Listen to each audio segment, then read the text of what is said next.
The sun is out, the weekend is upon us, and it's time for the women to take to the stage. We're here at Krefeld, we're on the European Cricket Network, and the action starts right now.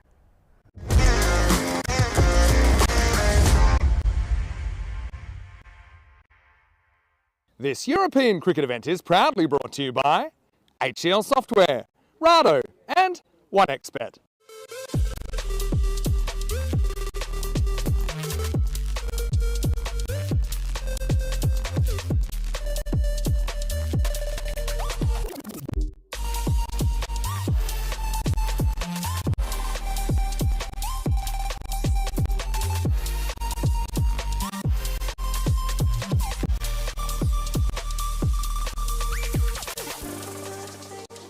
Welcome back to sunny Germany, where it's going to be an absolute scorcher today, both on the pitch and up in the sky. But first, let's take a quick recap of what we've seen here in Germany so far. We've had the ECS throughout the week, and it culminated yesterday in a tantalising final between Gelsenkirchen, a new side into the finals, and of course the Düsseldorf Black Caps, who were the reigning champions from 2 years ago.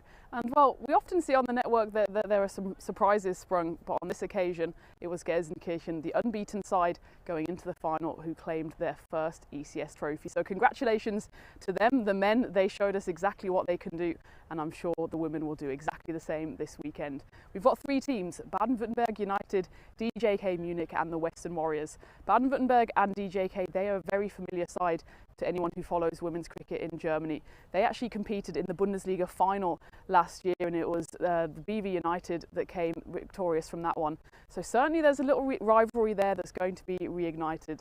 As for the Western Warriors, they're a team that's been put together for this ECS-W, but they've got a lot of familiar faces, and I know they'll be wanting to impress. They're combined of teams from Krefeld, from Cologne, and also some guest players as well. So it'll be very intriguing to see how they gel and how quickly they come together as a team. We've got 5 games to bring you today, 4 of which actually feature BV United, and the first one sees BV United up against the Western Warriors. Tyrone Peters, he's out there in the middle, and we're going to go straight to the coin toss. The Western Warriors to call. Heads. Heads is the call, and it's tails. We're going to have a bat first. They're going to have a bat. Thanks, Tyrone. So there you have it. BV United have won the first toss of this ECS-W, and they will have a bat. It's good to see Milena Beresford, the captain there. She's one to watch out for with the ball. She's got this wily spin, and I think on this Krefeld pitch, which does have a lot of bounce, it's going to be a very intriguing prospect. Take a look out for Kartika Vijay Raghavan as well, the wicketkeeper for BV United. She's an absolute feisty one behind the stumps, and she's a great batter as well. Be interesting to see if she opens up the batting for BV. As for the Western Warriors, there's a few players actually that will be familiar to us on the network, having played in the ECS-W last week, including of course the captain. And take a look out for Susie as well, because if she opens the bowling with this moisture, with this sun, she might get the ball going around corners. I know it's going to be an exciting one, and this whole weekend is really going to be an absolute treat of women's cricket. I know Rico is going to look forward to it as well, and Rico is joining me in the commentary igloo for the whole weekend. It's been an absolute pleasure to be with him the whole week, and 2 more days of action to go. So Rico, the news from the toss is that BV United, the reigning Bundesliga champs, they have won it, and they will have a bat. Thank you very much to Tina Goff, and good morning world. Namaste, salam alaikum, sasri akal, abowan, vanakkam, guten morgen, and buenos dias, and welcome to the sunshine here in Germany, in Krefeld. And you're right, Tina, I am very excited for this weekend of cricket, another women's weekend on the European Cricket Network. And yeah, come on, BV, what are you talking about? Baden-Württemberg United. There you go, I've said it. Probably you're wrong, but never mind. I love the name. I like it. I just like saying it. Baden-Württemberg United taking on the Western Warriors. I don't know, every time I say the Western Warriors, I feel like saying, it's got that feel about it, isn't it? And, well, maybe there is going to be a little bit of a battle. Some gunslinging out there from the batters.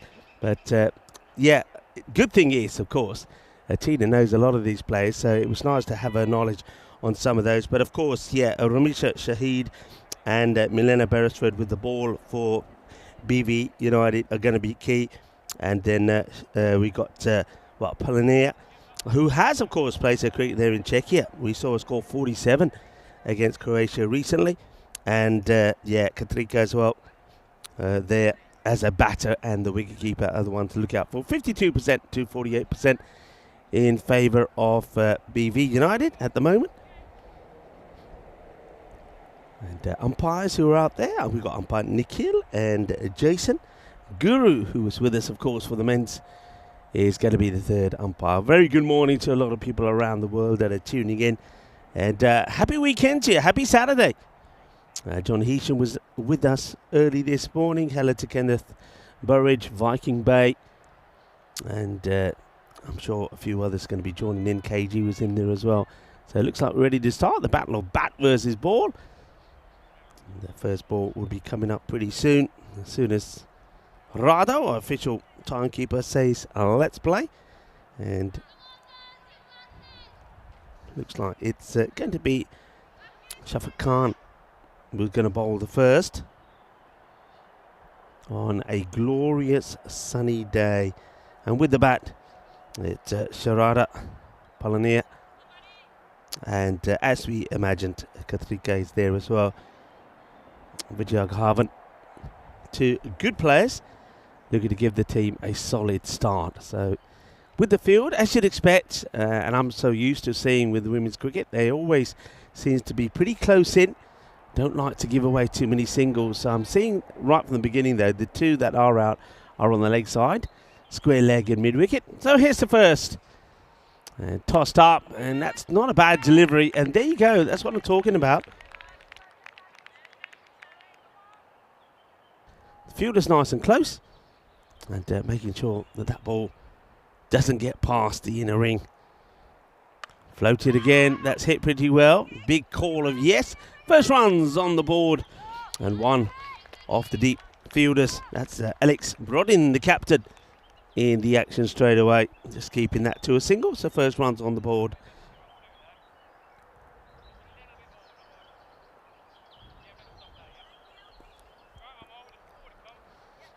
So chance now for Katika to face her first. You can see how the sun is making its way up. Just look at the shadows of the batters at the moment on the pitch. That sun will soon be in the igloo, troubling us. A little bit of width, and there's that bit of bounce that Tina was talking about in her introduction.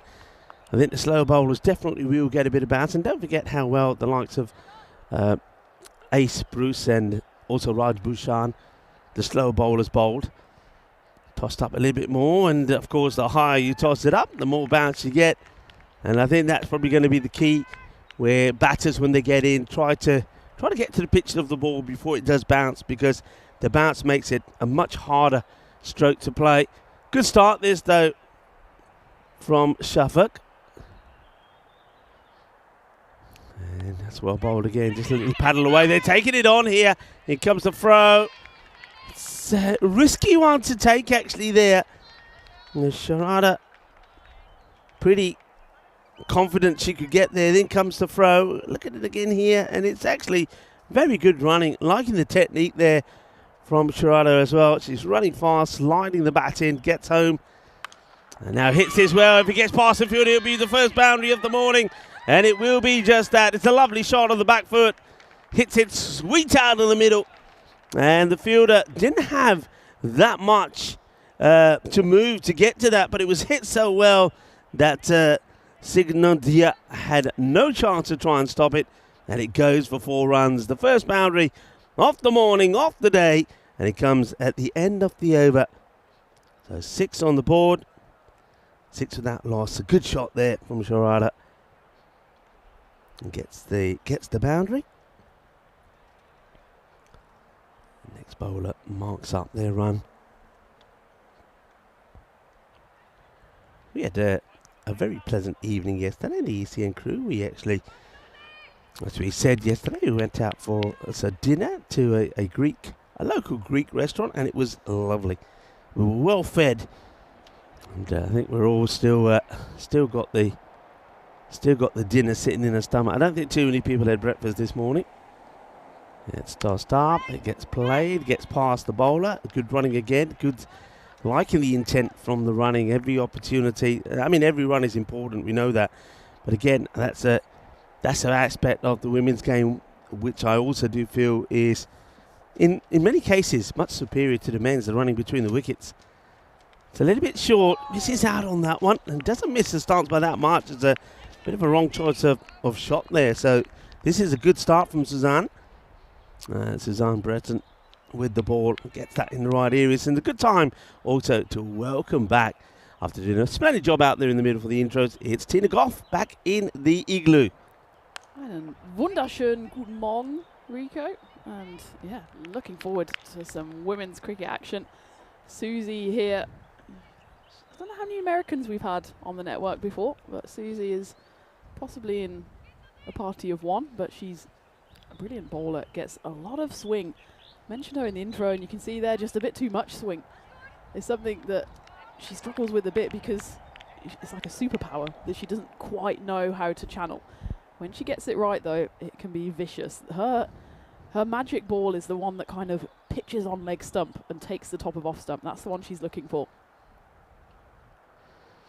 Well, there's that movement, and you're right. There's a lot of movement there. Called wide there by the umpire. Let's have a look at this ball again, if you could.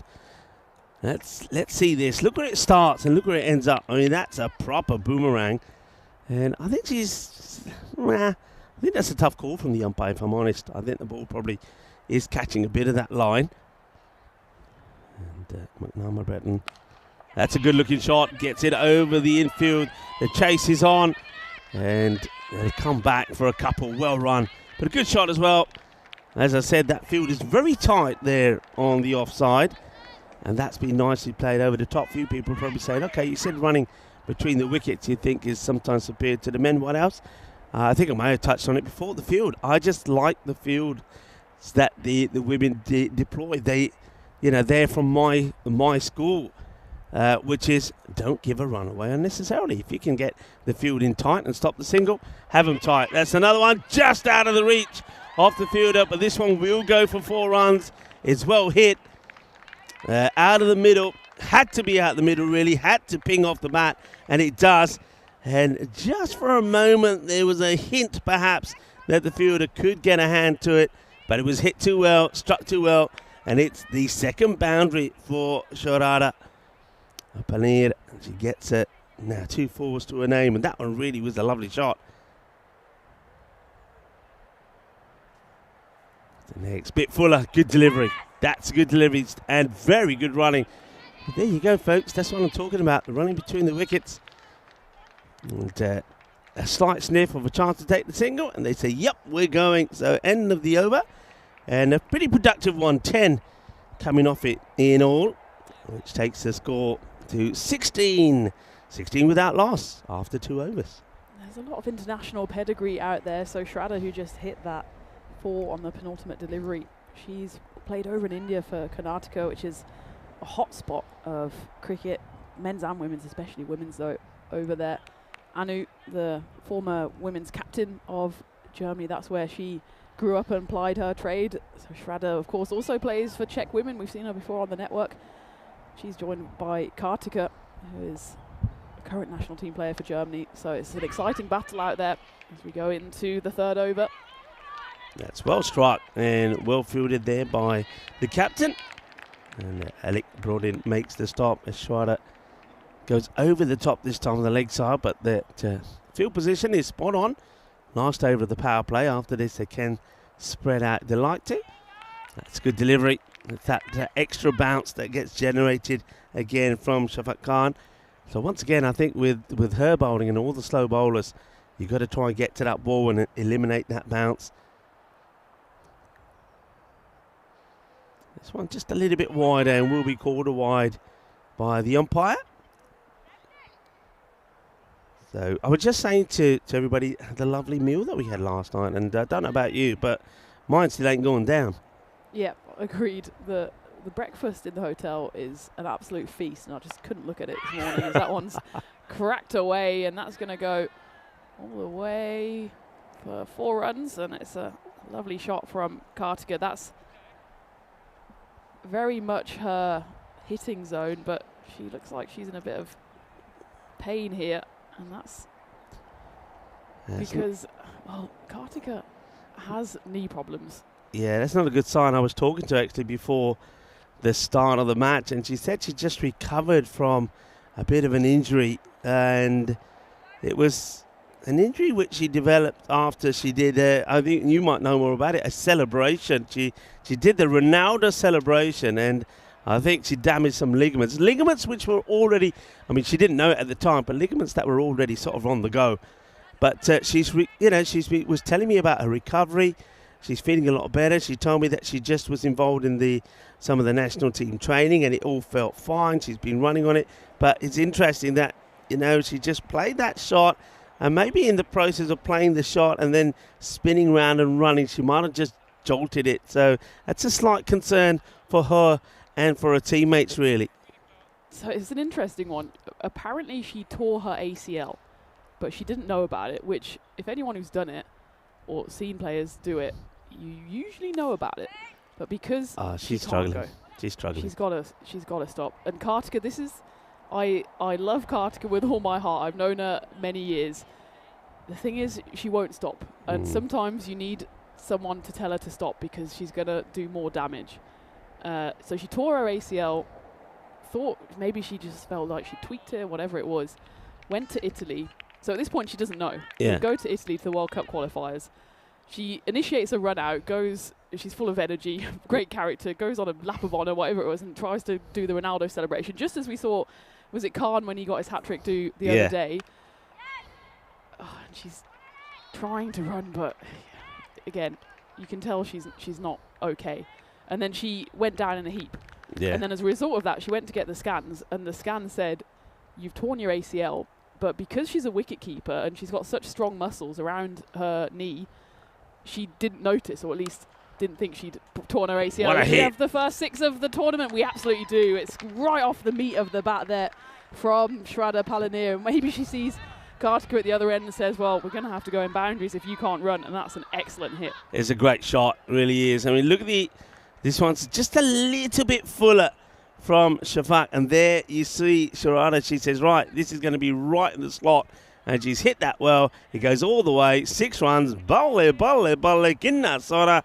And it's the 3rd boundary for Shraddha. Remember, that's 6 and 2 fours to her so far. And it's the end of the over. And they're going well. 30 on the board. But that's the end of the power play. Be interesting to see now how they use the other possible 3 fielders that they can put out now on the boundary. Yeah, I think that's the discussions occurring now between Alex and Susie. Remember, in ICC competitions, which a few of the girls who've played international cricket will be familiar with, it's 4 outside the ring at the end of the power play, Right, so in yeah. the T20s. But we like to keep things nice and simple because we have commentators who are slow on the uptake, so we keep it as 5 for the women as well. So they've got a few players that they can manipulate in various areas. And, well, Susie, of course, swings it away, so she's gone for a long off and long extra cover. Yeah. Of course, if it doesn't swing, you're in trouble down the leg side. Yeah, it was interesting you mentioned about the 4 players. Of course, that was something which was unbeknown to me. I was doing a Rome last year, T20s, and in the very first match, I was like, it was like about the 4th or 5th, no, it couldn't have been, of course, it's 6 over power play. So after the power play, so about the 7th, 8th over, I'm looking at the field, and one batter was on and was banging it. And I'm thinking, but why aren't they putting another one out? And luckily enough, Prabha just happened to be bringing me a bowl of fruit, bananas and all sorts, as they do there in Rome. And he gave me a tap. He said, Rico, it's women's T20. And I said, yeah. He said, only 4 allowed out. I said, really? I don't know why. Do you know why that is? I mean, I don't see any reason why it should be any different. So I was having this exact conversation with Ty when I was throwing shade at slow on the uptake. I was talking about myself, by the way. I knew you would be on the ball. But I wasn't, though. I admit, I was not. I wrongly assumed you had been on the ball. But I was speaking to Ty this morning because I was double checking because Ramisha from the Baden-Württemberg side came and asked me, and I said, well, I think it's 5, but let me double check. So I checked with Ty, and he said, yeah, it's 5. And as that one's hit away, and it's a chance for a catch. It's Ramisha out there. Oh, no, it's not Ramisha. It's fumbled, and it'll go for 4 runs. Well, if Ramisha was underneath it, I think. No, it was. Oh, I'm just trying to check who that is. It's Mohini Sajwan. Yeah. And, well, She's immediately swapped out. I hate seeing that. Yeah, I don't like to see that. So she gave it a good effort. It wasn't the easiest of catches. And unfortunately for her, it comes out of her hands. And then it just rests on the rope. So that's going to be 4 more runs. So Sharada gets a little bit of luck there on being dropped on 19. And that's a powerful shot. The new fielder was out there. Now makes the stop. They thinking about 2. Wouldn't have got there, I don't think. As the throw comes in pretty quickly, just the one. So on the boundary thing then, I think the ICC's thinking is that if it's 4 out instead of 5, it encourages players to play over the top. The conversation Ty and I had was, well, if you can play over the top, you'll play over the top. If you're a batter that doesn't have that in your arsenal, you're not suddenly going to think, oh, it's 4 instead of 5, now I can play over the top. As that one is not over the top, but it will just about go to the rope. So I think it's trying to encourage a bit more attacking play in women's cricket, which I suppose I can understand as a concept. I just don't think the change is significant enough for players to change the way they play. If you're a player that can hit those big shots, you're going to do it, whether it's 4 or 5, especially in this format with the shorter boundaries. I think we're at 45 metres today. You'll go for it. And if you aren't that kind of player, you won't do it. So it's a bit of a strange one, I think, from the ICC.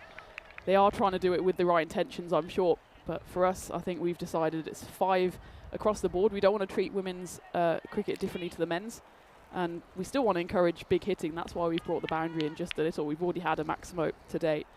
But just for ease of keeping the rules the same as well.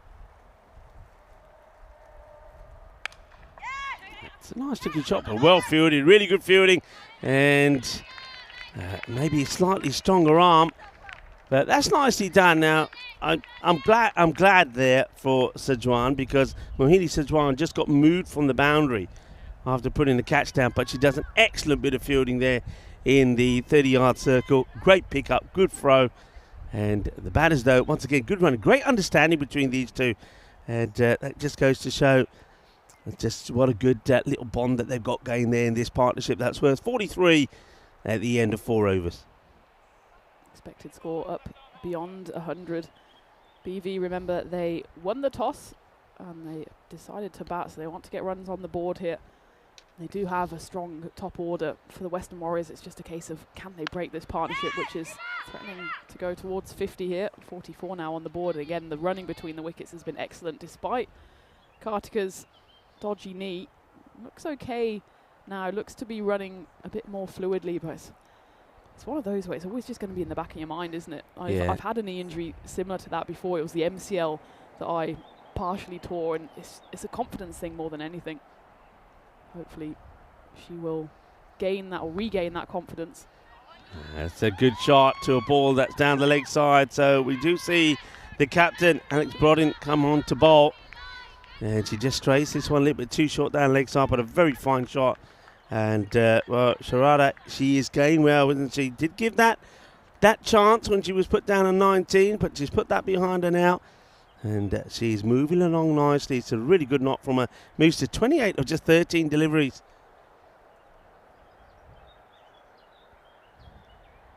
Oh, that one comes out a little bit too wrong, and no ball signal there. We'll have a look at this one more time. Let's see if it does go. Oh, that's a good throw. Direct hit. It might be going upstairs to have a look at this. I think they will.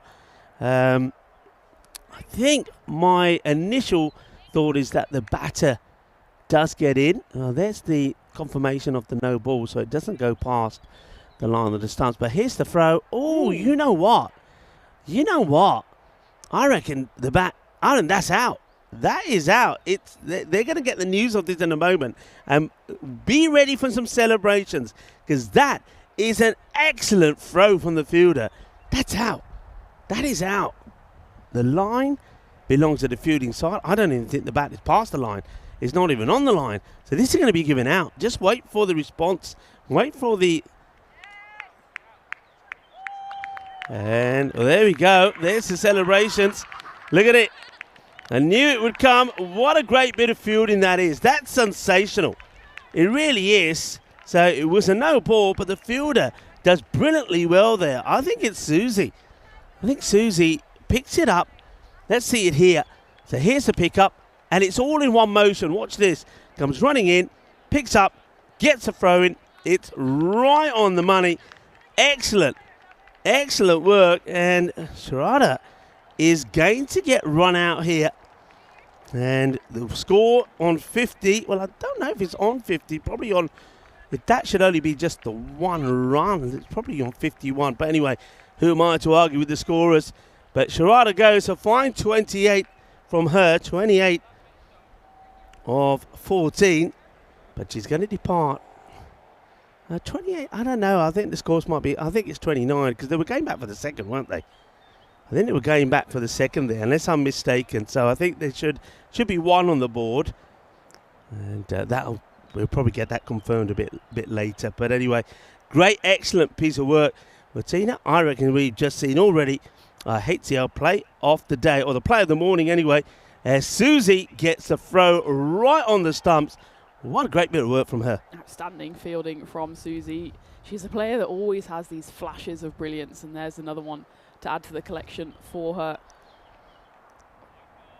Yeah, I think with the score is just being updated because, of course, Rami has come in at number 3 for BV, and she's on strike, despite what it says at the bottom of your screens there. Kartika was at the non-striker's end, but I think you're right, Rico. I think it was Shraddha who hit the ball and then came back for the second. So there's a slight appeal there for LBW. And again, Susie is first on the scene. They do just scamper through for a leg bite. So I have to admit that I've accepted a bribe. Oh yeah. Ramisha, she is very kindly, maybe get it on Comcam. This is not product placement, but she has given me a fitness protein bar because she is an absolute fitness addict, is Rami. And she told me, Tina, this is the best protein bar in the business. And I said, well, I'm going to have to believe it and taste it to see it. So there we go. That is the bar that she has given me. Other protein bars are available. But I want it on record, Ramisha. She gave me this protein bar. So no corruption. But I will try at some point. Thank you very much. I would Ramisha. eat it pretty quickly because it's pretty warm. Melted. Hello, everybody. It's already melted. I'm in the sun here as well. That's why I've got my shades on. I did say to the viewers that pretty soon in here is going to be like an oven. Though we have opened as many of the sides of the igloo as we can. So, yeah, I don't know about the scores here. I think the scorers might have to sort this out because Sharada is down at run out of 28, but I think that should be 29 because remember when I said before that ball she's on 28. So I remember saying that. So if they took one and she was run out going for the second, she should have one to her name. I think the score also probably needs to have one more on it. That's what I'm guessing at.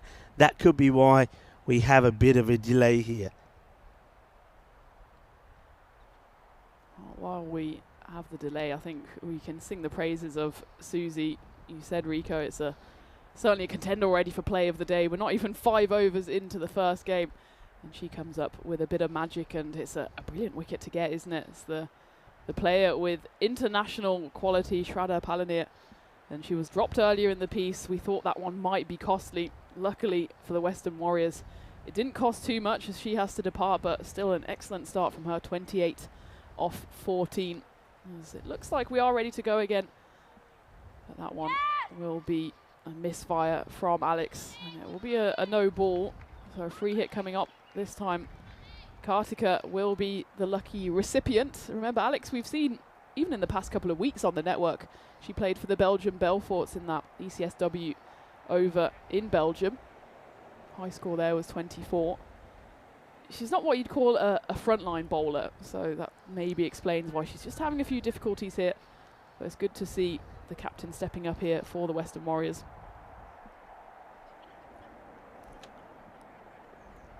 And she comes again, flights it up, and it's a nice solid strop played, and that's going to be 4 runs, you know.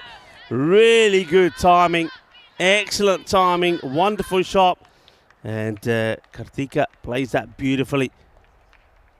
Vijay Aghavan, lovely shot, gets into good position. The good news at the moment is for her as well, and is that she's running with some fluency, doesn't seem to be struggling anymore. So whatever that little niggle was, she seems to have got through it. That's a good sign. And you can see that when you've got that confidence, that also goes into that shot. We noticed that after playing it once, when she played the shot, it was the cut shot and she went to run. That's when she felt that that little niggle. I don't think they've got the field quite right here for Cartier, because anyone who knows her knows, and surely a few of the players out there in the field should know, they've just brought in square leg, and Kartika will play the ball through point and through square leg. If she plays it down the ground to the long off here, I will eat my hat along with the protein bar. But I just think she's always going to step across. You can see she's a back foot player, especially on this bouncy pitch. It's just going to go through those horizontal regions all the time. They do have a deep point out and deep covers. I just don't think you need this long off.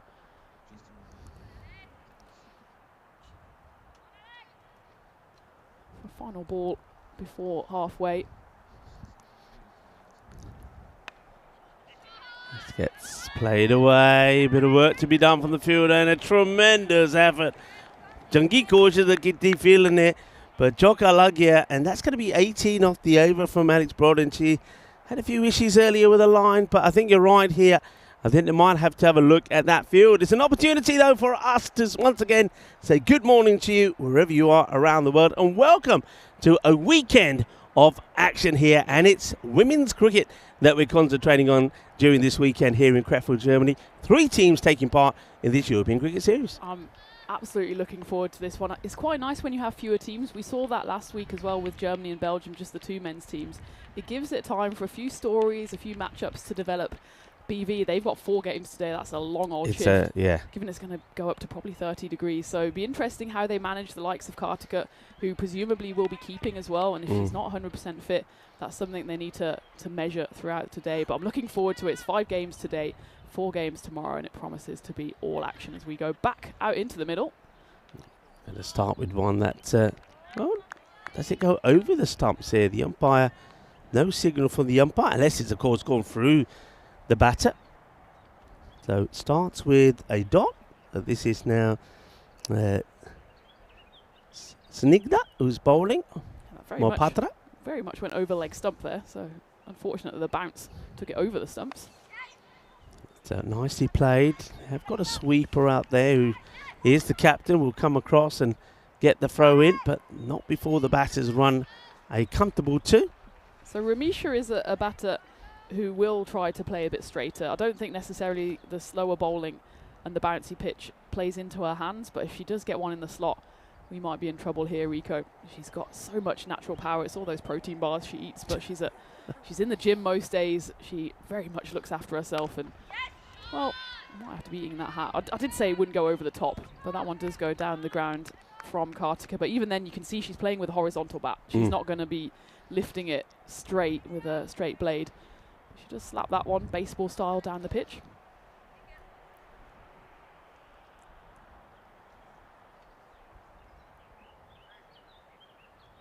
Mohabatra with the ball, and that's given it a lot of flight. More work to be done here for the captain, and this one's just got away from it. She'll be disappointed with that. She's I was just about to say she'll be kept pretty busy out there, Alex Brodin. But on this occasion, though she gets there, the ball just comes out of her hand and rolls over the boundary rope. It's going to be 4 runs. It was I don't think any issues with the height, because that ball was definitely dipping. So you see here, she just gets that awkward bounce just before she's looking to pick the ball up, but over it goes. I stand corrected, by the way, with Sharada. Now, the reason, of course, that her score stays on 28, don't forget, she didn't hit that ball. It was a no ball that they ran on.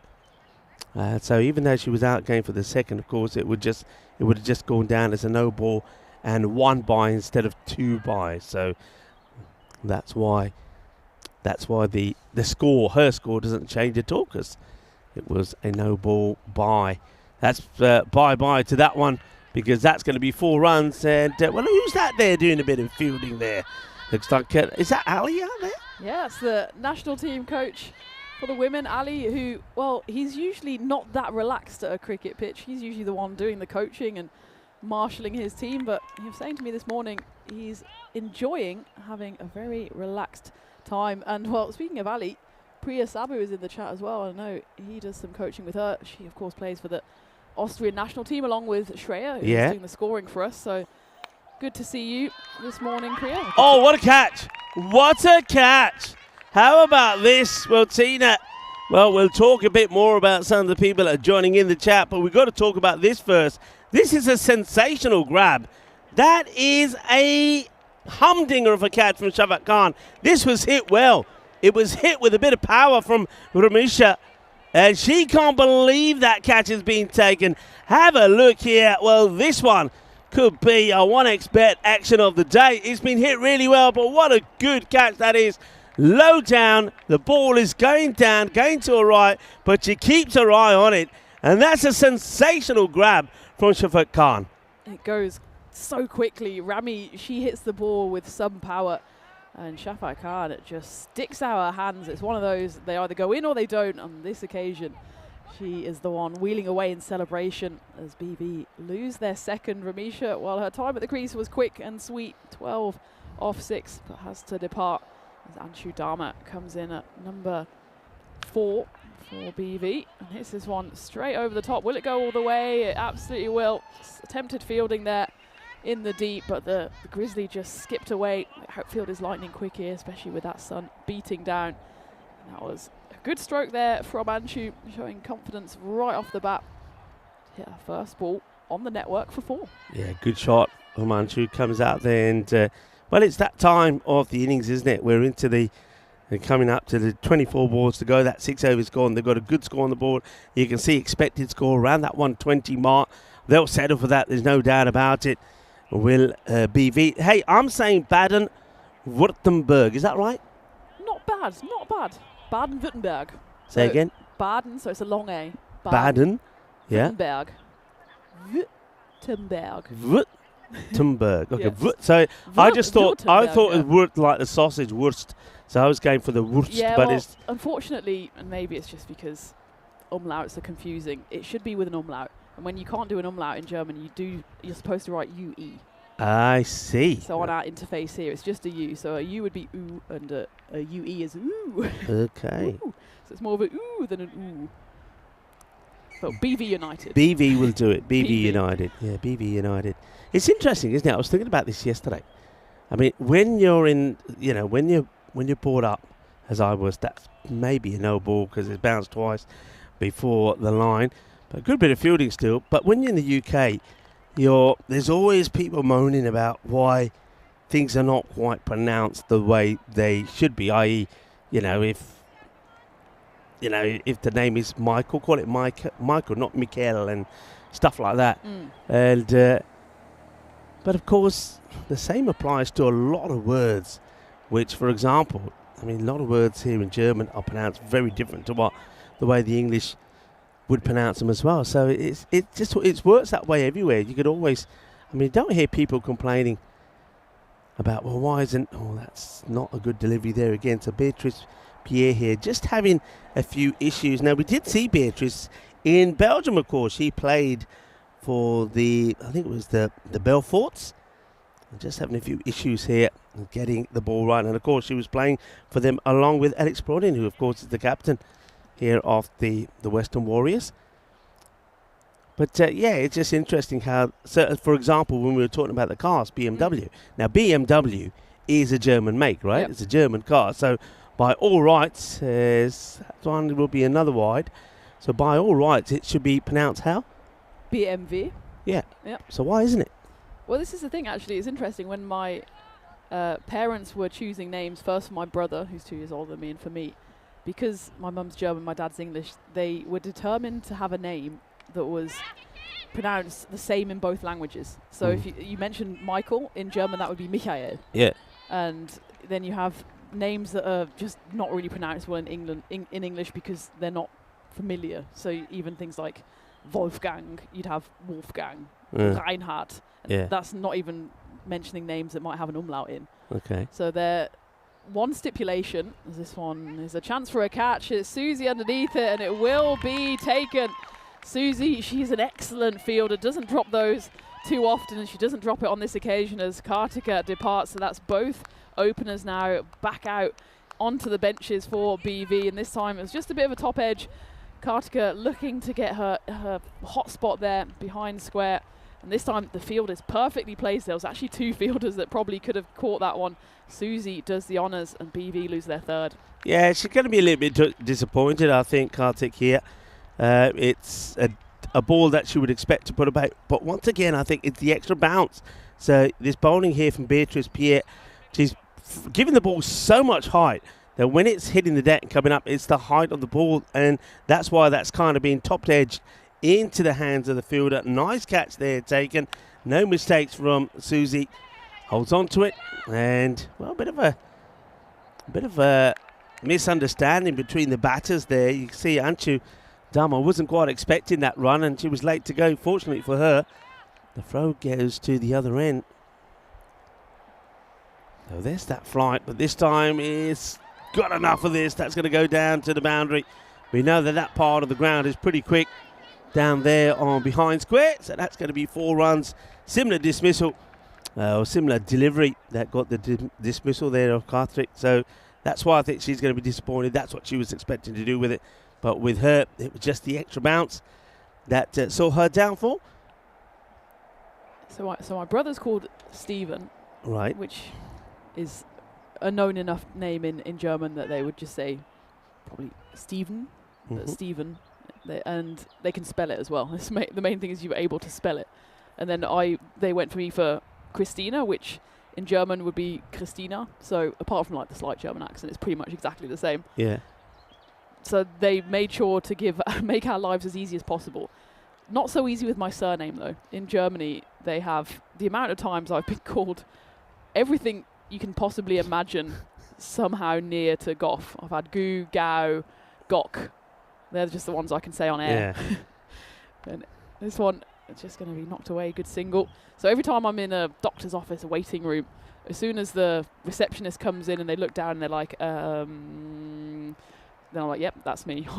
So just to put you out your misery of trying to pronounce my name. So I've had troubles in Germany, but slowly getting there. Yeah, it's like in Spain, of course, because BMW, it's they'll say the B, M-A, and W is W. Yeah. W. Yeah. So it's BMW. And I often used to say, why don't they just say BMW? But now, of course, coming here, I'm thinking, well, if they said BMW, that would be wrong anyway. Yeah. You go into JB, for example, you fancy a whiskey at a bar. It's not JB, it's Horte B.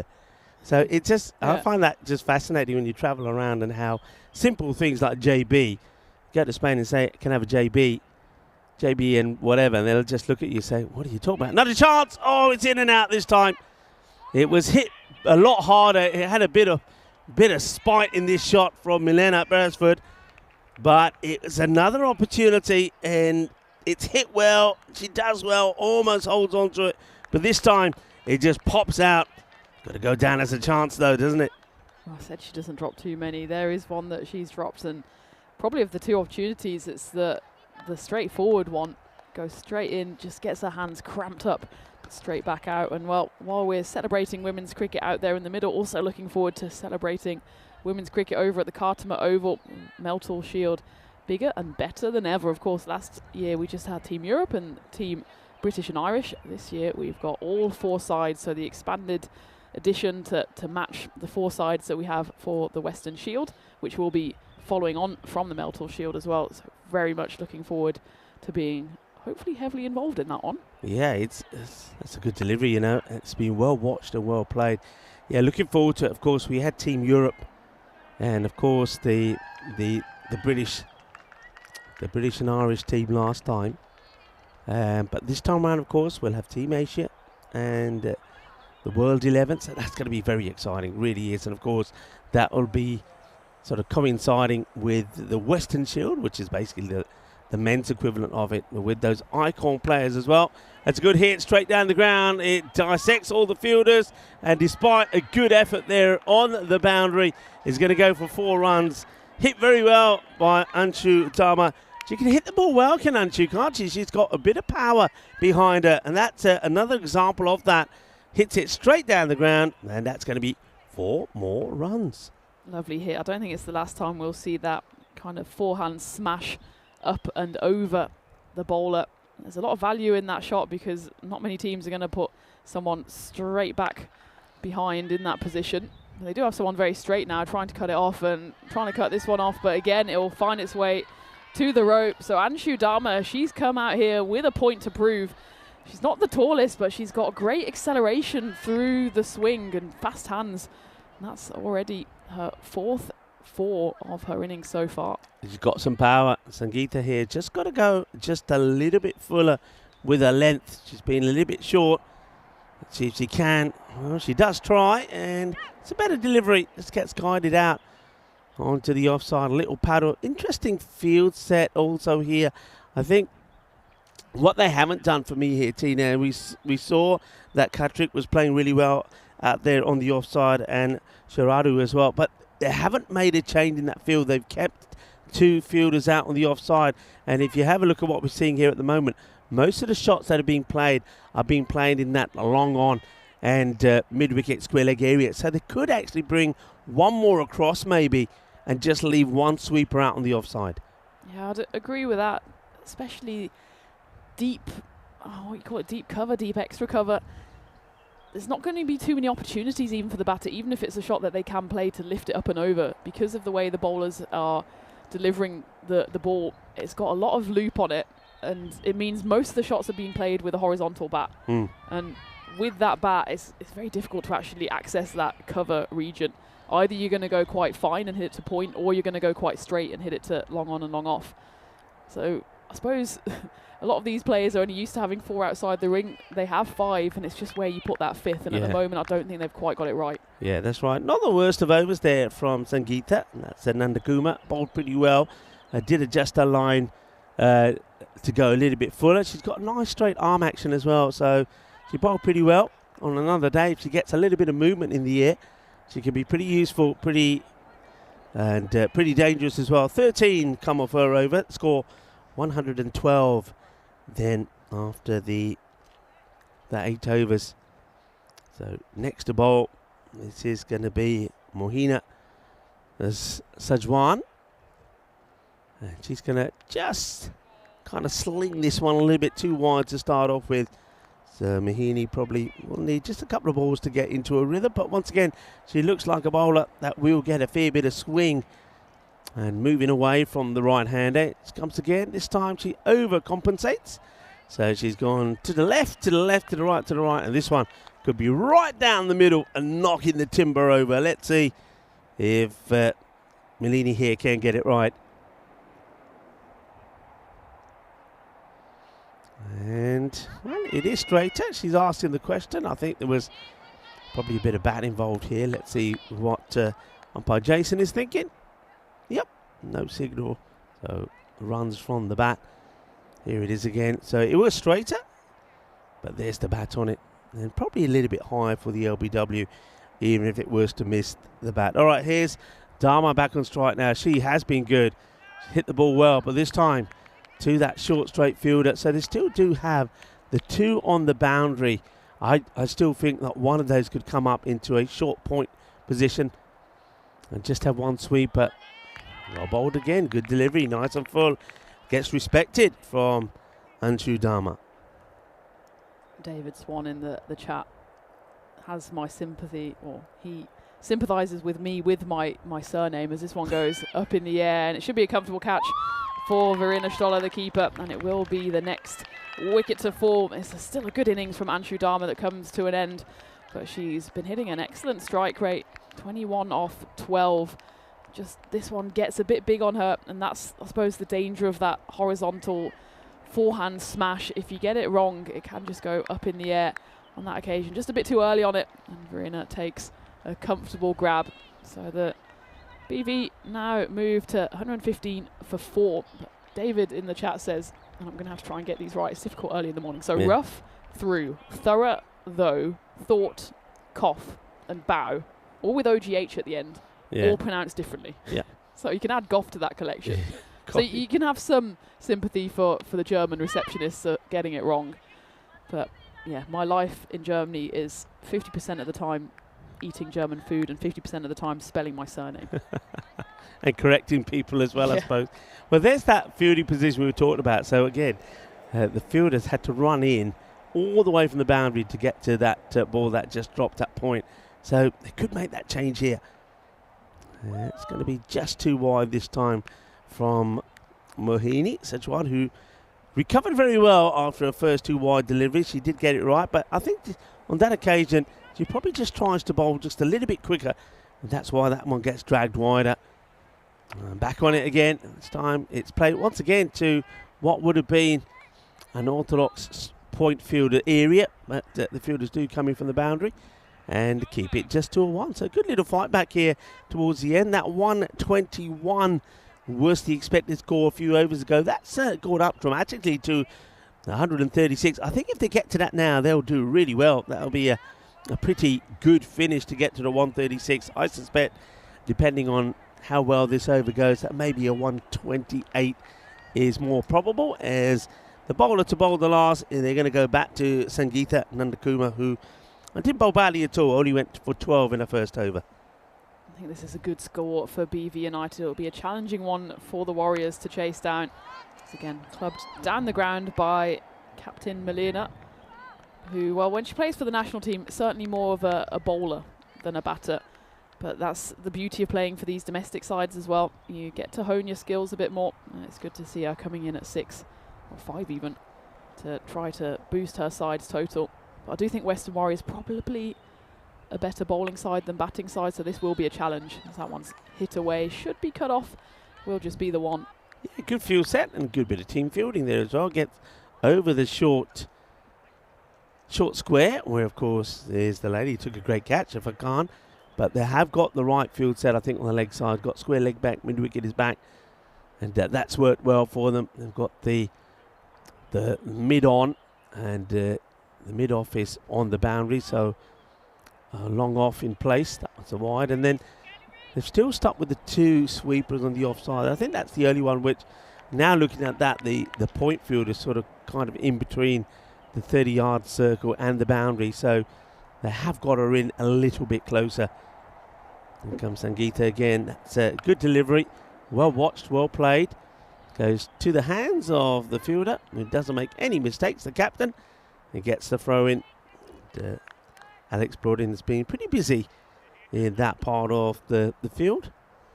That's one of the key things as well in women's cricket, is to put the right fielders in the right position. There's going to be a few that have stronger throwing arms and safer hands, and they need to be in the right place to stop the runs and of course take the catches. And Alex, well, she knows where the hot spots are. She makes sure she puts herself there as well. She throws it in. She's got a good throwing arm. Yeah, she's covered that area really well, all the way from the sort of long on, which, like I said, they haven't got anyone at long on. Mid on is in place, so she's covered that, swept that area as well as mid wicket. Covered a lot of ground today. That's probably going to be too wide. It is, so 1 more to go on the board. And 125 now, still 2 balls to go. So see that the expected score can't seem to make up its mind. It was 130 odd earlier, and I thought they're not going to get to 136. It's now at what the score already is. Now it's not expecting them to get another run, which I don't think is going to be the case, as we see here. Yeah, good pick up, good throw. Direct hit would have been interesting. You can have a look at this side on. Well, Tina has just got a yellow doodle bug. Now, that's a rare one, isn't it? I saw a black one yesterday, but a yellow one? Well, that's very unusual. And that's hit firmly. Will be the captain once again to do the fielding, and an underarm throw back. And that will conclude the innings. So 127, so not quite the 128 that I thought it could be, but I'm only 1 out.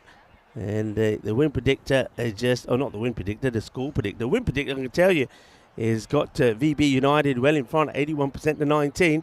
But the expected score, I think it lost the plot through that one. It just followed what I was saying, I reckon. So that's the way it is, 127 for 4. It's a good score, and I think when you were saying that the Western Warriors are going to have to go really well to get this run chase in, but a good start there really for, I think, the BV United side. all the batters kind of made some contribution, didn't they? Which would be nice. I think it's always nice when you're playing your first match. First of 4 that they'll play today. So when you play your first match, if everybody, all the key batters get a bit of a hit, that's nice. That one was not so nice for the fielder. Unfortunately, Mohini Sejwan wasn't able to take the catch. He got replaced from there straight away. But I have to say that her fielding after that was quite outstanding. And she made a good stop. But how about that? That was absolutely fantastic. The play of the morning, that run out there. An excellent pick up and throw from Susie. Right on the money. She was involved in taking a good catch as well. But we also saw a really good world-class catch there from Shafat Khan. That was a really good catch. That ball was hit pretty well. It was travelling. But look at the way she followed that all the way into the hands. Really good work from her. There was another one. There was Susie. So they just remember at one point that score was looking like it would be kind of close to that 140 mark. But they had that little spell. And that was kind of between over number 7 and 9 where they picked up some wickets and slowed things down. And it was a good little comeback there from the Western Warriors to keep that score under the 130. The question is now, though, how do they go about things when they're in the field? Let's take a look at this batting scorecard. It's coming up on your screens now. And, of course, it was a good little opening partnership there from Sharada Paneer. She really did play very well. And Kartika Vijay Arghavan, I like the way that she played. So both of those batters getting into the 20s. Ramesh Shahid showed that she has got some patience and stroke play and some power, but it was a great catch from Khan to remove her. And then the rest of the batters there sort of combined together to help them get to that score. But I did like the hitting of Anshu Dharma. She certainly does look like she's got a little bit of power in her stroke play. And she was well caught there by Verena, the wicketkeeper. And number of extras, that'll always going to be a bit of a concern. 29 extras in that. That's something that we know that they can certainly work to reduce. And I think they will do. We've seen that before. The number of extras do start very high. But as the day goes on and as the team plays more and more and the bowlers bowl more, those extras will come down. Speaking of the bowlers, let's take a look, shall we? There was a wicket there for Snigdha.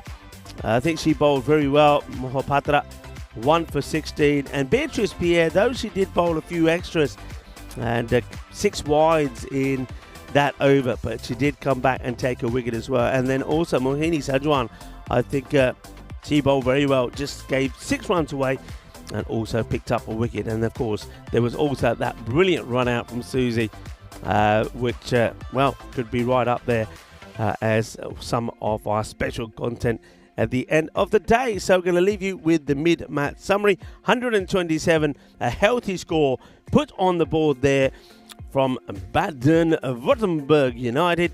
And that means 128 is required for the Western Warriors if they're going to snatch a victory in match numero uno here of this European Cricket Series, the women's edition, here in Germany, Krefeld. Time for us to take a break, but we'll be back in about 10 minutes' time.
This European cricket event is proudly brought to you by HCL Software, Rado and 1xBet.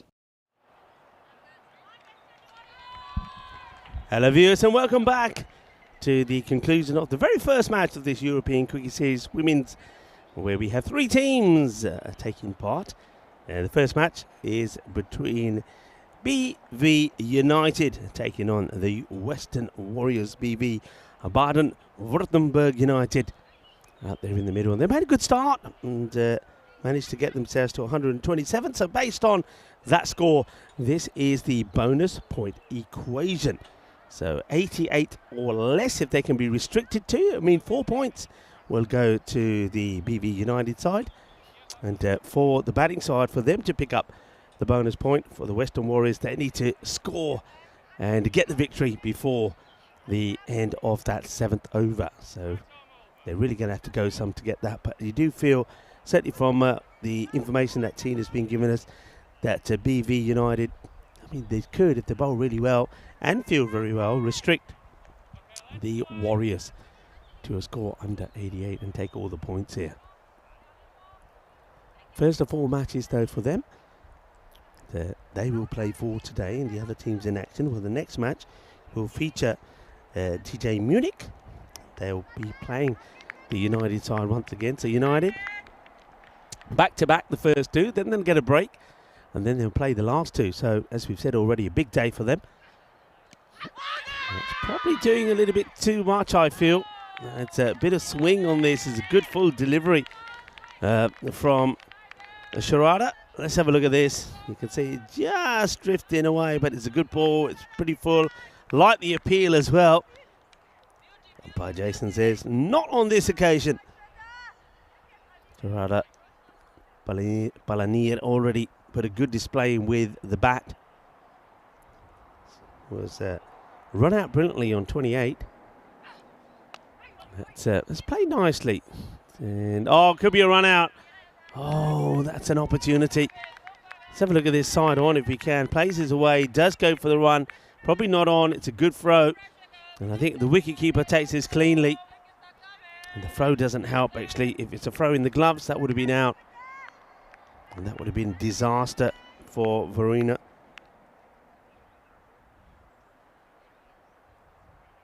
Wicketkeeper batter. And once again onto the pads. Got to be careful with these ones. They're going way down the leg side, but can quite easily always be dragged back onto the stumps. Ball can come off the pads and onto the stumps. Good start though from Sharada. Certainly has got a bit of pace, hasn't she? Got a bit of pace, causing a few issues with that pace. And that one, that's going to go all the way. It gets, I think it's going to be buys, because I think it goes through the batter and the stumps. There it is, there's the signal. But watch this ball, how it's swinging. So have a look at the swing that Sharada is getting here. So we don't see all of that, actually. If we... Yeah, we'll see it from here. Watch where this starts and watch it go. Wow. So if she starts that, let's just say she starts that on off peg or just wide of off peg, is going to come back and hit middle and leg. That's what Sharada is trying to do, and she comes again. And that's good delivery. This time it kind of holds its line, but she's certainly got a bit of pace there.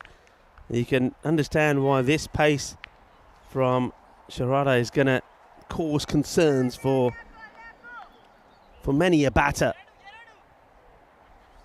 This is Vrushali Borawak. She's getting closer and closer to the timber, isn't she? Closer and closer. That will be the end of the over, and it's a good start. Just the one run conceded, and that was the bye. So technically, that is a maiden over. For me, that's a maiden. There's no runs off the bat, so a maiden to start. Just the one run, which is a bye. Good start from Sharada, and I just feel that once she starts to control that swing a little bit and gets that ball onto the stumps, she definitely will take a lot of wickets. 12 matches since the Golden Ball. I haven't touched on some of the days that we celebrate today. And how about this one? It is National Strawberry and Rhubarb Wine Day. Strawberry and rhubarb. I can honestly say I've never had a glass of strawberry and rhubarb wine. And it's celebrated on the 19th of July.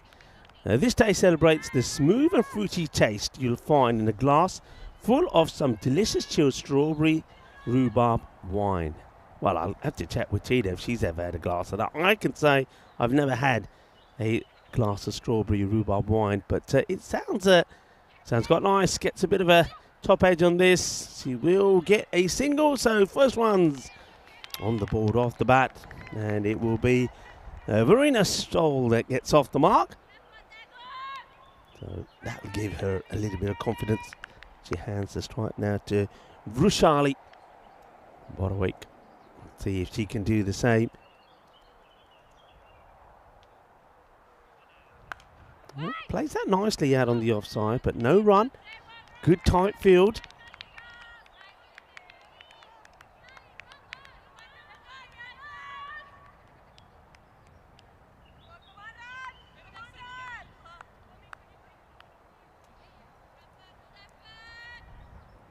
Ramisha Shahid, she was here yesterday once the men finished. She was out there bowling and practicing. She takes the game seriously, but that one's going to go wrong. Going to be called a no ball, and in fact it will go all the way to the boundary. So bonus runs here. That's going to be 4 byes.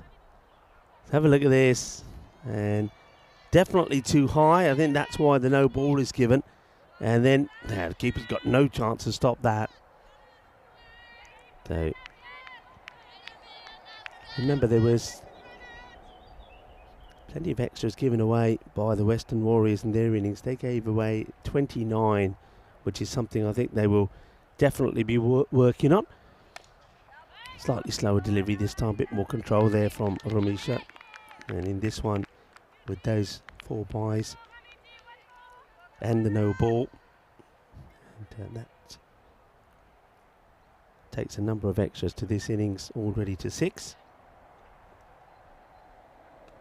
Oh, good delivery. And gone. Well, the umpire has a little think here. There's umpire Nikhil.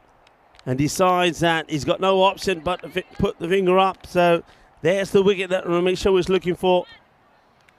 And high fives all around. We'll take a look at the delivery one more time. What the umpire, I think, had to make sure here, purely because of the angle and the action of Ramisha, is where this ball is pitching. And let's have a look at this. Yeah, okay. I mean, I think it probably just pitches more on the stumps. That's what the umpires think there. That's why I like the way the umpires thought about that and says, no, in far as he's concerned, the ball is not pitching outside the line of leg stick. It's hitting on the stumps. He's not going to miss the stumps. And when you put those two together, you've got to give it out. So it's wicket will go, the first one. Marusha, unfortunately, departs. The next batter that comes in is Beatrice Pierre. Now, we did see a bit of Beatrice, like I said before, playing there in that European Cricket Series in Belgium.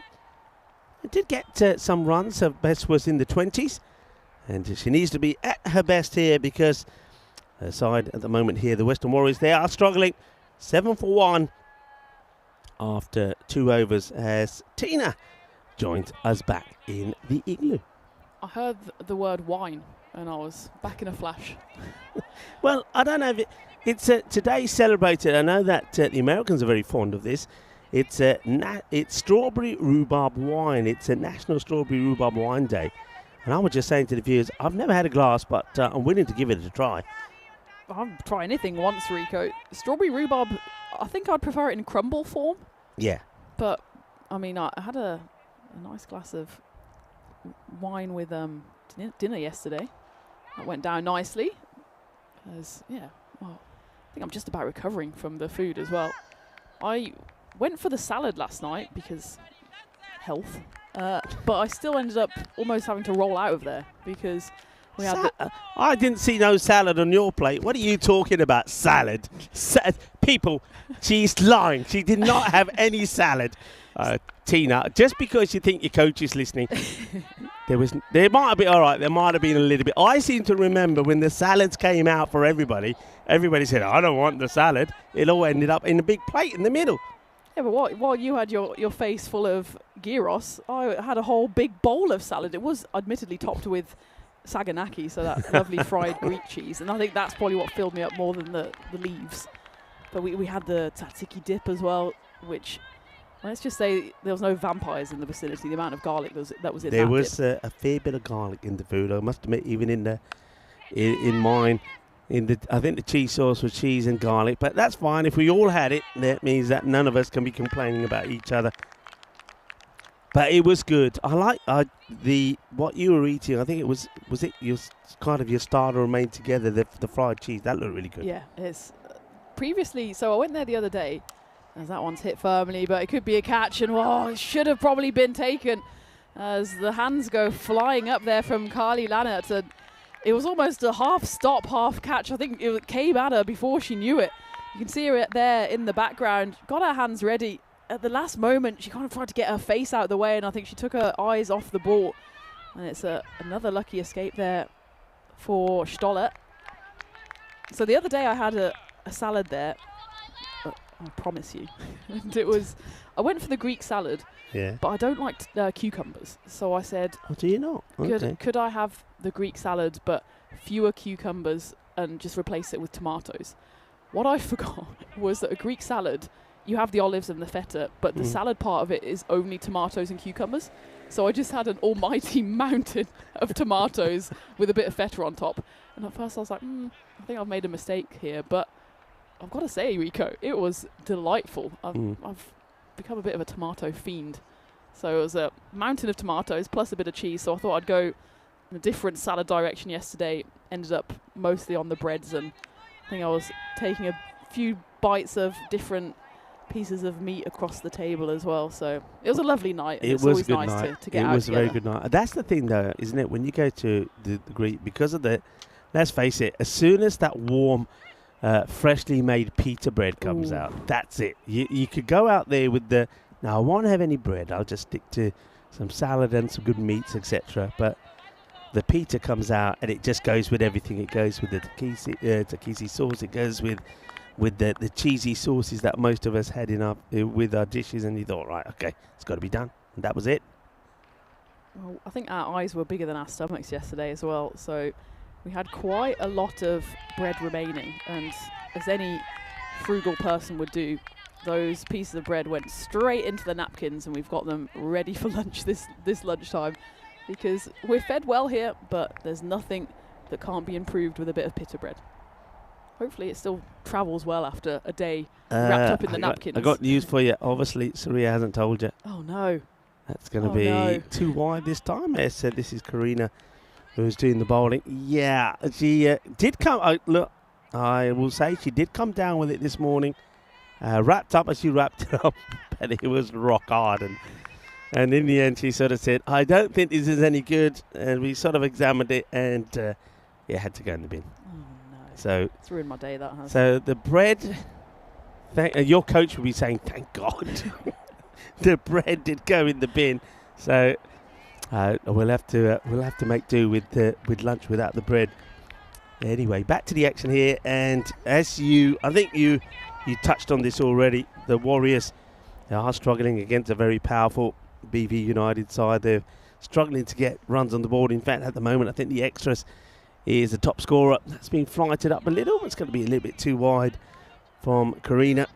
Yeah, so just 13 on the board. But of that 13, I think 8 now in the extras column.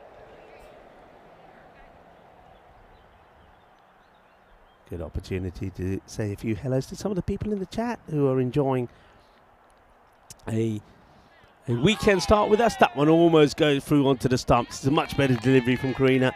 It gets the batter to come out. Not with too much conviction. Goes across the line, misses theirs, and that ball could quite easily have hit the top of the stumps. Very unlucky, but well bowled to Karina. Yeah, people in the chat. We've got Dave in there at the moment. Hello, Dave. Hello to John Heasham. And who else was in there? Arif. Hello, Arif. Good morning to you. That's hit hard. I don't see that being stopped. In fact, it is brilliantly stopped. Really good work on the boundary there. That ball was clobbered, and that's nicely done. And who is it? Of course, it's Sharada. who once again shows her worth. Well, she does a bit of everything. That she was good with the bat, bowled a very good over, and now does some excellent fielding there out on the deep. And as you said, Tina, you've got to have your right fielders in the right place. Yeah, absolutely. You've got to see where the batters want to hit the ball, and Stoller's always going to try and hit it through that mid-wicket. You can see by the swing of the bat that most of it is going to go leg side. Probably the same for both of these batters, actually. Just a few things that I'm sure the fielding sides will learn as they become very familiar with one another. Of course, they are all playing 6 games. So by the end of this weekend, I think they'll know each other inside out. Yeah. In this first game, still a bit of a kind of getting to know you phase. See where the batters hit it. Maybe identify a few matchups between bat and ball. For example, Susie, someone who swings it away. She's probably not the best bowler to bowl at Kartika, because Kartika's always just looking for a tiny bit of width to hit it through the point region. You want her bowling maybe to someone more like Rami, whose eyes light up at the ball that comes straight, and you want it to go past the edge of her bat. So there's a few things that once you make this step up to the next level, you want to start thinking about. And I know with Ali here under his eagle eye as well as the national team coach, a few of these players will be wanting to impress and showing their skills, as Diana there always shows her skills. Those photos that you see across our social media channels are a work of art. It's tossed up and it's hit well. There's a fielder out there who comes across, does the fielding. That's Karina after bowling, and you get a chance to see Carly Leonard have a bowl here now. Now I remember Carly being part of our crew a little while ago as well. So good luck to you, Carly. Makes a good start. This one just a little bit of leg side-ish, and it will be left alone by Marina, who's kind of building an innings here. It's 11 balls faced for 5 runs, but you can see she's starting to get her eye in now and making good contact with some of the shots he's played. This time goes for the pull shot again. This one, it's that teasing length which just causes the problem, just where this is pitching. So once again, she goes back to play the kind of the pull shot there, where really you think if she could take that step forward and hit down the ground, it would probably be the way to go. But she's quite happy just to leave the ones that are going way down the leg side. And yeah, you saw a shot there off Diana. And Diana tends to wear all different kinds of kits. Any guesses which kit she's wearing today, people? Maybe we can get Diana on the shot one more time when she's there with a burrito snapping away. But what kit is Diana Horrocks modelling today? We'll have a shot of her a bit later. She's standing right there by the scorer's box at the moment. Is Diana snapping away? It's another one that's going to be a little bit too wide. I like the way that Marina, she sort of gets into position, but she just stays there, even though she knows that it's going wide. Well, there you go. There's the kit. So what's the kit there? What's the kit that's being supported by the ECN photographer, Diana Horrocks, this morning? Looking very summery, and understandably so. It is warm today, and it's going to get warmer. That one is a bit of an overcompensation here now for Carly. I think Carly, it's a difficult one. If she gets it right, if she gets it straight, she's very difficult to play because of the extra bounce she's going to get. But sometimes the control of getting that ball to go straight when you're giving it so much height like this is what becomes the issue. So you can see here the number of wides now certainly mounting up. That's 6 wides in the over and just 2 legal deliveries so far. What I would like to see Verena work on is accessing that offside. I think the way she sets up, you just mentioned it, Rico, it's almost baseball style. You know exactly where she wants to hit it. And at the moment, she's not really been required to hit it. That one probably would have been a wide again. Almost gets herself into a bit of trouble as she just chips it over the wicketkeeper for a single. But she knows her strengths, and of course we all want to play to our strengths. Just when you get bowling outside that off stump, I want to be at her to be able to smash that one through the covers. And I think the way she sets up, it's going to make it difficult for her at times. Yeah, so I think what you're saying there, that most of her balance just seems to be ready for just one shot, right? Yeah. So she's not able to, or she doesn't seem to be wanting to adjust to play other shots, where sometimes she has the time where she can. That's a better delivery for Carly. Now that's worth a shout, and it's given. And there you go. Now, I have to admit, this one, I'd like to see it again because I say it's worth a shout. My only thing would be, if I'm umpiring here, is if this ball is bouncing, is it going to bounce over the stumps? Because we've seen the bounce there from Carly. So let's see how and where this hits the batter. So it's an interesting one. It's been given. So where is it? So it's pretty high. Where's it going to bounce? It's what do you think? I think that probably, for me, because I know this pitch, for me that's going to bounce over the stumps. Tina, what do you reckon? I mean, we haven't seen a bowled so far, have we? I mean, No. I know we've only played, almost 15 overs. But the amount of times the ball has pitched and bounced over the stumps suggests that it's got to be a really full delivery to hit the sticks. I know that one was a bit fuller, but you could see the ball was on the up when it hit the batter on the pad. I think it's a fair enough call. I can absolutely see why umpire Jason has given it, but you'll see that one's a prime example, though of course it's not on the stumps on this occasion. But if that were on the stumps, it would have bounced probably a good half a foot over the top. Yeah, I suspect that. We've seen enough of that. I mean, it was given so much flight. Also, I think when we saw the impact, it was probably targeting the leg stump. It could quite easily. There was a fair bit of the ball to go. But that's a nice looking shot. But it's straight to the fielder. Well, we've seen two tremendous catches in that area. We saw one taken earlier from Shafaq Khan for the Warriors. But now it's the turn for United to take one in that area. And there's me saying that's a pretty good shot. And it was a good shot. And, well, poor Snigdha.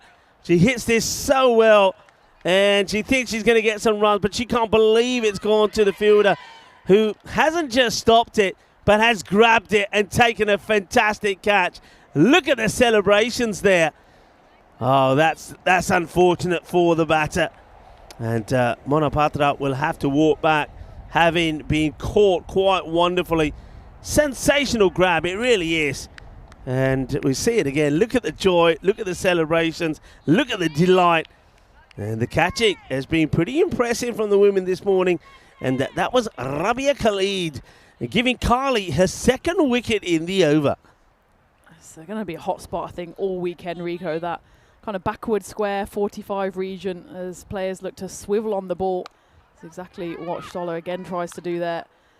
And you need your best catcher there, I think, on that occasion. It was a brilliant grab. Yeah, got a field out for Snigdha. Mahapatrach, he'll go for a 2-ball duck. Hits the ball pretty well. I think she's going to be getting some runs. But all she does is give Carly her second wicket in the over after taking an LBW first up. This is Milena Beresford, who's now having a bowl. It's the captain. She goes down the leg side this time. When she gets it right, Milena is a very talented bowler. She's in the national team setup.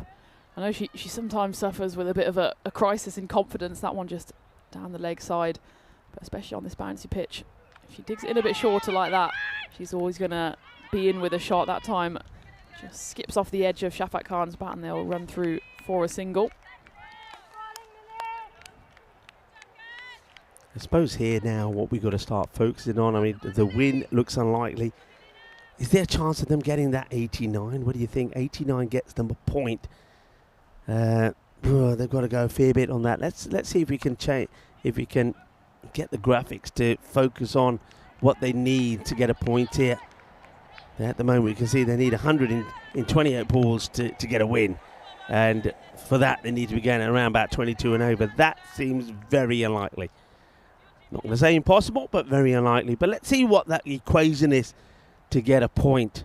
Let's see if we can get that on the display. So once again, no run there. They're not going to be taking on Rabi after she took that brilliant catch. So, yeah, Verena here, she's still there, but she's faced a lot of deliveries. And I think now's the time really to say, okay, I've stuck around, I've weathered maybe the early storm, but now I've got to, as a set batter, I've got to try and get going here because we've got to try and get something. In the air, and this time it goes down. Oh, can you believe it? We'd have to say the easier chances. Often is the case. You take the blinders, you take the ones that are cracked at you, but the one that you got time to think about is the ones that you spill. It's up there in the air, and she just doesn't get all the hands and the palms to it. So a little bit of luck there for Shafaq Khan. She'll survive. And now Verena, she's pushes that out onto the offside, but as I said, it's time for her to really start to get going and try to get the acceleration going. It's another pretty tidy over, and Melina Beresford, the captain, just concedes the 5 runs. No wicket for her, though. You probably would say that she deserved one. The catch on that occasion wasn't quite taken by Rabia. So there's that scorecard at the moment, and extras by far the highest score at 16 off them. And then you've got Verena, who's now needs to, as I'm saying, really needs to try and go for this. You've got to try and get to the 80 just to try and pick up that to get a point. You don't want to finish the first match, get nothing for it. No, it's not the ideal start. Oh, look at that. Ah, isn't that nice? Isn't that nice? Well, it is that time of year. There's some beautiful flowers around here. And it's clearly in homage to my suit, which has beautiful flowers on as well. Can't say I've ever been called a beautiful flower, but there's a first time for everything. We go into the 7th over, and this is what I feared for the Western Warriors. They've got some excellent bowling options. Susie, and of course we saw the likes of Snigdha and Alex and Beatrice as well, but with the bat they're just lacking a little bit of that firepower, and that's what is coming to fruition here. I'm surprised actually that we haven't seen Susie bowl yet so far. She's a left-hander as well, so she gives the bowlers a little something different to think about, and she does have more power and more experience than maybe some of these other batters, but the experienced player is holding herself back for now, as that's a cracking bouncer actually from Rami. She is someone that can bowl with a bit of heat, and the bouncy pitch here is certainly going to give her more firepower. it's a nice bull shot. It's the way that you're taught to play it, classic style, straight out the textbook, from high to low. Plays it on the ground. Now we have seen a couple of catches already taken in that 45 position on the leg side, so it's a good technique. Plays it from high to low, but yeah, Shahid, the Ramisha, she does bowl with a bit of pace. Has got some firepower, hasn't she? She's a dangerous bowler, and I feel that she is able to extract something from this pitch. And she comes again, Ramisha. Let's go with a shorter delivery and played into the ground, and bounces before the stumps as it bounces over them and goes to the keeper. That's Jyoti, who's behind the stumps, Jyoti Rawat, and being pretty tidy there. She stopped all the ones that were in her vicinity. That's another shortish delivery, and that one's called a no ball here this time. I think it's the second one that's over the shoulder, though I will say that the batter was low down here.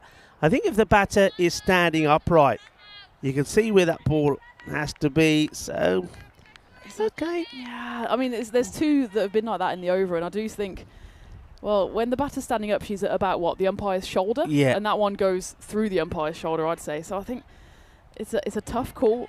Doesn't end up being punished for it. I would like to see Rami here just bowling a little fuller, attempting to hit those stumps. I know she can put in a mean bumper, and she's done it a few times now. She can't do another one anyway. She'll get called for a no ball.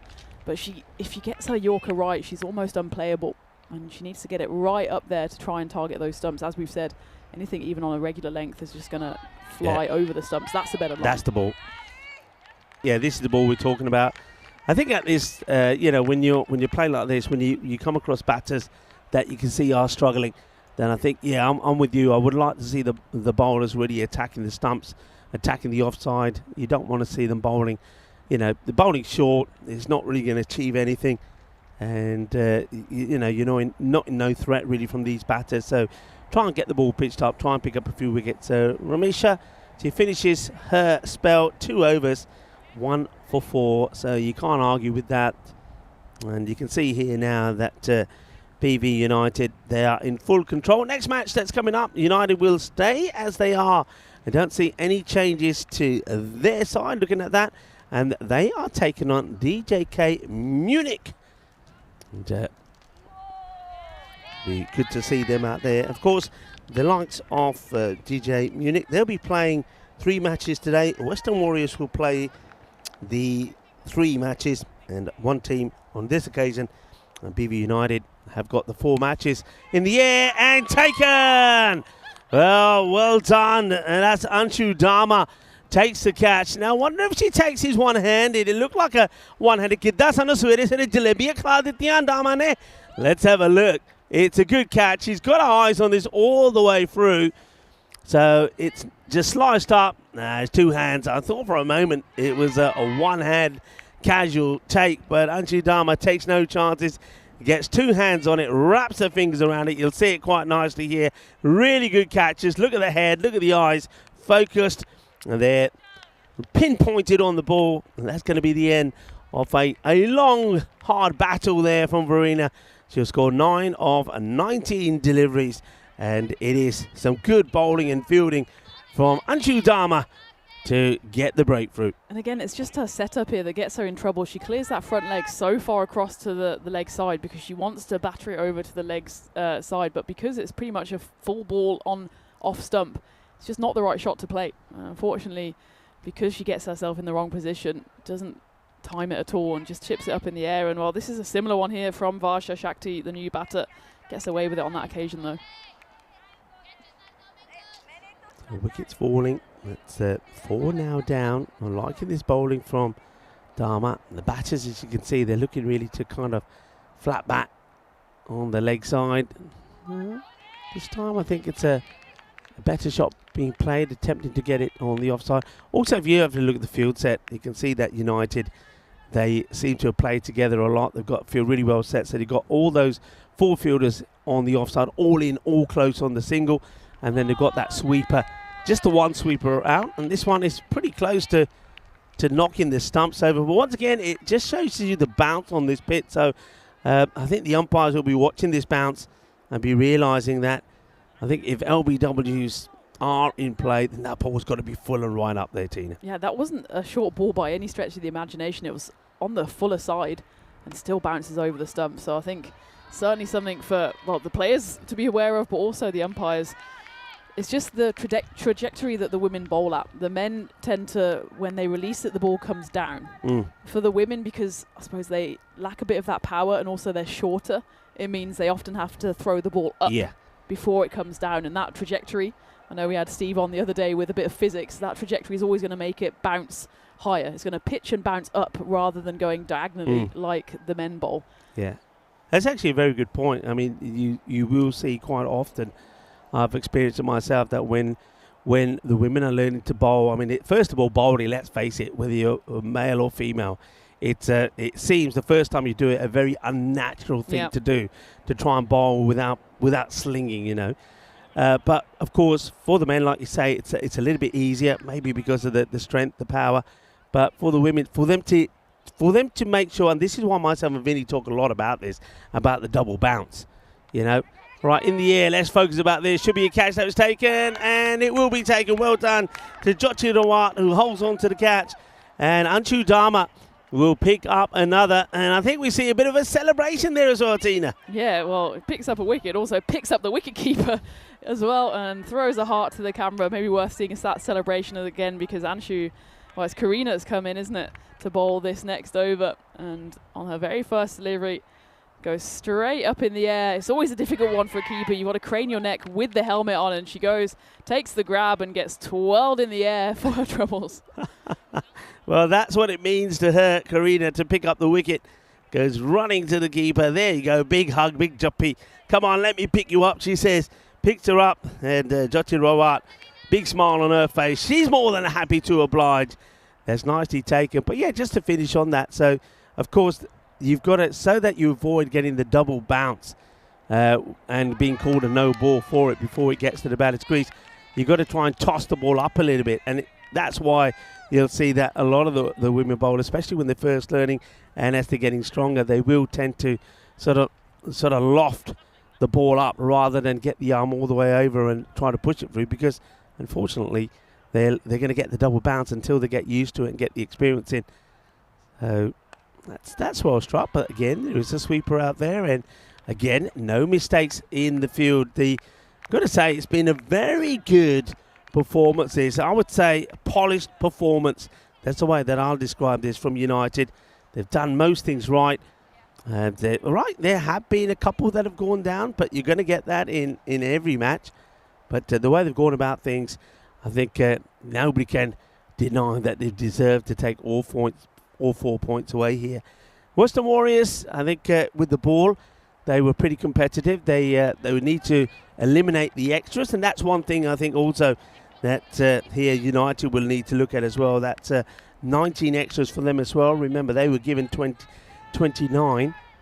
So, but I do believe just by just playing 5 matches today for tomorrow, by playing, the teams will get better and better on the extra front. We've seen that so many times, but with the Warriors, I think they'll be competitive with the ball.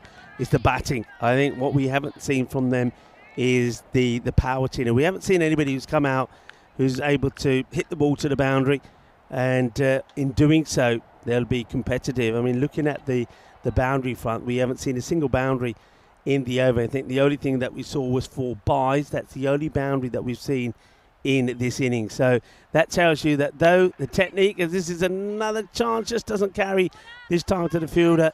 So that's a good example. So they'll get bat onto ball, but they're not able to clear the 30-yard circle. And when they have got it through on the leg side by playing a pull or a hook shot, the fielding on the boundary has been pretty exceptional from United. So that's some work to be focused on for the Western Warriors. But they've got plenty of time and plenty of matches to get that right. One's going to be a little bit too wide this time from Karina.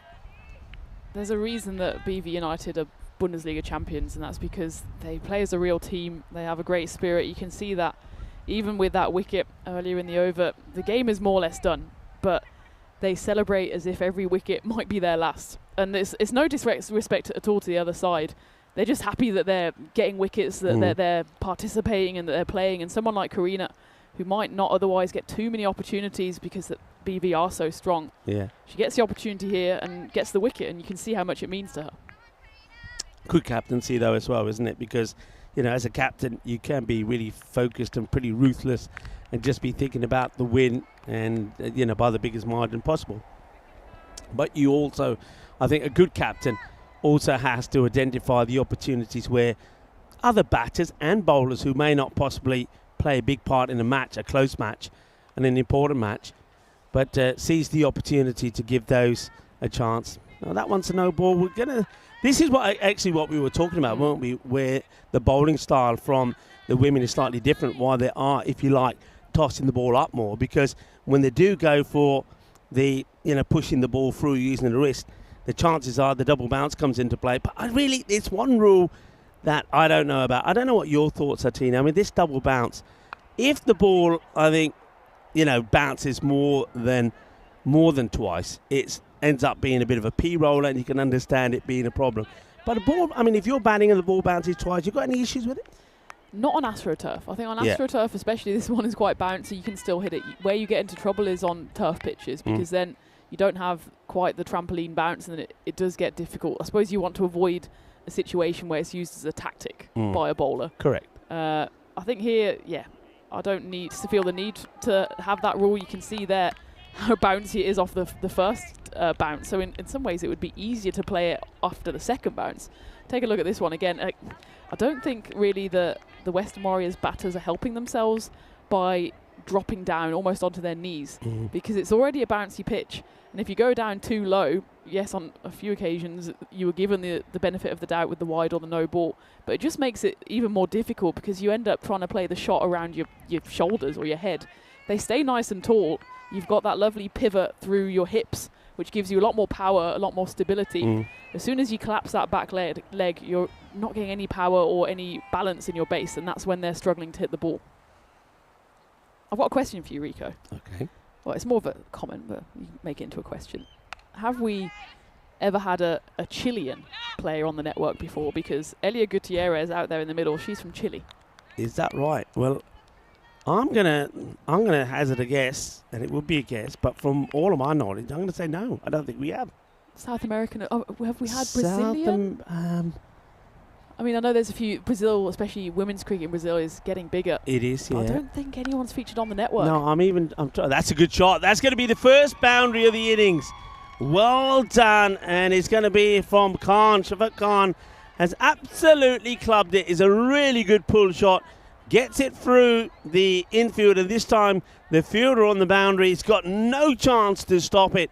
That's a really good shot. Nicely played, and we will see a boundary in the innings from Khan, and she's trying to get their team to the 50. I mean, that'll be a good start, but yeah, going back to that, no, I don't think we have. I know that we have a fair number of, like in Spain, for example, I know that we do have, that could be too high, no ball.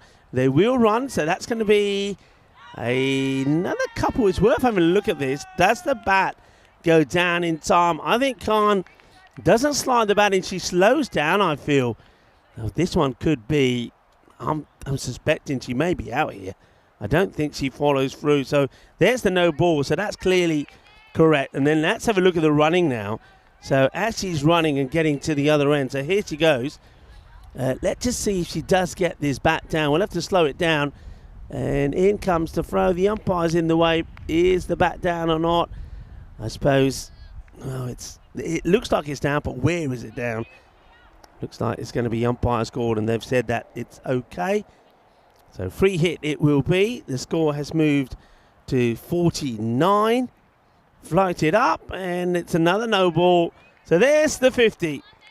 The Western Warriors, they'll be pleased to have that. There'll be some gentle applause once the 50 goes on the board as well. Just a little bit too high as Milena Beresford gets that tossed up. But no, I think that you could have a point there. We could have the first Chilean playing on the network. Oh, a little edge, and it's going towards the boundary, but it won't go all the way, and the batters will take a single. It's good to see the Western Warriors have stuck at it here. The game pretty much gone. Even the bonus point is well beyond their reach, but they'll learn, and they'll learn quickly. Let's not forget, for the vast majority of these players, apart from the two that played in that Belgium ECS, and of course Verena Stoller, even she hasn't played on the network before. So it's a new experience for all of them. Another time that here is a full delivery, a better one for Milena. Still goes over the stumps.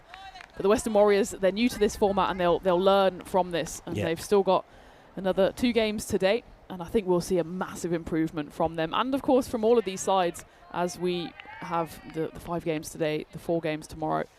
And that's one of the most impressive things, especially when we have these women's series, and especially the domestic women's series.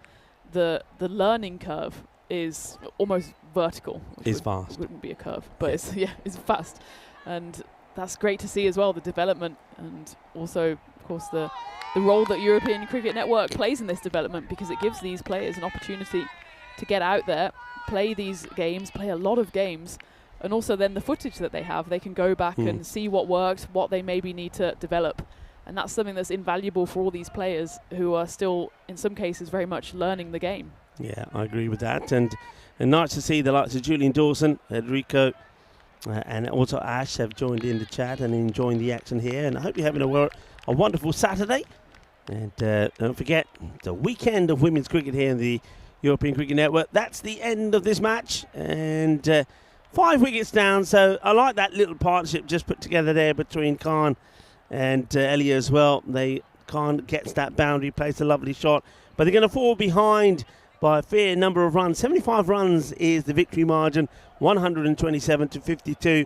But yeah, I agree with you. The Western Warriors, they will get better and improve all the time. I expect to see that with their batting. Also with the number of extras, not just them, but both teams did give away 29, of course, were given away by United themselves in the first innings, and in this second innings the number of extras were 26, so that's a lot of extras. And again, I've said this so many times when we've started a series and women have been playing, the number of extras have been high, but just watch how that changes during not just the course of the next couple of matches, but this day and then going in tomorrow.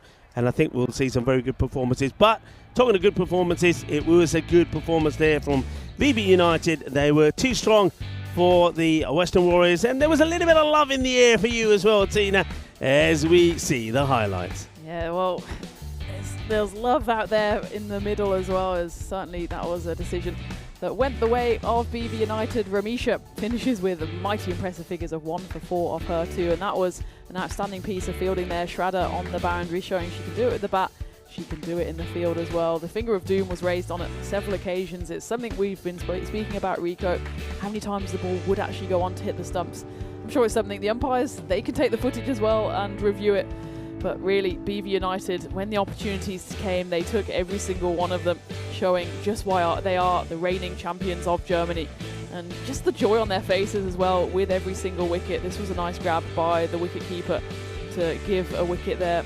It was a nice grab from Karina as well. And, we didn't quite get that in all of that in that highlight, but Karina, she was delighted by it, came and grabbed, the wicket keeper grabbed the catch, and Karina grabbed the keeper and lofted right up in the air, saying thank you very much. But you're right, look, the all-round performance, some of the catches that we saw there from both teams, actually, there were good catches you said, specialised areas. I think the player on the 45 at fine leg is going to get a lot of action today, but the quarter bowl was really good there as well. Nice catch there taken by Jati, also the wicket-keeper. Just a good, solid performance. One thing that Western Warriors could also learn from that match when they go back and look at it is some of those field placements, because I really did love the way that field was set by United. Yeah, absolutely. They are a team that knows each other very well, and I'm sure they know who should be put in what position and exactly where they should be for what batter. You've got to say they've got a slight advantage over the Western Warriors in that respect, because this is a side that's been brought together from different teams, and they are not only learning each other's names, that's point one, but then from there they've got to learn, okay, well, who's maybe left-handed, who's right-handed, who can stand in what position, who's got a good arm. And that's why we will see, especially for the Western Warriors, such a steep learning curve, because these are the things that they can only learn when they're out there in the middle. And the good news for them is that they will be out there in the middle another 5 times, 2 today, 3 tomorrow, and I'm sure we'll see huge development from them. As for Baden-Württemberg, they're already a pretty well-oiled outfit. For them, it'll just be a case of can they continue to assert their dominance. They've got a tough game now coming up against DJK Munich. That's the final from the Bundesliga last year. So I think those two are going to be slogging it out, and I'm looking forward to that one. BV, of course, have got a very heavy schedule today. They're playing 4 out of the 5 games. They've got a rest in the middle. As for the Western Warriors, well, of course, everyone is going to be sitting off one game if they are having a rest and then coming back again, because it's a brutal schedule for everyone, really.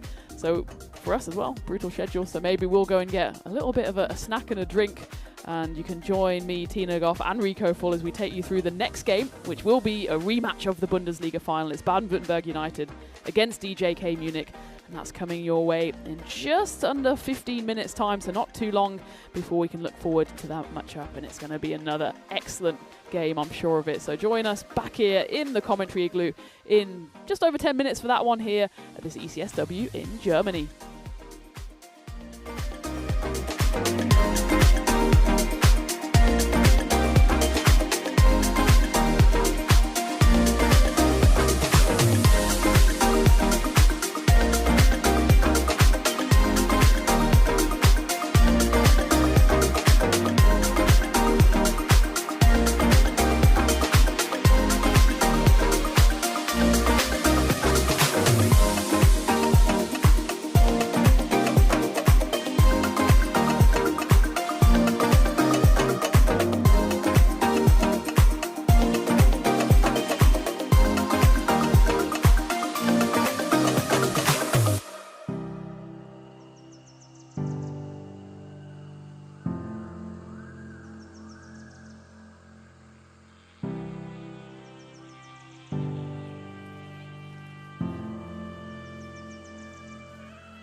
This European cricket event is proudly brought to you by HCL Software, Rado and 1xBet.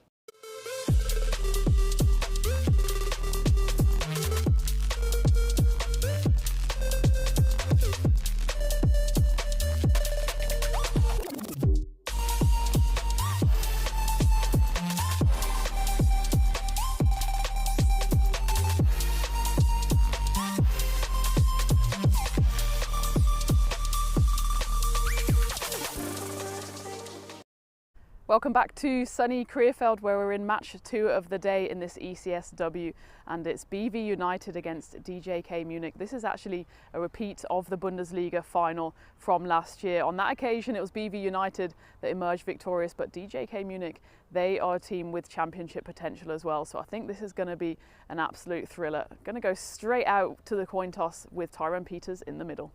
DJK Munich to call. Heads. Heads is a call. Tails. We're going to have a bat first. They can have another bat. Thanks, Ty. So there you have it. BV win the toss again and they will bat again.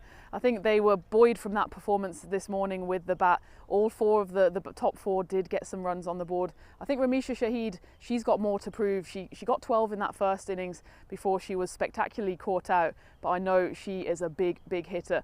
Kartika, the opener, she did really well as well. Just a bit of concern about her knee injury. Seemed to be okay by the end of the innings, but certainly with the 4 games that BV United are playing today, it's something that might need to be managed. It's a hot day, it's going up to about 30 degrees today, and BV United in particular need to see how they manage those resources with them playing 4 out of the 5 games today. As for DJK Munich, this is their first game as they watched the game this morning, and I think they're looking forward to getting out there in the middle. It was good to see Amaya at the coin toss, and she's someone certainly to look out for. She's a youngster, but she's leading this side already and she's played for the national team. She is a gun bowler, but she's also got some power with the bat as well. Speaking of power with the bat, Nikki Kingsley, she's one to watch as well. She's a former hockey player, and you can kind of see the way she hits the ball, but when that ball goes, it's gonna go. So me and Rico in the commentary box better watch out. Rico, I know you're looking forward to this one as well, especially seeing DJK Munich for the first time. And the news from the toss is that BV United have won it, and once more, they will bat first. Thank you very much to Tina, and well, I'm looking forward to another innings of the BV United side. I think they batted very well in the last match, got to 127, though this time round I think the test from the bowling side will be a bit more stiffer. I think these 2 teams and players, they will know each other really well. They'll know that, and we'll be looking to exploit the weaknesses that they have discovered from one another. Quick look at the 2 teams. Of course, Tina's already spoken to you about some of the key players, but I'm certainly looking to see Sharada back in action. She was the player of the match in the last one with a fine batting display. It was good with the bat, scoring that 28, and also bowled 1 over, which there was only the 1 buy-off, so it was a maiden as well. So she was good, and I think, as we said, Kartika is also going to be key. And of course, her fitness is going to be well tested today. They've got 4 matches today. I get the feeling that we will see some changes from the United side a bit later on, whether they just rotate the players or rotate the batting order. I think that's something that you would likely do on a day where you're playing 4 matches on a very hot and sunny day. 62% to 38% are United in favourites of this one. But I'm sure that DJ Munich will be looking to get those early breakthroughs. If they get the early breakthroughs, then they might get a hold on the game. Well, welcome back to everybody. Rob Thompson and Wayne now joining in the chat. Hello to Luke Belgium as well. Looking forward to another entertaining and exciting game of cricket. And before the match starts, I want to say give a quick congratulations to the president of DJK Munich, and had a baby last Friday. Baby Rocco Cantor was born last Friday, so congratulations to Julia Bonnet, and of course also to James Cantor. I know that you're probably at the moment celebrating together, bringing baby Rocco Cantor into the world. But yeah, big shout out to the president of DJK Munich and Julia Bonnet. And I'm pretty sure that as well as all the duties that a new baby brings along, you're still finding time on this sunny Saturday to be watching some of the cricket. And if you are, maybe you can send us a message through. If baby Rocco allows, that's going to be 4 runs to start. And that will go all the way to the boundary. 4 carreras. And it's a good start. We didn't see too many boundaries in the last match, especially from the innings there of the Warriors. So we do start with an early one here as Karina gets the team going. And of course, I want to say hello to Lando as well. Lando, don't want to leave you out. And I'm sure you're doing your bit, looking after Rocco as well and playing your part.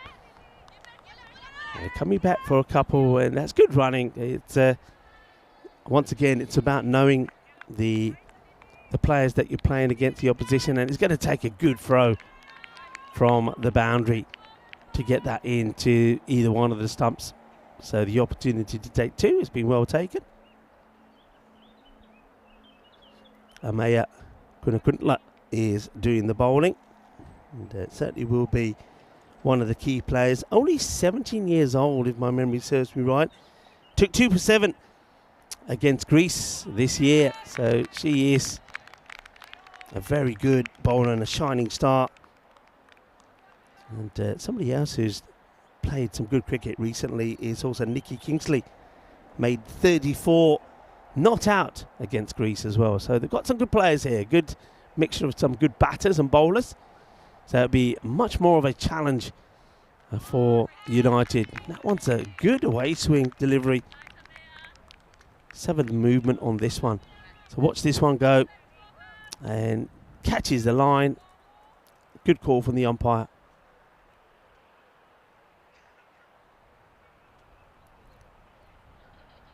Takes her time like that. Takes the time. Gets set. In she comes. And that's hit down the ground. One bounce to the fielder. They're taking on the run. In comes the throw. It's a little bit wild. And gets over the bowler, but thrown in hard by the fielder there at the short and mid-on. Chandana Basant gets that throw in pretty quickly. Right, it's time to see the next batter. Sharada takes guard, takes her time, pretty well composed, marks a guard with the chalk and is ready to go. Maya, that's well bowled, but well played. It's a really good bit of cricket there actually from all round from the bowler. Good full delivery first one to the new batter, testing the batter, and the batter does well there. There's Sharada. She holds her shape really well. The body is good, the head is straight, just plays it out on the offside, and they will take a single. End of the over, 8 runs do come from it. And this is going to be a good match, and it's going to be a pleasure once again sharing this with Tina Goff, who joins me as we have a look at what will be happening there at the Karma Oval when it comes to the Euros of women's cricket. And we do this time around have the emerging, the Challenger and the Premier Division there, Tina. Very much looking forward to that. Hopefully be there in a playing and commentating capacity, not at the same time Although I know we have had chats in the past about some kind of player mic, but the Challenger division, of course, Germany featuring that one. And Amaya, who bowled a decent first over there, I'm sure she'll want to have another chance to perform on the biggest stage. Good early movement from her as well. She's someone who's a natural leader. As you said, she's only young, still a teenager, but she's been given the responsibility here to lead the Munich side. She's got a real cricketing brain as well, calm head, exactly what you want in a captain. It's good to see her as well as a captain taking the first over. Not always the case. Sometimes if you're a bowling captain, you try to just be overly generous to everybody else, but she says, no, I'm going to take the first over, and does it well.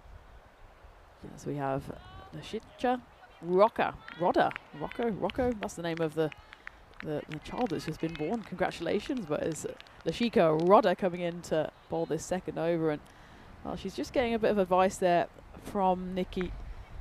And what you've got to remember from all of these sides as well, that they're going to have players in varying stages of their cricket development. And Lashika is certainly someone who's still learning the game, and anything that she can kind of glean from more experienced players is going to help, as that one's crunched away and Shraddha doesn't miss out.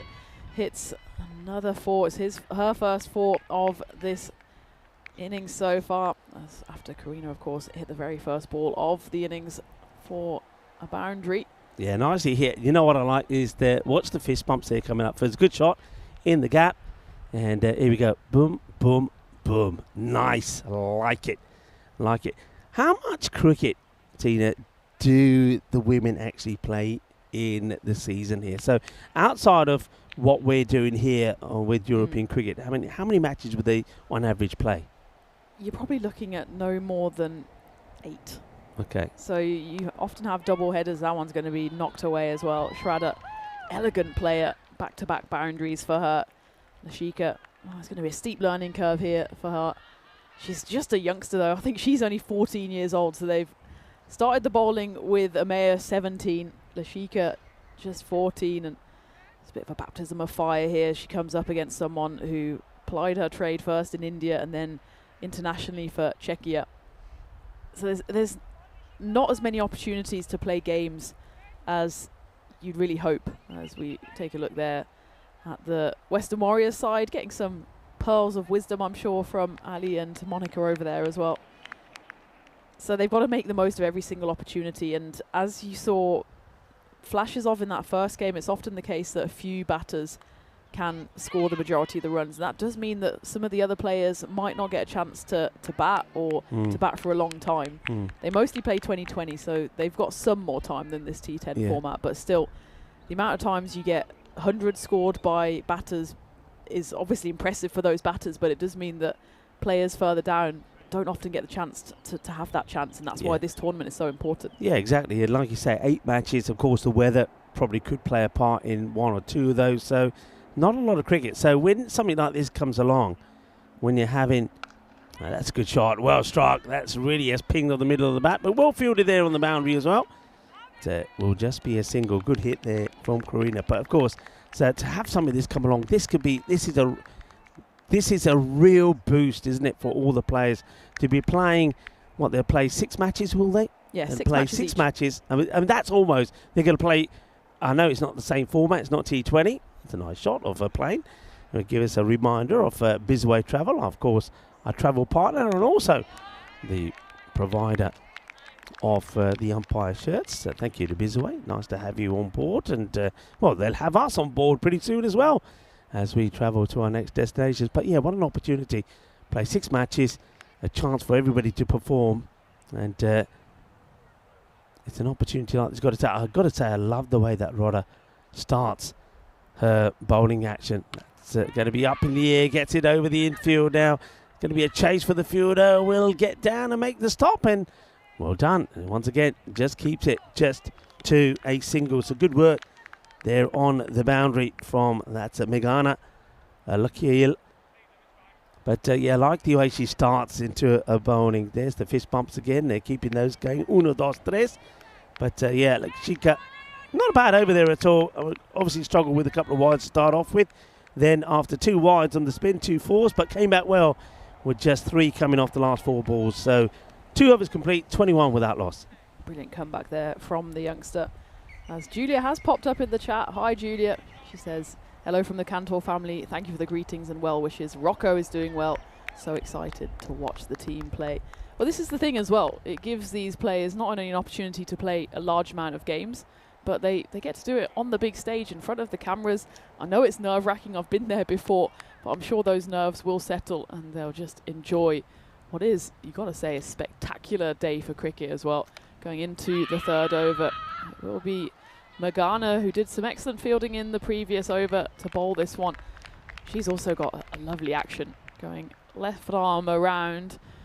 Just have had a few words there from umpire Jason, maybe just being told it's often a case for the left armers that they've got to get off the pitch quicker. Especially if you're going left arm around, your instinct in the follow through is always to kind of go straight on, straight across the umpire's line of sight. You can see she's quite tight to the stumps, and this time she does get away. This one goes in the air. It's a chance for a catch.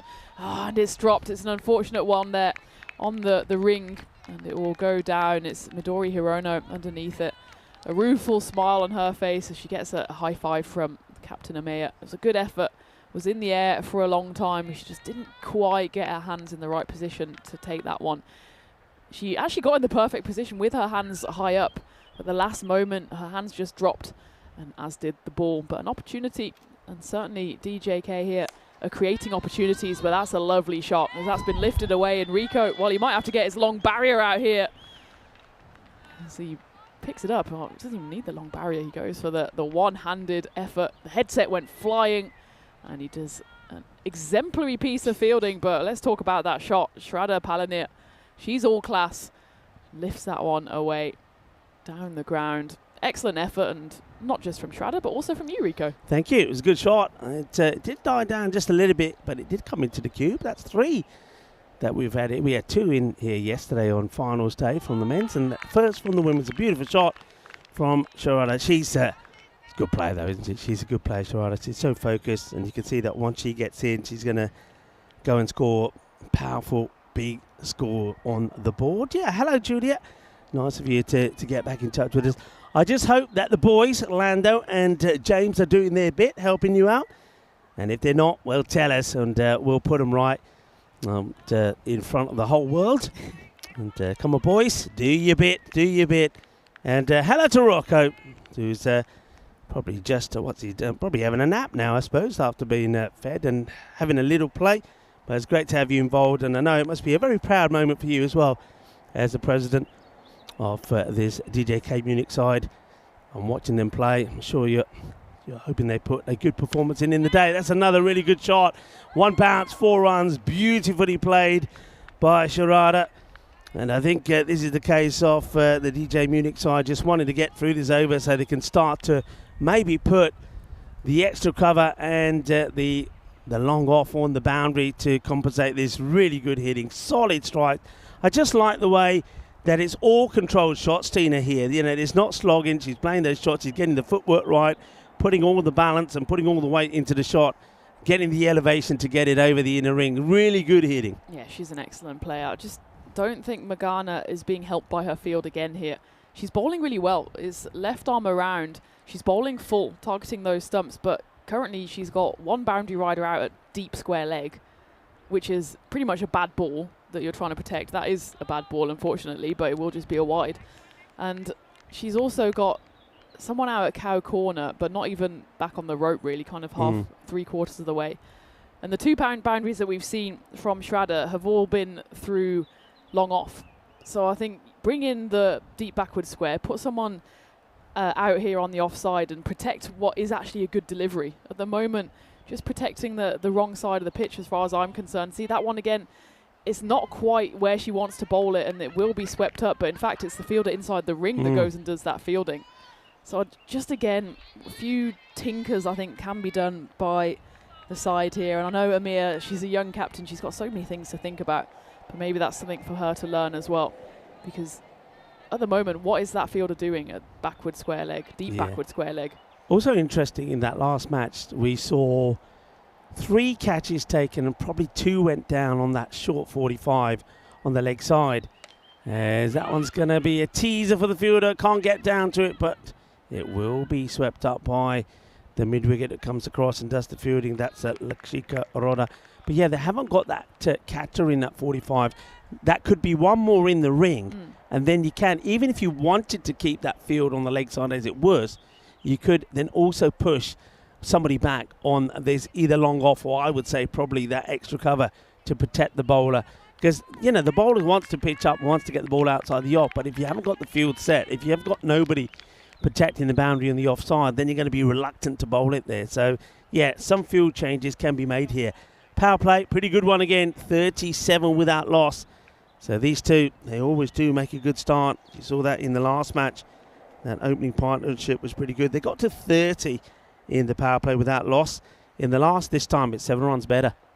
Now that the power play has been lifted, they can be a bit more defensive and conservative in their field placement. So they have now sent long off out for the over here, which will be bowled by Nikki Kingsley, another player who's featured for the national team, and that one almost picks up a wicket on her very first delivery. That one, well, it will go to that player deep backward square leg. It would have gone to the player on the 45, and it probably wouldn't have carried, but it's that hot spot that I think Munich probably came a bit too late to the pitch earlier today to see most of the catches that were taken there, but it must have been 2 or 3. There was certainly another couple of opportunities as well. And I do think you want someone inside the ring. They do have a square leg, but it's more of a conventional square leg. So a few things that they can think about as they, of course, go through today. We are being, I suppose, super critical because this is a Munich side who are playing their very first T10 game. This is not our very first T10 game, so maybe it's just a case of something we can see that they might not be able to see quite yet. But again, that's what they're here for, to do some learning, to grow as a team and as individuals as well. So far, though, this has been a good over from Nikki. Just happy to let these two explosive batters just take the singles. Schrader in particular, if you keep her quiet, then you're doing a good job. Karina, currently at the moment, just being a bit more of the second fiddle, but she's doing that as well, doing it well. Nice controlled pull shot again. I do like the technique of the pull shots that we've seen from some of the women. That's a good one there again from Karina. And we always say when you practice that shot, when you get all those throw downs, I'm sure you've been there, Tina, from high to low, probably hit about 100 balls in a 15-minute session, and then eventually it comes. You start to feel the middle of the bat on the ball, but the most important thing is you're hitting it into the ground. And we've seen already today that's been pretty critical. That's going to rate away. It will just be stopped before it gets to the boundary, and the batters will come back for a couple. So Sharada, I think she's not so much the high to low kind of batter. She likes to just go high and try to clear the boundary. End of the over, not the worst there from Nikki Kingsley. Pretty tidy, just 2 runs there off the end, so she'll go for 6. And after 4 overs is 43 without loss. It's interesting how the teaching of cricket and especially batting has changed in the last even 20 years. It used to always be high to low risk cricket, where I mean, of course, you can get value through that shot, especially if on the pull shot. They always told you, get those hands high. By the time you finished, it should be basically a diagonally down motion. Nowadays, I suppose because of the shorter format, as this one goes up and it's going to go over the head of Nikki, the chaser's on. I think she should be able to reel that one in as they scamper through for 2. Nowadays, they don't quite say low to high. Or sometimes they do, actually. They say if you're going to go, then go big. And if that means you have to go low to high in almost like a golf swing rather than the downward motion, then you go and back yourself to hit that shot. So I think nowadays there's a lot more almost confidence given to the batters that if you go for a shot and it goes wrong and then you get caught, they say, okay, well, at least you were going for the shot. I think what we saw this morning was they were going low to high, but there just wasn't that conviction in the shot, and maybe just not quite the pace on the ball to be able to lift it over the fielder. And maybe on that occasion, actually, they needed to go almost lower to higher rather than half committing to the shot and going proper horizontally. That's when you get yourself in trouble, because that's when you hit it almost at waist height. We saw the catches that were taken. Either they were top edges, which is just a matter of timing, or they were taken because they hit it in a straight line going horizontally. So if you're going to go low to high, swing and swing hard, and then In the worst case, you'll clear the fielder. In the best case, you'll clear the rope as well. We go into the fifth here, and that's swatted away. Will be stopped in front of the rope there by Magana. And it's Chandana bowling this fifth over. How do you find that adjustment? I mean, we talked a little bit about when we were talking about the bowling and what your views were when the ball bounces more than once. Of course, it's called a no ball if it bounces more than once before the batter's crease. But of course, as you touched on, it's very different if you're playing on the turf pitch compared to the artificial. But what about the batting? Because of course, I would say that when you're batting on the artificial, so for example, when you're there playing at Khartoum, because of the bounce that you will get from some of the slower bowlers, you're probably playing the pull, the hook shot a lot more than whereas when you're playing on the turf where you're probably driving the ball more. Yeah, it's such a difficult adjustment as a batter. It's something that I struggled with at the start of this season, going from my last match was then in Italy, as that one is thrown in. Direct hit, it won't be a run out, but an impressive throw from the boundary there, which deserves a round of applause from her teammates. When I was in Italy, that was a bouncy AstroTurf pitch, and I had to then play cuts and pulls, which aren't my natural shots. I grew up playing cricket in England, and I was playing through the V. And then I went back to England, and the first thing I was doing was trying to pull a ball on a length, because even a length on a bouncy pitch is basically a short delivery. Yeah. And then suddenly the ball was kind of at my shins, and I was thinking, uh-oh, I need to readjust here. No readjustment required there, though, as that one is swatted away. And Karina gets another boundary to the collection, and look who it is. Ali, you can't keep him away from the action for too long, as he was furiously scribbling notes in his notebook, I'm sure, but he gets up off his chair and does the fielding, exemplary fielding there from the national team coach. Yeah, well, we'll have to try and get him in into the igloo maybe and have a bit of a chat with him, because I know there's plenty to talk about. But welcome to our viewers around the world. We're just talking about the difference between and the adjustments that you have to make when you go from an artificial to a turf or vice versa.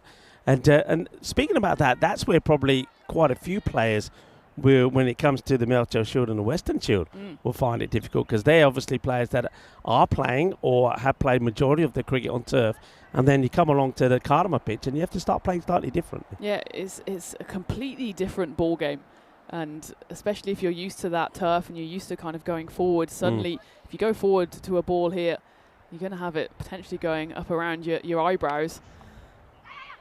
It's played away. Yeah, it's a shout. And on course once again for about that one, at the moment 110 to 115 maybe, and that's exactly what the expected score predictor is saying. But I think if they get a couple of good overs here, get a bit of acceleration, they'll be once again in touch with a 120, 125. That's what they'd like to get to. It's a bit of an inside edge, a bit of fortune for the batter, Karina. Karina really very much playing kind of a supporting role, but still scoring pretty well herself. Moves to 20 or 14 deliveries, but it's Sharada. She's the one who can explode at any moment. They've done well the last couple of balls to contain her. It's going to be too wide, and that's well left by Sharada.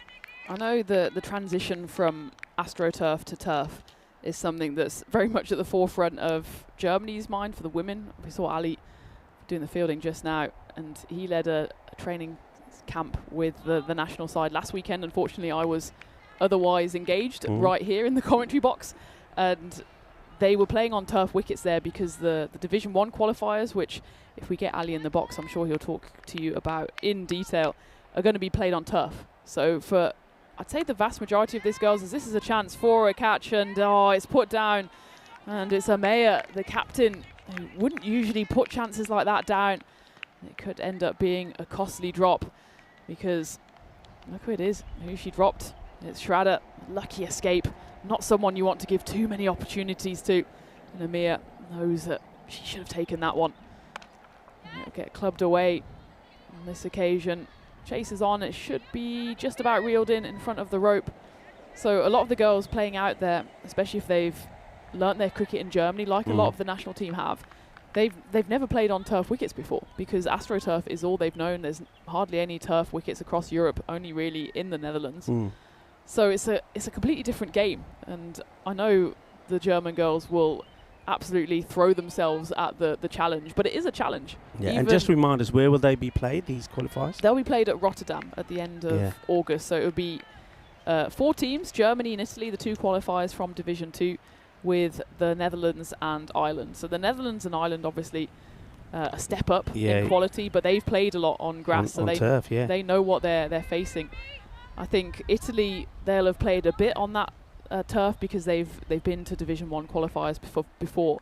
But for Germany, a lot of them, it's either an experience they've had a fair few years ago, or it's one they've never had, and that's a huge transition. Even if you just compare to this pitch here, which I think is particularly bouncy, but it's such a different game, and it will be a challenge for the German team. But I know it's a challenge we're looking forward to, as that one's hit away nicely, and it's fielded well there. Excellent fielding. On the rope by Midori Hirono, who did miss out on that opportunity earlier in the innings, but looking to make amends, as that's another decent over from Nikki. She finishes with figures of 0 for 18. And BV, they certainly haven't got away from Munich here. Expected score 116. I feel like if you can pick up the wicket of Schrader in particular, you might be able to put the brakes on this momentum, but you've got to look at the batters still to come as well. You've got Kartika. Be interesting to see, as I said in the intro, whether they actually protect her a little, given that there are some runs on the board as well. Ramisha, she'll come in and hit from the off. And Anshu as well, we saw in that previous innings, she can find the rope. So they do have an embarrassment of riches, do BV United. Taking a look at the scorecard there. Kartika is currently carded at 3, but will remain to be seen where she does come in as we go into the 7th over here. It will be bowled once more by Magana, who went for 16 off her first, and that was a lovely little drop and run there from Schrader. It's good to see her. She's not all just about hitting those boundaries. She's more than happy to give the strike to Karina, who's, well, almost catching her up now. She's 26 off 17. Yeah, there's a question there from Helix. I mean, saying how many turf pitches, but are there any turf pitches here in Germany? No, so I know that one's hit away, and that's exactly the kind of power hitting that Karina is able to display as well. I know there's been a few attempts, even at my home club in Hamburg, THCC. We always have this pipe dream of, we'll get a turf wicket down. The problem is you don't have the expertise, the people that can do it. You don't have the equipment, because it's not just a case of, let's mow the grass very short. No. You have to have so much specialist equipment that I think sometimes people don't appreciate. These turf wickets don't just come from nowhere. So that one's going to go all the way for 4 runs. A lovely hit from Schrader. She moves up to 36.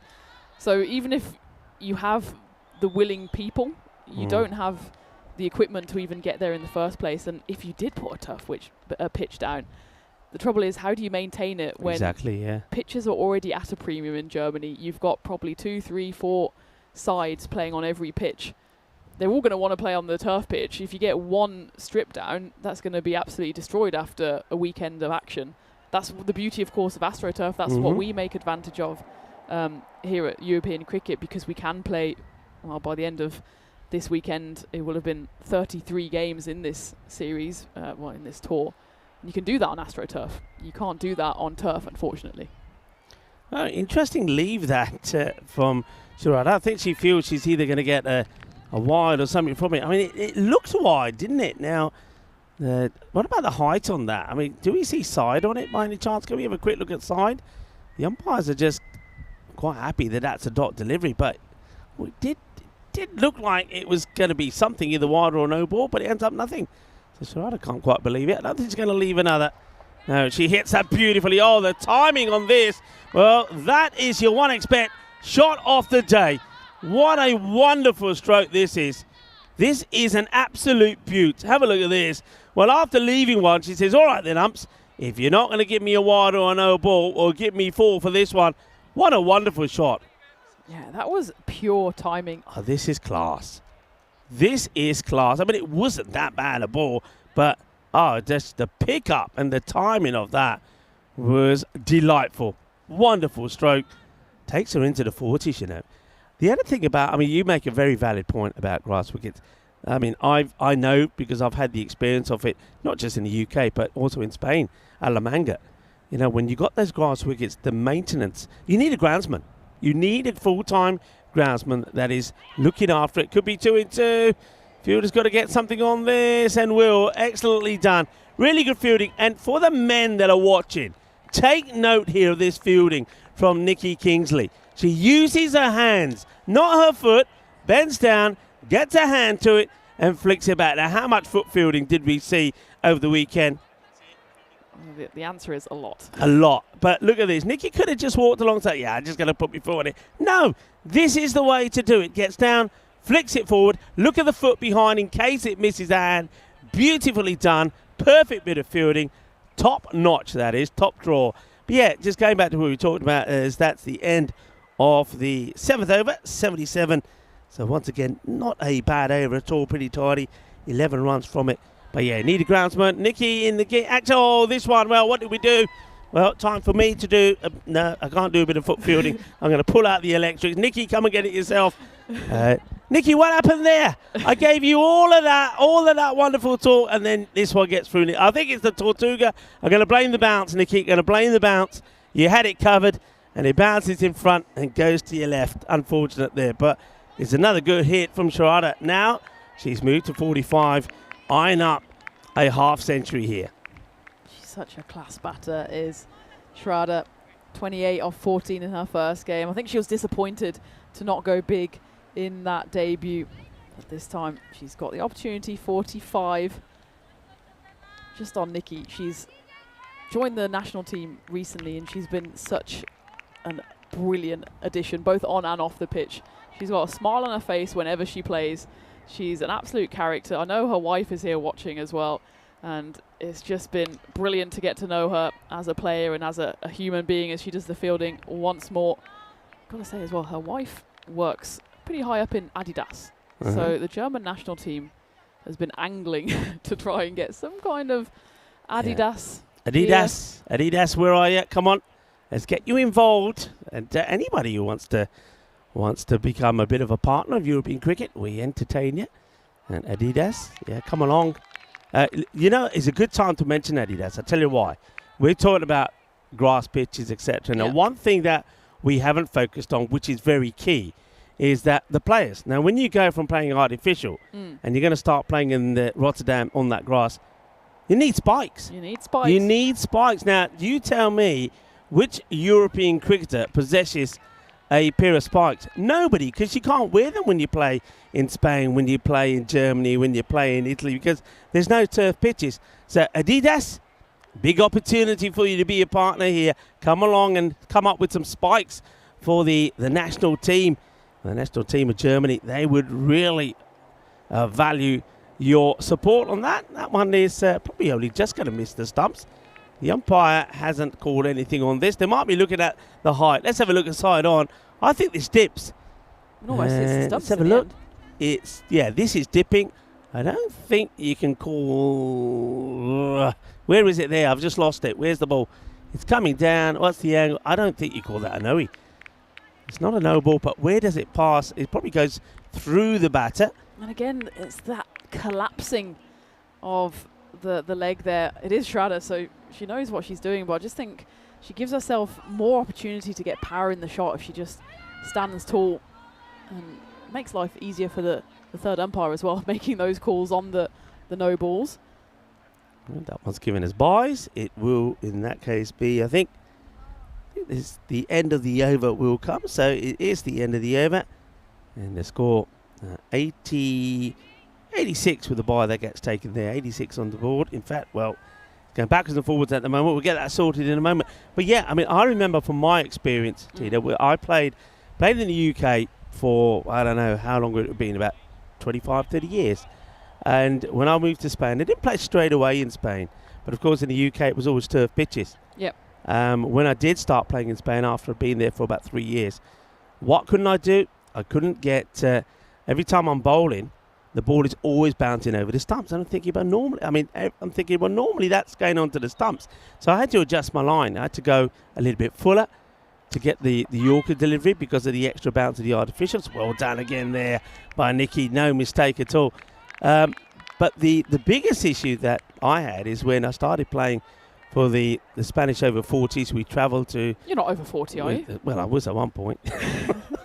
travelled to the Netherlands, travelled to Denmark and to the UK. But of course, when we went to the Netherlands, gone, beautifully bowled, full and straight. Karina will go to an end here. 28 of 21 deliveries, and Amaya Gunakuntla comes in and takes the wicket.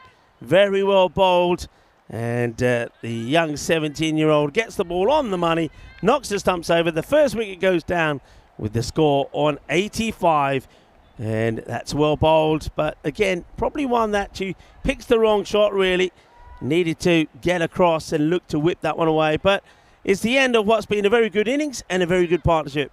And Karina will go for 28. It's a brilliant delivery from Amaya. You can see there, take a look at the length on this delivery. If you want it to hit the stumps, that's pretty much bowled on the crease, just in front of the crease. And even then, it just clips the top of leg stump. So that's the length we're talking about. Mark my words, there's not going to be too many that are hitting the stumps any shorter than that. So I think the umpires need to take note of that, because it's just one of those pitches that bounces much more than you think. And well, you were saying, Rico, that's what you had to contend with when you moved to Spain, because it's just a different mindset for the bowler.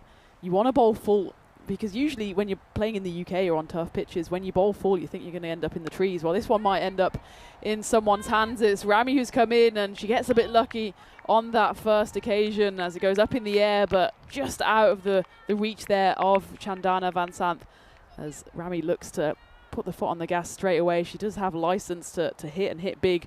She is capable of that as well, but she misfires. Does, though, give Shraddha the strike back with the opportunity to get to her milestone. Difficult with Amaya bowling and bowling full. She's not going to give you too many loose deliveries, but it's tough when you're used to one thing. I remember when you grow up in the UK, you're excited to get your first pair of spikes, and then from the age of maybe 9, 10, 11, you play cricket in spikes the same way you play football in football boots. The whole thing is different. I mean, we talk a bit about the pitch, as that's played beautifully. It's going to take some stopping, and it's wonderfully fielded. Excellent fielding.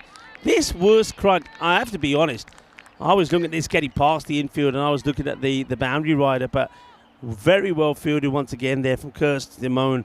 Makes the stop and gets the throw in pretty quickly as well.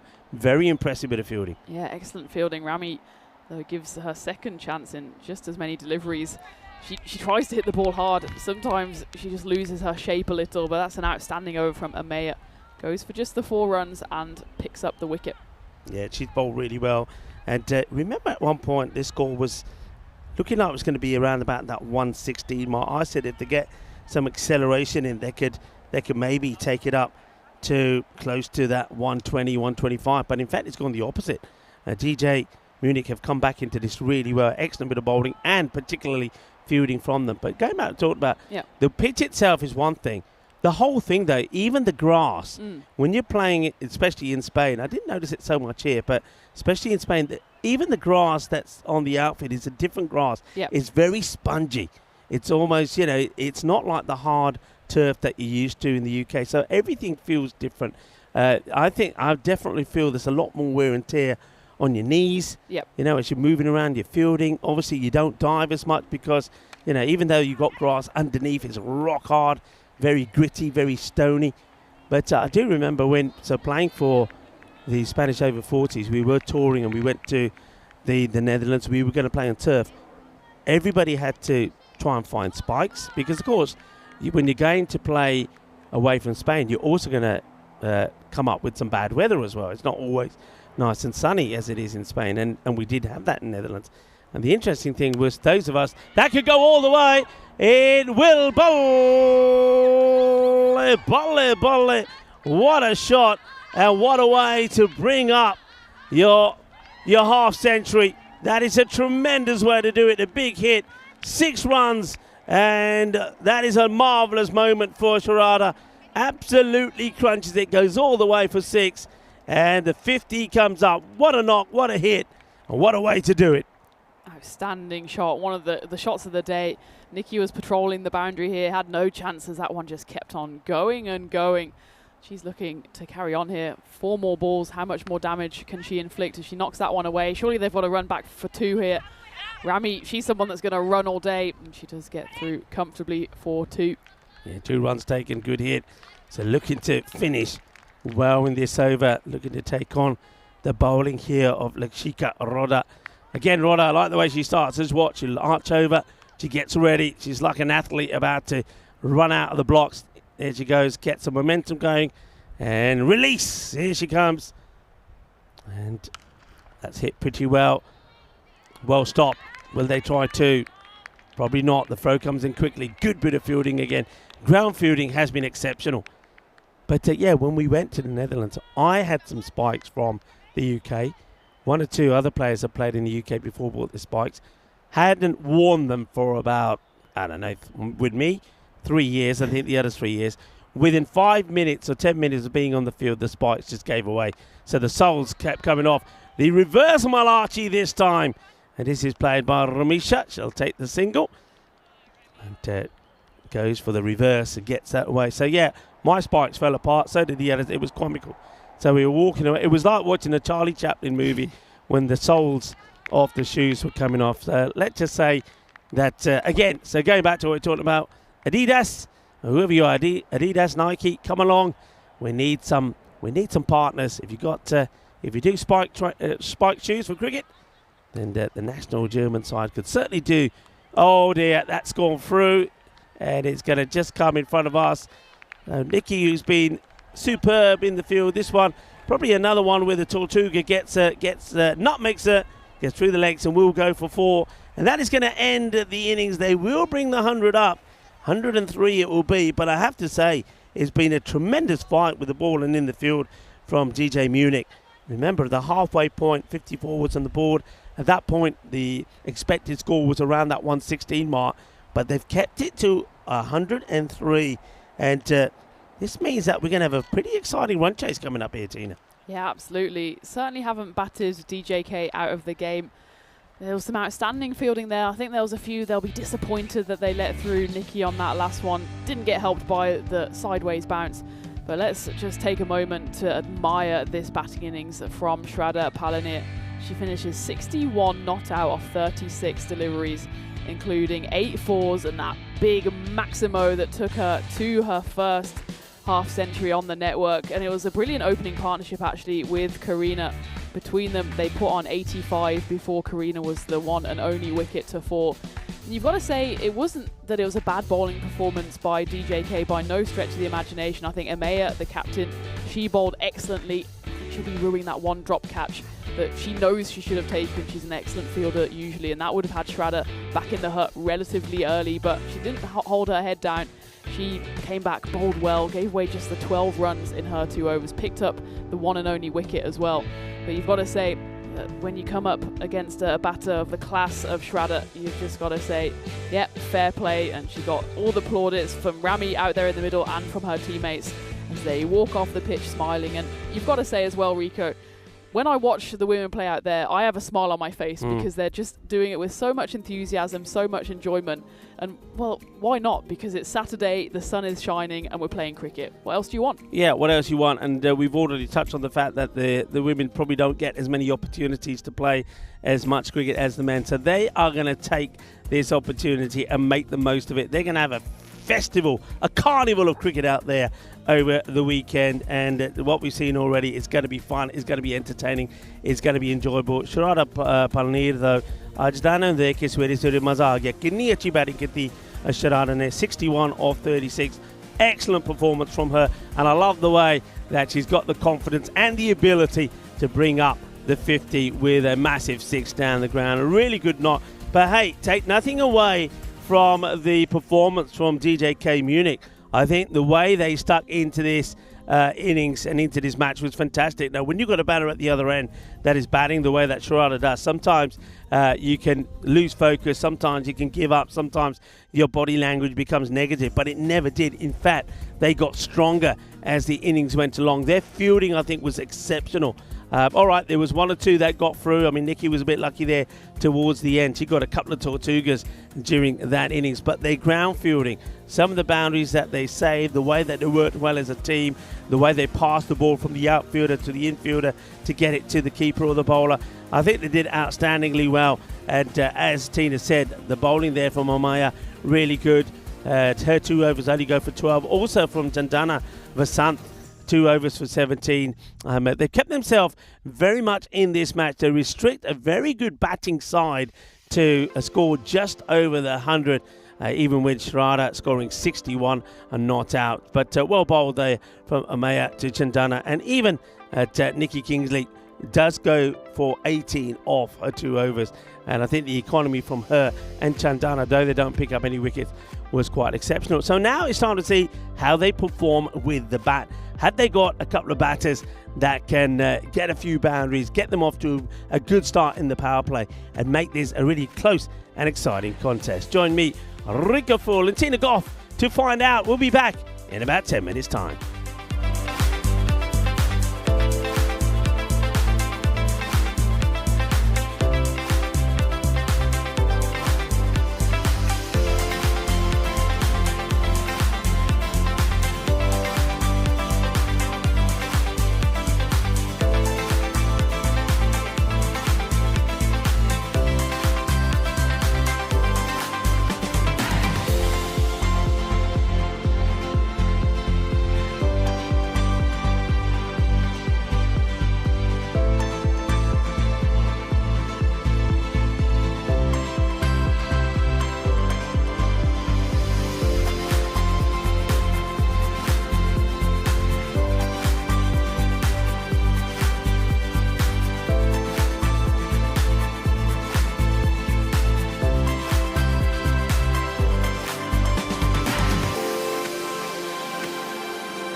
This European cricket event is proudly brought to you by HCL Software, Rado and 1xBet. Welcome back to sunny Krefeld, where the chase is on here for DJK Munich in their maiden outing on the European Cricket Network. And well, Baden-Württemberg United, they put runs on the board, not quite as many as in that first game. And that means that certainly DJK feel like they're in with a shot here of getting not only the runs, but, well, if they go wild, maybe even a bonus point. Remember, the bonus point will be new to both of these sides as well. I'm sure they've been well and truly briefed on the laws and the regulations. But if DJK chase down these runs in 7 overs or fewer, then they will, of course, get the 3 points for a win, plus the 1 bonus point for doing it in double quick time. As for BV United, well, they also get the opportunity for a bonus point, and if they restrict the chasing side here to 72 runs or fewer, then they will take the win and they will take the extra point as well. So it's nicely poised here between two sides who know each other very well. And Shraddha Palanir, who was the star of the show with the bat, has the honours of bowling the first ball here, and it will be Amaya, the captain, to face up for Munich. Good pace and good cricket straight off the bat here, as Amaya just fends that one off into the offside. She's joined out there by Nikki Kingsley, so certainly DJK, they're not going to die wondering. They've sent their 2 national team batters out to try and chase down this total, and you do reckon that they have to get off to a good start. Certainly they need to have a decent power play if they want to chase down this total. But Shraddha Palanir clearly has confidence flowing through her veins on the back of that outstanding batting performance. 61 off just 36 deliveries, and not only that, but it was a nerveless 6 that got her to that milestone. 1 6 and 8 4s on her way to that unbeaten score.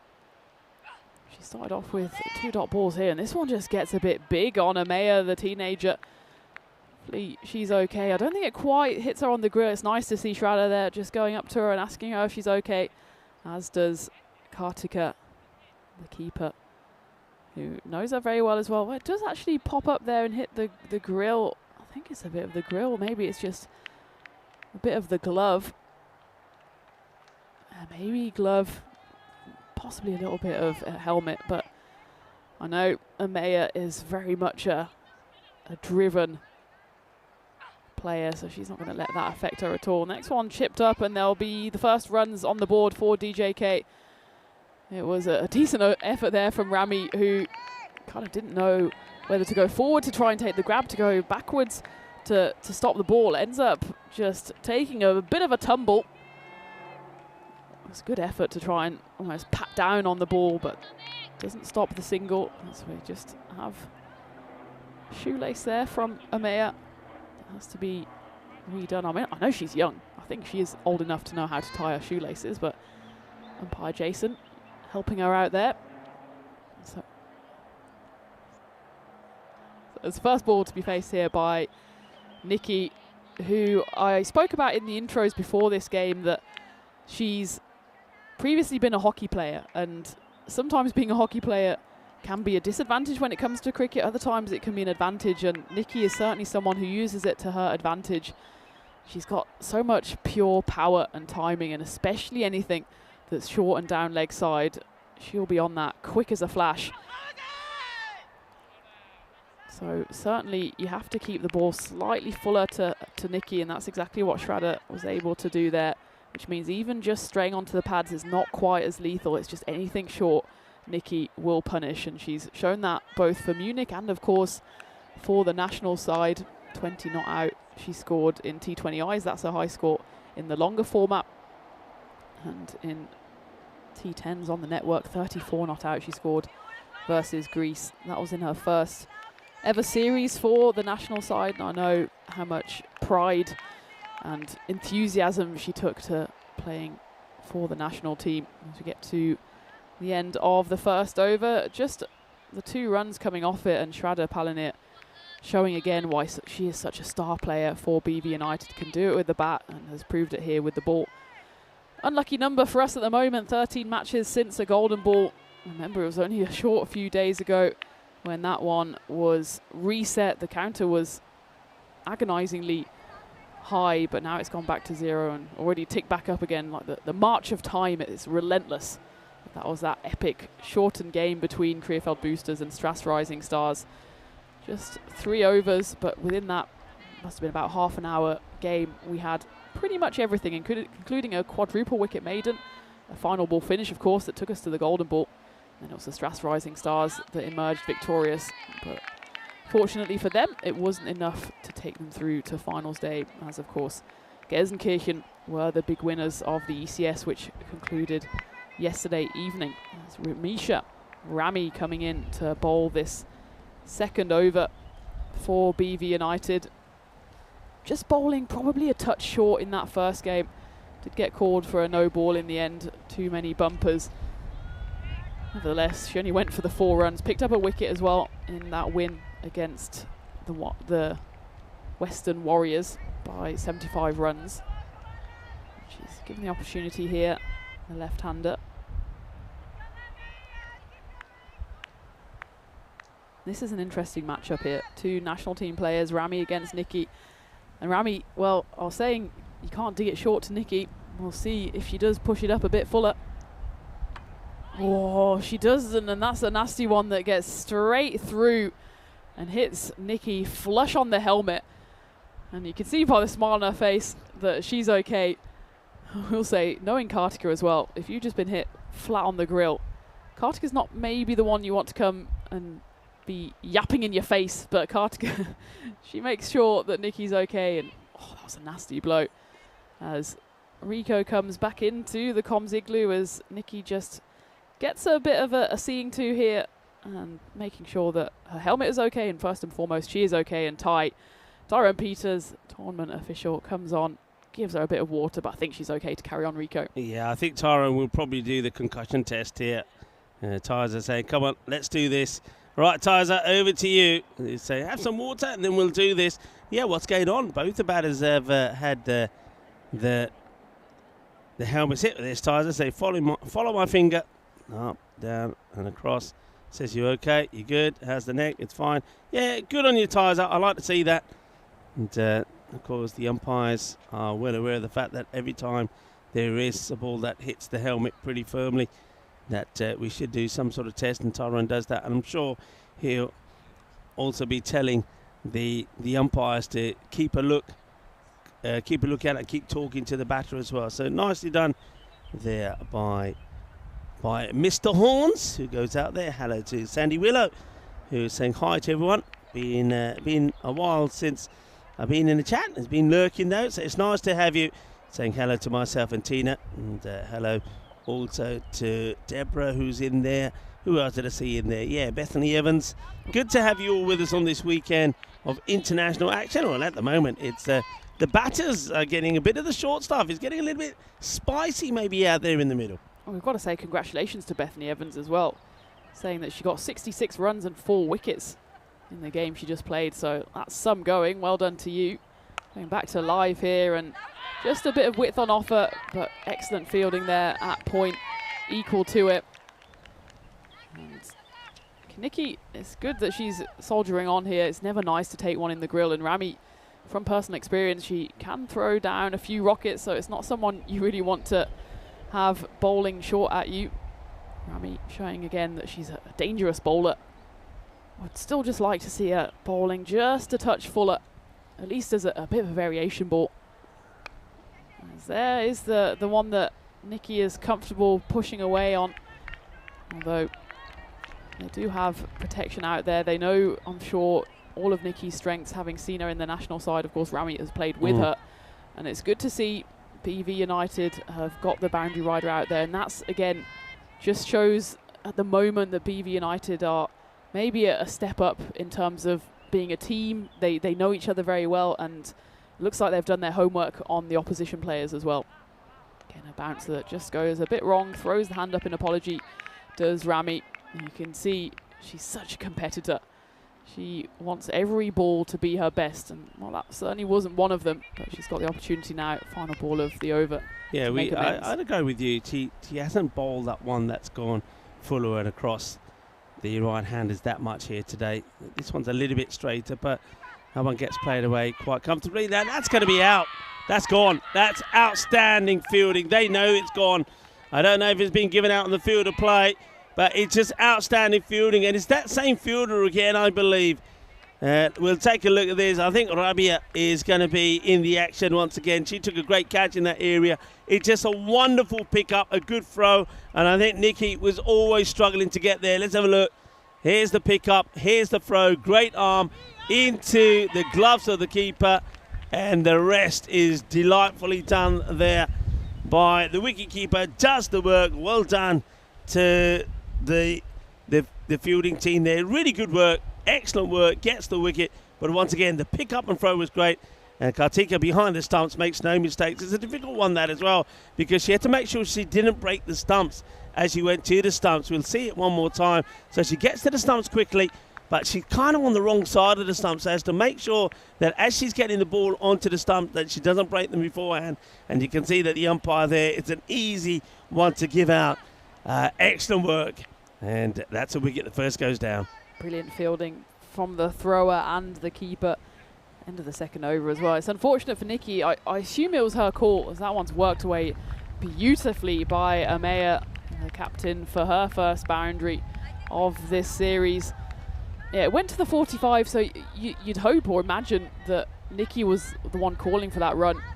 And she probably just didn't reckon with the speed of the pickup and throw there from the fielder. It was Rabia Khalid, as you said, Rico, and Kartika. Well, she'll be pleased with that one. She's always been someone who's got such quick hands. And the throw, I suppose it wasn't the best. It meant that Kartika just had to reel it in and then pivot and take those stumps down. She knew as soon as she did it that Nikki was going to be in trouble. So she has to depart as Kirst Simone comes out to join Amaya. Of course, that was the final ball of the over. So for now, Amaya will be the one on strike.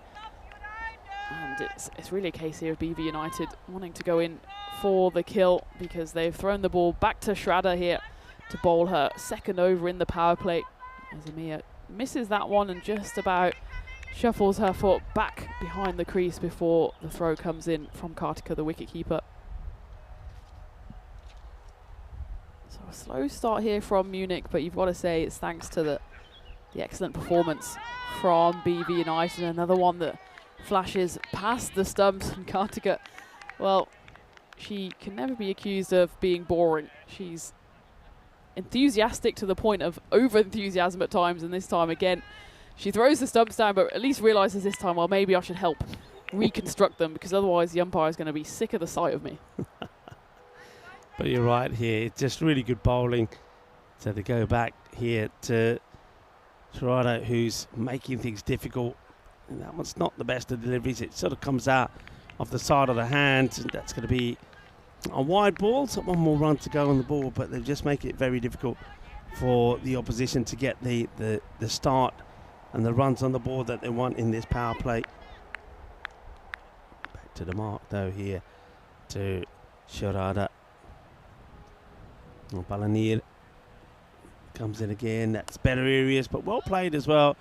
It's a good delivery, no run, and that's that close field that's always there lurking around. And this time it's Melina Beresford, the captain, who's in that key position, says no run here for you. You literally have got a ring right around the batters. You got one fielder out on the leg side, and that's going to get kind of over the infield, but it's probably not going to have the power to get to the boundary. The batters, they will they take there just the one in the end, I think. Well, Amaya certainly wanted the two. She almost ran there and back, had a conversation with Kirst Simone, who said, no, I'll have the strike. I suppose Simone here, maybe she just wants to settle a few nerves. She hasn't actually faced a ball so far, and now she only has the one to face. Amaya there is playing well so far. She knows maybe that now that Nikki has departed as well, that she has to take on the responsibility here, and it's another one that flashes past the stumps. Shraddha can count herself extremely unlucky that she hasn't picked up a wicket in her spell. She finishes with figures of 8 runs, no wickets off her 2, and again, Well, there you have the length that you need to bowl to actually target those stumps. It was pretty much on that crease line, but just unfortunately for Schrader, pretty much hitting the 4th stump. So that will be the end of the power play for DJK. All the ones 11 for 1. And it's just, you've got to say, an outstanding bowling performance so far from BV. What DJK have to hold on to here is the fact that BV United have gone quite top heavy with their bowling. So Schrader has bowled out now. Rami has had 1, and it looks like they will change up their bowling now, which does give Munich the opportunity to maybe cash in on a few looser deliveries, as it will be Anshu Dharma to bowl this 4th over. It's end of the power play as well, so they can send more fielders out. 4 allowed outside, or 5 even, sorry, I'm on ICC regulations again. 5 outside the ring. Don't think they've got all 5 though. They've got a deep square leg, a long on, which is more of a medium on, and they've also got deep covers. Again, I don't know if you really need deep covers, especially not right on the rope, especially with the speed that this ball is being delivered. But it's a position that all teams so far have actually deployed. Maybe they just feel an extra bit of protection. If it does go past that very tight inner ring, then they won't give up the boundary. But I think BV United can afford to be a touch more aggressive here if they really do want to turn the screw. Yeah, what we are seeing, and that's a good example of it, is that the ball is, they're making contact, they're playing the right shots, but not getting the power to beat the inner ring of players. So they're not getting any singles, and they're just being starved of scoring runs. Their scoreboard isn't ticking, and that's creating a lot of pressure. The runs and the rate required just going up all the time. It's around about 14 and over at the moment. And I've been very impressed with Anshu Dharma. Here she is doing the bowling now. She's just a couple of steps, keeping the ball more or less outside the off stump. Gets good bounce, as you know, on this pitch. I liked her when she was batting. She's an aggressive stroke player. That one's a little bit straighter. Goes for the big one. It's a fielder out there and drops short, and just will be a single. So the fielders that they have got out, and as you said, they haven't got all 5 out, but the ones that are out are in the key areas. The one out on the leg side, and you can see they haven't been able to beat the fielder that's doing the sweeping out there. They got 3rd back a little, and long on's kind of been in between the circle and the boundary. That was pretty close to going through, close to knocking the timber over. We'll see it again here, and good take also. Well, kind of good take behind the stump, sort of had it and then lost it. Did the keeper Katika. But another very fine over, just the 1 run coming off that, which means that rate is going upwards all the times now. And I think it's now or never really, Tina, I think, to get going here, because I think if they don't get going, they're in danger of not even picking up a point. Yeah, absolutely. The run rate at the moment is, well, it's not even up at 5, and what they need for the win is beyond 15. And even for that bonus point, it's certainly much higher than where it is at the moment. And you have to say it's not for a lack of trying. I think they've swung the bat and swung it hard. They have just come up against a very polished BV United bowling outfit, and it's not going to get any easier with Melina Beresford coming on, someone also with national team experience. It's just a case of Amia in particular just hang on in there, seeing if she can cash in on any loose deliveries. She can play it on length. That's what she does there, as she knocks it over the inner ring. Go through for 1, and actually they run through for 2. It's a good hustle there, because they know Rami has got a good arm. She can reach the stumps, no problem. But you really put the pressure back on the fielding side. And well, at the moment, in the 1.5 games we've had so far, BV United have not been put under any sort of pressure. And that's exactly what they do with the running of the 2 there. Yeah, I agree with you. It's time to start to apply the pressure. They've only lost the 1 wicket, so if you do, if the couple of run-outs do happen, I think you just got to say, look, that's what we have to do. We've got to go for these. We've got to take those singles on. We can't be just not taking them. We've got to turn 1s into 2s, because the boundaries aren't coming. That's the only chance you've got to try and at least even get to that 73. That's a short one. So even that one there, I think you go. Yeah. I think you got to go. I think both batters, if you look at the backing up there, really, from Simone, it was non-existent. You've got to be backing up. She's got to be walking down and basically waiting for the call from the batter, anything in front. If it goes behind, she's got to take control. They've got to be rotating and keeping the scoreboard ticking. And conversely, if I'm BV United, I would be bringing those fielders inside the ring even closer. I would really put the pressure on and don't even give them the thought in their minds to go for the single. At the moment, they're kind of sitting on the ring, which means if DJK start running a bit more aggressively, there should be a single every time. That one's knocked away nicely by Amaya, probably just the single on this occasion. So I'd certainly be bringing in those deep covers. Yeah. I think, correct me if I'm wrong, I don't think any ball has gone out there so far today. No. And if someone hits it over the top of a cover that's close in, you probably can still get back and stop the boundary anyway. And as we saw a lot with the men last week as well, if it's hit hard, like it is there, as that burst through the hands actually is a half opportunity for Schrader. Would have been a spectacular effort. If anyone can do it, she can. But that's a perfect example. If you have a fielder out on the boundaries are quite short, which means if you get hold of it, actually, even if you're, 5 meters away, you're not going to stop it. That means there's not really any point having that deep cover out, because if it gets crashed so hard that it's going to the boundary, unless it goes straight to her, she's not going to stop it. She's far better off being in and putting more pressure on the batting side.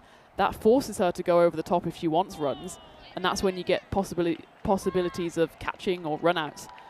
So again, it's a few kind of tactical tweaks that BV United can make. I suppose at the moment they're in a situation where they don't feel under enormous amounts of pressure, so they are able to have that extra fielder out there, even if at the moment I think she's doing more sunbathing than actual fielding. Get to the end of the fifth, halfway then, and a good over from Milena, although there was that boundary which in fact went all the way from Kirst Simone.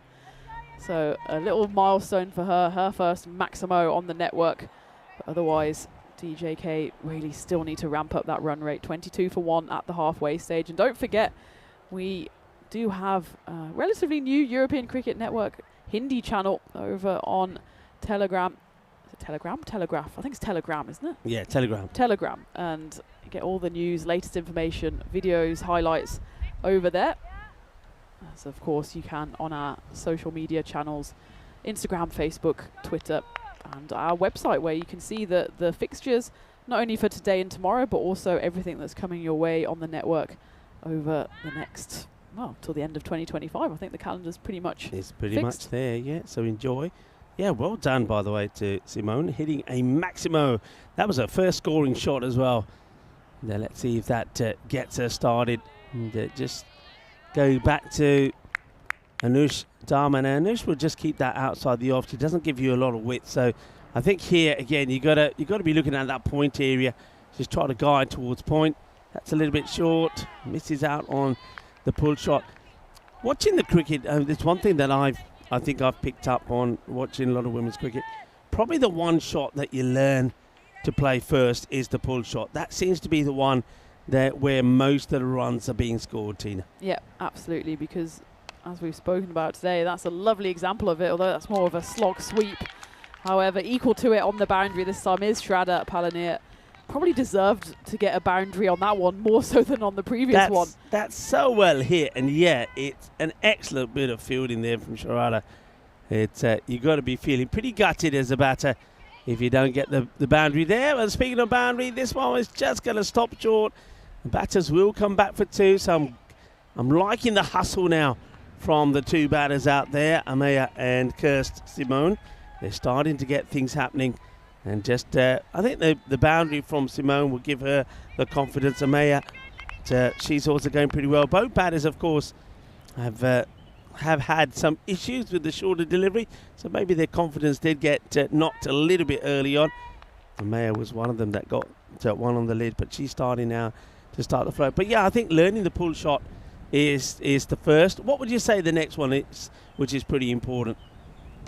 Well, again, as this one goes up in the air, chance for a catch, and it's just dropped. I think she might have lost that one in the sun. Takes her eyes off it. In the end, they hustle through for a one. So a missed opportunity there for Carly. Pull shot is definitely up there, and then it kind of depends where you're playing. In England, you're still very much taught to play through the V. I think here, it's more across Europe because of the Astro pitches. It's more these kind of, I wouldn't even call them cut shots, because I think in women's cricket you don't often have the bowlers with enough pace to go for a conventional cut shot. It's more of a horizontal smash, which, well, we saw Verena Stoller do a very good example of it into the leg side, but I think having that shot on the offside is quite a useful one to have in your armory as well, so you can still clear that front leg, but instead of going across, you slap it either straight or kind of towards a wide long off. And that's something that maybe a few of these players can look to develop as well, because there's more value in the shots on the offside than on the leg side, because apart from that lonely figure out at deep covers, usually the offside is not too well occupied, because the fielding sides recognise that a lot of the players want to go to the pull shot, which means there's at least 1 or 2 boundary riders out there at the moment. BV have cow corner and deep mid wicket. So that kind of forehand smash is one that is important, especially in women's cricket, and especially women's cricket in Europe. We go into the 7th over here, and it will be bowled by Karina, who did a fantastic job with the bat, 28 off 21, as part of that brilliant opening partnership worth 85.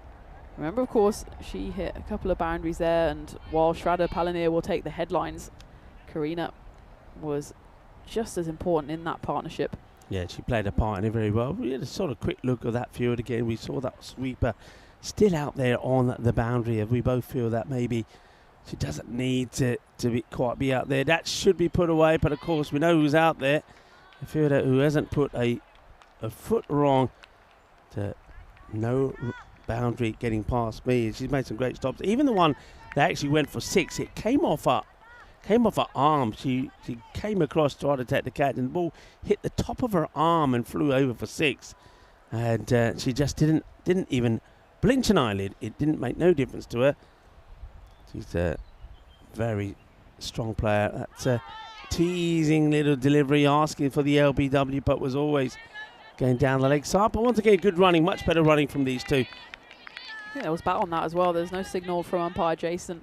I think pure bat in the end. If it was pad, might have been in with more of a shout, but you can see it just hits the underside of the bat. Goes through for run, so a good call. We have, well, I suppose the best part of 3.5 overs left. The bonus point, which would be a consolation point, is not out of the equation. That one does go into the deep, but it's going more towards a deep point. It's always going to be more in that direction than through the covers. They just stop with the 1. So again, BV United, they've got such strong fielders that there's been very few examples of DJK even having the opportunity to run the 2. You've got to say, they haven't always run the first one particularly hard, and they haven't put the pressure back on those fielders, and it's only when then maybe there's a bit of a fumble that they are able to take the second. Again, clean pickup and a nice throw by Rabia Khalid on this occasion. Yeah, throws that into the hands of Simone, who gives the hand a bit of a shake, but no damage done. Yeah, that's been, I think the difference that I'm seeing between the 2 innings, Tina, is that when we saw BV United batting, when they hit it, let's say, I think 40-50% of the time they were getting the boundaries. Yeah. In this innings, I would say the boundary is probably 5%, if that, of the times when they've hit the ball to that, especially that leg side boundary where most of them have gone. The fielders just have stopped all, more or less everything that's come their way. So the power hitting isn't quite there. They haven't quite got the power that they need in shot now. This one is another example. So been hit well, but that one will go to the boundary. It's kind of saw this actually hit. The fielder's getting in line with it. The ball hits the ground, and then it takes a kind of a left turn and leaves the fielder stranded. But well done. There will be a boundary. Amaya gets a 4 to her name and moves along nicely to 20 off the 26 balls. So the acceleration coming, but it's coming a little bit too late. Yeah, it's just the 3rd boundary scored in this innings. If you compare that to the 11 scored in the first innings, 9 of which came off the bat of Shraddha. But you can see Amaya's going for it here, and that's going to drop safe. Probably won't go to the boundary, as on this occasion it goes over the head of Ramisha.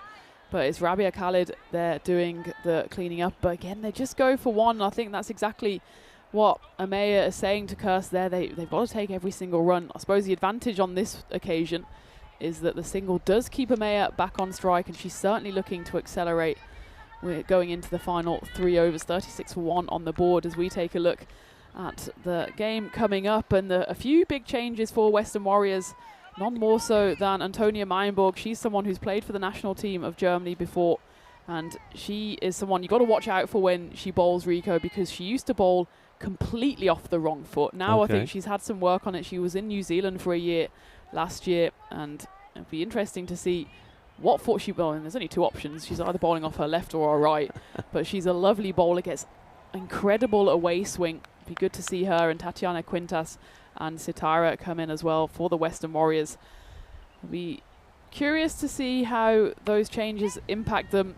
Of course, they were more or less blown away by BV United in that first game. Again, Amaya looking for the 2 there, and I think Kirst at some point, she's got to defer to her captain. If she runs and gets run out, you say, okay, fair play, but you've only lost 1 wicket. You've got players still to come. That's the thing. I think if there's one thing with the batting performance that you probably will be slightly disappointed with, is the fact that they haven't really pushed on the singles, and they haven't tried to convert too many of those ones into 2s. And sometimes, when you've only lost the 1 wicket, I think you do have to take a bit of a chance. And who knows, when so many batters still to come, there could be somebody out there who can come out there and start hitting those boundaries. So you just got to take that chance. And also maybe on the captaincy front, I don't know whether it would have been a good idea, especially with another match coming, whether you could have said, right, you know what, we're not going to win this match. It looks like we're going to struggle maybe to perhaps even get a point out of it. So maybe we can make a couple of retirements as well and just let other batters get out there and have a go, because that certainly is something that could serve them well in the next match as well. Yeah, absolutely. And just on the Western Warriors, because they're a team that's made up of different players from different sides, they will take a while to first and foremost rotate through. They want to make sure everyone gets a bat and a bowl, but also just to see what their best lineup is in terms of the balance between bat and ball. I think in that first game they were strong enough with the bowling, they just lacked a bit of firepower. So with those 3 changes, maybe one of those can step up and score the runs that they were lacking in that first game. Melina bowling well here. Gets a round of applause from Ali, as we just saw, but that's swept hard. It burst through the hands there of Anjuli, and I think she did well in the end to get out of the way of it, because it was still rising. Brilliant shot there from Kirst Simone, who, well, maybe heard you mentioning the R word here, Rico, in the box, and is getting a bit of a move on now. Yeah, that's a good shot. I like the way she set up for that delivery. She was well balanced, and when she saw that it was going onto the leg side, she was pretty quick on playing that sweep shot. Nicely played, and looking to go that same area again, and she's going to make it 2 in a row. Really nice shot. She this time dances outside the off stump and still executes the pull shot. Beautifully played, and this time round the fielder there, Sharada, has no chance to try and stop it. So probably one of the better overs that they've had. I think that's the highest over they've had the inning so far. In fact, the last 2 overs, the last one went for 10. This one goes for 11. So it's just a pity that they weren't able to do this probably 3 or 4 overs ago. So nicely played. So that Milena goes for 11 in that over. Takes the score to 47. 47 of 1. So now looks like we are going to see Carly Leonard have a bowl. Now she picked up 2 wickets in the last match. In fact, was the leading wicket taker. Let's see how she goes here. And it'd be interesting to see how Amaya and Simone go about it, because she's going to definitely give the ball a bit of height, give it a bit of flight. But both these batters have been pretty well going on the leg side. So I'm on lonely fielder watch at the moment, and that deep cover is still out there.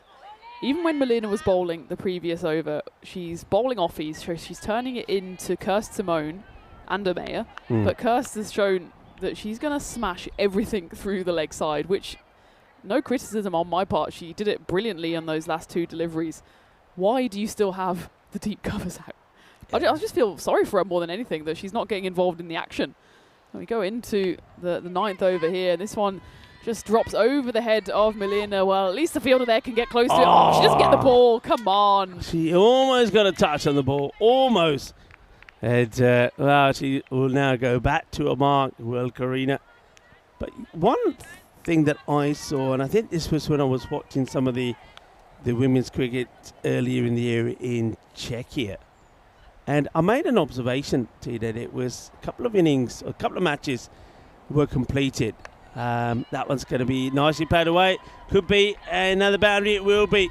So, well done. So, you can see what Kirsten Simone's done here. She just basically thought, right, that's the shot I'm playing well. I'm executing it well, and I don't care. Even if the ball is pitching outside the off, if it's short enough, I'm going to jump across. I'm going to play this shot. So, after a long period of time where every one of those shots were being played, and they were kind of being played in front of square and going to fielders, now she's executing it well and getting it in the right area. So as a result of that, they've had to make a change in the field. 4 fielders now on the leg side to protect that boundary. That one's crunched away, and it's going to land safely between 3 fielders. Well, I think the fielder there was not entirely sure if it wasn't going to land on her head. She took cover. That's Anjuli. It was comfortably over her head and the fielding was done. But I'm liking this intent now from DJK Munich. I just think this intent probably came 5 overs too late. They've started to put the foot on the gas from over number 7 onwards. Yeah. But I think once you've got your eye in, the thing is, in this format, you don't have too many balls or too much time to get your eye in. Amaya, she's a talented batter. I think she could have gone earlier.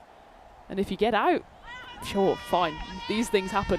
Yeah. But what you don't want is what's going to happen here is that they're now trying to go for it. It's 19 off, now 8 for a point, which is not beyond the realms of possibility. But had they hustled in the first half of the innings, they could have turned, let's say, 5 of those ones into 2s. Yeah. Then you're suddenly looking at something like 12, 13 to get the point rather than 19. Probably plays at that one, which may have been wide. And here we go. Way. Karina is in the action. But the point we're trying to make here, by the way, before you all turn around and say, you see, there is a need for it to be here. It wouldn't have gone to the boundary. The players that are inside the 30-yard circle would have got there. And the only thing you would have lost, if anything, instead of being 1, it might have been 2. So that's the point. And I'll get to what I was going to say after maybe this one. And Karina again here. This time even she might struggle to get here, and a good bit of footwork. She gets a foot on this and lays it on to the fielder. Good work from Karina. Well, just after she hasn't touched the ball in the whole innings, on 2 occasions she's got there and made the stop. But yeah, what I saw in Estonia and in Czechia earlier in the year was that I watched the 2 matches, and at the end I looked at the number of boundaries. Yeah. And look, the outfield were a little bit slower, not quite as quick as these. And there was something like, I think in one innings, there was 2 4s hit, and in the other, there was 3, okay? No 6s. And I thought to myself, well, I would quite easily rather sacrifice, basically turn around and say, you know what, if they're going to hit 3 or 4 boundaries in the innings for 4, let them do it. I would quite easily put everybody around the ring in the 30-yard circle, too close inside, and just stick with it all the way through the innings. Because, all right, you might give away 12 runs in boundaries, but those 12 could have happened anyway, even if you had fielders on the boundary. But the number of runs, the number of singles that you save would be more than that. And I certainly do think, when you have a look at some of the innings, or some of the stats at the end of the innings, I certainly feel that is something that you could do. All right, anything goes over those fielders, depending on the pitch you're playing on. If it's a slow outfield, it may not still go to the boundary. But even if it does, you may concede 5 4s. But the number of runs that you save could be much more than the 20, say, that you give away in boundaries. 100%. You've got to see the situation of the game as well. And in women's cricket, you often have 1 or 2 batters who can find the boundaries and then, sure, have boundary protection. But if you're looking at this innings, which has had 6 boundaries in total. Well, one of them went straight to Schrader, albeit a very difficult chance, and she still wasn't able to stop it. One went about 2 meters to her left, and it was so well hit from Kirst that she was also not able to stop it. But you can guarantee for sure, again, it goes through. That's an unfortunate mistake there from Anshu. You can guarantee that if Schrader's in the ring, there will be so many opportunities for her to stop a single, or at least don't even put the thought in their mind that they can run. And then there's so much pressure on the batters, and that's what then causes them to make mistakes. Yeah. Feel like they have to go over the top, and then they will get the runs, or at least then maybe give a few opportunities. So it's one of those where it's maybe just inexperience from the female players, and also because they've seen probably a lot of men's cricket, and in men's cricket you have boundary riders. And if you're allowed to have 5 boundary riders, then you have 5 boundary riders, and I don't think that's always the right tactic. As it is though, it means that because of that mistake and that boundary, they've certainly got a chance here, have DJK Munich to get the bonus point, which would be a consolation point. 10 off 4. A boundary here would certainly make it interesting, and I think Simone, although Rami can bowl a vicious delivery as well, I think she'd like the pace on this. Yeah. Anything down leg side, throws her hands at it. She's got natural power. Yeah, she'll like the angle, and also maybe the bounce on the leg side. See, that's it. That's where she wants to go for it. Does go for it. Doesn't quite get the middle of the bat. Got to try and come back for 2, and they're not. She doesn't run the first one, kicking her. You know, we've been talking about the singles that they haven't taken and converting the 1s into 2. If they had done that, they would have got the point by now. They would have had the point already in the bag. Absolutely. And Amaya, I think, has probably run those 9 extra runs from the non-strikers then. The amount of times she wanted to go for a 2 was sent back by Simone. It's a brilliant partnership between the two of them, but certainly a bit of room for improvement there. That's a nice ball by Rami, which can only be squeezed away for a single. So we're looking at boundaries now needed for DJK. 2 4s would get them there. See if they can do it. You've got hard hitting Simone back on strike after Amaya just guided that one down to the backward point. Will she get the ball that she wants? And she hits this hard. It's going, goes all the way. Manos arriba, arbitro. Que guay, que genial, que grande. Es un golpe muy dulce, más dulce de tarta de chocolate. And Simone smashes a massive 6, a second of her innings. And that means they just need, can they do it? 2 runs off this last delivery to get a point. And what a big point that could be. What an excellent shot. Pure power and timing there. It's exactly what we were saying, Rico. The pace of the delivery, I think, plays into Kirst's hands now. It's 2 needed. Of course, it's not a golden tingle. It's just a case of getting bat on ball. Well, she gets the bat on ball. And it's going to be a win for BV United. And the fact that they didn't take the single there means it will also be a bonus point win. Ironically, Amaya, of that time, having run all those extra singles, doesn't move a muscle at the non-striker's end. So it will be Simone there, run out on the last delivery. So despite a flicker towards the end and brilliant acceleration from DJK, it won't be enough, but certainly they can take heart from that. If you look at the halfway stage, they were 22 for 1. And then in the second half of the innings, they put on 49 runs and lost just the 1 wicket. So that shows that the game was actually lost in the first half. Yeah. If they use that intent and double down, then they're looking at a score of 100. And certainly then we'd have a game on our hands. As it is, though, Baden-Württemberg, they use their best bowlers at the top. Maybe that's why DJK weren't able to get away from them. And it's another deserved and thumping win for them, beating Munich by 32 runs. Yeah, I like you're right, I like the fight back from Munich there in the last 5 overs. They certainly had a go, and they probably considered themselves probably just a little bit unlucky not to at least pick up a point there. I think there was never ever a danger that United were going to go down in that match. They just didn't get the power play start that they wanted. The power play in this format is so crucial. You've got to try and score a majority of your runs in that power play. They weren't able to do that, so they had to do it the hard way. And talking about doing it the hard way, well, there was a few helmet busters out there as well, where we saw Tyrone Peters, the tournament referee, having to go out there and do a concussion test. That was a great bit of fielding, a brilliant pick up and throw. Once again, we've seen this fielder in action before doing it as Rabia comes in, gets the throw in, and nicely done also there by the wicketkeeper.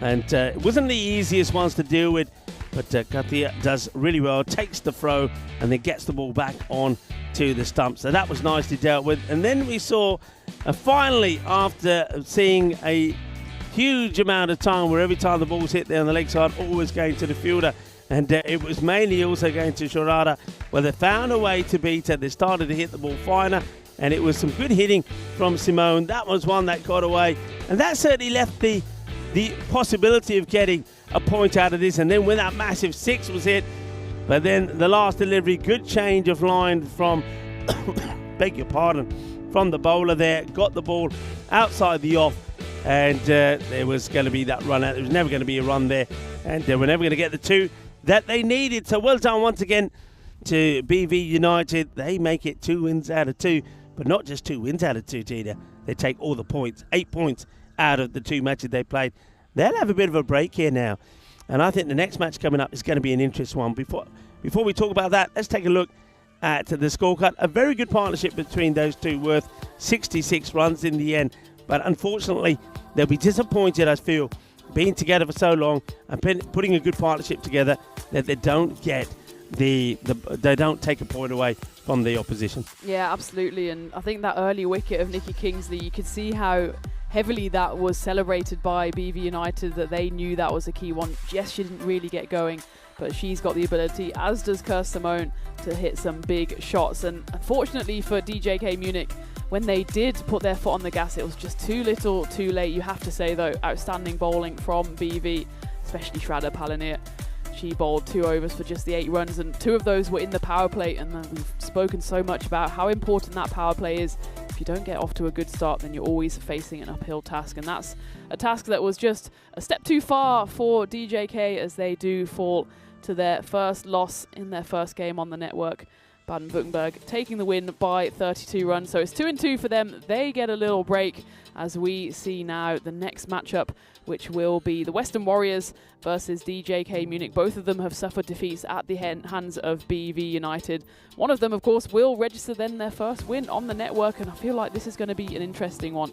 DJK, you could see even in that short innings that they've learned very quickly what they need to do, especially in the batting. As for the Western Warriors, they've made 3 changes to the side, and I think those 3 will strengthen their batting lineup and their bowling ranks as well. So it's going to be an intriguing one. We've got a slightly longer break now. That one is coming your way, and it's starting with the first ball in just under 40 minutes time. So we're going to go and have a spot of lunch, and Rico is going to take you through that first innings. I hope you'll have a special guest or 2 as well to keep him company, as I have a bit of a longer lunch, and I'll be back for the second innings. And make sure you join us for the first innings, coming your way in just over 35 minutes time. It's me, Tina Goff. Rico Full will be back as well, as we take you through match 3 of this ECS-W Germany on the European Cricket Network.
This European cricket event is proudly brought to you by HCL Software, Rado and 1xBet.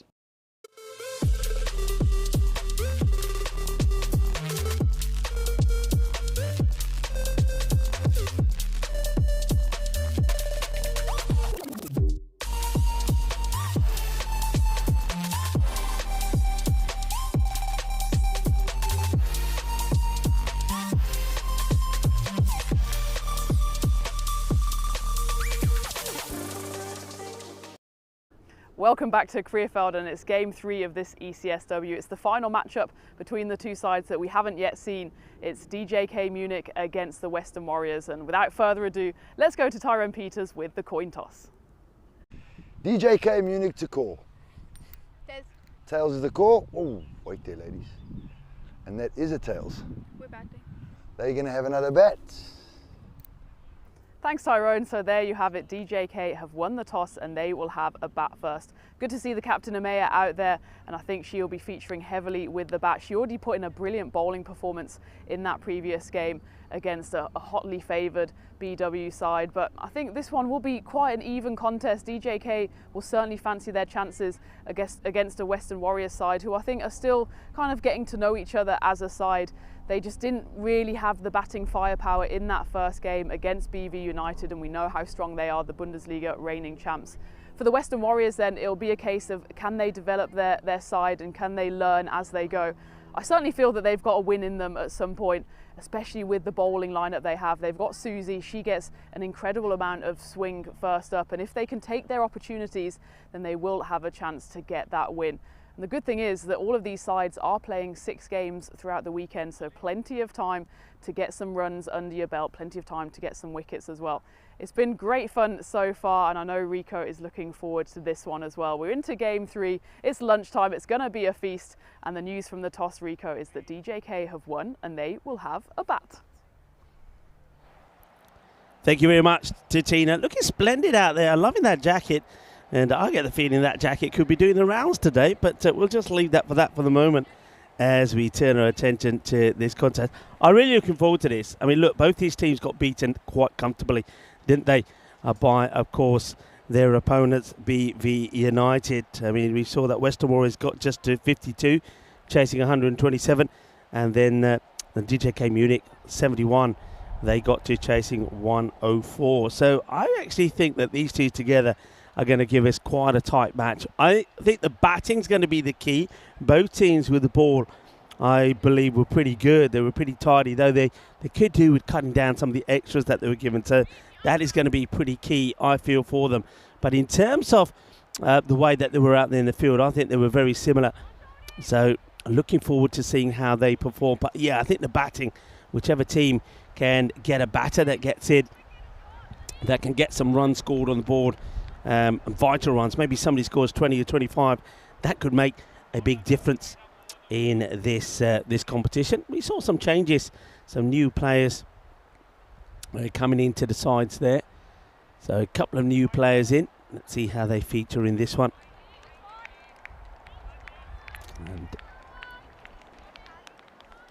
here with the ball, the first one's wide ball delivered first up. And this is Antonia Mayenborg that's having a ball, and of course Tina was talking about Antonia and saying that she could be a good addition to the side, but at the moment just struggling with the length. I must say the wind has also picked up a little bit, which is going to take a little bit of adjusting. Now this is one thing that always does play a part, I think, with when it comes to the women's cricket. They don't tend to, most of them don't tend to get too much force with the bowling, not pushing it through so much, as more gliding the ball over, and that's well bowled though.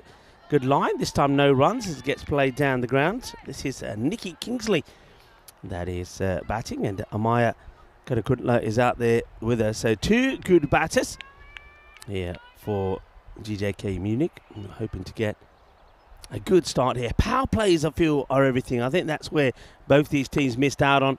That's played away nicely. Doesn't quite get the full blade of the bat on that, but just enough still to take it away for a single. Now Tina's going to be enjoying a little bit of lunch. She's going to come back for the second innings. So I took the opportunity to grab a dashing young man that was doing a little bit of fielding a bit early on. And I've got the great pleasure of having the coach of the German national side, Ali, here with me. Ali, good afternoon and welcome. Good afternoon, Rico. It's good to have you with me here. Now, we've seen each other, our paths have crossed a number of times. I've seen you there at the Cardamar Oval as well, but good to see you here at Krefeld. And I know that you've been doing a little bit of training with the national team. Do tell us what you've been up to. Yeah, so we went to the Netherlands last week. We just wait for Tony here. Tony, that's played nicely away. Probably hasn't got the legs to go to the boundary, or does it? No, it's just been well grabbed, but the batters do come back for 2 runs. And as Tina was saying, Antonia, she does tend to, although Tina said she's worked on this, does tend to bowl with the wrong foot, doesn't she, sometimes? Yeah. She's got that very sort of awkward action, but it doesn't seem to stop her getting the ball in the right areas. She gets a lot of movement as well, a lot of away swing, which is massive and not seen that often in the women's game.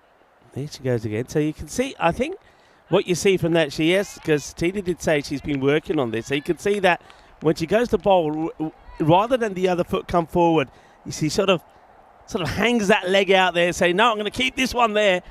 And unique action, but effective, and you're right, there is some movement. We have seen, actually here in Krefeld, Ali, we've seen a lot of movement. I mean, that one again, good bit of movement, but that's a nice shot. And that is going to go all the way to the boundary. Lovely shot, that beautiful cut shot, right out of the textbook for 4 runs. Yeah, no, so that's something Tony's been working an awful lot on at home. As I'm sure it's the same with a lot of the associate nations. We don't have too much face-to-face time with the girls, and prior to taking this role, it's going to sound very stupid, I didn't realise how massive Germany is. So to get to see Tony's tough, so she's doing a lot of banded work in the garden, and yeah, she's making some real progress on it. And I think as that keeps developing, there'll be a bit more momentum, a little bit more pace coming on, and you'll see that away swinger just get that bit more dangerous as well. Okay, looks like it's next bowler. Now, we saw this lady earlier. She bowled very well and fielded very well as well. I think we're going to see Khan coming on the bowl. So this is Shafaq Khan. And one thing we saw from Shafaq is that the slower bowler's getting a lot of bounce on this pitch. And if they allow this ball to bounce, it becomes an awkward one to play. Let's see how Nikki deals with it. So there's the height of it.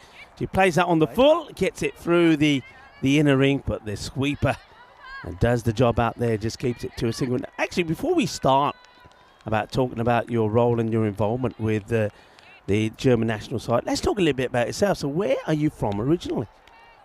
That's quite a loaded question, so I just keep things simple these days by saying Cardiff. Oh, Well that's going to be, it's going to be too full high. Full toss, no ball, and gets played away to the boundary as well. So that's going to be 5. That's what we call a minimo, with the free hit to come. So Maya plays that away nicely. This is a good start from these 2 batters.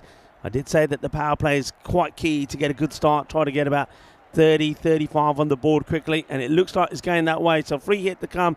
I know that Shafaq Khan does like to give it some air, but she's just a little bit too full at the moment. She needs to just bring it back a tad.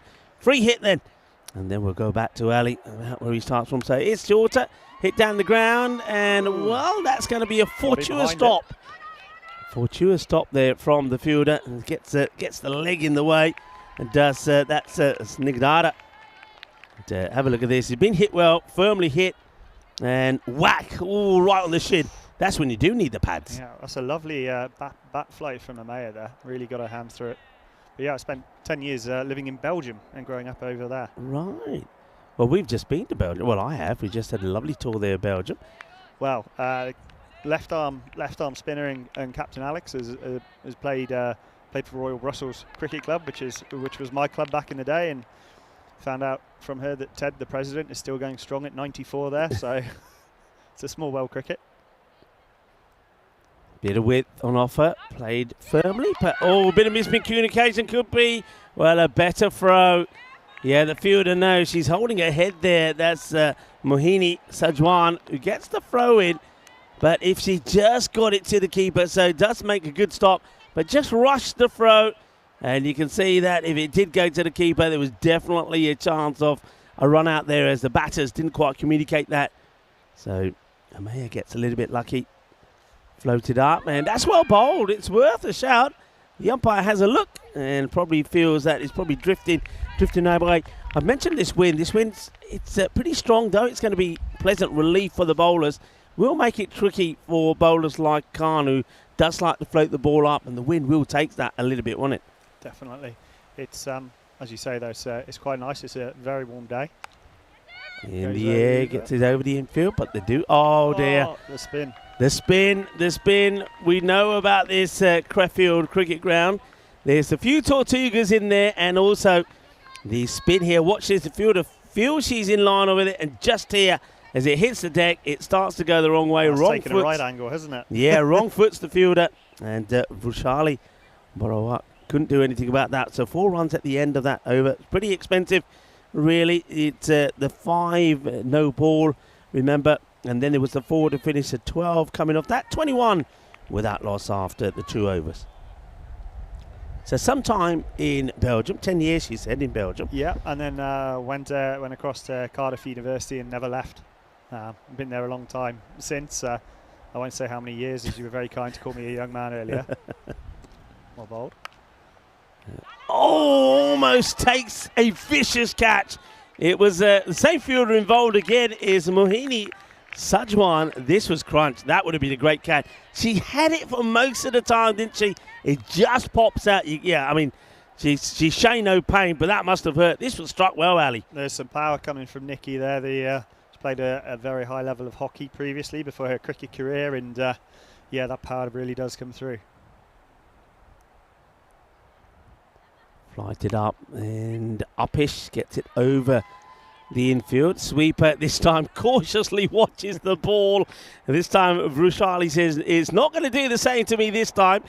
And she feels it quite well in the end. I wonder if they would be keen to put one more out on the offside here, Ali. It's a lot of shots going aerial over the infield. They could maybe get one across on the offside and just leave 3 on the leg. What do you think? In fact, they've got 5 on the leg side with the sweeper. I think if she's going to keep bowling that line, nicely outside off stump, although obviously that one a little bit too far, then I think you're right. That deep square is only going to come into play if that bowler drifts down onto the pads and not down onto that leg side. But that is a very strong shot of Nikki's, so might be something they're a bit wary of, having watched that first game. Here comes Sangeeta again. Nandakuma floats it up. That's nicely played away. They have got a sweep. Has got some work to do here. Not going to get there. You know, this has been played pretty square. They've got the fielder kind of in that square leg position and trying to cover anything that goes kind of behind square or more or less close to that mid-wicket area. But she's got a lot of ground to cover and not able to get there is Antonia. So that's going to be a good 4 run. Just a little bit shorter this time from Sangeeta. I think goes back to what you were saying there, Ali. If she keeps it full and outside the off, you could argue she could have a bit more support on the offside, but she's got to be bowling there consistently. And this time it's down the ground. That's going to be 4 runs. Good hit from Nikki. Finds the boundary again. Nikki Kingsley. Good shot, 4 runs. Once again, just a tad too short from the bowler. So I think what you said earlier about the power play is it's so important with only the 2 fielders out. Now obviously with it being the T10, once we're out the power play we can go to 5, but it's really noticeable having gone through the ICC T20s and it's only 4. It's so tough to defend when you can't cover those boundaries. Does go a little bit fuller and crunched. Good stop. Good half stop there. Yeah, to get something on that. And remember, that's the area where the ball did go to the boundary last time. Batter's a bit reluctant to take on the arm of the fielder. So having seen that one's taken, it's taken a route via another fielder to get back next time round. Maybe they will take on the second. But yeah, you're right. Power play is key. I was saying that you want about 30, 35 in the power play. It looks like they're going to achieve that. 1 more to go. Misses out on this one. Wanted to play this over the top, I think, of the short cover. Doesn't quite get it right. It's the end of the over. It's 33 on the board.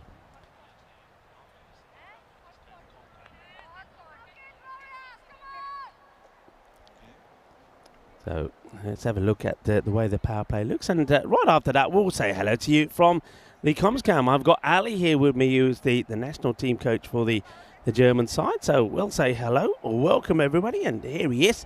And Ali, we've seen him doing a bit of fielding there by the food tent. I'm sure you've got a bit of food in you as well. But it's great to have you in the Igloo. You start to see things the way that we see them. And, of course, we're going to enjoy firing some questions at yourself. So you said you spent some time in Belgium, then in Cardiff. Where did you play your cricket? So how did you get into cricket? Where was your starting point? So the starting point was very much having a South African mum. Ooh, missed out there, Nicky.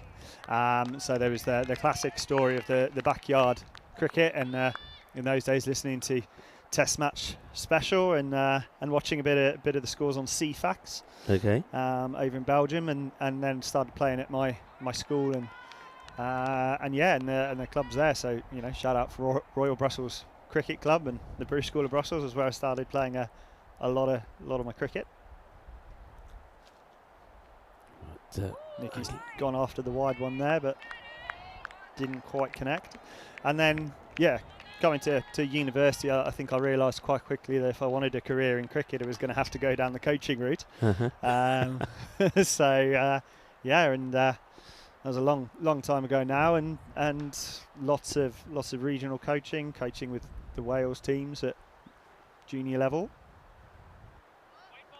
This is Sitara, who's having a bowl. Sitara Panika didn't play the first match, so of course she will take a little bit of time just to get her radar switched on, but she's certainly got some good height and bowling a bit side on, so you'd imagine if she does start to pitch the ball in the right areas that she could cause a few problems, so just needs to take a bit of time to get the radar switched on. But of course got to be careful.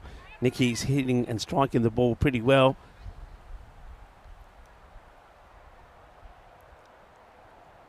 Takes the time. Got quite a long run up as Panika, so she comes pretty steady. Gets to the stump. Sort of slows up though when she gets to the stump, so you probably feel she doesn't quite need that whole run up. Maybe the batter just gets a little bit on this, maybe a bit of pad or a bit of glove. So no wide call this time, but yeah, it does seem to. Looks like she uses a fair bit of energy in the run-up, but just as she gets to the crease, she kind of comes to a stop, but she's getting that ball a little bit straighter.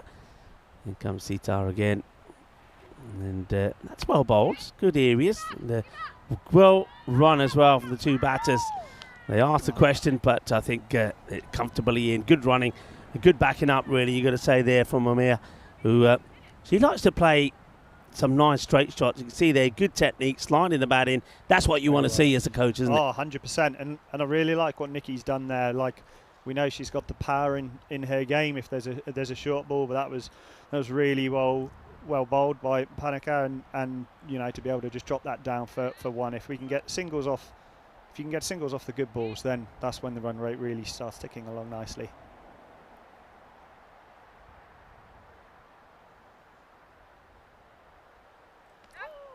May's gone, throwing the hands through that one.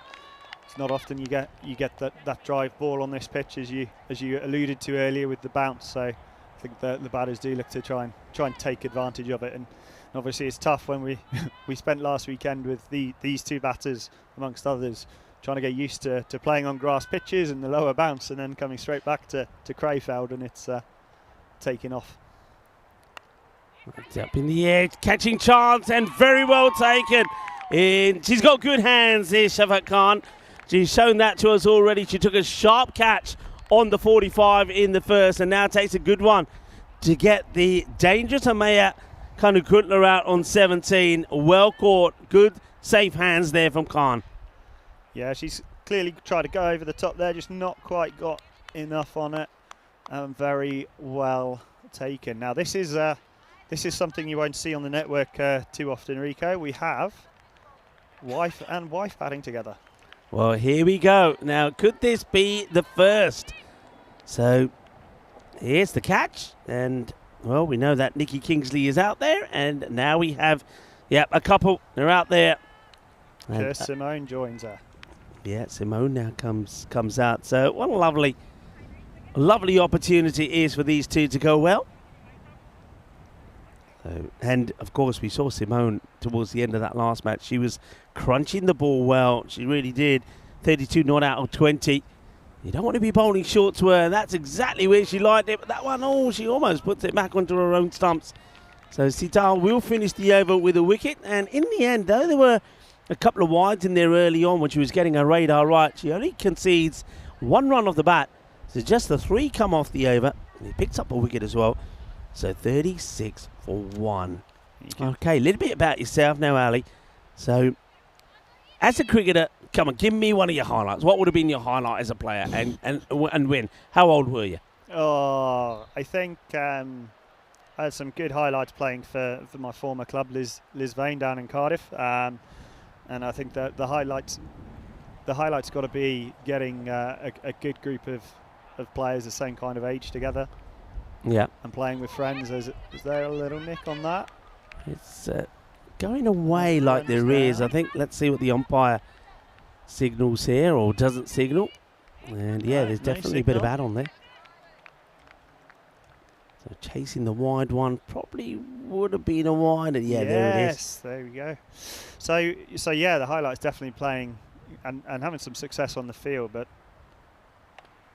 as I'm sure everyone who plays cricket knows, when you get a group of like-minded people together who enjoy each other's company as well. I think you're right. For me, cricket as a youngster, that if I'm honest, that's why I got into cricket. You know, it was the team spirit, good bunch of guys and girls at the time came together, and we just enjoyed each other's company, and that company on the field and off the field, and it grows from there. You know, and the enthusiasm from everybody to want to meet up to play, catch up, and after a training session or a net session, sticking around together, the pizza, drinks, whatever it was, you know. And once you get that into your blood, once you get that into your system, it's hard then to let go. You don't let go, do you? No. It becomes you. It becomes and takes up a lot of your life.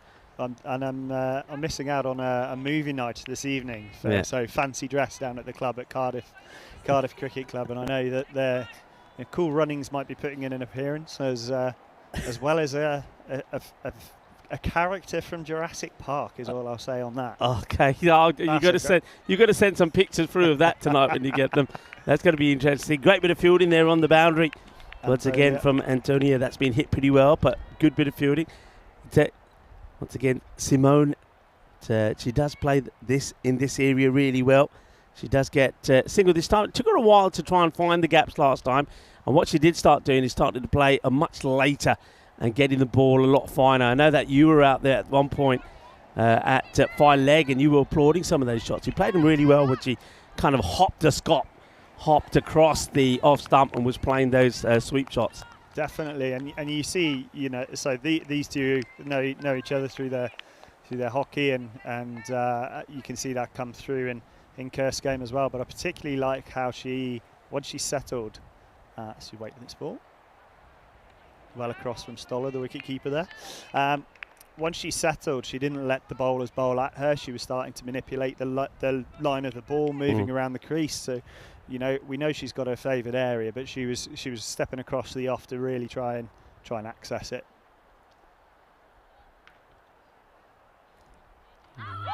Well, there you go. It's hit the stump. She's missed one that's on leg stick. And Simone again, well, maybe that's the downfall. Oh, look at this celebration. Celebrations there. Well, I'll tell you what, I've never known you to be asked to do some press-ups when you take a wicket, or maybe if you drop a cat. Look at her. She is going for this celebration. Well, that's some celebrations. Mohini Sajwan gets the wicket, and look at the celebrations. Look, say, come on, let's do this. 1, 2, how many? There's 3. Some very good press-ups there as well. Look at well, that. they were still going, and the celebration carried on there as well. Wonderful stuff. That's what it's all about. And Simone will go. So that's the end of Simone. We can say hello to our viewers again around the globe, wherever you're tuning in from. Now, a lot of people are tuning in, Ali. I mentioned earlier Julia is watching. Julia has just had newborn Rocco Cantor. And let's see a picture here of Julia and Rocco watching the cricket as well. Maybe after this delivery. It just gets played away. No is the call. So, yeah, Julia, who, of course, is the president of DJK Munich. And here she is at home watching their wow. cricket. Isn't that a lovely shot? There's Julia Fantastic. with baby Rocco. That's what it's all about. And I think the president will be happy with the start here from GJK Munich. They're all right. They've lost 2 wickets, but in terms of making the most of the power play, it was a good power play. They got almost got to the 30, and they're going well here now. That's nicely played away. Lovely controlled shot. That's going to beat the fielder 4 runs. And that's right out of the textbook there from Nikki Kingsley. Yeah, and I think she's got a really important role now. Obviously, it is T10. It is a fast-paced game, but she is the in-batter, and she needs to just keep going for the next couple of overs just to keep momentum. We don't want to have, DJK don't want to have two new batters in at the crease. So Nikki, whilst still looking to attack, she is going to have to try and maintain her role at the crease as well. Wide ball this time. Now, the extra is still going to be important. We did say that in both these teams in their first games probably gave away too many extras. We know that the Western Warriors gave 29 away in their loss to United. So that's one thing that they desperately will be trying to do better this time.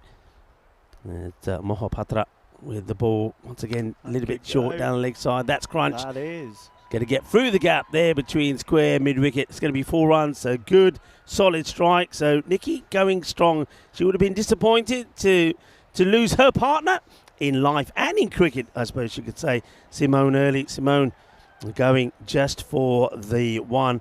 And that sparked some real celebrations from Mohini Sajawan and also the wicketkeeper involved there as well. And that was Vailea Muller. Was saying, come on, let's get down and celebrate.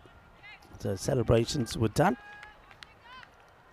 So Nikki came to our attention last year after playing in the Bundesliga, and there was I think it's safe to say quite a brutal 100 off not too many balls. And Really? And whatever level of cricket you play, if you see 100, that's makes it, it opens your eyes and thinks, okay, this is a player I want to look more at. Nice shot down the ground. Watch Steve bounce, which the fielder almost gets done by it, but reacts well to it. Well done there from Beatrice. Yeah, of course, that celebration, Marina Stoll was in there. Well, Stoll almost stole the show, but the bowler says, hang on a minute, I could do more press-ups than you.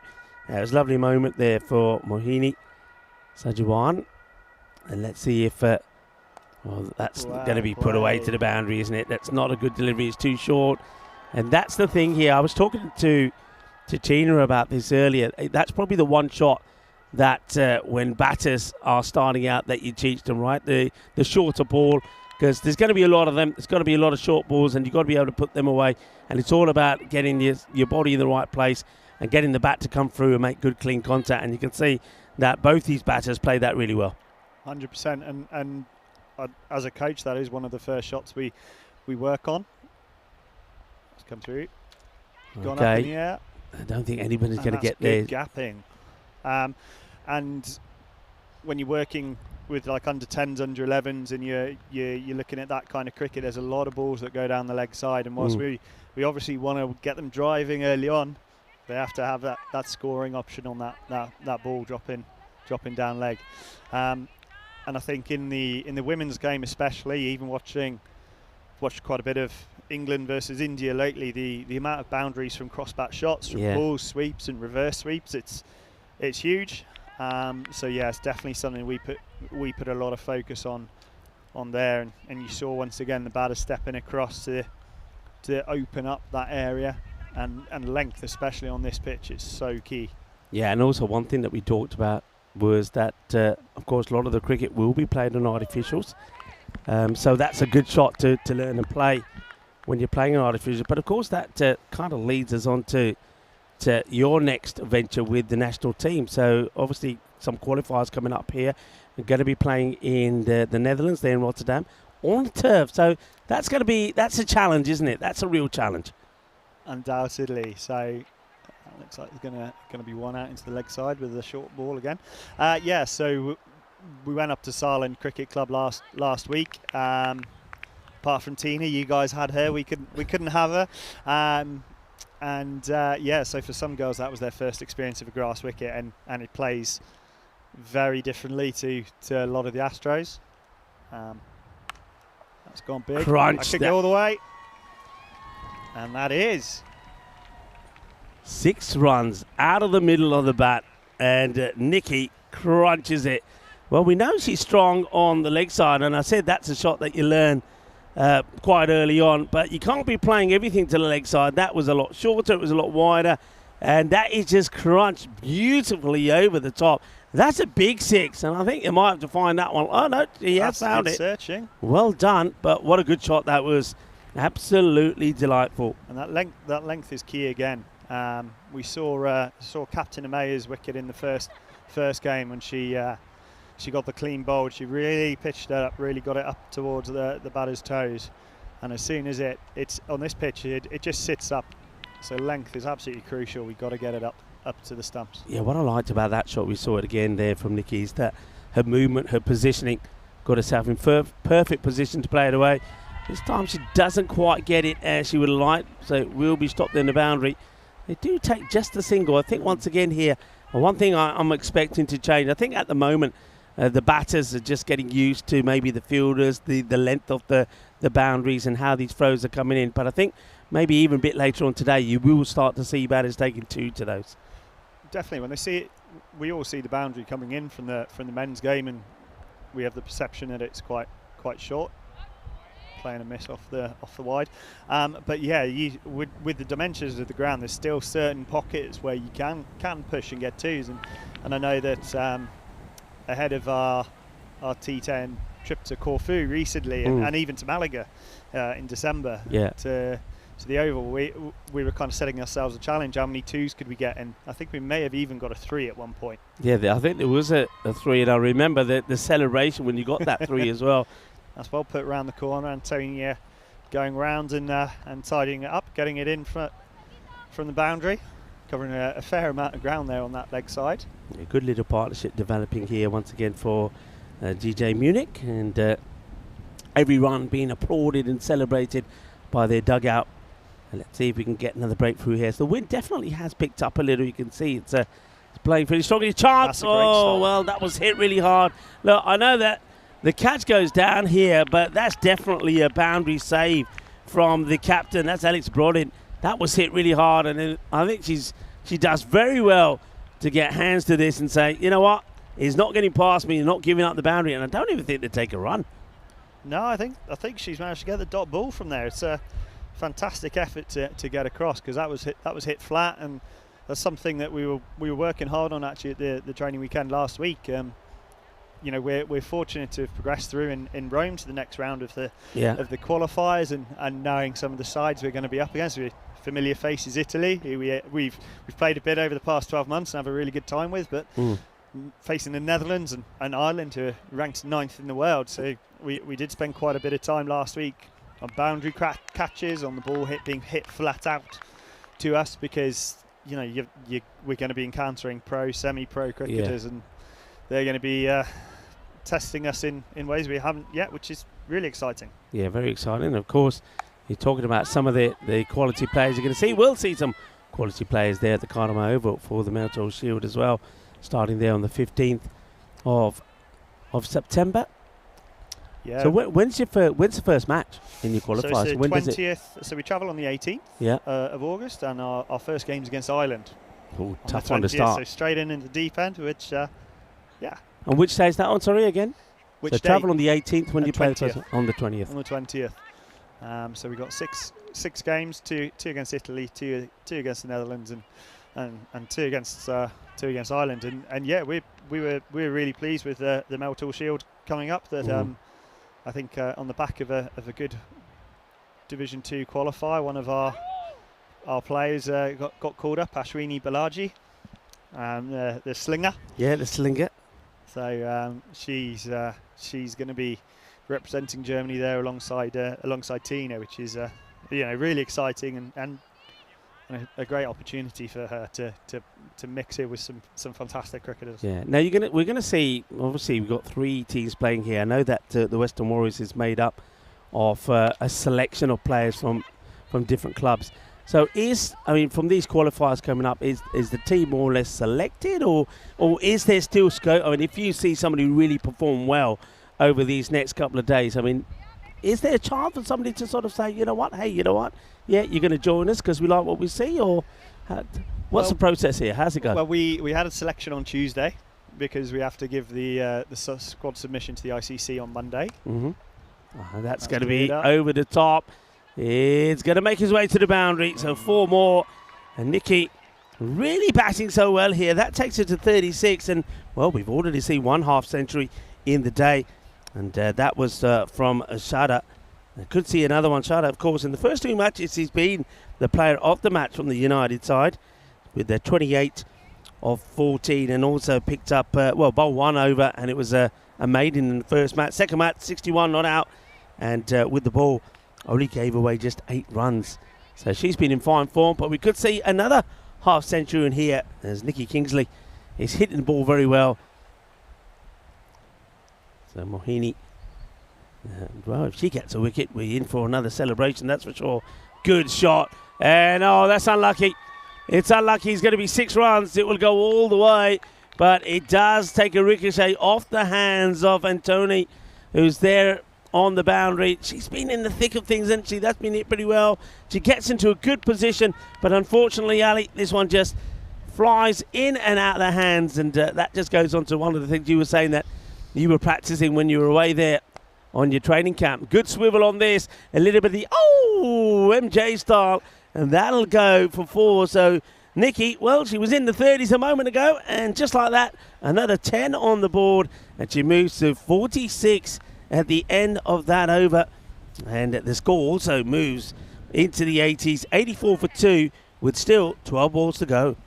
Yeah, just going back to that catching, and you'll see a lot of catching practice happen with either the boom bats or the coach with the mitt in one hand, bat in the other, and you see the trajectory of the ball, it's all going up. Yeah. And it's quite rare in my experience that we actually have those higher balls when you're playing the better levels of cricket. You start to see ones like that.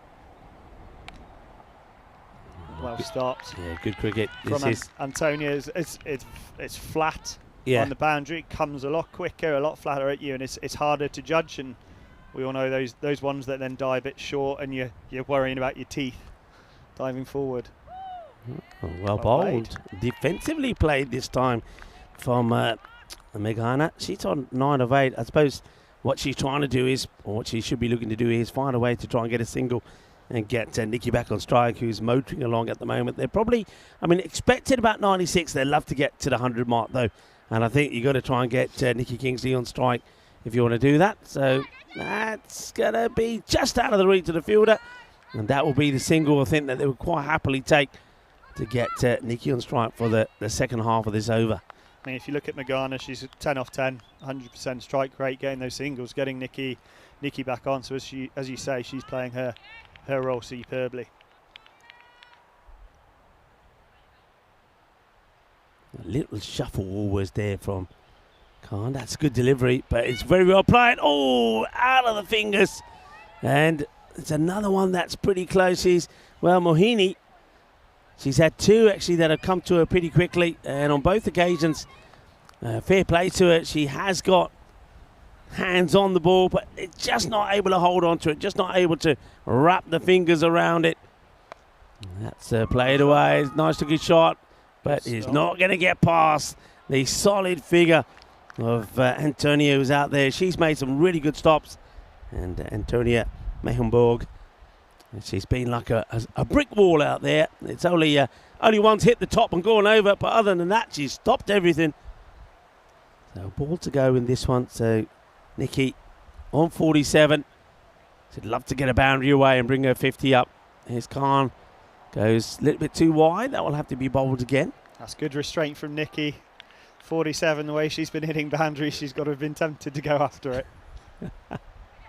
Or is that just me? No, I think we have seen plenty of batters chasing the wide ball. That's all the bails just get blown off there because of the wind, which just picks up again. So you ball more or less, obviously, yeah, quite rightly. You have to sort of release the squad earlier for ICC purposes, so the squad is in hand. What's that, squad of 16 you have to put? No, so it's squads of 14 for those, and we actually go straight from the Division 1 qualifiers to the Nordic Cup. So we've got a very busy month a tough one in August. That's going to be clubbed. One bounce over the boundary, and there it is. 50 to Nikki Kingsley. What a lovely moment that is. And talk to us about the feeling here for Nikki. As you get to 50, it's her first, I feel, on the network. She must be feeling pretty proud of herself. Oh, definitely. And we had a chat actually between the games, because she and her wife are both fiercely competitive. And obviously Kirst got some runs in the first game and she didn't. And it's just to kind of bring you back down to why we play cricket, relax, enjoy yourself, have fun, and just take a little bit of that pressure off. So I'm sure there's a big sigh of relief that she's eked ahead in the run charts in the house today. Yeah, it's a lovely shot from her to bring it up, and it's been fantastic to see her out there. She played some really good shots to all parts of the ground as well. It's another one that's short. This one is just gonna get away from the bowler. Again, that movement from Antonia just helps. Just it goes quite late, so the batter can't line it up too early. Yeah, Nikki, of course, her highest score before the network was that 34 not out. She scored against Greece. So I touched on that early this morning, but she's gone past that.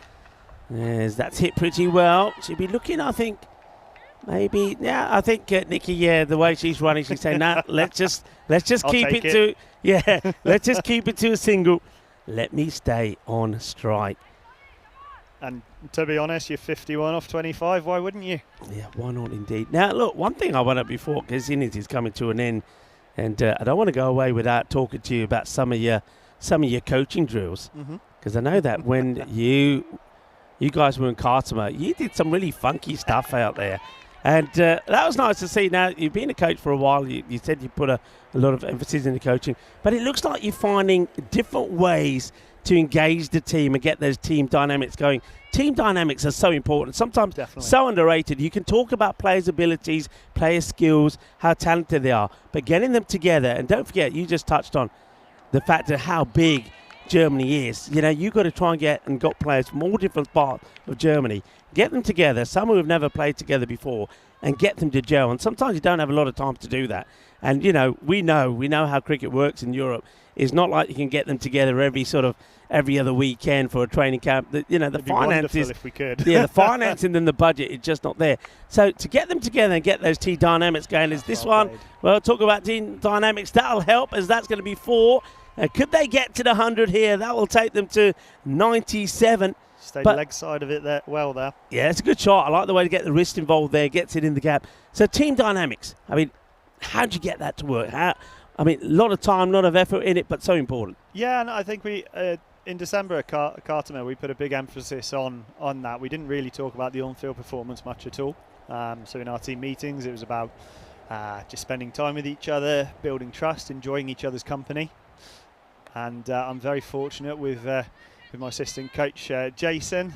These kind of weird and wacky drills come naturally to him. Yeah. He puts an awful lot of work in. He really owns those warm-ups, and he brings a vast amount of experience. He's worked for England in visually impaired cricket with the England national team, so he's had to look at things differently. And he's been bringing that into the Golden Eagles setup, and yeah, that's the innings completed there, and they're going to be very pleased with the runs on the board. I think they are. They just fall a couple short of the 100, but 98 on the board, and Nikki Kingsley scoring a very fine 56. And of course, at the beginning of the innings, Amaya kind of couldn't put a fine 17 on the board as well, but she was caught quite well once again by Shafiq Khan, and she went for 17. The other wicket to fall was the wicket of Kirst Simone, who this time went cheaply, but a very good delivery from Mohin Sajwan that took a leg stick. And we saw some wild celebrations as well, and we'll see some of them a little bit later on here in the highlights. But it was, I think, both teams will be relatively happy here, Ali. What do you think? Yeah, I think the Western Warriors have stuck at it well. I think they put their body on the lines at times, and Antonia has bowled a good last over there. I know she's gone for a couple of boundaries in the end, but it's really pleasing to see that she's made the batter really have to work there, and Nikki's adapted and played some really good shots there. Yeah, I think that both teams will be relatively. I think it's definitely in the balance. We did expect DJ Munich to excel a little bit more with the bat this time. They got to 71, chasing that 104 against a very strong BB United side, and they do get to 98. And I think we're expecting to see the same really from the Western Warriors. There's no doubt about it that United are a strong side, that it was going to be difficult for both these teams to try and get to, you know, sort of the 70s or the 80s against them, especially with their bowling attack. But this is certainly a good opportunity for the Western Warriors themselves also to excel and get past the 52 that they put on against United in this one. Very evenly balanced. That's that scorecard. But talk to me about that knock, about Nikki Kingsley. What do you like about it? So I think it's what I just touched on there. We obviously know her strengths, and she's very good against the short ball. Although Rami did test that with her in the last game. That's right, she did. But what I like is as she got herself going, she then started adapting and moving her feet, opening up and trying to manipulate that line and length. And I think that's a facet of the game that we've really seen develop over the past 6 to 8 months with Nikki. She's still quite young in her cricketing career. But yeah, she's a very hard worker and is thirsty for knowledge, which as a coach. Yeah, and I think also one thing that I've noticed, especially in the matches that we've had so far today, that if you're going to get to a good score, one batter's got to buckle in. And we've seen that in every match. And this time it's Nikki opens the batting. She's not out with 56, 2 sixes and 8 fours in her innings as well. And faces 29 balls. So it's not like she had a lot of the strike. So I think that's a very good strike rate as well. She'll be happy with that. Strike rate of 193. Put a good partnership together there with Amayak. Unfortunately, didn't go so well with her partner herself, and Simone couldn't really get going, but then finished well there with Meghana. And she played her role really well as well. I mean, 12 of 13. She got 1-4, but her role was basically to keep giving the strike to Nikki, and she did that really well. So I think they'll be pretty happy with the score they've got on the board. On the bowling front, I think a number of bowlers should also be pretty happy with their performances there. 2 overs from Antonia just for 15. I think you'd take that. I think having a look at that, no bowler was particularly expensive. Even the 2 overs from Mohini and also from Sangeeta just going for the 20s. I think you accept that. So I think a pretty good performance there. Sitra Panika only gets the 1 over, and she bowled quite early on actually. Just gets the 1 over, never went back to her. That was a bit of a surprise. She bowled over number 4. Only went for just 3 runs, picked up a wicket. Could have gone back to her, I thought. Yeah, potentially so. I mean, sometimes with the captaincy, you don't have the luxury of the stats in front of you. Well, I think my biggest issue with it was always the counting to 20 or 50. Make sure the bowlers get their overs in. But sometimes you just have to go on your hunch. Yeah. And sometimes that works, and sometimes it doesn't. But just going back to Antonia, and what's even more impressive with those 2 overs, I think she's had about 5 hours on the train this morning to get here. So oh wow. she missed the first game because she was getting picked up by team manager Monica at the station, and I think Monica's enjoying watching the cricket today rather than having to play. Yeah, I think so. Well, there you go. You see, we were saying about some of the men and how far they had to travel, and our umpires, of course, who have been doing journeys of up to 3 hours and so. So well done to Antonia. A big, massive journey to get here. Wasn't here in time for the first match because of the travel time, but she certainly made an impact in this one. And let's see if she can go out there, maybe to get a chance with the bat, score some runs as well. So we're going to take a short break here now. Rico Full here. I've got Ali with me as well, the national team coach. It's great to be talking to Ali about some of the players and some of the training tactics and some of those coaching skills. And I'm sure that when Tina comes in for the second innings, that Ali and Tina will certainly have plenty of things to talk about as well. Great pleasure to talk to you, and I know we'll mingle outside of the igloo as well. Let's get ready for the reply coming up in under 10 minutes' time.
This European cricket event is proudly brought to you by HCL Software, Rado and 1xBet. Welcome back to Krefeld, where we're in the run chase here in match 3 with the Western Warriors having been set a total of 99 by DJK Munich. They've struggled with the bat so far in their one game that they've played. That was, though, against a formidable BV United bowling lineup. Here, you reckon they've got the chance if they one or two batters get going, maybe even they can get it with a bonus point. That's the equation, 98 runs. If they get it in 77 overs or fewer, 4 points go their way. As for DJK, if they protect those runs with their lives and keep the chasers to 68 or less, then it will be the side from Munich that picks up all 4 points. We've got to say, though, that was an outstanding innings, wasn't it, from Nicky Kingsley. It was full of power, poise, precision, everything else beginning with P. 56 off 29 deliveries, remains unbeaten as well. And I'm sure she would be delighted with that effort. This is the acceleration in the innings as well, which was so impressive. 8 fours and 2 sixes, and the sixes, well, they probably would have cleared a fair few boundaries around Europe and around the world. So thanks to that effort, and of course support from Captain Amaya and Magana, 12 not out. They have runs on the board, 98 of them, leaving the target 99 as Verena Stoller and Tony Meyenborg will go out into the middle to try and chase down these runs for the Western Warriors. And as Rico will go and have a well-earned rest, joined once more in the commentary box by national team coach Alistair Waldron. Good to see you. And now you're on the other side of me now, because Rico and I, as Vinny does as well, we have our preferred sides. Well, I suppose I don't have a preferred side. I go the side that Rico and Vinny don't prefer. So I go left, I go right, sometimes in the middle, but now you're on my left side. It's thrown me straight away. The change has thrown me all over the place. It's like Anton Deck. There's just a couple of dot balls faced so far here from Verena. It's Amaya, the captain, who's once more taken on the mantle of opening the bowling. That's an excellent piece of fielding. Gets a round of applause from Ali. There's a dive put in on the rope there by Medora Hirono. You do scamper through for 2 runs.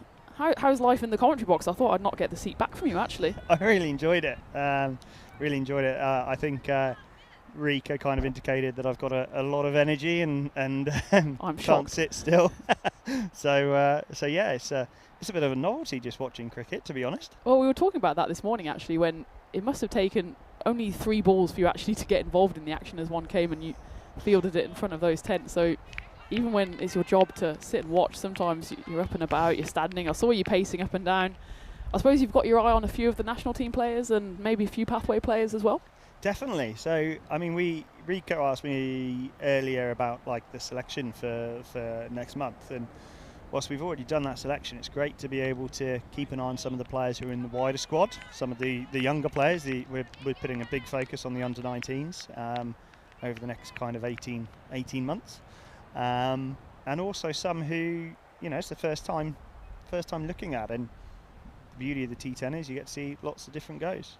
Yeah, absolutely. As everyone gets 6 goes over the weekend. A direct hit here would be trouble. Or even without a direct hit, it's going to be trouble as Verena Stoller has to make the long walk off. That was an excellent piece of fielding. Quick pick up and throw. And you've got to say, well, you're talking about under-19s. Amaya is one of the most impressive ones in the country. She gets right in front of those stumps, whips off the bails. And, well, we're going to take a look at this on the replay. I assume Stoller called that. Cap comes flying off. It's a nice throw in from Lashika.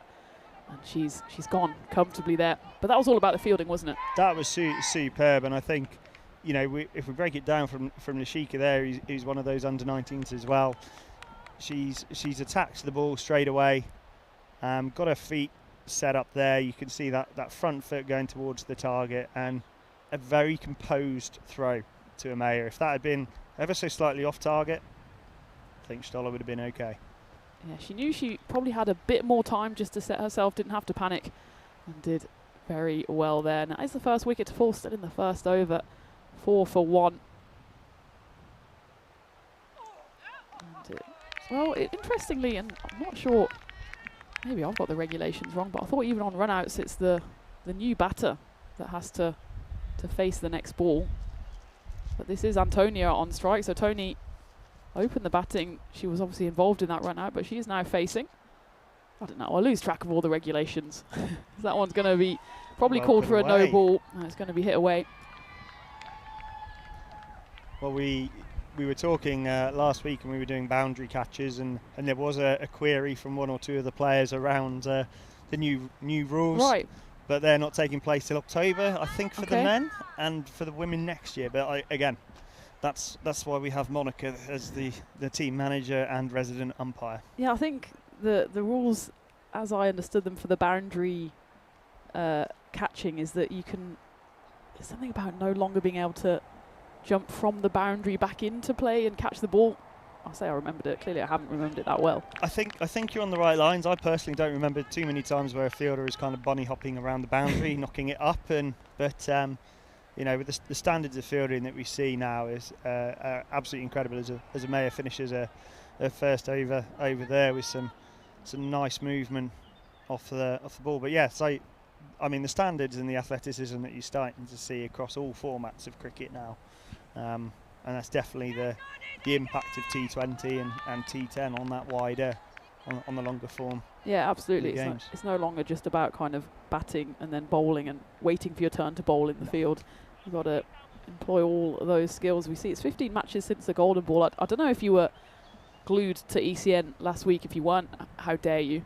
But there was, maybe I'll let you off because the Golden Ball came on a rainy day. So we must have put the covers on and off literally 10-11 times, and we had a reduced 3 overs game between Krefeld Boosters and Strath Rising Stars. Krefeld, they chased, or they were trying to chase, it was 30 odd that they needed off 3. They needed then 3 off the final ball, and I said to Rico in a moment of pure insanity, I was like, well, they're not going to get the Golden Ball now because there's no way they're going to run 3 on the final ball because 3s are not that hard, not that easy to run when it's a 50-metre boundary. Of course they ran a 3, went to a Golden Ball, and then the fielding side won the Golden Ball because Krefeld only managed 1. So we had a Golden Ball. It was an epic one. The whole match must have only lasted about half an hour, but it was absolute carnage. In the first innings, we had a quadruple wicket maiden, including a hat-trick. So these are the kind of things you get only on the European Cricket Network. Yeah, you don't see that very often or hear about that very often. I must confess I wasn't glued to it last week. It was a busy week, but I might have to go back onto your website and YouTube and dig up the highlights of that. It sounds pretty impressive. It was definitely one that will live long in the memory as Lashika comes on to bowl this second over. Ederico asking in the chat if Amaya is a teenager. Yeah, she's 17. Lashika, I think, who's bowling now, is 14. So yeah. I'm not saying there's too many old players out there, but their ages combined. Darn. Let's ages stop combined. On that. Yeah, don't need to carry on that sentence. Yeah. But you'll notice that Lashika has changed her run-up from the first game. Did you have a little word in her ear about that? I was just encouraging her. Understandably, first game of the day. As we're looking at potential buzzers there, but no overthrows. She kind of stuck to the tried and tested, but she's now brought out a slightly longer run up, getting a little bit more momentum in, and that's really pleasing because it's something she's been working really hard on in the back garden and the school fields. We've already touched on the facilities a little bit and how tough it is to get face-to-face time with your players in Germany, with it being so large. Yeah, it's not the easiest, but that does mean, as everyone just drifts down the leg side, that opportunities like this are so rare and so important. We were speaking, Rico and I, about the fact that in any season, some of these players, they probably play maybe 8 to 10 games, including Bundesliga and maybe a few friendlies, and they're playing 6 games over, well, pretty much 48 hours here. Which means every time you lose your wicket, you just say, okay, these things happen. I've got another 5 goes potentially. Same with bowling. I know some bowlers hate it a bit that they only have the 2 overs. They feel like they've just hit their stride. And then, well, they're only allowed the 2 as the throw comes in. A direct hit here would be interesting, but just a miss of the stumps there by the wicketkeeper Viola Muller. I think you touched on a really good point there. I mean, we saw firsthand in December when we're at the Cartama Oval, and you've got so much opportunity to learn from both the positives and the negatives, and yeah, you can get straight back on the horse and go again. I think that's especially important for female players, because I don't know if it's just exclusively a gender thing, maybe just a confidence thing as well, that a lot of the players are so terrified of getting out, and that's something, I mean, I know from personal experience as well, whether it's because you're new to the game or you feel like you've got a big role to play in your team, you just don't want to get out, and you have these opportunities in T10 to try and at least put that to the side and say, well, actually losing your wicket in a 10-over game is not the end of the world. The chances of a team getting skittled are quite low, and even if you do get out, you have hopefully another game the same day or in the next couple of days, so you always have that opportunity, unlike, say, a 50-over game in England where you can get out to a terrible decision first ball and you're sitting there for 3 hours thinking, what am I doing with my life? Don't talk about your summer too much there, Tina. But no, you're dead right. I mean, and Nikki Kingsley's a great example. In that first game, she didn't get many, and she's been able to get straight back in and have a devastating innings. Up in the air, cause of catcher. It's just going to land tantalisingly over the head of the bowler, and the 10-pin bowling throw comes in from Amaya, but I think on that occasion, Beatrice comfortably home. So I know you touched on the national side with Rico. It's the end of the second, 18 runs on the board for the loss of 1 wicket. What are the plans looking like for the rest of the year? I know you had a training weekend last weekend. Unfortunately, I was otherwise engaged right here. Rudely engaging in the commentary. But how's it going? How's it looking? Yeah, really good. I mean, we're fortunate in that obviously we progressed through the Division 2 qualifiers, so we're off to the Netherlands next month, and we had already committed to another tour, which we are really pleased that we're able to continue with. So we'll be going from the Division 1 qualifiers to the Nordic Cup, Nordic nations, Sweden, Finland, Denmark, Sweden. Well bowled. Yes, again. Could get back for a second. Yeah, I don't think Beatrice was overly interested in going for 2 there. It will be Magana bowling the 3rd over here for Munich. He had a really important part to play in that partnership earlier, Magana. So August is a very busy month, and then we've got a nice kind of chunk of 2.5, 3 months off before we head down to sunny Spain in the Cartama Oval to finish off the year. Yeah, already looking forward to that. I know our viewers are as well. Big appeal, but we're loving these umpires all week. It's not a shake of the head, it's just a walk away as if to say, oh, dismissive. Did you say anything? No, yeah. I'm just going for a little walk to my right here. But I do really like that, and I've noticed in local leagues in the South Wales Premier League, where I watch a lot of cricket, the umpires who do walk away, it just kills off that appeal straight away. And just lets everyone move on. Well, as long as the umpire stands there as a bowler, you think, oh, we're in with a chance here. If he walks away, you're like, oh, okay, he's not even engaging. I've missed it. It's gone. But yeah, so we've got a busy month next month. The girls, yourself included, working really hard in both the gym and bits from home that you can do. And yeah, it's fantastic to have so much cricket in the year. It's an action-packed calendar. And we're just talking about that ECS-W. It's obviously bigger and better than ever this year. That's a lovely dipping delivery from the left armour. We were in the Challenger. I say we, Germany. Got to maintain my neutrality. Impartial. Germany were in the Challenger division last year, and we're still in the Challenger division this year, having fallen agonisingly short of getting promoted. I do think though, in the grand scheme of things, it's not a bad position to be in, to be kind of a big fish in a small pond, but there's another pond now as well, because we have the emerging division, and I think that's a great pickup. It's a great pickup. A direct hit would have been trouble. I think for the whole of European women's cricket, it's really exciting to have all of those sides involved, isn't it? Definitely, and I think where I was saying that was a great pickup by Aditi there, another one of the young players, but we were saying about how much we benefited from it. We're going to be tucked around the corner there. Should be a couple. We recently played Greece in May, and that was fantastic. And whilst we were fortunate enough to win the games, each game Greece had improved, and it's just going back to your point about the more people play, the better they get, and they're in that third division. That's been fantastic from ECN, and really helping and leading the way in the expansion of the women's game in Europe. And I just think we're just gonna see the standard keep improving every time, every year. Yeah, absolutely. I think Greece will go into that emerging division with a bit of confidence as well. I certainly think they're going to be ones to watch, as of course Italy come down into the challenger division. So that will be an exciting matchup to go up against Italy once more. Yeah, we're getting quite familiar with Italy, as that's again, that's knocked around the corner, and that looks like a great stop down there. They do this time run through for two. It's good running by the Western Warriors. At the end of the power play, they're 21 for 1, so they do need to step up the rate just a little bit. We're talking about the ECC-W and Askanit Shallow Pier. Thank you very much, Dennis. And well, looking at that challenger division, well, maybe let's go to emerging.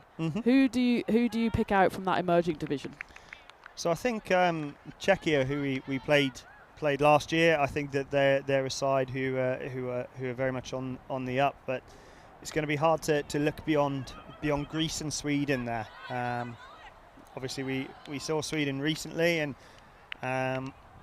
they gave us a very, very tough game, and we'll be seeing them again in August. So I think those two sides, Greece and Sweden, yeah, I think they're going to be challenging for the top of that. But this is the beauty of the T10 competition. If you get one batter who comes in, one player who clicks, that can take the game away very, very quickly from you. So I think any of those sides in that emerging division could really stake a claim to come up to the challenger. Yeah, I'm certainly looking forward to first commentating on that first week, and maybe eyeing up a few potential rivals for the future. It's going to be an absolute feast coming your way from Khartoum the final 3 weeks of the year. I know it's a competition actually that a lot of the crew look forward to as well. It's the end of the year. It's been a long year on the road. It's Christmas, so we have the mince pies there. We sometimes have the mulled wine after work, obviously. Obviously, the Christmas tree in the foyer of the hotel in the warmth, which still takes some getting used to. Yeah, it's a great event, and it's just promising to get bigger and bigger. There's a bit of a mix-up here, and this could be curtains, but the fielder there doesn't really realise which way to throw it. Is cursed with the ball in hand, and by the time she realises that it was Beatrice halfway down the pitch, the throw comes in too late, and it's a bit of a let-off there for the Warriors. Yeah, I think that's where we just need some clear communication. We actually end up with five players around the stumps. That's fantastic, fantastic enthusiasm from DJK to get the run out, but just that clear communication is needed at that point. This one's got good fly on it, and well, it could have been a potential for a stumping there had Viola got her gloves on that one a bit quickly. But you can see every time we cut to live again, it seems like there's more fielders closer to the back. They are creeping in, aren't they? I think the only one outside, well, there's kind of 1.5 outside of the circle. They've got kind of a cow corner. But as Ederica rightly points out in the chat, they're creeping ever closer. It is just the one outside the ring, and that will go to, well, the one that was lurking on the edge of the ring more than anything. I think that's Jelsa out there. That's very much my experience of fielding close in. You get creep closer and closer, and then the bowler drops a slightly shorter one in. See the batter rock back for the pull shot and think, yeah, you've done me there. End of the fourth, 27 for 1. And you do see, and it's a comment made in the chat as well by Nalanha, that the Western Warriors have drastically improved from match 1. And we have to give them a bit of grace, because DJK Munich, they've been a side in the Bundesliga for many years, as have BV United. But the Western Warriors have been put together as a team for this series. A few of them know each other, but a few of them would have been introducing themselves to each other this morning. And they have got much better, but well, they will lose the wicket there. It's Beatrice who knocks one up in the air, and it will be the second wicket. A comfortable catch there for Nikki.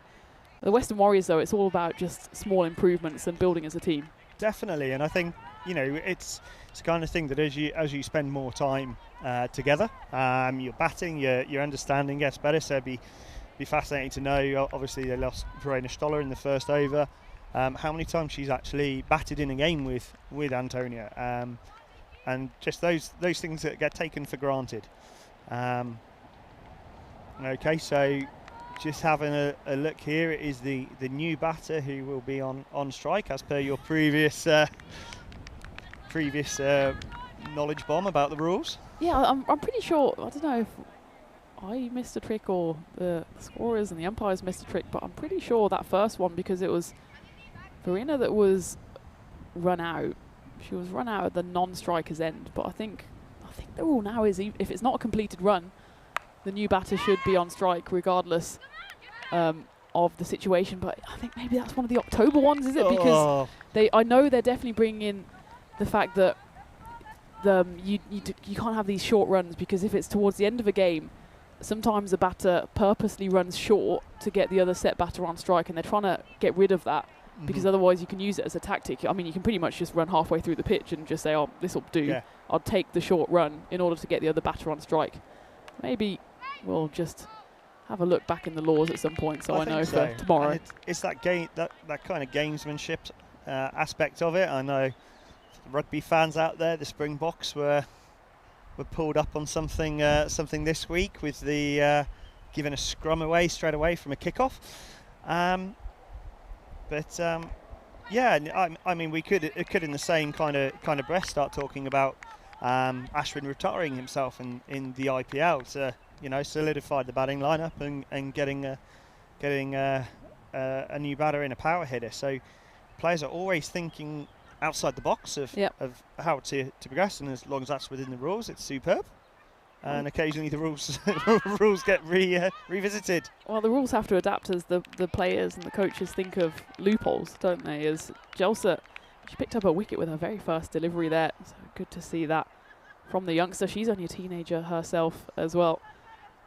Yeah, it's an interesting one, and fielders in particular try and find different ways of kind of gaining an advantage. We've talked about the boundary jumping and hopping, and Adian makes a good point in the chat. As that one just leaps over the stumps. He says fielding has become a much more important aspect of the game, but it's still lagging behind statistically. He says, I wish there were more ways to calculate fielding stats. So that's fascinating, yes, because wow, that's actually something that as the DCB, since cricket has become an Olympic sport, and we've got funding from the DOSB, fielding analytics is something that we are actually looking quite a lot at, and I use a program, an app called Dartfish Easy Tag, where we can actually easily analyse the fielding, and well, not easily, but the interface is nice and easy, and that gives us a fielding score for each fielder at the end of the game, and I know that's something that England have massively focused on with Carl Hopkinson, the men's fielding coach, and previously as a player, Paul Collingwood, because yeah, it is such a crucial part, and that is put away nicely. The left-hander going across and has utilised that the left-right hand combination, I think, which is why we do enjoy watching you bat so much, Tina, with the opposition having to adapt their lines. But yeah, I think it's been hard to quantify it, quantify your impact on fielding. But I think it's now filtering down. But that's some fantastic insight in the comments on that. Yeah, absolutely, Adian. And it's one of these things where you just need a few more years for, I suppose, the technology to develop as well, because it is something that's not, as you said, quantifiable. You know how many wickets you've got or runs given away, and same with the bat. With the field, though, I suppose it's still a bit of guesswork, as well, we're not going to guess the destination of that ball, as that one's hit firmly by Alex Broden for another boundary in this over. The Western Warriors looking positive here. I still think the 99 target is probably a stretch too far, but they're certainly on for that bonus point. The margin for that is 69. It's how you quantify it in the field, because you can put in a diving stop and you think, okay, well, would that have been a 2? Maybe it would have been a 4. But it's nice to have even just some kind of data, even if it's guessing a lot, to see what you have done in the field as well. That'll be one that's probably a -1, because it should have been stopped, and in the end they only just run for the 1. But I think I've heard you pick this up on the commentary before. Like, okay, there has been a little misfield there, but what we love to see is the player is attacking the ball and looking to to put the pressure on the batters. And we've actually, under national captain Ashmita, we've spoken with the group, and she's gone, look guys, if you misfield when you're running in like that, I don't mind. You're trying to create an opportunity. You're creating pressure. So kind of we've given the girls the opportunity, like, go for it, back yourself, and if it goes wrong, it's fine. As long as you're trying, that's all that matters. And I think that is a mindset thing as well, as that one's going to be called a no ball. Tucked around the corner from Antonia, making the most of the full toss. Exactly. It would not only be a 4, it would be a 5 up with that no ball. We'll check the side on, but I'm certain that this will be called. In fact, it was already called on field. I think that's also a mindset thing for women and girls about being aggressive. It's, I guess, a cultural thing as well, that girls from a young age aren't exactly taught to be aggressive. Boys always taught, go and have fun and tumble around, and whereas girls, it's like, well, that's not the proper thing to do. No. And you'd sometimes need that aggression, that cutting edge in sport, and I think nowadays, this one has been caught by the keeper down the leg side. There was appeals from everyone there, including from Kerr Simone, who's bowling this over, but I think that just went through. Not signalled anything there. Interesting one. Well, she's just having the discussion with him here. Let's take a quick replay. They certainly all went up in unison. I thought there was something on there. The fact that the umpire didn't signal is a curiosity. We get to the end of the over, 45 on the board, 2 wickets down for the Western Warriors. So they've got 4 overs here with another 24 runs needed for the win, for the bonus point, sorry. So that's 24 off 24, exactly a run a ball. The win is still another 54 runs away. But for girls then, about being aggressive and being encouraged almost to make mistakes. Yeah, and I think it's interesting when you talk about that versus like a lot of the male sports growing up. So I obviously live in Wales, in Cardiff, and rugby is very much in the blood. And whilst I'm very pleased as that's cut away by Alex, just the single though. The women and girls game is growing rapidly and hugely, but I think the majority of young lads in Wales have played rugby, which is obviously full contact, a lot of aggression, and it just gets naturally inbuilt into you from that. And forgive my ignorance, but I'm not sure how many sports there are that young girls are encouraged to go try and knock 6 bells out of each other in. We keep that to the streets. Okay. Nikki is bowling this over. Someone who doesn't lack aggression in the best possible way. We saw that in the first half of this game. Didn't have a long partnership with her partner, unfortunately. No, they've still got games to come though. That's the beauty of ECN. She's bowling well here though, just on the money. And it's just not allowing Tony here to get anything going. Tony, who spent a year out from German cricket down in New Zealand. Yeah. Which is superb to see. Someone, fair play to her for being brave enough to go down the other side of the world and have a great experience playing cricket. And I think it shipped over the top. And we've really noticed that, because regular weekly training, more matches, more opportunities, Tony's game has really benefited from that.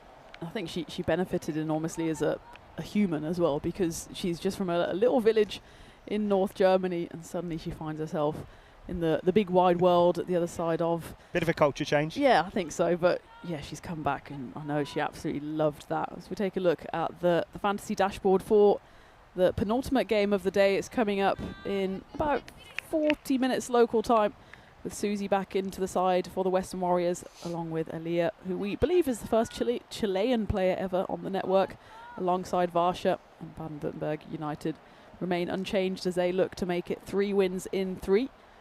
News from the toss, WWW, as they, well, I suppose we could call them. We might have a copyright on our hands. They won the toss and they'll have a bat first, but we've got plenty of time to talk through that one first. Still got a few points to be distributed here, and it feels like maybe the run chase is just getting away from the Western Warriors here. Also in terms of that bonus point, that that margin has to be 69 for them to pick up the point. Yeah, that tight over from Nikki Kingsley, the over before, has really just kind of put a little break on that bonus point chase. Rico and I were talking in the previous game about the fact that the Division 1 qualifiers that we've got coming up are on turf, and that's going to be a pretty new phenomenon. That one's going to be called a no ball, so a free hit coming up.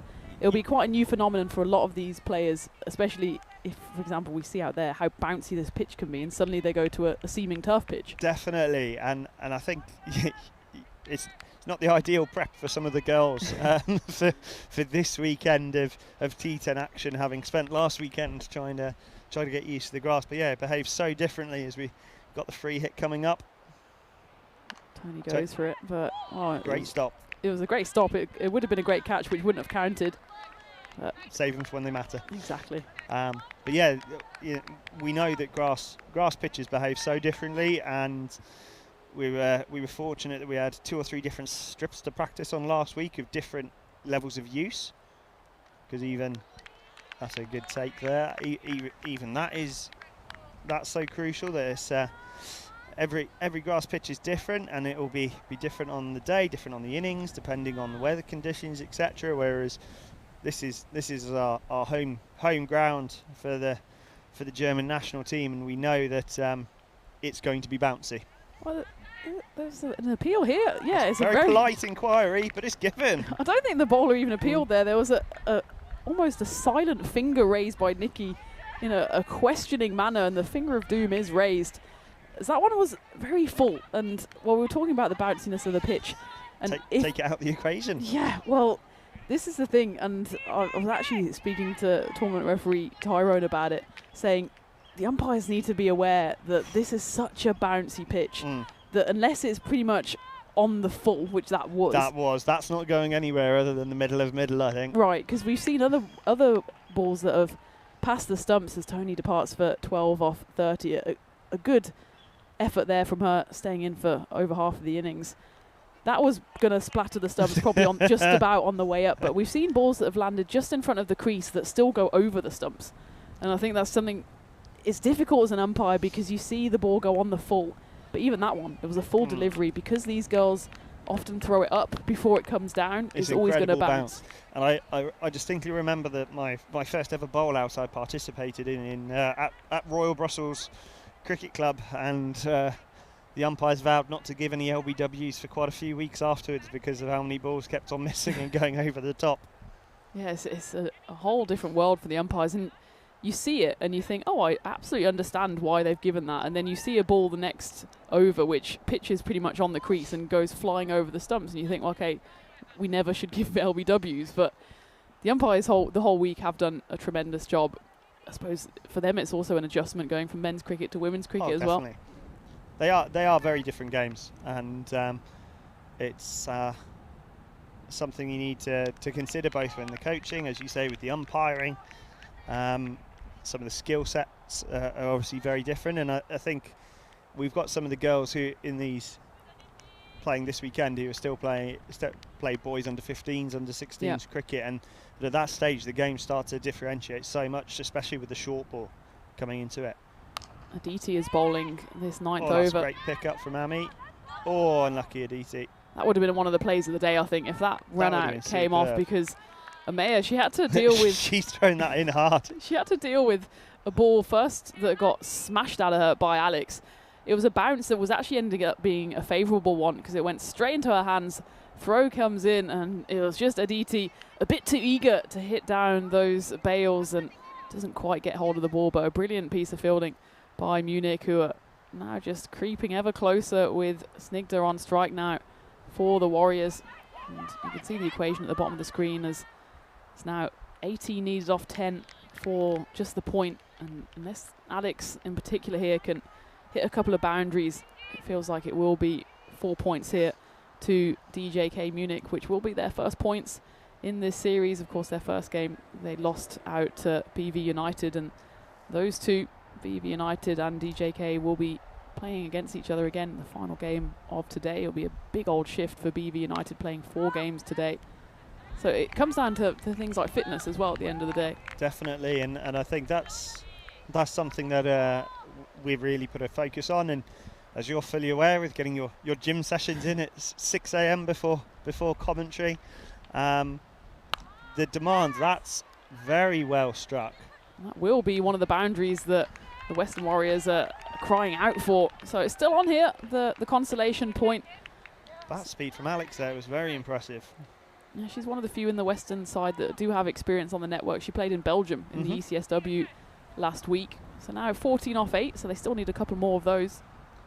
But yeah, keep it coming.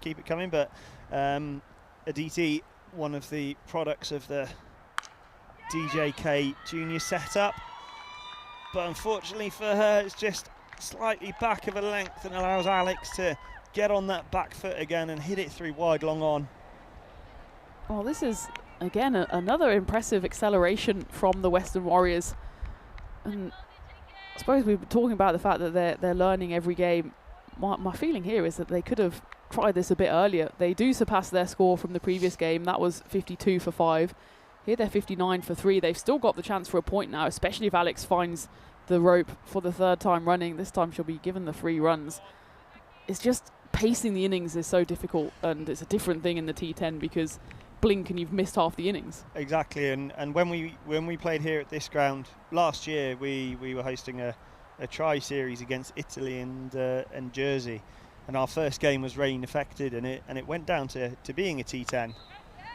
As the pull shot comes out again, that's a good stop there. Should only be 1, which gives Alex the strike for the final over.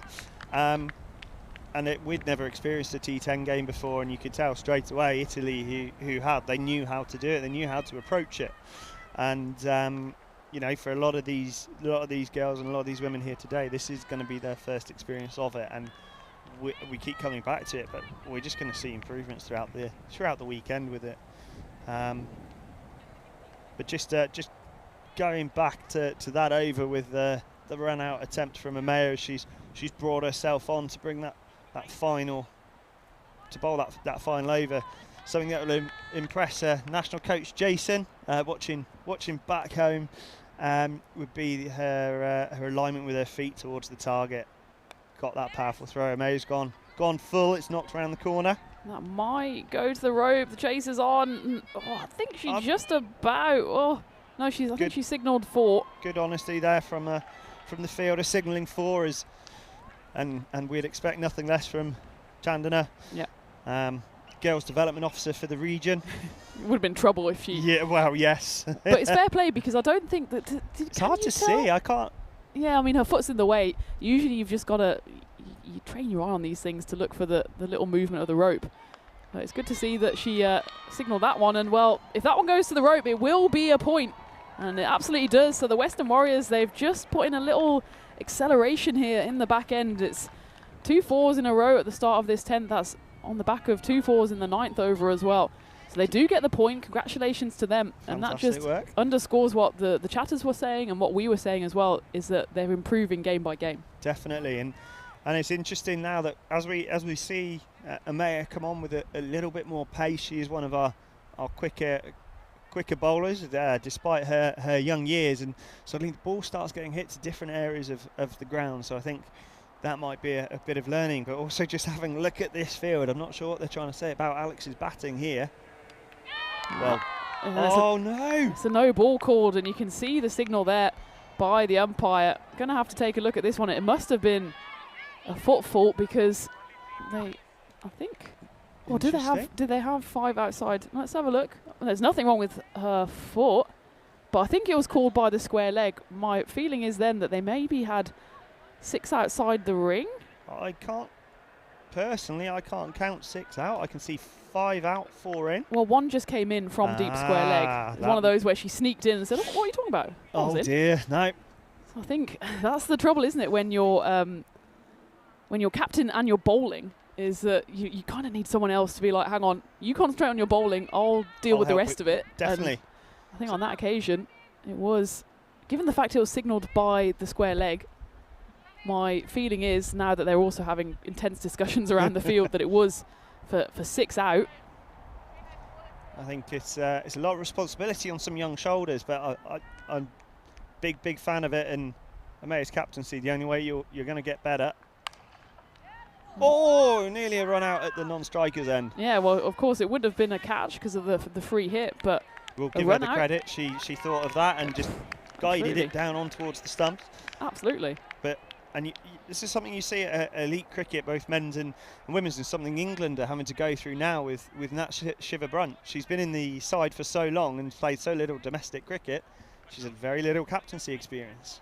Yeah, and it's heavy weighs the crown, isn't it? Sometimes a player just flourishes with the captaincy. You look so proud with that saying. I'm just ticking through all the Shakespearean quotes.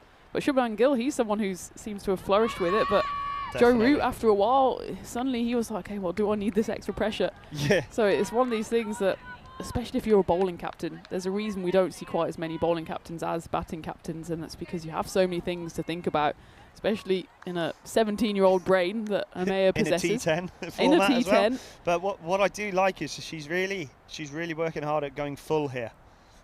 Trying not to give any length, any back of a length or short of a length for the batter to work with, which takes that pull shots full again. It's hit nicely down the ground, and Alex gets to her 30. She'll want to get back on strike here, and she touches and goes. And Snigdha does get back. I think she could have probably been a bit quicker on the turn there. She must have known Alex wanted to get the strike back, but they get through for 2, and it feels a bit here that the Western Warriors could just wonder whether Alex could have gone maybe a bit higher. Something that Paul said in the chat as well. She's on 31 off 17. In the end, they'll only be about 25 runs short, and she's the one that's looking likely to be able to chase down a total. I know she has played a lot of cricket in the past couple of weeks, and I think we didn't see her bowl in this game, maybe due to an injury. I'm not sure, but that's well bowled by Amea to finish off the innings. But I just want to quickly dive back to that second to last ball with some great funny from fielding from Aditi and Megana with the pick up and little flick back. That was really cool to see. Yeah, the game has drawn to a close. Yeah, so DJK Munich will win the margin in the end, 26 runs, but the Western Warriors pick up that consolation point, so congratulations to them. That was no mean feat, given that for a while it looked like they would go from this game empty-handed. DJK, though, they'll be more than happy with that result, their first win on the network, and they have a little break while BV United face up against the Western Warriors. BV looking to make it 3 from 3. I know Melina is excited to get out with her side again. And as for the Western Warriors, well, the good news is that they do have a fair few options, and Susie comes back in. I'm sure we'll see her have a bowl, but first we'll see the highlights.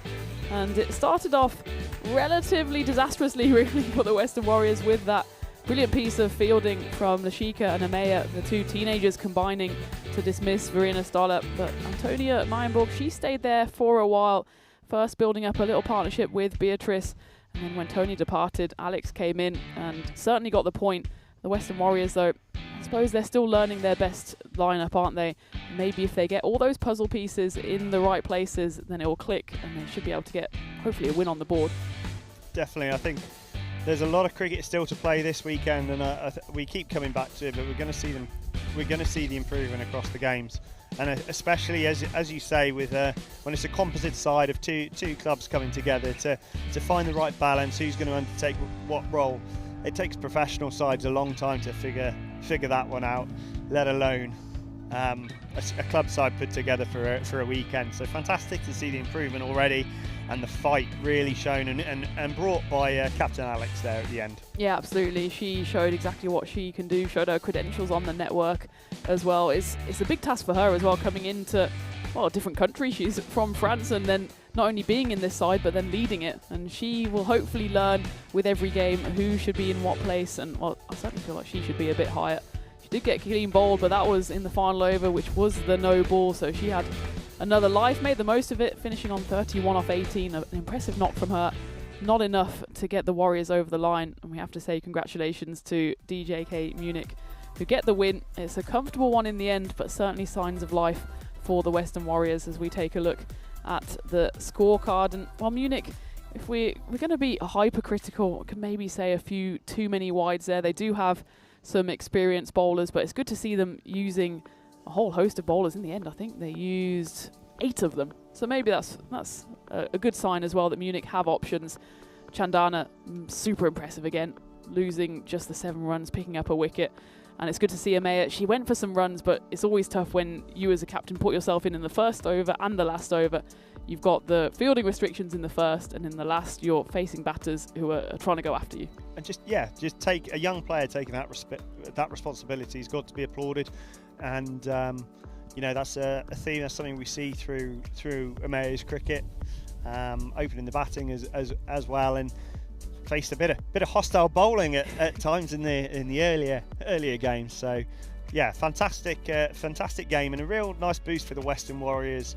Momentum is obviously important in cricket, and to finish that game on a high, I think, is going to do them really good going into the rest of the weekend. Well, absolutely, and they'll be able to use that momentum pretty quickly because they'll be back on the field in under 25 minutes time now. As for Munich, they can bask in the glow of their first win, and they'll come back in that big matchup against BV United in the final game of the day. But I want to say a big thank you to you, Ali, for joining first Rico and then me in the commentary box. I think we've broken the record for the longest you've sat down in one go. So most likely, yes. Well done us, and I'm going to let you go because I know you're here in an official capacity as well. You've got your eye on a few of the players, and I'll let you go and enjoy the rest of your afternoon. But thank you very much for joining us, and everyone else, have a little break, and it's only a quick turnaround now as we come back for the penultimate match of the day.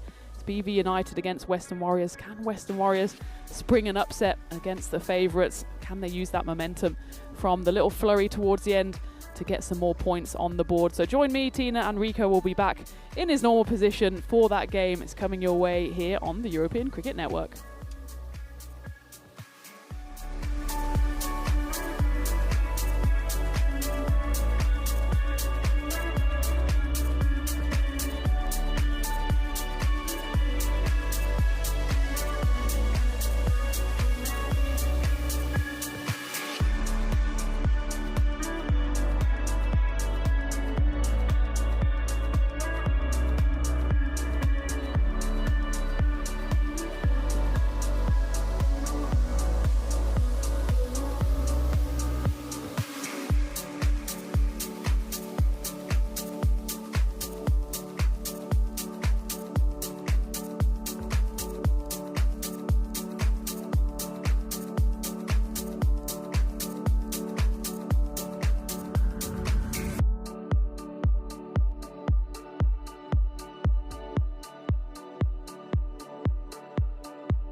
This European cricket event is proudly brought to you by HCL Software, Rado and 1xBet.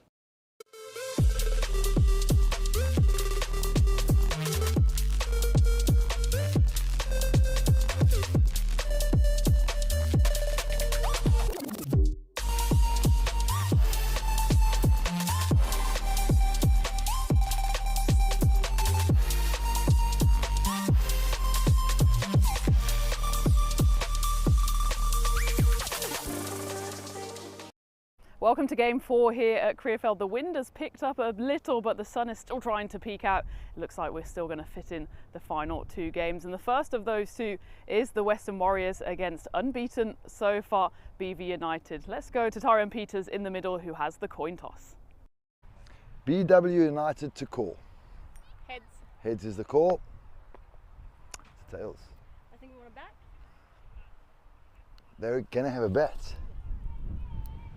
Thanks, Ty. So there you have it. The Western Warriors and Susie, the captain, call correctly and they win the toss and they will have a bat. For the Western Warriors, it's been a steep learning curve so far. I think at the start of the day, they were still learning each other's names, but we've seen throughout the day so far that they're just building little by little.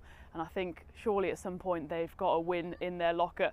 And they're going to bat first here. And I think it's a good move just to get some runs on the board. For them, it will be about batting positively. I think we've seen throughout today actually that running that first one hard is very important. There's runs out here to be had, and then of course hitting away that bad ball. As for BV United, well, they haven't bowled too many bad balls at all so far today. They're a really strong outfit. Of course, remember, they are Bundesliga champions, and I think so far today they have shown that that is with good reason. Melina Beresford, the captain that we saw there, be good to see her have a bowl again. It hasn't all gone her way today, but maybe this wind, as it just picks up, will be useful for her spin bowling. I think it's going to be another interesting game, certainly one that you won't want to take your eyes off. And Rico, he'll be having his eyes glued on this one. And Rico, the news from the toss is that the Western Warriors have won it and they will have a bat.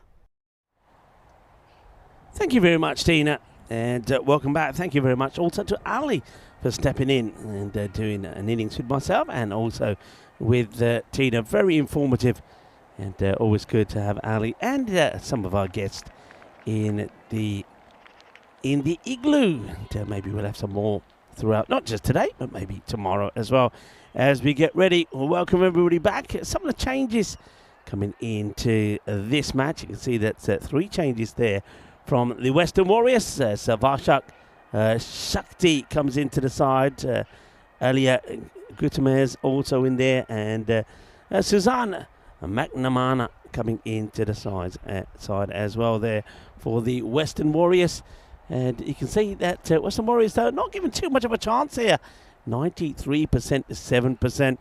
And I suppose you can understand why. Remember, these 2 teams, they played the very first match of the day, and didn't go to plan, did it? As the Warriors were well beaten by 75 runs, and that's why I think this is looking the way that it is at the moment, with Baden-Württemberg United, BVW, big time favourites to go on to win this one. And Western Warriors deciding that they will have a bat first. And the bowler just marking up a run. It's going to be a bowler that's had a very good day here so far to bowl the first. Just marking up her run up and getting ready to go.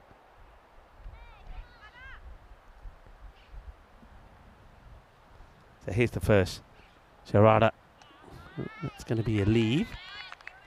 So Sharada pulling there. She's had a good day in both the matches that BV United have won. She's been the player of the match, scored 25 of 14 and also bowled that 1 over, which no runs came off. So the maiden in the first match, and in the second scored the half century, and the second half century that we've seen in the series. 61 not out of 36. Of course, the other was from Nikki Kingsley in that win for GJK Munich over the Western Warriors. And then also Sharada bowled her 2 overs very economically, only giving just 8 runs away. So she's been one of the pick of the players here today. That's up in the air, just going to get over the keeper and doesn't quite go to hand to one of the fielders. Welcome back to everybody in the chat as well. Enrico is in there. Hello to you. Hello, Wayne. Hope you're also well and enjoying the action. Chris Smith, welcome to you as well. And I hope everybody is having a wonderful, wonderful weekend. It's a little bit of width on offer here. Just didn't get the foot across. We have a look at this one more time. The batter plays the right shot, I think. So the right shot, but you see the legs. She has that initial backward movement. I think if she went forward straight away, definitely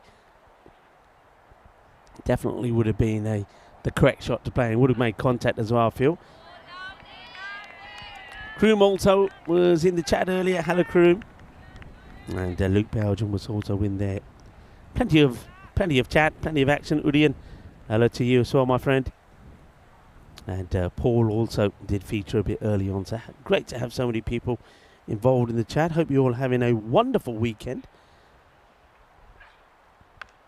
Well, I can tell you who is having a good start to a Saturday, and this is the bowler, Suruda Palaneer. And well, they've stuck with Verena Stoll as the opener. I thought that maybe they may have wanted to make perhaps a change at the top of the order, and the reason for that is, I think, just they haven't, one thing that the Western Warriors haven't been able to do, they haven't been able to get a good start in the power play. The batters, though they've been able to stick around, their defensive play has been pretty good, but they haven't got too much power in the play. So Mohini Sajwan is out there with the Verena Stoll. And a good over there, first up there from Sharada. Just the one run coming from it. Keeping it nice and tight. It won't get any easier. Now it's Ramisha Shahid, and she's not been that far behind of maybe taking a player of the match performance away from Sharada. Let's see how she goes here. And just a little bit down the leg side. That's worked away nicely. It's a long chase there for the fielders. And they are not going to get there. 4 runs. That's nicely played. And I know that, Verena, she was, as I was walking up this way, she was having a little bit of a net. She was hitting the ball pretty well. And I did shout out to her, said, that's what I want to see. And she gets that one away nicely. It was on the leg side. And Verena works that away to the boundary. Here's the next, and it's a little bit straighter. That's well hit. Fielder has to get down. Does. Good pick up, good throw, and oh, that is very close. Well, we did see Verena run out in the earlier match, and if this hits the stumps, I feel she would have gone again here. Let's take a look at this one more time. Here it is. It's hit straight down. I think the bowler does get a bit on this, and there's the pickup. In comes the throw, and would have been gone. Would have been gone. That is so close. Yeah, look at that. As Sharada holds her head as that one just gets past the stumps. Played away on the offside. Case basically hit and go. And Sejuan gets going, gets her first run. Remember her reactions when she picked up that wicket. It was great between her and, of course, Verena was out there with her. So these two are good partnerships. Good partners when it comes to batting, good partners when it comes to celebrating. Oh, that's very, very close again. Just have a look at this as Ramisha Shahid this time goes outside the off. Plays it, I think, onto her own foot, yeah. And lucky that she does. Otherwise, I think she's playing it onto her own stumps. Couple of things, exciting things happen on this day back in history. I'll touch on a few of them as we go through the play this afternoon. Oh, it's a slower ball, cleverly bowled. One of them is that on this day, back in 1952, a young and very fiery Fred Truman continued his personal assault on the Indian batters. Truman had grabbed 15 wickets in his first 2 tests. And this time he added a further 8 for 31 in the first innings at Old Trafford. That's played well. Oh, that would have been a great catch, but I'm a little bit concerned here for the fielder. I must admit, that was hit really hard. I think the umpires probably just need to stop the game here for a moment. I can see that that's exactly what Jason's doing. This was crunched, that hurt, and I think that's looks like that's Carly Lennon, who would have taken an absolute screamer. Let's take a look at this. There we go, a good shot of it. Oh, that hit the hands hard. If that catch was taken, it would have been spectacular. But it does go down. And a little bit of luck there for the batter. Hits it hard, and that was Verena. But it's a kind of, I'd like to say it's a better start from the Western Warriors, but just getting the one off the first over doesn't really help them. So just 8 of the 2 so far. And I've said before that the issue really has been with their power play. That Melina Beresford will bowl the next. It's a short one that gets played away straight to the fielder. Oh, that gets fired in back to the bowler. Good cricket all round. Now Ansu Dama now, looking forward to seeing her again with ball and bat. Flighted up, hit down the ground. Well fielded there. That will probably be Sharada, who's down there. She fields and makes that area. She claims that zone to be hers, she does.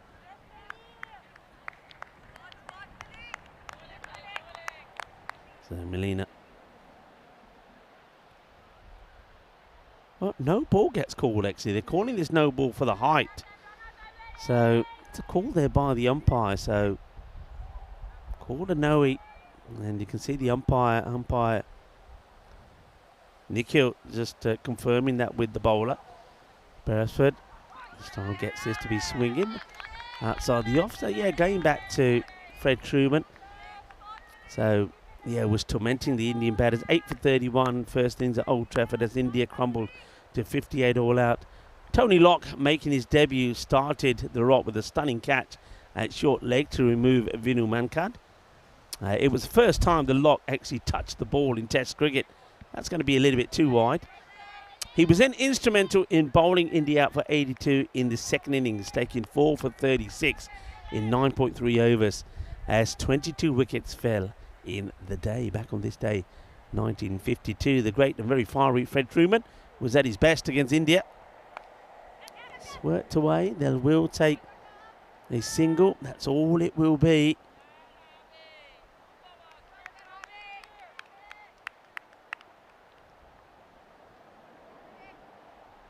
Yeah, Nirmal Jasakira making a comment there, and I'm glad that Udian is in there straight away. Yeah, new players, Nirmal, new players. That's a lovely shot. That's 4 runs.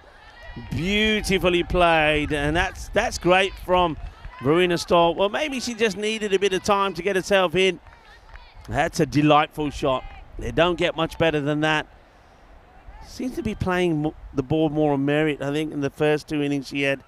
Not that the second one she stayed there too long, having been run out, but she seems to be playing the ball on merit this time, not just trying to work everything down onto the leg side. Really good shot for 4. Now she's going to get another high delivery. I think the umpires will have a look at this again. Remember, there's a misfield also. And that's going to be disappointing. Sharada is normally very clean and tidy on the boundary. So let's have a look at the height on this again. It is on the way down, but is it going to come? I get the feeling you can't call that. I think when you see the batter going forward, the ball's on the way down. If the batter is standing upright in their crease, I don't think that ball is going to be higher than the waist. And that's what the umpires have decided on this occasion. But, yeah, misfield means that we'll get 2 boundaries on the spin. And I don't think they've achieved that at all in the day so far. I have the Western Warriors. Oh, this one almost catches the edge of the bat. So that's going to be the end of the 3 overs. It's a better, I said that before, it's a better power play. 20 from it. They've haven't lost a wicket. It was only that first over, I think, that hurt them. Just the one came from it. But if they can maintain again at this rate, I think what they should be challenging themselves, if you have a look at their scores, they got to 52 in the match against the same opponents. First up, when they were chasing that 128. In the last match there, they got to 72, trying to get to that 99. Did pick up a point, so that's pretty crucial. So here, I think, just challenge themselves to say, look, can we go can we from here on in try and go at 10 and over, and then, you know, with maybe a little boost somewhere along the line, try and put the 100 on the board. That will be a good challenge and a good test for them. That's played well and well held. Fantastic catch. Really is going to be a wicket straight away for Karina. Her very first delivery. The ball's been hit pretty well by Mohini Sejwan, but finds the safe hands of the fielder, who makes no mistakes with the catch. So that's hit pretty well. But there's the catch. Yeah, wonderfully done. Oh, she is happy about it. Of course she is. Well done. Nicely taken. Good catch. And I think that's Kartik. We know she's a good player. Not going to make a mistake there. And yeah, Kartik holds on to the catch.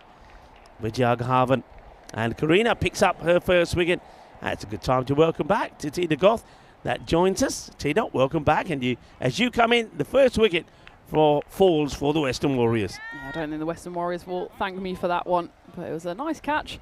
Good catching high and makes no mistake. Mohini has to depart for a 7-ball 2. Good to see Karina back in the wickets as well. Flight it up, and it could be another, you know. It will be another. Excellent anticipation from the wicketkeeper. And Jula Ghosh, well, she's pretty quick on her feet, isn't she? She reads the situation really well. And unfortunately, Sitara Panikar will have to depart very first ball. She's going to be pretty disappointed. Just got tucked up a little bit by that delivery. She didn't move early enough. And again, it's one of those where if you're allowing it to bounce, it makes it a harder shot to play. If she took another step out, she could have played it maybe on the volley. But really good catch behind the stumps there. It's all about the anticipation. And Ghosh reads it well. And just like that, folks, just like that, we are on a hat-trick. Now, we have had some hat-tricks here, of course, in Germany when the men were playing in that European Cricket Series. But will we have one here for Karina? She's taken 2 in 2. And the new batter that comes out is Antonia. Hat-trick ball, everyone. And it's played out, and it is! It's a hat-trick! We have a hat-trick! It's another brilliant catch! And Antonia will go first ball as well. And Karina has taken a hat-trick. It is a dream come true for Karina. You dream about these moments. When you want to start playing the game, you dream about the moment where you take a hat-trick. And Karina has taken one here on the big stage for the whole world to see. What a good catch that is also from Anshu Dharma. Dharma takes the catch. Celebrations all round. And Tina, just like that, we have a hat-trick. Karina will be walking on sunshine as that one is caught in that hot spot as well that we've been talking about on the 45. You need someone there in this format, and it went straight down the throat of Anshu Dharma. Congratulations to Karina. This is why we have the European Cricket Network. This is why we have these series, because it brings about moments of, well, agony for Tony Meyenborg, but absolute ecstasy for Karina as well. She could get 4 and 4 here. Double hat-trick on the cards. Ooh, just over the infielder. And they will scarp her across and get the single of Varsha Shakti. She was living dangerous there, but gets that away. Well. So we can add that to the Hall of Fame. You can't take the smile off the face there for Karina. Now she's bowling to Varuna Stoll, who probably was thinking that everything was going pretty well. She plays that nicely, and good fielding once again. Ouch, that's on the foot of Karina. Well, you don't want to damage Karina, not at the moment. But a good pick-up, good throw, quickly done there by Kartik. But what a good catch that was from Anshu Dharma. What I liked about that catch from her, she knew the ball was coming away, so she anticipated it. Kind of took her head away, but then kept her eyes on the ball, realised then where the ball was going, got her hands in the right place and snapped it up. And, spoils a wide here. Does Varuna, lets the ball hit her foot. Otherwise, that would have been a big wide. 1 and over. First 3 balls were all wickets. Just the 1 run from it over number 4 was special there from Karina. That was sensational. A sensational hat-trick. And I'll tell you what, that was such a pressure catch as well, because we knew it was a hat-trick ball, and Shu definitely knew it was as well. And you don't want to be the one that drops the hat-trick ball. And luckily for her, and of course luckily for Karina, she holds on. And it's an outstanding over, almost ruined by the fact that she almost got a wicket on the fourth ball. It ended up being a single, so it's not a triple wicket maiden, but I think she'll take 3 for 1. I think she'll take 3 for 1. She will, of course, enter our Hall of Fame. And as soon as that's up there, we'll let you see it. And I'm sure that she would love to see it as well. Her name in the Hall of Fame for a hat-trick, 3 wickets, and only the 1 run that comes from it. And remember, she will surely bowl another over where she could even get a chance to take a Michelle Pfeiffer. And Carly Leonard comes on to bowl, starts good areas. That's hit pretty well. Good fielding, really good fielding. I'm loving the way that they're attacking the ball here. So I'm just having a look around to see how many players they've got out here. Of course, they can have up to 5, but I'm only seeing just the 1, and that's on the leg side, because they basically said, well, look, if that's the early place the ball is going, then we just need 1 person out there. It's going to get to, comes out a little bit wrong there for Carly.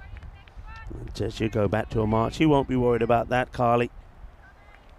And she just likes to give that ball a little bit of flight. Carly Lennon here with the ball, but when she gets it right, and if the batters can't get to the pitch of it, she causes problems. But that's another one that just needs to be left alone really here from Varsha.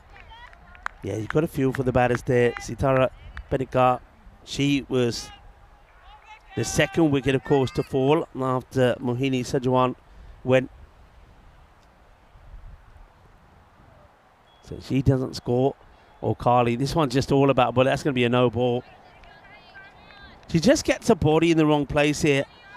If you have a look at this again, just watch her body. So just here, she just goes all a little bit wrong, and she doesn't get the body to come round.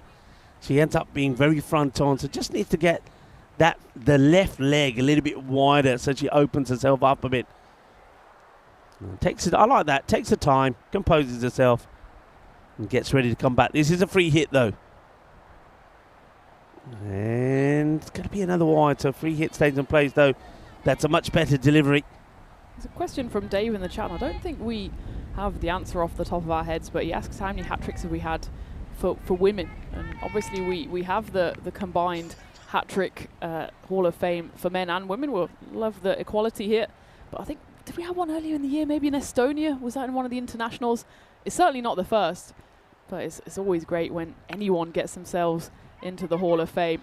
And especially with BV United, and you've got to say all 3 teams out here, we knew the celebrations would be epic, and that's what we want to see. We want to see the celebrations, the joy, and well, I think Karina, she might have to charge her laptop for tonight, because she's going to be watching that one on repeat. Yeah, I get the feeling they might have been in Jersey. I'm just trying to think of when the cricket was played in Jersey that there could have been. I think there was there a century and a hat-trick in Jersey when the women played? It just seems to ring a bell.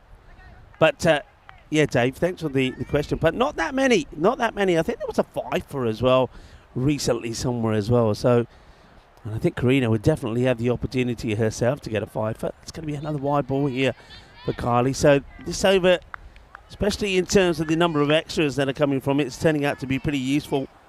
So Maria from Greece, she got a 5 just 11 days ago in that Greece versus Serbia game. Just doing a quick scroll back to see if we have another one. And what a catch. What a catch. Well, Kartik, she has taken some sizzlers. That's another one that's been hit really well. This time it's Verena Stoll, who can't believe it. And the catching here has been brilliant. And just look at that. She's just pointing at the player, said, I told you so.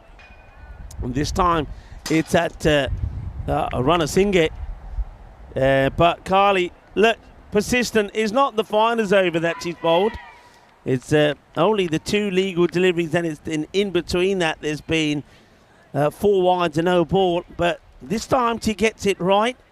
And I just had to check that it wasn't still a free hit on play, but it wasn't, because after the no ball there was a wide, but there was a single in between there, then a wide, and then the wicket. So again, a really good catch. What can you say about Kartik? Excellent catch from her, and gives Carly another wicket in the day.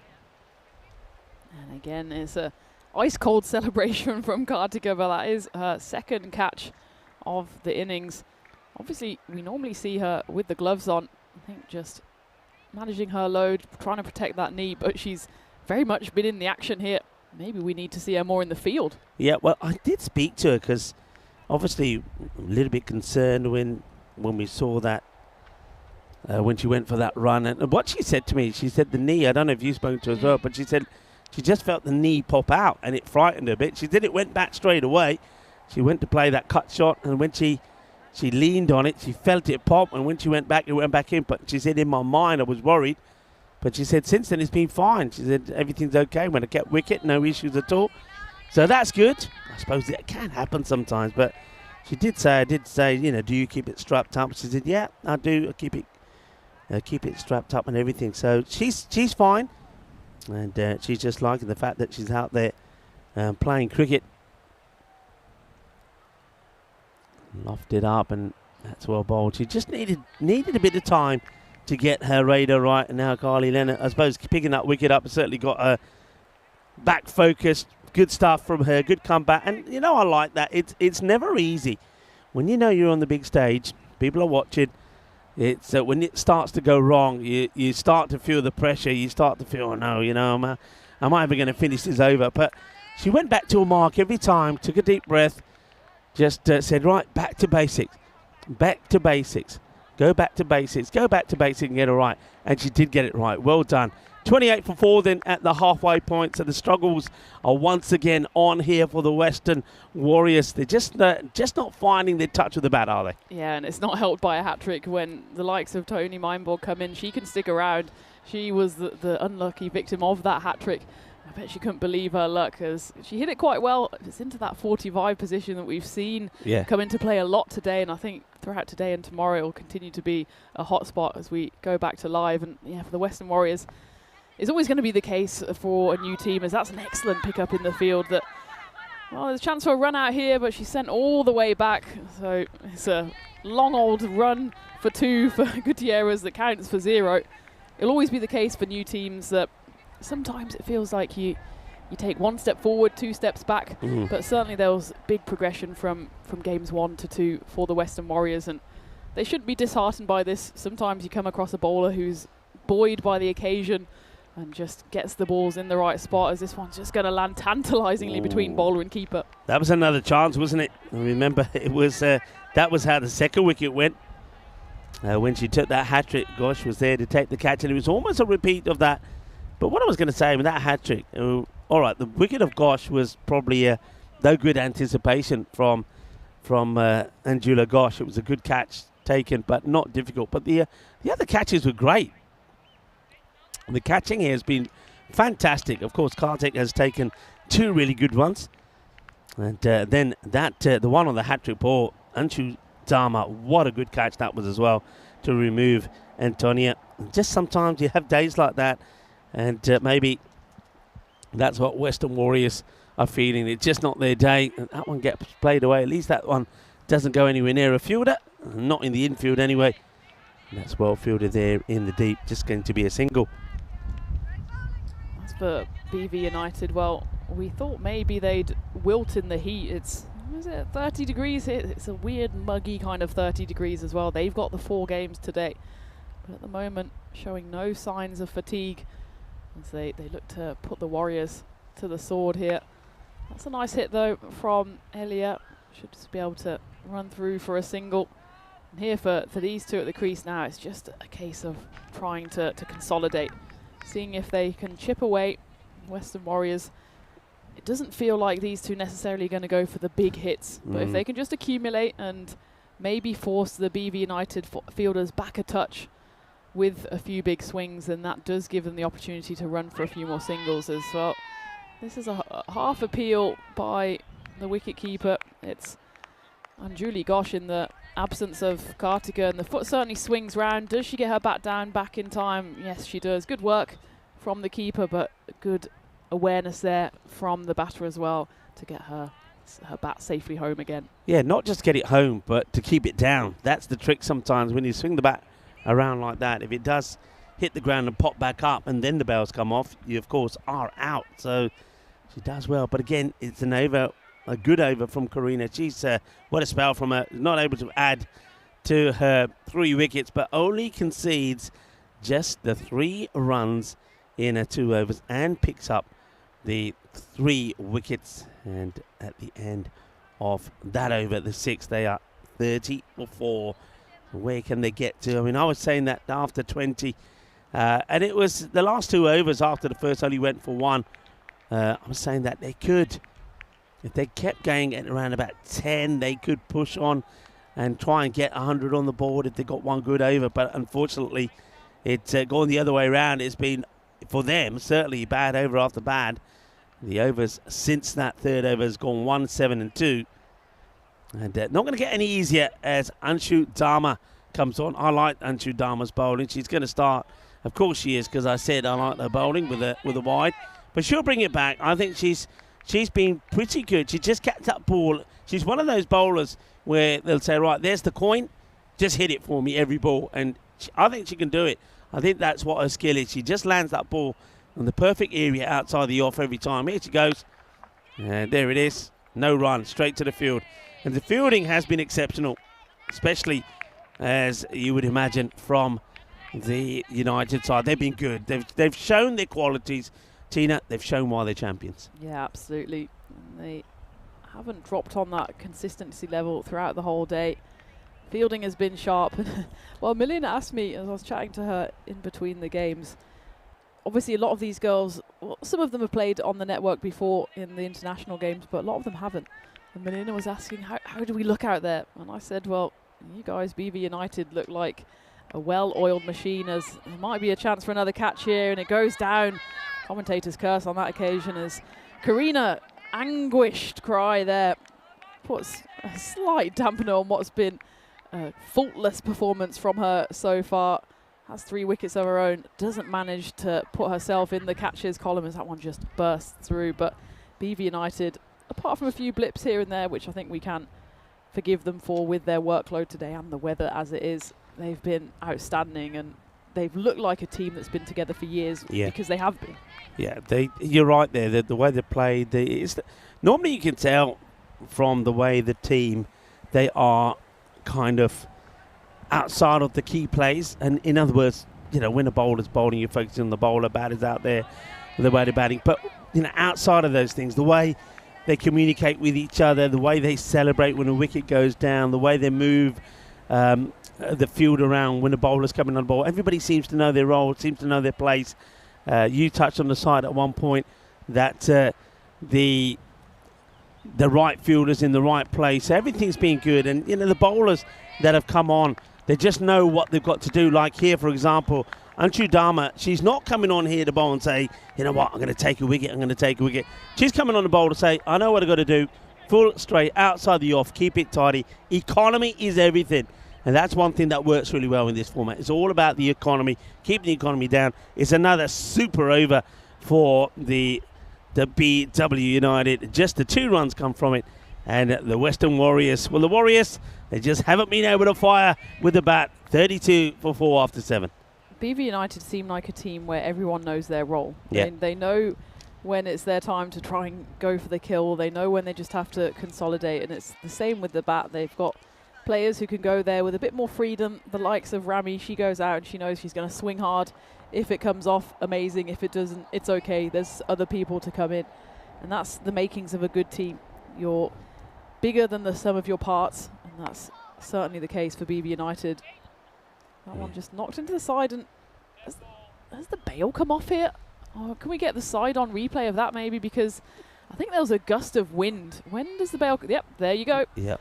I thought for a second maybe Ilia Gutierrez had knocked her own stumps over, but it was very much the mysterious wind there that just picks up, and well, it's very, very nice wind actually, because it's been a bit oppressive all day. We had the blazing sunshine earlier today. Yeah. Now it's just clouded over a little, but it hasn't got cooler, so that wind can very much stick around. Loving it, loving that breeze. And I see that you're not needing your little mini fan for the moment. So that's parked up charging as that breeze is coming in, and we're enjoying it. Well, enjoy that shot as well. That's been delightfully played. Nobody's stopping that. What a lovely shot that is from the batter from Chile. We were talking about this before. Is this the first Chilean that we have on the network playing the cricket? Well, Chile, she may be from, and that is a little bit of a spicy shot there as well from Ella. Nicely played. 4 carreras. Nicely hit over the inner field, and while we were saying that the deep covers don't have too much to do, had they had a deep cover out there, she might have stopped that. They have now sent someone back. But I think on that occasion, it's just a nice hit from Elia and a welcome boundary for them. Melina now just making a few adjustments to the field on the back of that boundary. Yeah, it's the first time they've decided, okay, we've got the personnel to push back. Why don't we? If that's where the Elia's going to go, we can certainly block that. But it was a lovely shot, inside out, bang, 4 runs. But can they get a few more of it? Can they? I mean, look, they wouldn't want to fall below 30. They don't want to go backwards. You've got to go and try and go forwards. And to getting a score under 50 just is going to be not going to be good for them. Good catch.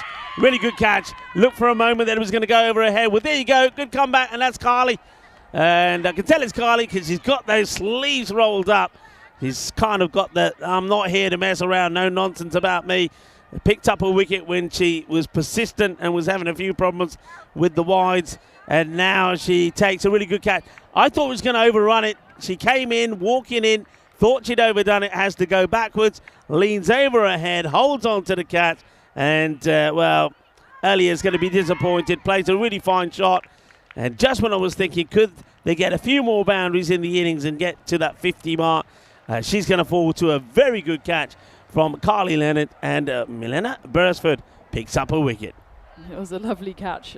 Thought that maybe she just got a bit too enthusiastic, saw the ball in the air, ran towards it, and then she just clasped her hands together over her head, and it did end up sticking. So it's the 5th wicket to fall as Susie comes in slightly later in the piece than maybe I'd actually quite like to see her bat higher up, the left-hander, but she gets a go now. There's a few questions in the chat about Alex Broden obviously not being in the team for this side, for this game. She was the bright spark in that previous game in the run chase, which they fell short of, but there was a flurry of runs from her at the end, and she was captaining that game. I think for the Western Warriors, they do have the biggest squad because they are this amalgamation of different players from different teams. They're just rotating through. For them, it's clearly seen as a practice exercise as well to see what kind of players work in which positions. And we haven't heard anything to the contrary in terms of injury. So I think Alex on this occasion just sitting out and doing what any good captain would do, and that's just giving others the opportunity. Melina puts in the politest of appeals here. I think it is sliding down as Susie just lets it thump into her pad. Yeah, say hello to a few more people that are joining in the chat. Deborah, hello to you. Hello to Zishan Arif. And no ball being called here. Come to throw. Well, it would have been out. And you can be run out of course on a no ball. So no ball is the call. And it actually goes, yeah, there's the confirmation. Far too high, but if you ever look at the other end, if that ball had hit the stumps as they're running, it would have been trouble. Here we go. Not close. Nowhere near close. Once again, I think that's where maybe a better throw into the hands of the bowler, and that also would have been out. And they're just checking now how many there have been from Beresford. Melina, they're probably saying, right, that's probably a second, so she needs to be careful. That's going to be better delivery, bowled a bit flatter. So yeah, we just also want to say hi to the Trippy clan, and Trip, Kitty and Denny are in there as well. Udian, I think I mentioned you before, Jules was joining in as well. Hello Jules. Sky Quest and Lily Panda. Hello Lily. We have a panda in the chat. It's always nice to have a panda in the chat as well. So hello to Lily. Hope you're well, Lily. It's been a while. Hope you're keeping well. Good to have you with us. I know it is the weekend, and charming to have your company with us. I think everybody in the chat deserves a round of applause. You've been absolutely fantastic on this Saturday. That gets played out in the gap. Chases on. Ondre, iba, pero no puede. 4 carreras as Varsha Shakti brings up a boundary. Well, that's a highlight for Varsha. Just plays it away, ties it beautifully. The chase is on. but the Grizzly is not going to be caught up with as Jyoti Rawat, who was, of course, earlier behind the stumps.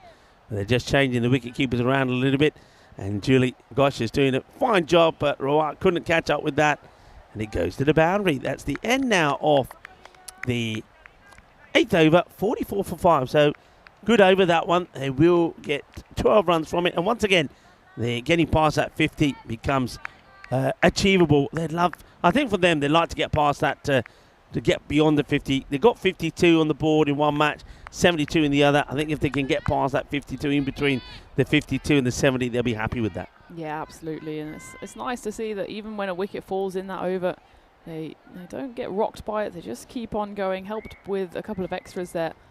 But 2 nice boundaries as they creep their way to 50. That's the 12 runs from the over is the joint best over so far.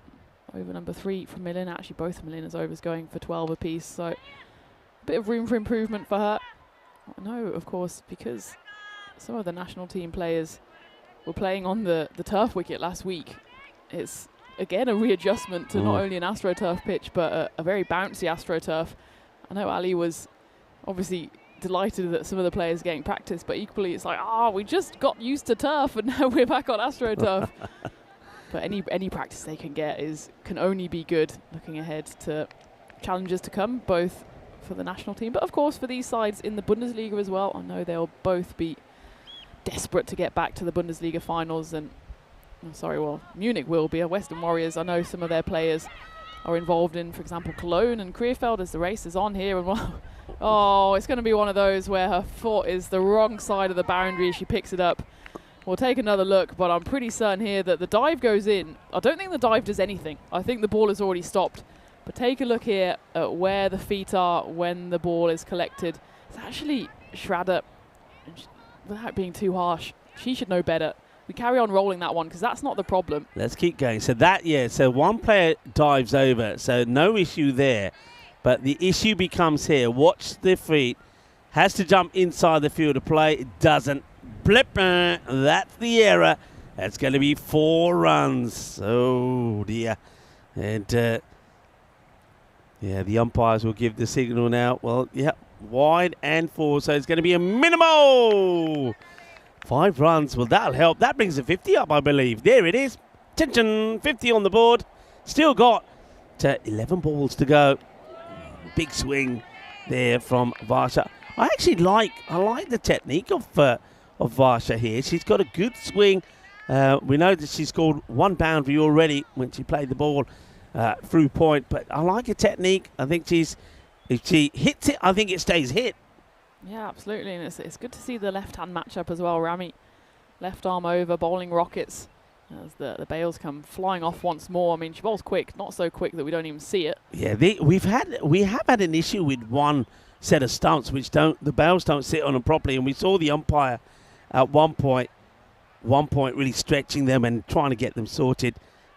And we have had a hat-trick, and we could maybe have that graphic on. There you go, Karina. Your name is in lights. There you go.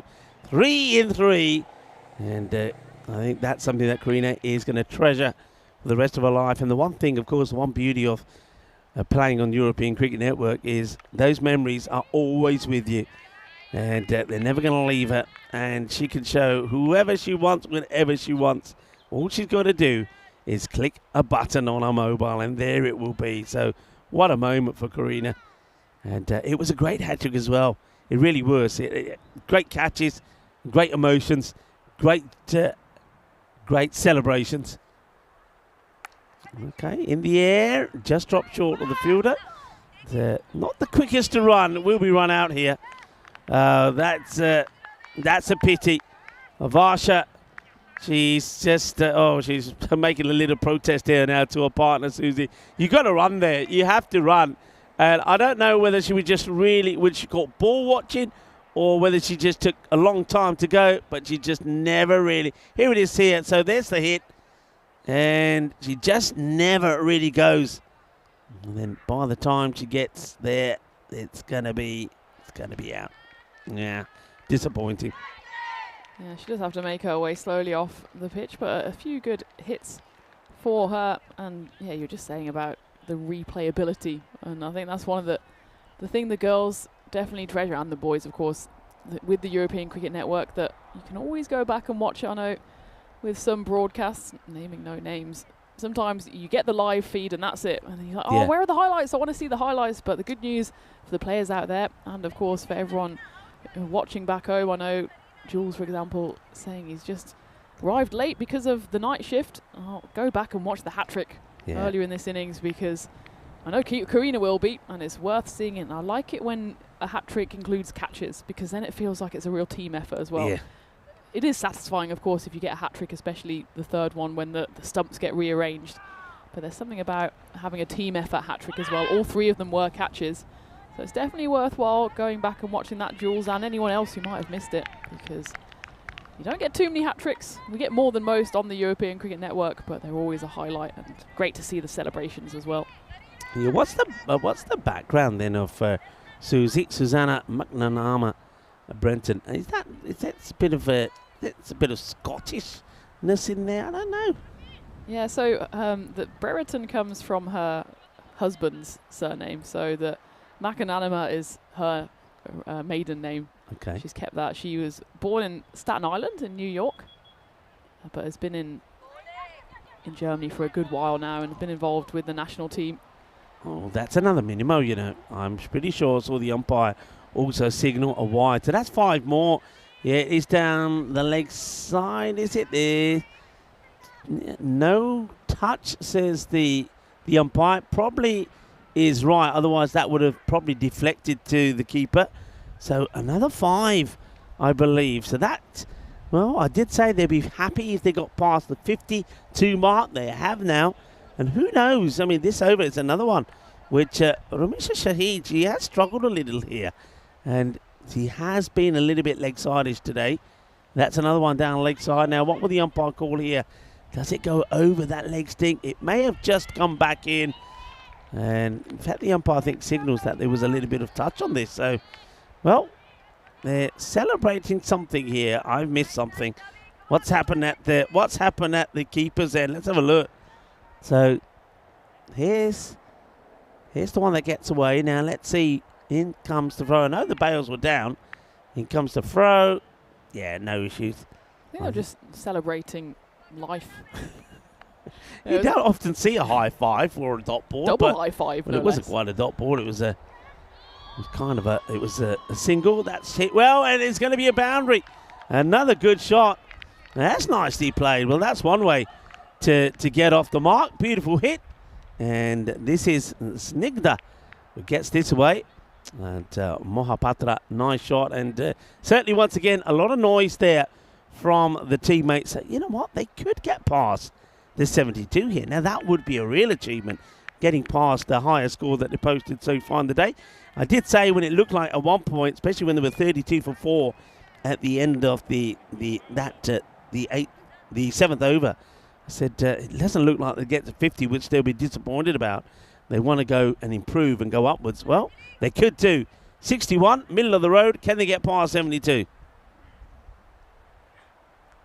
I think it was, in fact, Susie that hit the boundary off that. Was that Susie? Because it was carved away by the left-hander. And this is why I was actually begging for her to go a bit higher up the order, because she does just hit the ball in areas that maybe other people don't. And that was a lovely carve away off the bowling of Rami. She knew she just needed to use the pace, and in the end that over goes for 17, but that one's going to go straight through, and it's Shraddha back into the attack, and bullseye on that occasion. Snigdha has to go. Western Warriors lose their 7th in the final over, but Snigdha, she's not going to die wondering. She went for the big swing, but Shraddha on this occasion gets the better of her. Yeah, Shraddha, the batter shredder maybe, as he knocks the stumps over full and straight. Yeah, you're absolutely right. It was Susie, of course. It was the left-hander that put it away. And, I think I should pay more attention to what's happening out there than the screens, which seem to be running a little bit slow at the moment. Yeah. But that's the end of Snigdha. And she'll go for 1 of 3. Though she will go back and replay the 4 runs that I gave her. And just record that and say, everybody, see, I hit 4. Rico said I did. But in the scorebook, it won't be there. Of course, it was Susie that played it away. Crew making me laugh in the chat. Just on that celebration of the dot ball in the previous over, he said, "I'd celebrate an ECN dot ball." Well, Crew, you celebrated an ECN wicket or two. Don't play yourself down. Well, I think Kroom's probably talking about the over which didn't have too many dot balls in. Is that right, Kroom?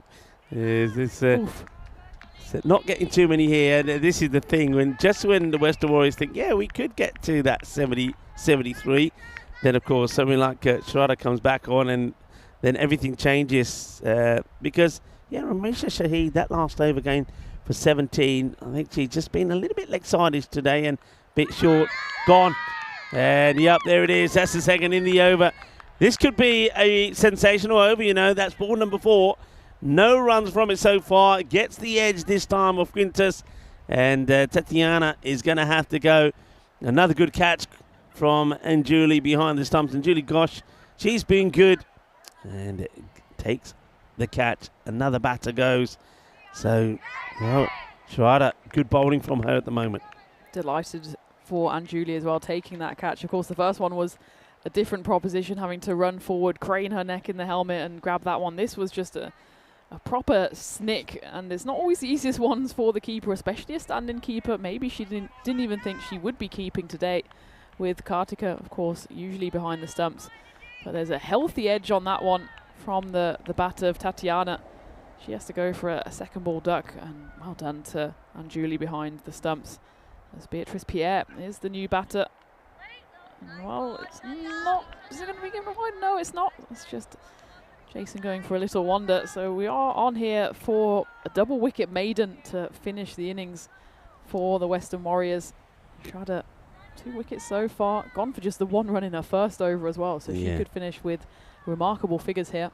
And don't forget, in that first match, she hit bowled a maiden as well. Audio Bai came off her over. And there you have it. Well, it's going to be similar to, they're going to get there, and they're asking the question. The umpire will have to make a decision. Well, one umpire says bye. Let's have a look what happens at the other end. So here they go. And, well, Anush is standing right where we don't need to see her, but you can see the bat has been slid in and the batter is comfortably in. So it will only be a bye. So nothing going on to the bowlers tally. That means, for me, that's a double wicket maiden. Well, certainly go with it. And on that final ball, she didn't do much wrong, did Shraddha? Almost went through onto the stumps again. Just a slight fumble from the keeper did allow Susie, who was on the ball, to run through for an extra run. And you never know how much that extra run could be worth at the end of the run chase. It's 62 of them that the Western Warriors do get. And it was a good rally from them, given that they were struggling, especially after that remarkable hat-trick from Karina. 3 and 3, every single one caught. First, though, there were a few boundaries that went, well, Marzi was enjoying it. Don't know if he's trying to dry his hair. I think he's still having the biftiki sweats from last night. So there was no sweating these catches. One to Kartika. I thought there was a smell of garlic in here for a moment. That would explain it. One to Kartika. Here we go. There's one for Anjuli, and Anshu finishes off. Yeah, this is where the hat-trick started. And what a catch that was. That was a sensational catch from Anshu Dharma. And look at the celebrations. Wonderful. Absolutely wonderful. And that's one of the things that I do love when the women are playing out there. Just the way they celebrate. Not just celebrate the good things, they even celebrate the dot balls. I just like it. What else can you say? The team celebration. And look at Carly there. She was up and down.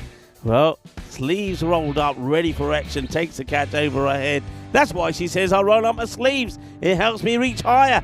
And this one was an unfortunate run out. And this was just what they needed, though. Just when it looked like they were going to fall flat around about a 50 score, maybe below. They started to get some momentum going in that over number 9. We say it all happened in the 9th. It did. 17 came from it. But then, unfortunately, nothing happened, or not a lot happened in the final over when Shraddha got the ball on the money and doesn't go for a single run of a bowling. Just the bye. And it's a perfect spell from her. Just look at that. She picks up 2 wickets and only gives away 1 run. And you know what? It's not often that we talk about MVPs, like just not even after the 4th match is completed. But the way that she's gone here today, she's going to take some beating already, isn't she? She's already had 2 player of the match performances, and she could be on her way to another. It depends what they do with the batting order here, whether they change it around or not, or whether Sharada comes out there at the top of the order. But she has been brilliant. And on the batting front there, look, let's just focus on some highs there. Verena, much better from her 16 of 16. She was caught out by a brilliant catch as well. That one from Carly with the ball going over her head. But she does get 3 boundaries on her way to, that was the highest score in the innings. And then other than that, I think just there Susie, yeah, coming in, she's not out. It gets 1 boundary, and it was a good shot as well.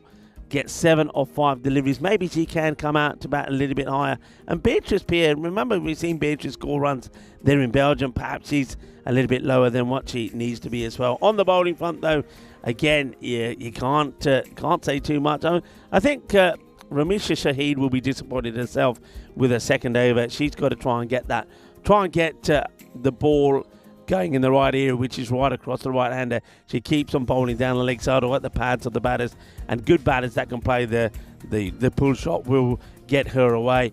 But still, economy-wise, she'll accept that. 2 lots of 12 there from her and Beresford. But then have a look at some of those other figures. Sharada, 2 wickets just for the 1. 3 for 3, though, from Karina. She will be certainly the performer with the ball, with the hat-trick.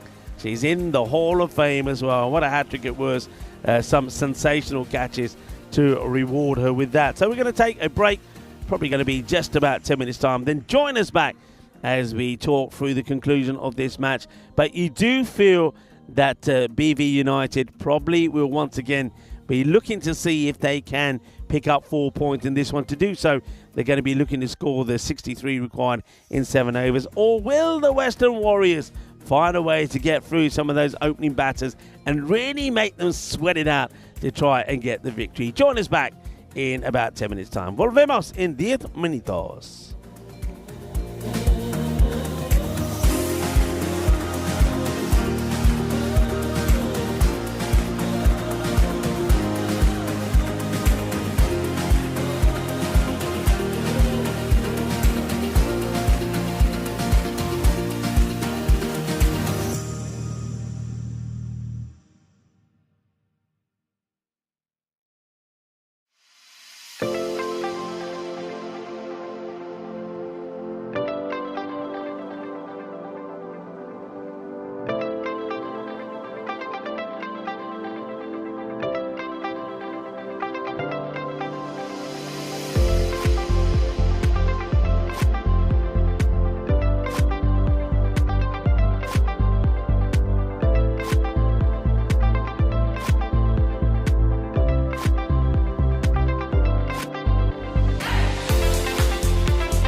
This European cricket event is proudly brought to you by HCL Software, Rado and 1xBet. Hello cricket lovers and welcome back to match number 4 here of this European Cricket Series Women's. And this is a match between the Western Warriors that have had a bat and have put 62 on the board, and the bonus point equation to that is that 43 or less. That's what they're going to try and restrict the opposition to if they want to pick up a bonus point. But of course, the other side of the coin is they could get nothing from it if their opposition do get the 63 they need in 7 overs. And they're going to have to be at their best here at the Western Warriors. It's one of those where anything that goes their way, every opportunity that they have to try and take a wicket, they've got to take. Got to hold their catches and need a few decisions to go their way as well. That one gets worked away. And looks like we are seeing a bit of a change in the batting lineup. We were wondering whether there would be some changes. And I'm pleased to see that there are as that one gets worked away. I'll give you those in a moment. Just waiting for confirmation. You can see it on your screen. So Rabia Khalid makes a start, gets a single. And Jyoti Rawat is going to be the number 2 batter. Jyoti, we did see her behind the stumps in one of the earlier matches as well. This occasion, the gloves were taken by Anjuli. Gets played out to the leg side. No run this time. Welcome back to everybody. Everyone's having a ball watching the action here from Germany Krefeld today. Enjoying the weekend. It's good to have you all with us as well.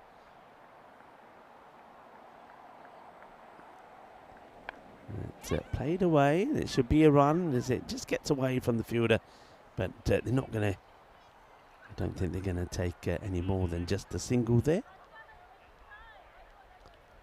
2015, Australia recorded their 3rd biggest win in Ashes history in terms of runs. They had come into the Lord's Test surrounded by doubt, having been thumped in the first test in Cardiff. Going to be a little bit too wide this time from Antonia. Yeah, after being thumped in Cardiff, here they made the most of winning a toss on a rather lifeless pitch, piling on 566 for 8. Steve Smith made a double and Chris Rogers nearly did too. And then the quick bowlers reduced the host to 30 for 4. Going to be another wide. That's well left actually by the batter Khalid, doing a little bit of her matrix moves. England didn't really recover and they were mentally beaten too, and that showed in the second innings when they would fold for a mere 103. So a big win in 2015 from Australia in the Ashes. That's a nice play shot, gets through the fielder. There is a sweeper there, and the sweeper gets a hand to it. That stops the ball going to the boundary. Nice shot, nice cut shot, good footwork. See it again, so it gets back, place it nicely. Good shot from Rabia Khalid. Antonia desperate to try and get a breakthrough. Antonia Mayenborg. And they're the sort of ones that I think the singles are on there. Just the backing up is something that can be worked on. So if we see this delivery here, just have a look how you can see Rabia Khalid. She's not really, so she starts to go, but at this point here, she starts going backwards. And the two batters, and then when you've got the striker who's seen the non-striker walking backwards, you're not going to be trying to then take the single. And they will go here. That's going to be a bit risky. And first of all, the shot was a bit uppish, and Antonia almost, you see here, almost gets a hand to it. But the batters, a little bit hesitant to go. It's a good pick-up, good throw from Elliott, but doesn't hit the stumps. Would have been close if it did. First over done, 6 come from it. And if it stays at 6s, they're not going to win it. So I suppose you can say that's it's a good start for the Western Warriors. Just 6 off the first over. And next over, right arm over. You can hear the umpire there. It's umpire Jason letting the batters know. And somebody who I've been pretty impressed with today, she'll start with no runs of this one, as the batters don't seem to be too keen to push on these singles. Yeah, I've liked what Shafaq Khan has done. She's bowled pretty tidily. She's been a gun in the field. And here she is again. Good, steady rhythm action. Pushes that up there. It's good delivery. Really good delivery. Gets the ball in the right areas. Well bowled. And Tina Goff joins me back in the igloo as we see another tidy delivery there from Khan. Gets set to come. Yeah, she gives it that little shuffle. I like that. Little shuffle. And then gets the ball more or less most of the time sort of around about outside off and on the stump. So a difficult one to get after. Yeah, she's a little tricky customer, isn't she? Not quite sure with that short strutting run up when the ball's actually going to be released as well. She goes up into her action and then there's a slight pause, almost like the start of the pivot. Yeah. And that just delays it by a split second, and those are the kind of minor points that actually can put off a batter. Meanwhile, the batters, the two out there, it's good to see BV United have changed things up. I think it would have been pretty easy for them, not easy, but it would have been tempting for them to go through this tournament and just blitz it and put their best batters at the top, bowl their best 5 and say thank you very much. But that's not what these kind of tournaments are about. So it's good to see them just ringing the changes, and I think that opens the door. This is worth looking at. Yeah, well, they've given it. They've given it on the field of play, because I think she's leaning forward. First of all, it's a great delivery. Only just misses the off stump, but she draws the batter out. Because where she pitches this, draws the batter out. Now, we're not going to see a good look at this here. Or are we? Yeah, there you go. We do. We did have a fielder in the way, but that's excellent work. Well done to Verena Stoll. She's alert, asked the question, and you can see why it's given on the field of play. So, Robert, maybe just starting to felt the pressure there, because 4 dot balls, she knows that she's under a little bit of pressure. She knows she's there to do a job, drags herself out, and just not able to stretch back and get the foot in. And excellent work there from Verena. Great bit of bowling there from Shafaq Khan. Picks up a wicket. Now she's on a wicket maiden here, as Ramisha Shahid does come in at number 3. It's been a great over so far. Interesting to see Rami come in. She hasn't quite fired today, but we know that she's capable of hitting some big shots, and this is actually a nice opportunity for her to get into her work here. She's got now 8 overs and plenty of time. There's not too much scoreboard pressure. 57 off 49 is, or 48 now is the equation. So Rami needs to apply herself here. She's got enormous amounts of talent. It's just a case of whether she can cut out a few of those opportunities that she hands to the opposition. She could have been caught in the first 2 balls she faced earlier. So it'll be a challenge for her, especially with the likes of Susie, who can get a lot of movement. She's coming on to bowl the 3rd and final over of the power play. Taking a look at the standings, and well, it is top against bottom. So if the Western Warriors do get over the line here, even with BV United switching up their order, it would still be a huge achievement for the new side. Rabia Khalid is on strike here for the start of Susie's over. Yeah, that's better. Good running, and you can see that it just needed. Oh, well, hang on a minute. Hang on a minute. Where's this ball going to end up? Oh, it just gets stopped. And the batters are still running. And you see there, just by taking a single, which they weren't taking earlier, you can see that Ramisha comes out and straight away she's like, yeah, we're running. It's a single. It then forces the overthrow. Here's the buzzers. And for a moment, I thought this could be 5, but it just gets plucked before the ball gets to the boundary by Sitara. By the way, have to say, fantastic bowling there from Shafiq Khan. Wicket maiden.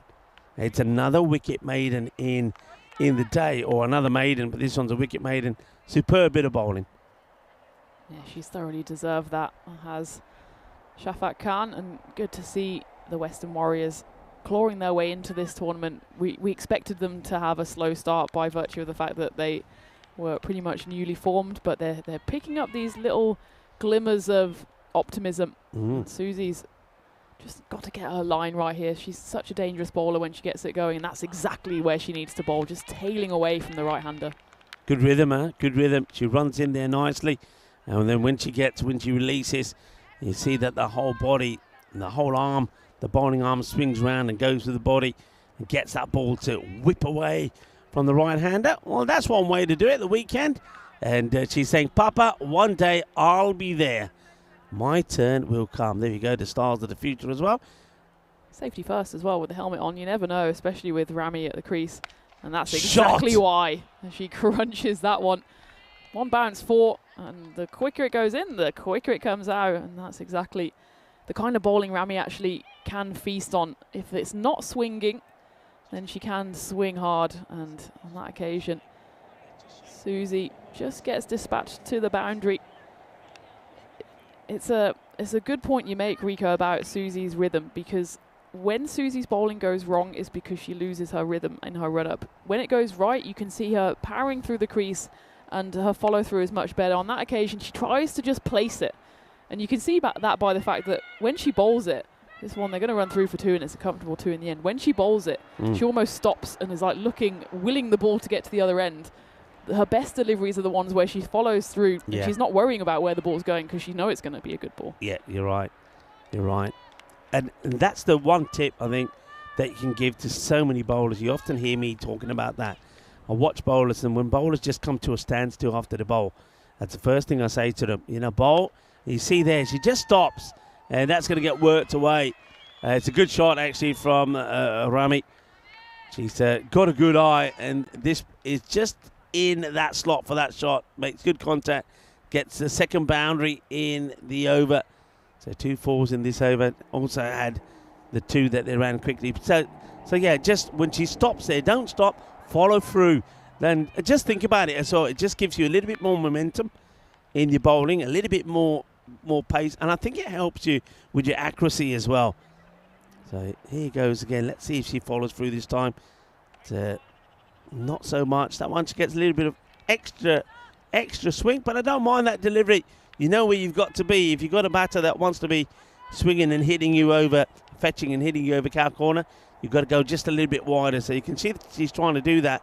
But she could give herself a little bit of protection in the field, though. They could be thinking about putting a third back just to give her protection if there does happen to be a bit of an edge. Remember, though, they've got somebody on the 45, and they've got nobody kind of behind the keeper on the offside. Short delivery, it gets the batter on the shoulder. She says no run, end of the over.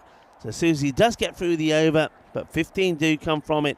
So after 6 of the first, nothing of the second, that one goes for 15. It means that the power play, it's not the highest, 21. Now remember, they scored 20 themselves. So United in front, but only just.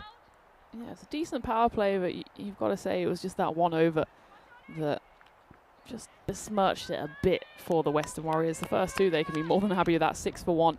But this is the power that BB United have. Just 1 wicket falls, and it probably was actually a bad wicket for the Warriors to pick up because it brought Rami to the crease, and she hit the vast majority of those runs. In fact, apart from the 3 that they ran first up, all of them came off the bat of Rami, and she's probably going to get herself back on strike here, although they're looking for 2, and Rami certainly wants to go, and she's sent back in the end by Rabia. Yeah, that's. I think there was probably 2 there, but one batter is saying, no, I'm running to the danger end, and I don't want to take that on, so Rabia says, no, stay there.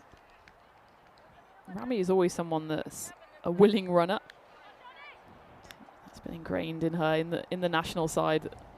She often comes in for Germany in a kind of pinch hitter role. So she knows her job is to hit big shots, but also to run when required. On that occasion, the big shot doesn't quite come off, but she gets herself off strike. Yeah, good bit of fielding, nicely played. Well, I did ask people earlier about Diana Oroz as we have a look at the field, and we might also get a chance to look at Diana. That's the field placing, so keeping it nice and tight. I do like that. But I did say, did anybody know what kit she was wearing? And it is, of course, of the World 11. We get a chance maybe to have a look at Diana now. She's out there snapping away. The Western Shield World 11 kit. There's Diana. There we go. And you can see clearly on the back, World 11. Diana Oroz, she's got a number of outfits, but wearing the Western Shield World 11 one as well. And I know that cap anywhere, and all those people in England will say, that's Hornchurch. Yes, it is. He's got the, you can see Diana was there at Hornchurch, and it was obviously being gifted by a Hornchurch beanie as well. Or bucket, not a beanie. Hornchurch bucket. Right, okay, so need to try and keep it tight. This over so far is not too bad. 3 singles and a wide. Antonia. Just played away. I know you were talking to me about Antonia. I know I spoke to a little bit about Ali about this. So you can see how she has put some effort into that bowling stride. But sometimes it does look like she's going to trip over her own feet, you know. It used to be much more prominent. It used to be pretty much the right arm and the right foot came through at the same time. She has worked a lot on it. She's actually shortened her run-up as well. So you can see her at the bottom of your screens as she comes in. And that right leg, ooh, I think just isn't that worth an appeal? I think there was a question. Tony is a lovely, polite girl, and she's not going to say more than just a, excuse me, please, umpire. I think just height is the obvious. Yeah, a little bit high because no shot played. And would you say that's a shot played? Would you say no shot played and bring them back? I don't think there's a shot played there, you know. Well, I think that's maybe. I don't think there's a shot played, so I think they're going to have to come back. Yeah, I think they will have to come back, and well, they're still thinking about it. I don't think there was a shot offered there, but it looks like the umpires are saying we stay with it. She's always had this natural follow through of her right leg kind of flicking out to the side, and now it's slightly delayed, so it's not quite the leading foot, but you can still see it stumbling over. It's not her falling over, that's just always the way she's bowled.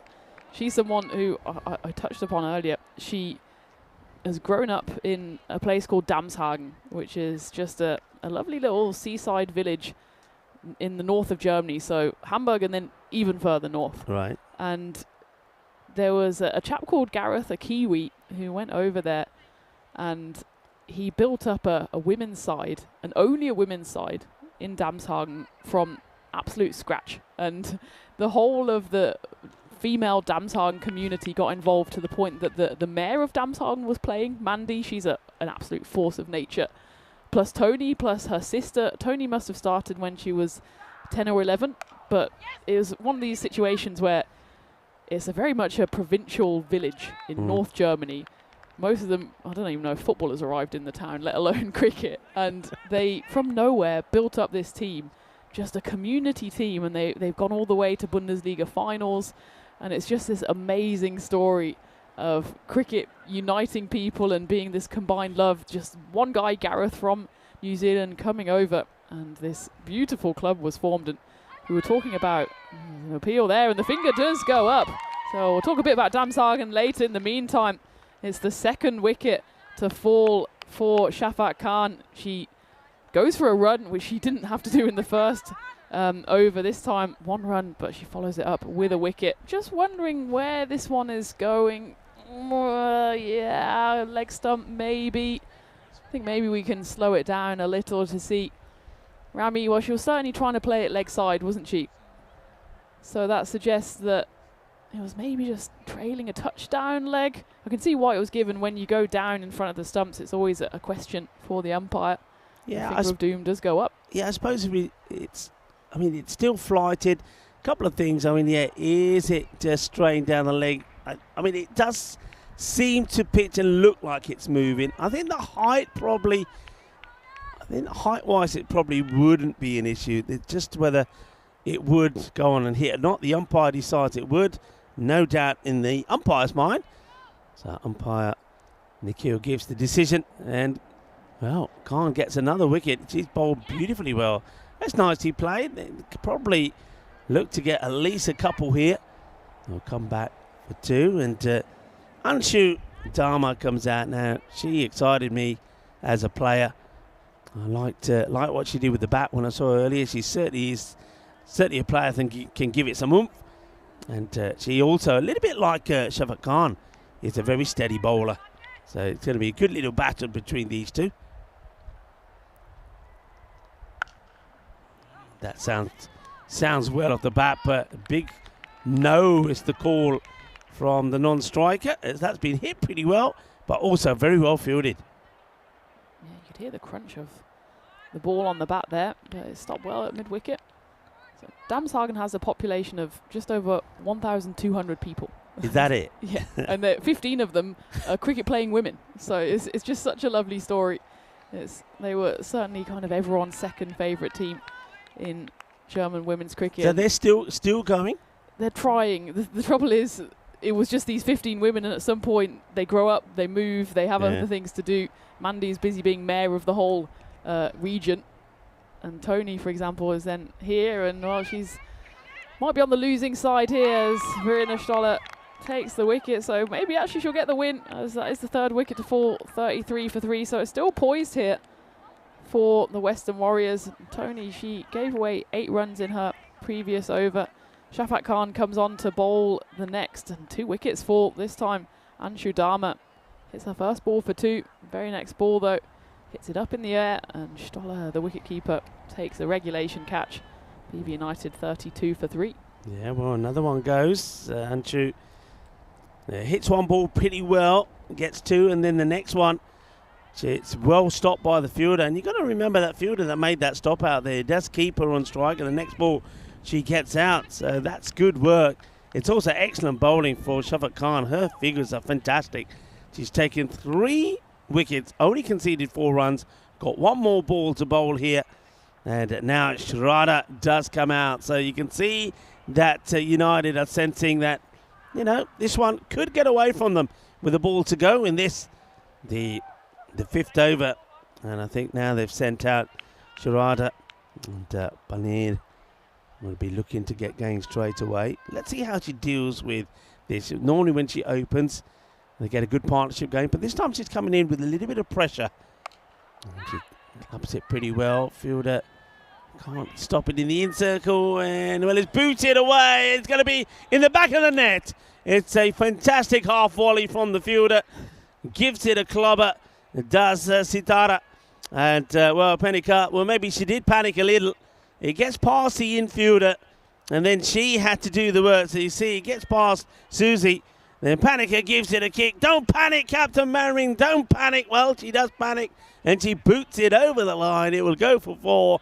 And unfortunately, Shafat Khan's figures get a little bit dented, but still very, very good. 3 for 8. We're at the halfway point. It's 37 for 3. I think the Lionesses and Sweden needed some of that ball-kicking power in that penalty shootout the other night. Germany, meanwhile, they're in action tonight, so that'll be a big one in this part of the world. Going into the 6th, and this one is still tantalisingly poised. BV, they need less than a run a ball, and certainly extras will help. But a few more wickets here, and the pressure will be on, certainly if they can get the wicket of Shraddha. But while Shraddha is there, and of course the likes of Kartika and Melina to come, I feel like they're still in a comfortable position. It's played away just for a single. So this is now Mohini Sajwan, and you just feel that if she gets a wicket, there'll be a celebration. Remember the last time we saw her and Verena Stoll doing some press-ups. It's not a good delivery though. She's got the classic sort of arm action of a slinger, hasn't she? But she needs to just bend a little. You know what I mean? She needs to bend and sling it across. So if you look at her arm, it doesn't come straight over. So if you look here, she's ready to start. Here comes the arm. So yeah, that's the proper little bit of a slingy action. Nothing wrong with that. And it just means that if she does get it right, because of the angle and the height that she's releasing the ball at, it does outfox a lot of batters. So can she get it right? Can she get a breakthrough? Of course, the wicket they love to get is that of Shraddha. She has been in good form today. They won the 2 matches, and both matches they've won, she has been the player of the match. I wonder if Mohini here would be better served going around the wicket. She has that slingy action, and yes, that would pretty much take LBW out of the equation, but she would just get that diagonal action going across the right-hander. Might help her a bit with the lines. She's persisting with over the wicket for now. That is a better delivery. Elude the tumbling Beatrice Pierre, but it'll be fielded there by Tony on the ring. Yeah, it's a good observation actually. Yeah, because she's got that slingy action. Because what you see is when she bowls here, she sort of kind of hops away. So here she bowls, and that one comes out all wrong. You can see that, and that's why that is quite noticeable as well. Because that one's going down leg side, the whole body goes that way. So she's not even getting away from sort of in front of the umpire. But when she gets it right, she does hop across. So you just feel that if she did come around the wicket, then another one down the leg side. So that's where that slingy action, if she bowls it half-heartedly, if she doesn't get that arm to sling across, then because it doesn't go straight and doesn't go upwards, you can see she practices getting the arm up. Yeah. So she knows what the issue can be. And one will get played away. Yes, is the call. Chase is on, but I get the feeling the Grizzly is going to win the battle. It's a tremendous effort. And 4 runs, great effort. Well, loses the cap and everything here. Goes down quite heavily, does the fielder. The Grizzly always looked like it was going to win this battle. It was a case of Iba from the fielder. And gets a slide and dive in, but just couldn't stop that ball catching the boundary. And that's Tatiana Quintus. Really good effort, but she couldn't stop it. 4 runs. Good delivery. That's better, but it's a good shot as well. And they've got the field well placed. Good bit of fielding there from Snigdha, who was on the boundary. But that was a much better delivery, and it actually was very well played. If she sneaks in another dot here, then we've got a bit of a golden buzz here for the bonus point. The bonus point buzz, not quite the golden ball tingle, but the bonus buzz. And it will be a dot ball, so 13 needed off the 7th over for BV United if they do want to cash in on all 4 points. The good news for them is that it will be Shraddha Palanier on strike.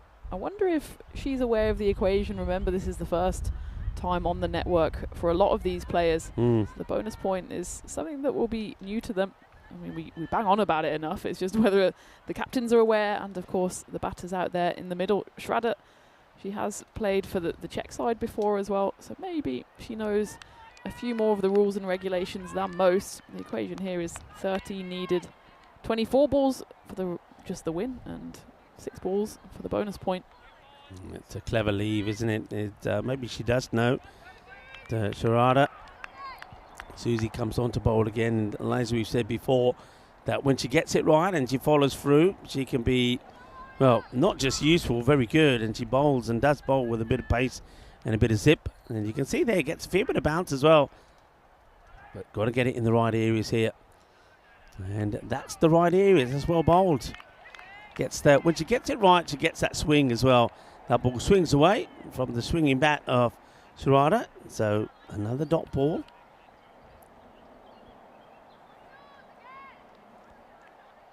I'd like to see Susie just throw caution to the wind here and really bomb in. And yeah, that time again, just slightly stutters in her run up. But it's a good stop. Are they going to go for 2 here? 2 would probably give them a chance of the bonus point, but it's an outstanding piece of fielding by Snigdha. That one came in hot. Yeah. It always does when Shraddha hits it, but she does well to not only stop the 4, but get the throw in quickly, so they only managed to get through for 1. Very good bit of fielding and good captaincy as well. As the fielder now, Snigdha, gets brought into the circle. And that's clever. So basically saying, look, we don't need you out there now. Need you there when Shraddha is on strike, but for Rabia, you can come in. And we're going to try and stop this thing. I mean, I think you can even get them a bit closer. Yeah. At least one fielder each side a bit closer to try and stop that single. Because you probably feel that they need Shraddha to get on strike if they want to try and get the points here. Big shout. There goes the running. And she just backs herself, doesn't she, Shraddha? She wants to get back on strike. And as soon as that ball catches the edge of the bat and goes to the fielder on the 45, she's screaming, yes, come on, let's go. Right, gets back on strike. But she needs to hit a couple of boundaries here. Yeah, 6 and a forward to get them there. If you want anyone to try and do it, it's the batter taking guard here, Shraddha. Susie's bowled well after the wide on the first delivery, come back excellently. That's hit well, and this is going to test the fielding. And unfortunately, Antonia gets that wrong. She's actually a very good fielder, but this occasion, I think it's the couple of bounces right in front of her probably does take this ball to the left. She's running, and then just there, you see there the change. And by that time, she's a bit wrong-footed. She tries to make the adjustment, not able to do so. So we'll go for 4. So that you can see the equation, what they're needing for a victory here. 6 runs. If they get a 6 here, they'll also take all 4 points. And it won't be a 6. It's going to be an edge for 4. And that does mean that there will be a point here, at least, for the Western Warriors. They weren't able to do that in their first encounter against the United side. So they'll be pleased with that. It's a point that could be very valuable when it comes to the end of the proceedings. But you do feel, though, that BV United with another win here, and it's going to be very difficult for anybody to catch them. Yeah, absolutely. Well, someone who can try and catch them is DJK Munich, as we go ahead and look ahead to the final game of the day. That's coming in just about half an hour's time. No changes to either side for DJK. They've grown into the competition today as well, of course, registering their first win in the previous game. And they'll certainly look to take advantage of the fact that Baden-Württemberg are in their 4th game of the day. They certainly haven't shown too many signs of tiredness, and the good news for BV is that they have been able to just rotate the batting order here and still get the win. So the likes of Kartika, with a few question marks about her knee, still not having to bat on this occasion. And even Shraddha, who's done so much of the work so far today, has only faced the 8 balls, and well, if the winning runs are achieved here, it will remain at 8. 1 needed. That's good delivery there from Sitar. That's nice. I was saying Sitar, she's got this quite a long run, but she's not really using that to go into the bowling. She kind of comes to a bit of a standstill. But sometimes with bowlers, it's all about the momentum. They just need that rhythm, that momentum going into the actual delivery. So she sort of comes to a stop just there. You see, when she doesn't really get off the ground, it's a little skip, and then she kind of comes to a stop and then bowls. So she's certainly somebody who, if she can get it right, can make a difference. But she's going to have to work on that, because unfortunately with that ball also going for a wide, 2 wides out of the 3 that she bowled there, that means that this match is done. It's done and dusted, and it will be a victory. Another one for BV United. So they will take 3 points this time. But Western Warriors, I think they can be pretty proud of the fact that they are able to at least steal a point away from United. Something that when they had this earlier fixture, match number 1 this morning, they weren't able to do. But United, they keep on going. And yeah, I think this match coming up is very important. Have a quick change. Doesn't look like there's any changes there from the 2 teams. And I think that DJK Munich know that if they don't really get a victory here against United, then United are going to run away and be runaway winners. And then it's going to be basically between the Western Warriors and also DJ Munich to see which team is going to finish in 2nd spot. So everything to play for in this one. Will United keep on going, or will the pace of the day playing their 4th match catch up with them? Let's take a look at the highlights. It was a good start, really. You got to say, from the Western Warriors, and I think because they got these first 2 overs in very, very well. There's the stumping. Excellent work from Verena Stoll to get the wicket. Orowa and Khan picking up the wicket. Don't forget the first over went for 6. Then that one from Shafaq Khan was a wicket made and beautifully bowled. And there's the delight, there's the joy. And she bowled really well, actually. You can't take anything away from her. Picked up 3 wickets for just 8 runs, and she certainly is probably pretty instrumental in helping them get a point. Well, that kick from Sitar could have been the one that meant they wouldn't get a point, but fortunately it was an over that Susie had to bowl. She had to defend. I think it was 13 in the over. It went for 11, so she did her job. And then right there towards the end, it was a couple of wides, unfortunately, from Sitar, who came on to bowl that over to try and take it into the next. Wasn't able to do so. So it's going to be a victory for the Baden-Württemberg United side. And they will play again. They've got it all to do again in the last match coming up.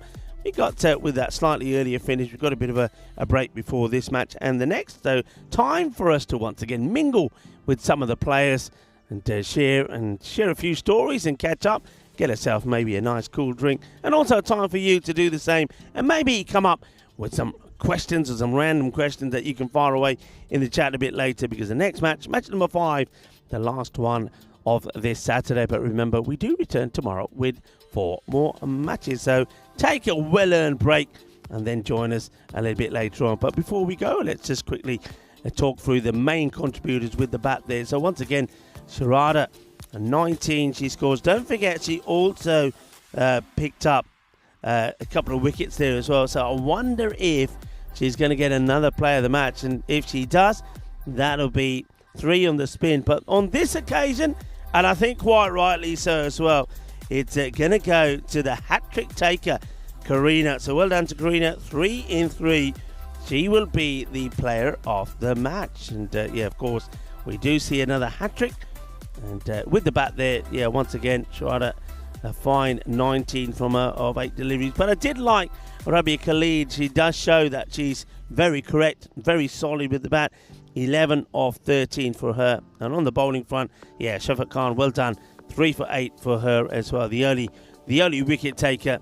And yeah, good bowling figures from her. So time for us to take a break. We're going to leave the match summary out there for you. And remember, we will see United out there one more time playing their 4th match in the day. And this time, of course, they will be up against the DJ Munich side. So join myself, Rika Full, and Tina Goff will be back. And you'll see the timer on your display now. Back in just under 25 minutes time. Hasta pronto, mi familia.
This European cricket event is proudly brought to you by HCL Software, Rado and 1xBet.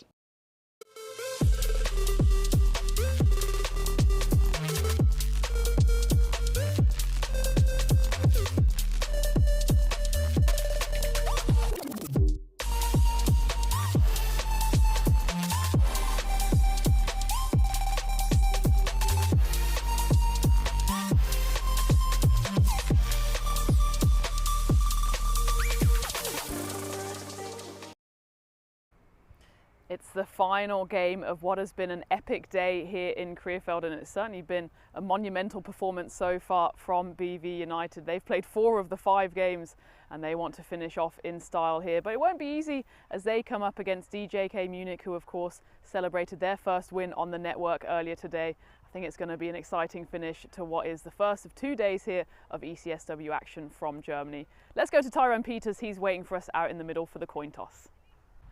BW United to call. Heads. Heads is the call. Head it is. We're gonna have a bowl first. They're going to have a bowl first.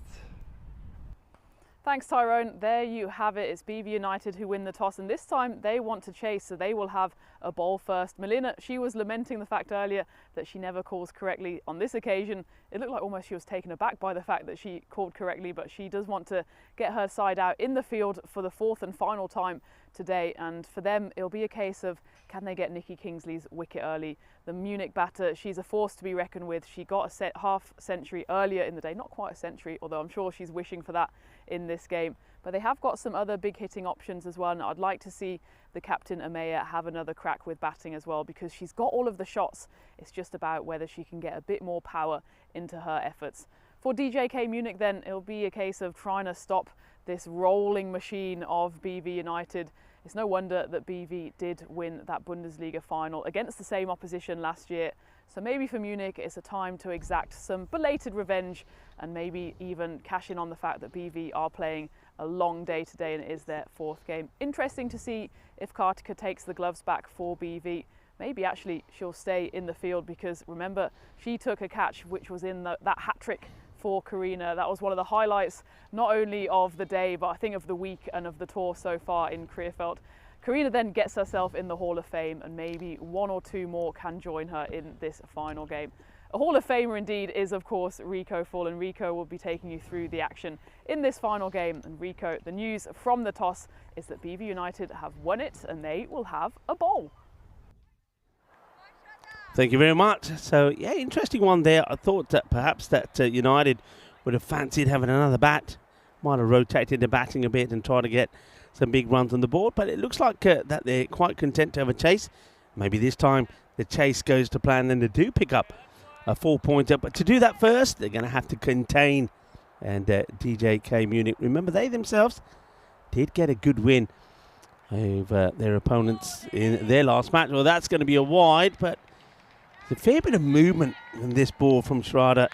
Really does just keep on going, gets past the keeper, who wasn't able to stop it. So yeah, there was a win against the Western Warriors for them.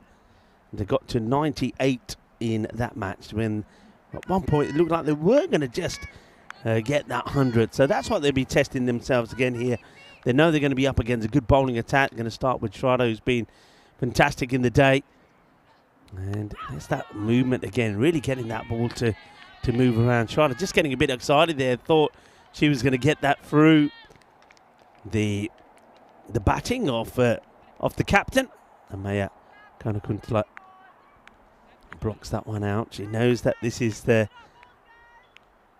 dangerous bowler. I wonder if you just probably thinking to yourself, you know what, if we can just get through without losing the wicket, or Schrader, the 2 overs that she's going to give our way, and we'll take that. But when you do get a loose delivery, I mean, okay, that's going to be a wide, but when you do get a loose delivery like that, you've got to try and latch onto it. So misses out on that one.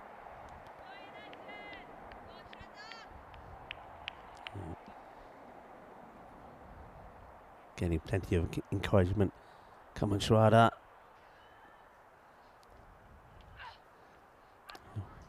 Just at the moment, you can see she's not able to control the swing. She's getting a fair bit of it, actually.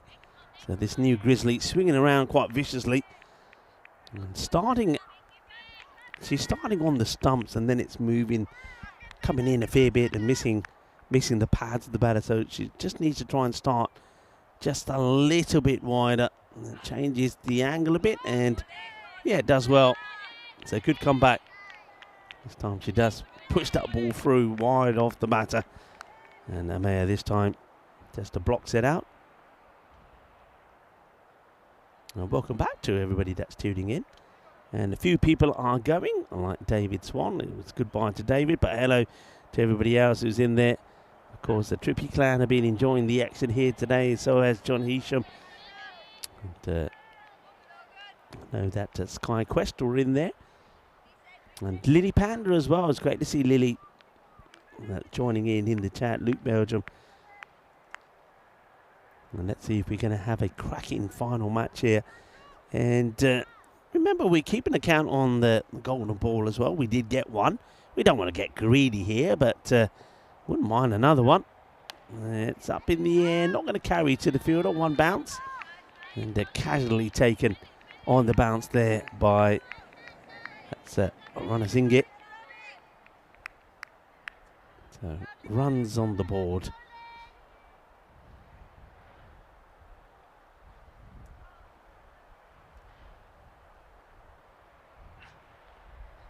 That's another one that's down on the leg side. So wides all the runs. They decided not to run there actually, which was a bit of a surprise. I don't know why. If you look where Shiromi Ranasinghe is, she wasn't exactly attacking the ball either. She just stood still, let it bounce to it. So once again, this is something we talked about, didn't we, in their first match when they played against Wittenberg. They just never really pushed those singles, and it doesn't look like they're changing that approach at the moment. This one, though, will be a run, so we will get the first runs off the bat. In comes the throw. It needs backing up, and nicely backed up there as well. That's Milena Beresford, the captain. And first runs then off the bat. Other than that, we've had a number of wides in the area. In fact, 5 of them in total. One of them did go for 2, and that's, apart from that one run, that's where all of those runs have come from. Here's Simone, leaves that one alone as well. So it's another one that goes quite badly wrong here from Schrader.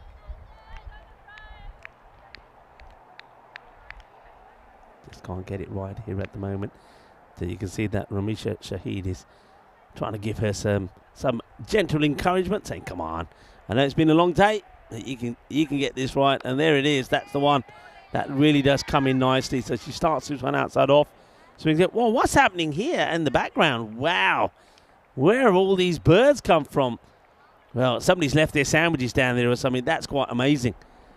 Well, there were loads of them. Look at that. Well, wow. Well, as I often say, National Geographical Channel got nothing on us. That's quite spectacular. Beautifully captured there. Sensational. And how about this? Cricket happening. And, well, that'll be a shot. Show us that shot there from the tower. The cricketers there and those birds flying around in the background. It's quite amazing. I know somebody else is going to appreciate that. Is Tina Goff, who joins me. Tina, that's quite spectacular, isn't it? Yeah, it's incredible. And, well, they were here a couple of days ago, Rico. I think that was on your day off. So clearly they wanted to say hello to you as well. And we had the flies yesterday. We did. That was a weird phenomenon. But I know Dennis and the production crew, he loves the birds. He's a horror movie fan. So it's very Alfred Hitchcock vibes out there. Richards as well. The other day he did go careening out there and scattered the birds. I think that's the most entertainment he's had all week. But yeah, we've got the birds back.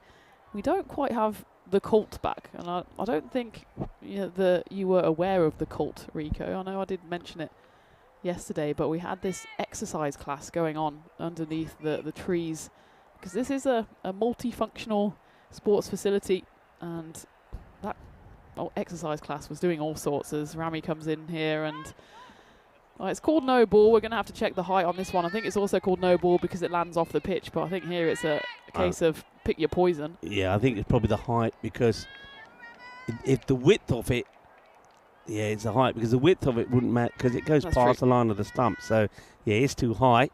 So we had the exercise class going on, and you know when you have a group of people kind of doing the same exercise all at once, Yeah. there's something quite mesmerising about it, and they were all just shuffling to the left and to the right. They had these sticks of bamboo, which they were kind of using as squatting vehicles, Yeah. and there was just something very cultish about it. So the rest of the day they were called the Cult. They were there for a good hour, and then the birds started circling as well, and it felt very apocalyptic. But the birds are back. The Cult yet to make an appearance. It is a Saturday afternoon, I suppose. Here we go. And come on, move those birds. Go on, move those birds. Well, they're still there. The grizzly hasn't gone far enough, really. And the birds just stay where they are. There must be some grass seeds or something that's been put down there for them to come from nowhere and be sat over there. There's got to be something. Well, the other day as well, I think they don't come near the boundary because, of course, they respect the laws of cricket. But when we were in between games the other day, they were circling and sitting right on the middle of the pitch. But they know that there's still a few points up for grabs here, and certainly BV United want to make it 4 from 4. For Ramisha, well, she's had a mixed day, hasn't she? She's put in some great bumpers. We've seen that she can damage both the stumps and the helmets. I think just lost her line a bit in that previous game, and it'd be good to see her really bowling a bit fuller and a bit straighter. I mean, I don't think it's for a lack of trying. She's not trying to bowl down the leg side. It's just that short delivery is a better weapon for her if it's a kind of once-in-a-while situation rather than every ball. And now, well, that one goes very wrong. It's called no ball. The birds, well, they just about scatter. Maybe Ramisha's being put off by them in the distance.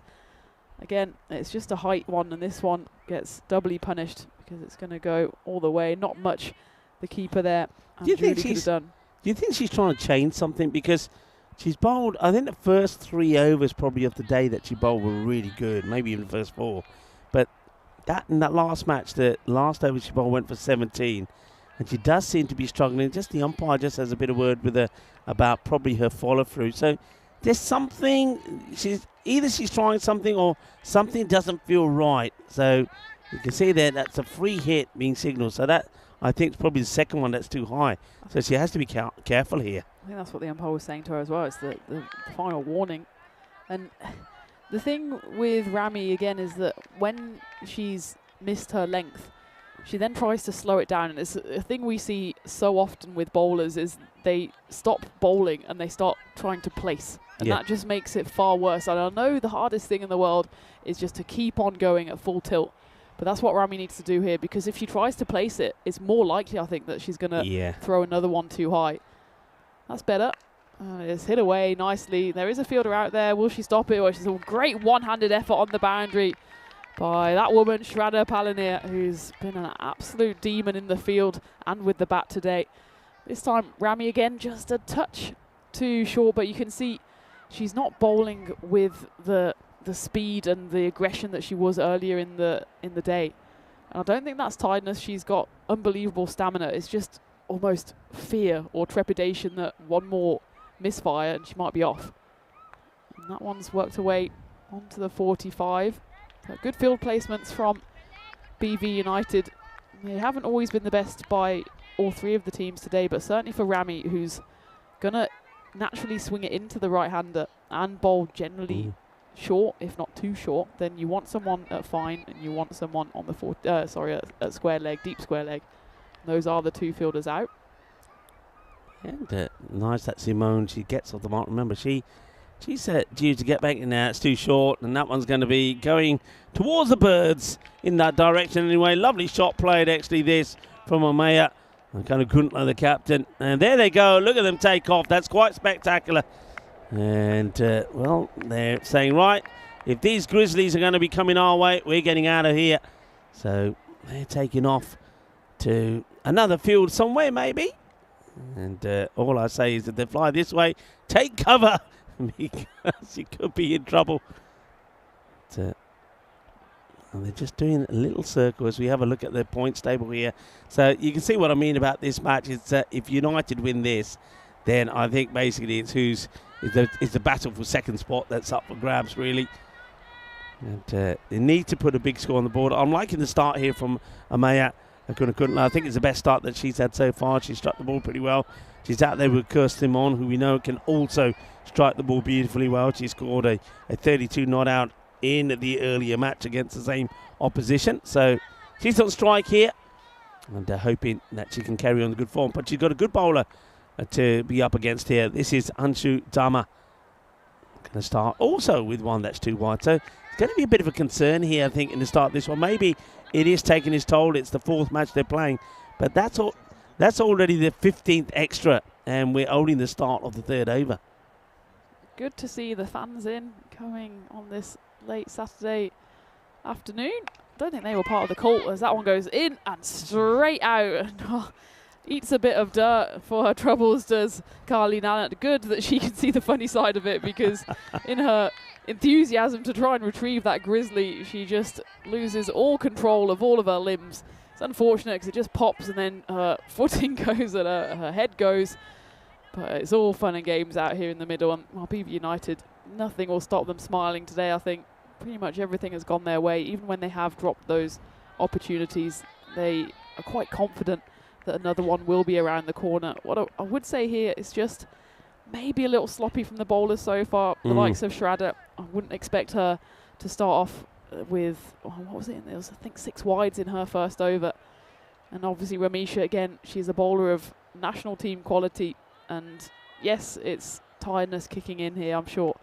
That's an outstanding delivery, though. That's probably the best of the game so far, as it just shapes away from Kirst's bat. I'll tell you what also is outstanding. I've just noticed the hair of Anshu Dama.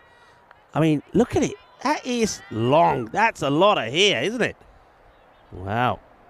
I wouldn't want to see her shampoo bill. She comes in to bowl her 3rd here. Right on the money as well. And she puts in the dive. It's actually nicely played by Kirst. Gets it straight enough that it goes past mid-off. And run through for a single. Yeah, that's a serious amount. I mean, can you imagine? I mean, when she washes her hair, I think she isn't going anywhere in the evening, because that will take time to dry. But, wow, look at the length of that. So probably the longest hair. Or the most hair. What's the right word? The most or the longest? It's got to be the longest. Longest hair on the network, I think, this from Anshu Dama. Yeah, I think you can say longest. There's a few blokes out there that we've seen that have hair in all the places. That's actually true. I know where you're coming from. Nobody's looking at Wolfie at the moment. Yeah, I think you go longest. And certainly, we don't quite have a Hall of Fame graphic for that yet. I know we always love looking at the numbers as well. We've had a few big numbers. Shot. That's a big shot, though. It's elegantly played there by Amaya. She's someone who's, as we were talking earlier, still a teenager, still 17. So she's growing and getting stronger every day. But what you can't grow into is timing. And she has that in abundance. That for me, if we can see this again from the bowler section, that for me is the shot of the day, you know. This is the 1xBet shot of the day. It is just beautiful. And look at it. It goes through the outfield, gets to the boundary. What a shot. Back to the live action. That's up in the air. This one also finds its way in the gap. The chase is on. Can Carly get there? Oh, well, it's a great effort. Now, we're going to have a look at this. Or have they already? Yeah, look, Carly's already saying that's 4 runs. It's a fantastic dart. I mean, this is the commitment. This is what I love. The commitment, desire to try to get there. They're fraying themselves around here. So it's always going to... we were all looking at Carly, and then the dive just comes in here from nowhere. How about this? And the ball, though, and probably the hand at the same time, does catch the boundary. So fantastic effort, but couldn't save it. I'll tell you what, as well, I don't think we need the men in blue out there, because the women are so honest. Yeah. They just say, yeah, that's 4. And they want to win, of course, but they want to win honourably. As Munich get to the end of the power play. A decent one from them, so they're on at the moment, on track for something towards 100, if not more. What I would say for DJ Kane, I think they might have missed a trick here in not opening with Nikki. She's someone who's already got a half century today. It was a quick one as well. And if you're going to win against this BV United side, I think you have to go top heavy. And if Nikki can get going, get runs, that's the only way I think you keep this BV United side at bay. As it stands, yes, she might come in, and yes, this has been a good start. But she's coming in now with a maximum of 6 and a bit overs, which is not what you want. You want your best batter facing the most amount of balls. And I know in T20 and obviously the longer form after that, there's always discussion of where do you put your best batter? Do they go 3, 4, 5? I think in T10 you've got to go top heavy. And Nikki waiting in the wings at the moment. I'm sure she's happy, especially with Amaya's contribution so far. But it's just a case of not being able to have her power from the start. Some discussion going on here now between the players. I'm not sure if it's the players that are discussing something or whether there's a bit of a technical issue. But one thing I will say that 37, so 37 on the board, that equals the highest power play that we've had in the day. So we saw one in I think it was in the very first match, we saw 37 that went on the board. And yeah, it was match 1. So that's good from, of course, DJ Munich, and they need to see if they can do it again. So some discussion about something here. I'm not quite sure what it is. You can see the umpires now saying, right, okay, we are ready to go. So bowling this over, it's going to be the captain, Milena Brailsford. Now she's going to be a bit slightly concerned because the time issue could be a real factor here. They've given away so many extras already in this inning, 17 extras in the first 18 deliveries. So basically, they've almost bowled. Here we go. Look, there's go. That's 18 now. So they have bowled for every legal delivery. There's been an extra as well. Yeah, and that's not only concerning for the score, but also concerning for the timer.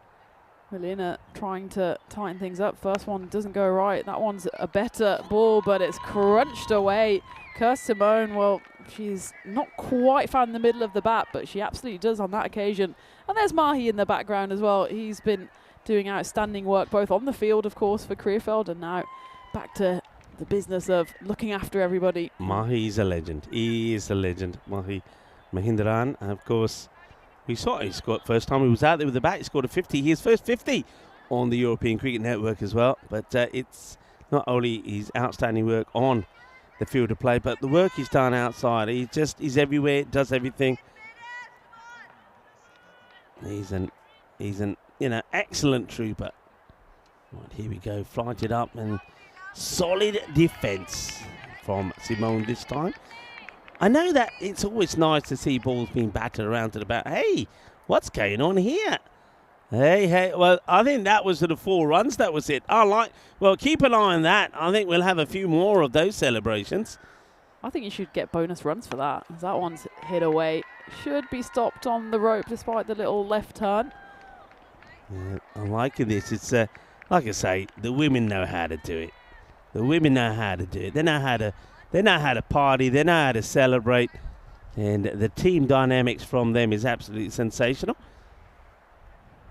Just making a few adjustments here, Milena. They are out of the power play, so they can have 5 out, and they do have the 5 now that Long On has been sent back. I think that's quite a good move, especially for Amaya, who likes hitting it straight. I would suggest maybe mid-off, slightly too wide. Well, that one goes in the direction of Long On, who's just been sent out there. This would be a tremendous catch, and it does go through the hands of Rami, who had the opportunity to really repay the field change there for Milena, but in the end I don't think she gets her hands anywhere near it. Yeah, they're side on. I think that could be a no ball, actually. We're looking at it again. The umpires didn't call it at the time, but I just get the feeling that's high. Yeah. Let's see what they decide. Is it coming down? I mean, the batter does go out the crease a little bit, but I still feel that's going to be above the waist, and there's the call. So they take 1 run. They'll get 1 for the no ball. Free hit to come. The bowler will get a little word saying, that's 1. You know you can't be bowling another 2 of those. Well, somebody's on the hunt. Somebody fancies a bit of pie today. Has been called a no ball, just to confirm. So it will be free hit. And look at that. We're in the super Goldilocks zone, 50-50. It's the toss of a coin at the moment who takes this one. And I think that's because DJK have got off to a very, very good start here. BV United will be very, very interesting to see as well. She's certainly been put on bird duty, hasn't she? I'm liking that. She's chased them all away. So get away from here. It will be very interesting to see how BV United come out to bat. Let's assume the total is, well, the expected score 105, even something 80 and beyond. whether they revert to their strongest batting order, knowing, as we basically know, that a win here seals the deal. Yeah. Just watching Simone here, look, I like the way she plays. She is strong on the leg side, but she's blocking here. I don't mind that. It's good deliveries, and she says if they're good, I'm going to block them. But try to at least push the ball away so you take the single. So respect the good ball, nothing wrong with that, but try to at least try to manage and negotiate a single from it. I think that's something that she could certainly try to work on. It will be, I think, the end of the over here. They're still going well. 45 on the board after 4 overs. So it's a good strike rate, but they've got to make sure that they keep maintaining it and just keeping that scoreboard ticking. And at the moment, both the batters tend to be doing that. Mainly, though, it's kind of Guntler, the captain, 19 of 14, whereas Simone is just being a little bit more careful. And we've seen her block probably 3 deliveries now, which, as I say, good balls, you can respect them, but still trying to work the ball around so you can get yourself a single. And I think because of the field has been spread here now, they have literally, as you said, got the 5 fielders on the boundary. There are plenty of singles there to be taken. Yeah, absolutely. As we go into the 5th, Amaya will be on strike, and she works that one away, and it's nicely played. The chase is on here for Giotti, and the ball is the winner as the 5th over starts with a boundary for the skipper of DJK. And does a boundary mean a cartwheel? I think this might be becoming a bit of a tradition for Munich, so maybe if we've caught that one, we'll show it to you. In the meantime, hi to Vinny in the chat, who says his mum has told him he's been a good boy and he can stay up to watch the cricket. Well, Vinny, you've got 22 minutes, otherwise you're going to turn into a pumpkin. So make the most of it. Hello, Vinny. Yeah, enjoy. And good to have you with us. And of course, it is the last match of the day. And normally, when it comes to the second innings, we entertain all kinds of questions, and it becomes the weird and wonderful, the last innings of the day. But of course, we can start it at any time. So, Vinny, nice to have you with us. And maybe it's a good time, perhaps, just to send her back. It's a good time to get a lurker call out. So if you are there, look, you know who you are. You've been watching, you've been enjoying, and but you haven't been on the chat. So if you are there, send us a little message. Say hi, where you're from, and you can tell us your name or make up a name. It doesn't matter, but and let us know if you're enjoying the cricket. And yeah, it's always nice to know that we have people from all around the world that are tuning in at this point. Well, maybe actually at the end of this over, we could even do a bit of a lurker call out on the camera and just try and get all of those lurkers out in the open. And you can do it on the chat as well. Come on, I want the chat to be doing a lurker call out as well. Let's get all of those people that are watching, wherever they're watching from, to come on the chat and say hello to us and be part of our family. I will say, Tina, it's the wind, as we said, sort of been there about all afternoon, which is nice, but it's getting a bit darker, which is a concern.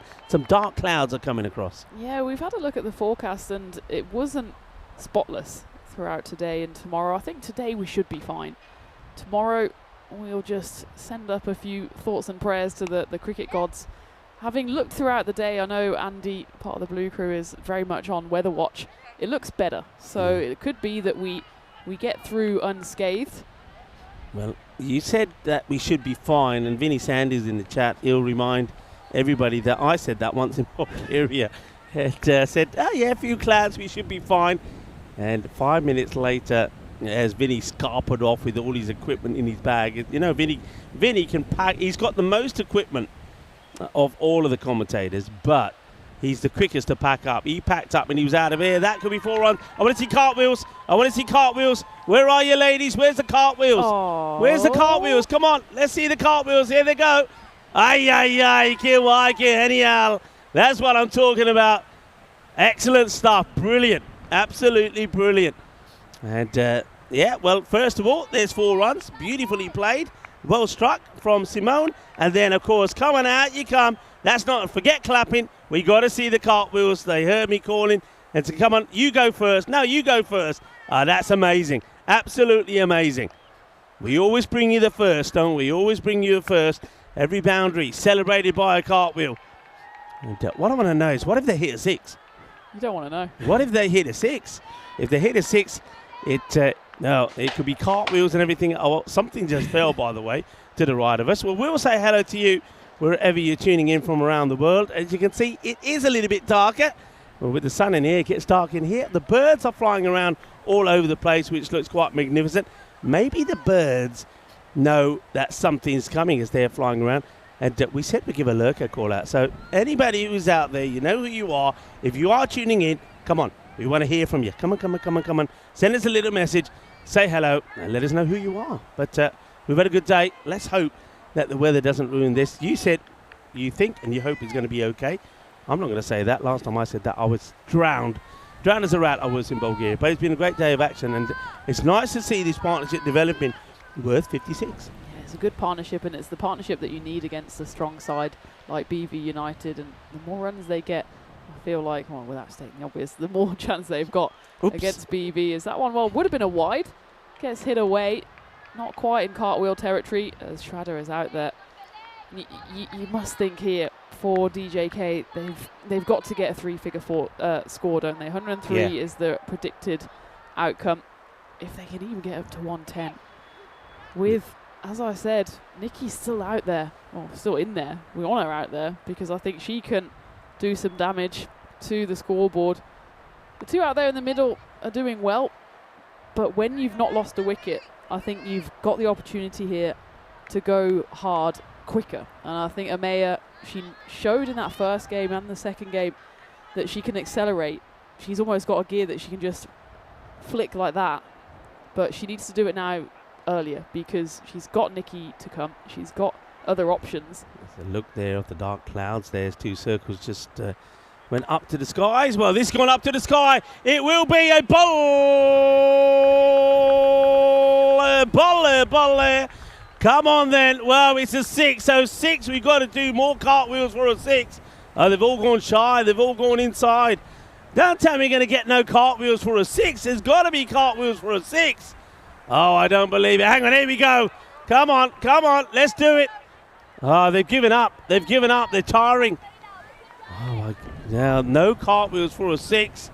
They've got stage fright now. Look at them. They've got stage fright. Maybe they thought they were going to do a front flip or something and then realised, does anyone actually know how to do a front flip? They promised so much and delivered so little on the 6s. But okay. I'm kind of disappointed. Well, maybe now. All right, okay, this one is going to go all the way as well. Shaba, kinna sona, gewa ke hanial ke grande. We got to see cartwheels, this one. We got to see 6 cartwheels for 6 runs. We got to see 6. We only saw one of a mini cartwheel there. Come on, we need more. We need more cartwheels. There's time as well as the ball has gone into the bushes. So let's see a cartwheel for the 6s. Come on. I'm trying my best here. Can you do a cartwheel? Here we go. Oh, yes. Synchronized cartwheels on the European Cricket Network. Where else have you seen cartwheels done to celebrate 6s? Now they're going crazy. This is what I'm talking about. This is what it's about. Oh, I love it. Well, I tell you what, they're winning the award for the best celebrations, that's for sure. Oh, Vinny in the chat. I think before that second one was hit, and that's going to be another boundary. Won't quite be the Maximo, it will be a 4. Vinny said, back-to-back Maximos, Rico and Tina do the splits. Now, I think cartwheels are very much like splits in terms of my ability in that I can do them once, and that will be it, because then I'll be in A&E. So we can try it. If we have the ambulance on standby, sure, I'm game. If Simon was here, I'd say, okay. Simon, of course, the medic warrior, if he's around, I'll say, yeah, I'll try it. Not the splits, though. If I do the splits, it'll be accidental. And I don't know how I'm going to come up. Hey, one thing we say on the European Cricket Network, how things can change. And Karina Kamir, of course, the hat-trick hero of the last match. She's going to probably go magical here. And she will go magical. That's the European Cricket Network for you in a nutshell. It really is. One moment you are the hero. One moment you are there and you can't do anything wrong. When she took the hat-trick there, 3 and 3 she finished with. And this time round, the same bowler goes for the first magical over that we've had in the day. And that's European cricket for you folks. That's the way it goes. And that over now has got Munich going well. They're on 78 without loss after 6. Brilliant over there from, well, Simone in particular. 4 boundaries in a row, 2 6s, 2 4s. And well, I'm going to be limbering up because... What, you doing that cartwheels? Let's do it. Go on, don't go for it. I can't do it. I mean, I don't know where to... The arms, I think you've got to put your hand right next to your foot. I think that's the... Why don't you just go in the tent over there? When there's a next boundary, you can follow their lead. I think my limbs are too long, and that's my excuse, and I'm sticking with it, as Melina will bowl the 7th Anyway, here. I'm pretty sure Ali will come and defend you. Ali will come and say, Rico, what are you trying to do to our star player? No, she's not doing cartwheels. All the splits, Vinny. We're not allowing it. All right, Ali. Ali's going to be charging over her in a minute, saying, oi, what's going on here? No, she's not doing any of that. Mind you, I'm still getting concerned about this weather. It's the wind has picked up. The darker cloud. The good news about the wind is it is blowing the darker clouds out of the way, but what's going to come behind it? It's interesting as well because when that terrible weather came on Wednesday, it was all coming from our left. This seems to be swirling in from our right, so we'll definitely be on weather watch. But for now, we're also on boundary and cartwheel watch. As Amir knocks that one away, and it will be a boundary. It's a misfield there from Rabia Khalid. And it's all just going a little wrong here for Baden-Württemberg United. This is what we were saying earlier in the day, Rico. Put them under a little bit of pressure and see how they react. And at the moment, they're just a bit crumbly. They're a bit just not getting down to the ball. And the cartwheels maybe are putting them off. There may be. I'm having a Likshika Roller. Her cartwheels are magnificent. Dita just did some there as well. And a party. I can't work out who the other player quite is, but I'll keep an eye on it. And they're certainly enjoying themselves, making some noise. Just this partnership is starting to fluster the United side here. Of course, they've had everything go their way here today, but this is the first time that they're really seriously being tested. The key bowlers haven't quite performed. I mean, we saw that Karina just went for 22 in that over. We know that early on. Even Sharada didn't bowl too well. Ramisha also wasn't at her best. So it's just not happening at the moment. So that's why the captain, Melina Bradford, has brought herself back on to see if she can get the breakthrough here. We were wondering if tiredness would be a factor here. Remember, BV United, well, most of them were here when we arrived earlier, Rico. I know you're in the later fleet, but when we arrived, it was about 7:45, and the whole side were here. And by the time they leave the pitch, it might be about 7:45 again. So it's been a long old shift for them. And just maybe a couple of signs of tiredness. You can see that with the fielding as well. That effort on the boundary by Rabia was one that she surely would have stopped earlier in the day. It just didn't quite get down to it. But this is a good comeback, but that's swept equally well. There's 2 fielders out there. Neither of them are going to get there. It's Kirst Simone. That's a real favourite shot of hers. And it's a triple cartwheel. Wow. I'm telling you what, this is getting better and better. How about that? Triple cartwheel this side. This synchronization from them is amazing. Is amazing. I tell you what, Tukir Khan, wherever you are, you need to be here and see how the celebrations are done properly. Remember, I think he tried to do a cartwheel when went flying, didn't he? This is good stuff, isn't it? It's good stuff, and I'm liking what I'm seeing here. Entertainment, cricketainment, that's what we bring you. And I'm pretty sure that everybody's enjoying seeing not just that's the cricket, not what the partnership of the 2 batters here, Kirst Simone and Amaya Gunaguntla are doing, but also the celebrations from the batting team dugout is quite exceptional. They just, every time there's a boundary, they kind of come out of their tent and do a few cartwheels and go back in. 88 without loss after the 7 overs. And I do normally, some people are saying, Rico, what's your question for today?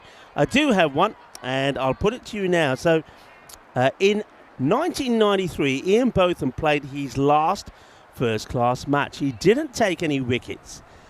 He did score about 32, I believe, but he still did steal the limelight. Can anybody tell me what he did to steal the limelight in playing his last first-class match? I have an answer. Did you do a cartwheel? Not quite. Not quite. He didn't do a cartwheel, so no. I don't think by that time Ian Botham could do a cartwheel. I was going to say, to be honest, it's a race to the bottom. Who could do the worst cartwheel, me or Ian Botham? Shrader's come back on here. I could do handstands. I don't think I could do them now, but I could do a handstand. I could do an underwater Which handstand. is kind of a halfway through cartwheel, isn't it? Yeah, I mean, it's a cartwheel that's just ground to a halt, I guess. Yeah. So I think what you're saying there, Rico, is that you're going to do a cartwheel on Comcam at the end of the day. That's what I heard. I don't think you couldn't do one on Comcam, a cartwheel. Well, I couldn't. We've established that, but you've just said would I be insured if I hurt myself if I did a cartwheel? I'll insure you that I will laugh. Yeah, I bet you would. Oh dear. All right, okay. Cartwheels aside, let's go back to the cricket for a moment. They will go back to one of the key bowlers, and it's a good take from the key. Good delivery. So you can see now they're rushing. They are rushing. I want to see what the time is here because I think that they are behind on time. Let's have a look. All right, we've got 4 minutes here. So they're really going to have to go well. Got to eliminate any extras like that. That doesn't help. Doesn't help the time. Remember, they've got to get this over in and then one more. Remember, teams get 35 minutes to complete 9 overs. If they take wickets, you get a minute added on, but sometimes the minute you get is the minute it takes the batter to get out and be ready, the next batter. It's another wide. This hurts even more, not just in terms of time. Well, I said they could get 5 penalty runs. Well, here's 5 here for you. That's a minimal. And, well, a team that have been solid in their first 3 matches. Well, BV United, the wheels seem to be coming off them in this one. As that score now looks like, I mean, what's he expected here at the moment? 116? It could be more than that, because I reckon if 5 penalty runs go into that as well, you're talking 125, 130. If we talk about just the wides that they've bowled as well, that's a much better delivery. And they obviously yes, no, maybe, and a direct hit would have been struggling in the end. I think she does get back. We'll go up to the TV umpire. The reaction, though, of Anjuli, the wicketkeeper, suggests she's not convinced. Amaya, well, she's not moving anywhere. It came quickly off the bat, and that's maybe what sent Amaya back. She was happy for it at the start, and well, it's academic anyway because the ball is not in the hands. I was just saying that this would be the 11th over if we count all the wides. So wow. It's just been a bit sloppy, and we have to say BV United, they've put in a gargantuan effort today. This is the 4th game, so they've played 4 out of 5. That's not going to help. Cheeky. And well, Amaya, I want to give her a bit of credit here, actually. I think this is a genuine edge, but she loves just playing with those soft hands. If she played that with hard hands, it could have popped up easily for a catch. She gets rewarded for just a bit of delicacy there, and it is the end of the 8th. This partnership and DJK's score now just 1 short of the century. 11 runs coming off that over, and if you can get 11 runs off a Shrader over, then you can consider yourself very happy. So we've got 2 overs left here, and what was the timer just before it flicked away there? I think 2 minutes something. I reckon it's about less than 2 minutes. I reckon it's about less. I think by the time the ball is bowled, it will be, and they're going to struggle here. It's got to be a faultless over from Karina, and that would have been a wide.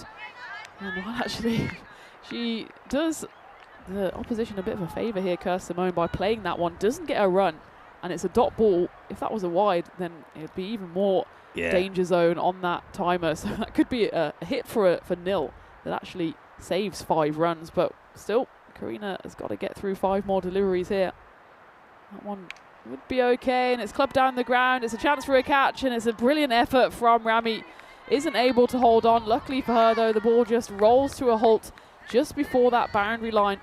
Excellent effort once more from Rami, who things have not quite gone her way today. And she might have caught that a bit on her nose, actually, here, because when she gets up, she's even to the fielder next to her, that was Milena. She says, yeah, that catches me on the nostrils. Let's have a look.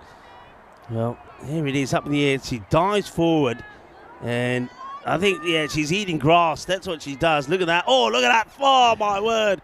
She's eating grass. And that one doesn't really hit this. It's a sort of controlled little dab. That will bring the 100 on the board. And I think 100 must have come up before. Surely they must have. Because wasn't it 99 at the end of the over? What we missed? We missed something? Might be right. I think it should be 101. If we saw the one hit down the ground, then they only took the one. We've seen another one there. So we'll just keep an eye on this. Well, this time it is hit hard.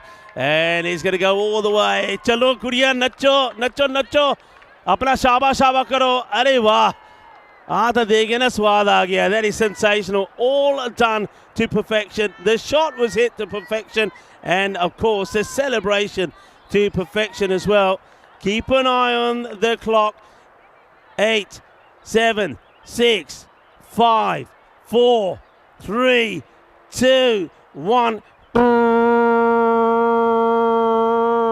That's the timer and the umpire. There you go. 5 penalty runs also to be added to the score. So that will just jump up as it does there now to 109. This is exactly what DJK wanted to do in their final game. Not only to get another win on the board, but to keep this tournament alive. Haven't got there yet, but they've done everything possible in this first innings. Helped a little by a flagging BV United side on that occasion. It's a good delivery from Karina that skips over the stumps. Yeah, this is good from Karina. Remember, first over, hat-trick hero of the last match, went for 22, but she's come back well. Just the one boundary in this so far. On a ball of the 9th, and well, it's another one that probably would have been a wide as it was. I think that might have been an opportunity for a catch. It certainly came off something. Worth seeing that one again. Keeper doesn't manage to hold on to it, so it will be a dot ball. Certainly there was something involved, because otherwise it would have been a wide. What does this come off? It's yeah, it's a bit of arm, possibly a bit of glove in there, so it would have been a decision for umpire Jason to make. As it is, he was put to the ground. So 109 on the board for DJK Munich. Amaya 35, Kirst 44. Something don't add up for me. I mean, it was 99 at the end of Schrader's over, right? Now that over did go for 6. That takes the score to 105 plus 5, 110. Something's not right here, and gonna have to try and see what that is, and maybe the scorers might get that sorted. So Ramisha will bowl this final over. Went for 13 in her first. I think she's already on her final warning in terms of height as well, because she just did struggle with her length. And I'd quite like to see her come in and bowl fast here and even get a wicket. She's toiled away all day. And that one is a good line first up, but still just a touch short for my liking. It is tough on this bouncy Krefeld AstroTurf. Even just a length ball is made to look like prime Brett Lee. Good hustle to get through for the one there. Both these batters have done a tremendous job for DJK. It's a shame actually that Nikki doesn't get a bat, or even if she does get out now, the most she'll face is 4 deliveries, because she is someone who's just such an explosive batter as well for the Munich side. But you've got to say, Kirsten and Amaya have done an outstanding job here. So that one's knocked away. That will probably go. It's going to roll, and it's an outstanding dive put in by Shraddha Palanir. Looked like for the world that it would just trickle away. In comes Shraddha into stage right, and it's an outstanding effort. So we'll just be, I think, the one they run in the end, which gives Amaya, the captain, back the strike. It's Nelson for now. Still clarifying whether that is correct. I'm sure Marzi and the scorers are on the case. Yeah, I've just had the update. This one gets played away. They'll just take the single. Yeah, just spoke to the scorers. Apparently we were 1 ahead, so the extra score on the board now is correct. The score that was that we were seeing at the end of that last over, the 99, was 1 more than it should have been. So the scores we're seeing on the board now are correct, and obviously the adjustments will be made by the scorers. And all right, here goes the next. That's going to be, well, let's have a look at this side on. The umpires are looking at each other, and look at the look there from the bowler. She feels she's got this in okay. It's height-wise not an issue, and I think this is also inside the line, so that's just going to be a dot ball there. A clever delivery. Slower one there from the bowler. Nicely done by Ramisha. Just a question on the chat, and we'll clarify it for Broob, saying what the penalty runs for. Well, the timer, which is now no longer visible because we're in the final over, starts the innings at 35 minutes. Yeah. And if you don't get to the start of the 9th over in those 35 minutes, then 5 penalty runs are awarded to the batting side. The timer does stop for things that are outside of the bowling side's control. So things like looking for balls, corrections to the score, and also a minute is added for wickets. But there's no blame to be apportioned anywhere else but the bowling side on this occasion. It was just the extras that killed them. 18 wides and 4 no-built balls meant that they pretty much bowled 3 extra overs, as that one is a big blow on the leg of Amaya. Ramisha still bowling with heat even late in this day. Hasn't always found the right line, but it's a big hit here. Where does it hit her? Just on the side of the leg. I'm not sure if she's got a thigh pad on. If she doesn't, I'm sure she will in future. Yeah, that's got to caught you right on that kind of that hip bone, which is what the thigh got. Look, she's hopping around. It's not a good delivery. It's another extra. It's probably fair to say, I'm going to take nothing away from this innings. I mean, that takes it up to, you know what, now 1:15, ball to go. They probably, I mean, no, they received a lot of extras, but they probably spoiled a lot as well. Yeah, it's true. There's probably been easily about 10 runs, maybe even more, which the ball was heading for a big wide and they managed to kick it or get a bat on it.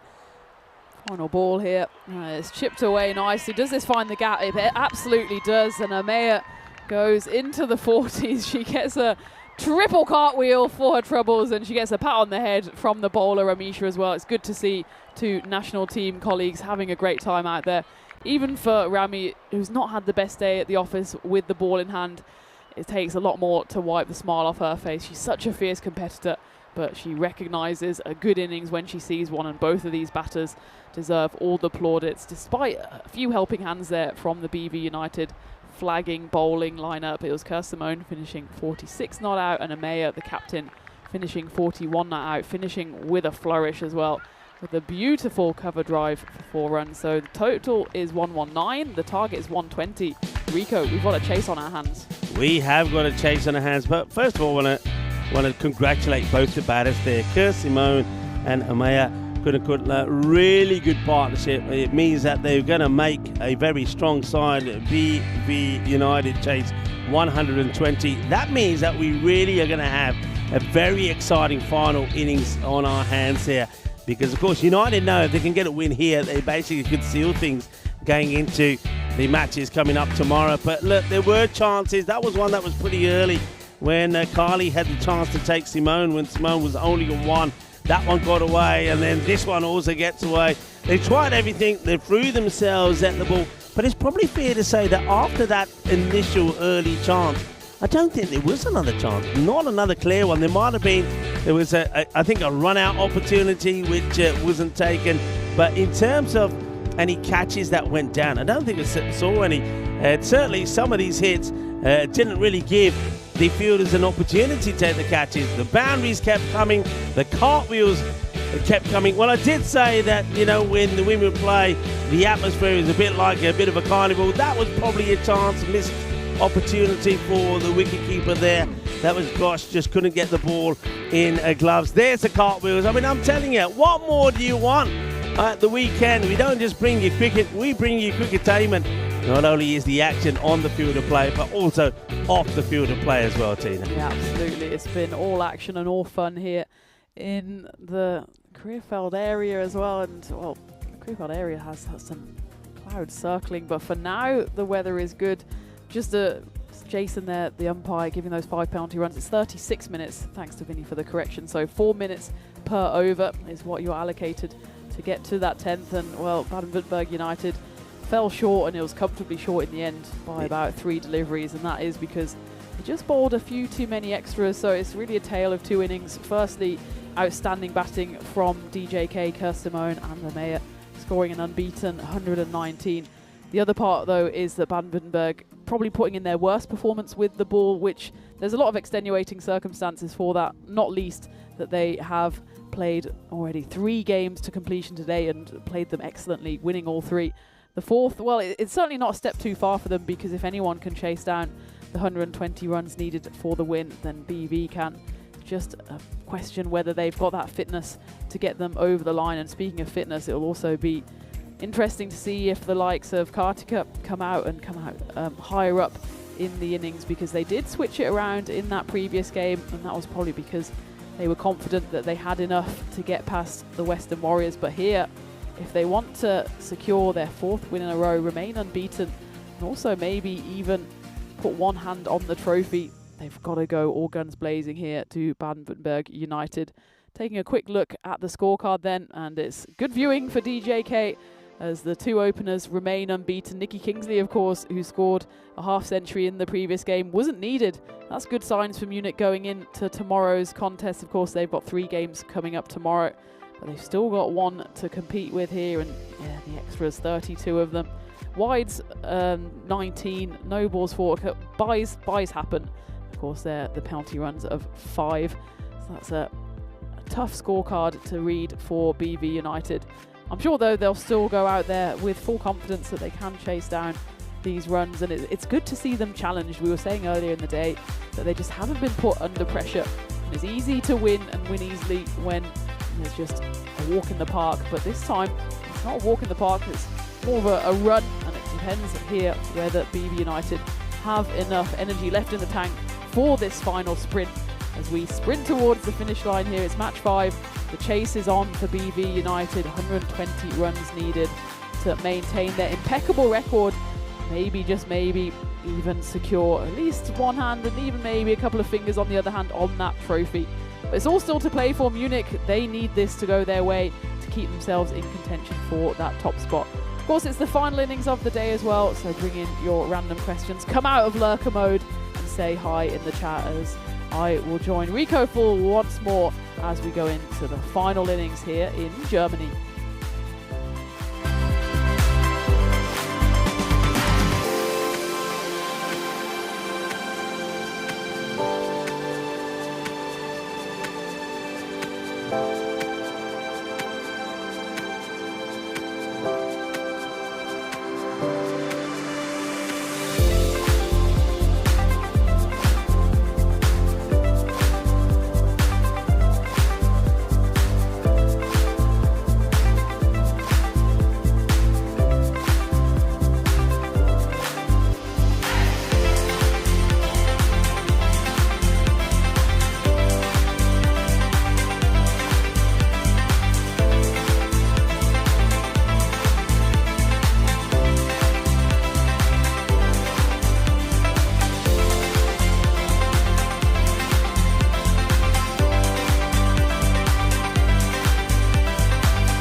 This European cricket event is proudly brought to you by HCL Software, Rado and 1xBet.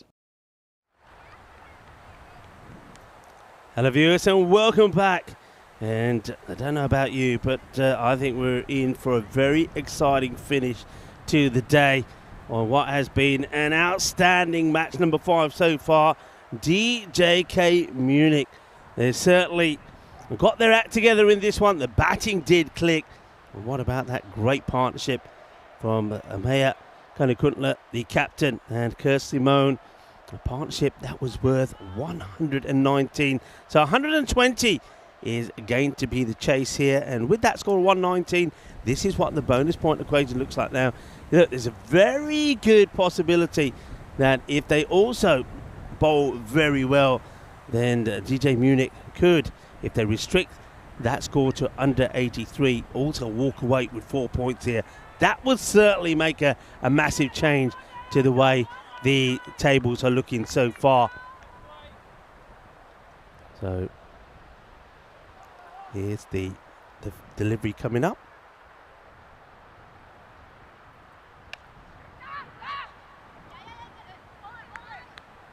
Let's play it away. That's just going to be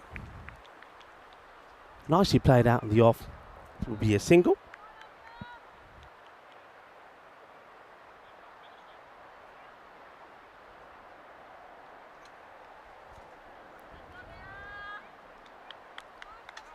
So it's the captain that's also starting here with the ball. Amaya having done a good job with the bat that one. So they're taking this on, and the throw. I think this is where the keeper just maybe a bit more experience, just whips the glove off here, gets a bit more control at the shot at the stumps. You can see I think there is a possibility.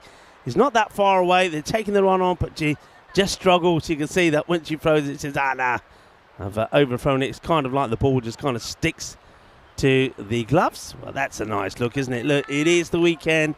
Nice to see that the kids and the parents are enjoying themselves here at this Krefeld cricket ground. Oh, well, have a look at this one again. It comes off the bat and then it goes backwards. Watch. Well, there's a little bit, just talk to Siraj about that one.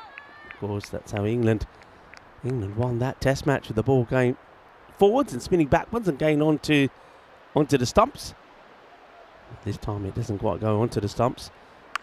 It's hit fairly well, up and over. It's going to be 4 runs. I think the umpires might want to just check the height on this as well. You know, Dennis in the Indian room will show us it again. I think it's there or there. Yeah, I think you called that, you know. I really do. I know she was ducking down. She comes upright to hit it, and yeah, it does get called. It's well done to, once again, 2 circles that have been on the money today. They've been bringing us all the action. They've been spot on with the replays, the run-outs, and also with the height, and also on the cartwheels. So well done, 2 circles, and of course on bird watch as well. I think we need to. I think when it comes to the, oh, that's another good shot. This is a repeat of the one before, but this one just hits the deck and slows up. They're a little bit unfortunate, but they will run hard. And they will take 2. I think we've got to maybe put a challenge out to 2 circles as well. Maybe when we have the last match of the day, and we always say that it's time that we get everybody involved. We get the lurkers in, see who's lurking, and random questions.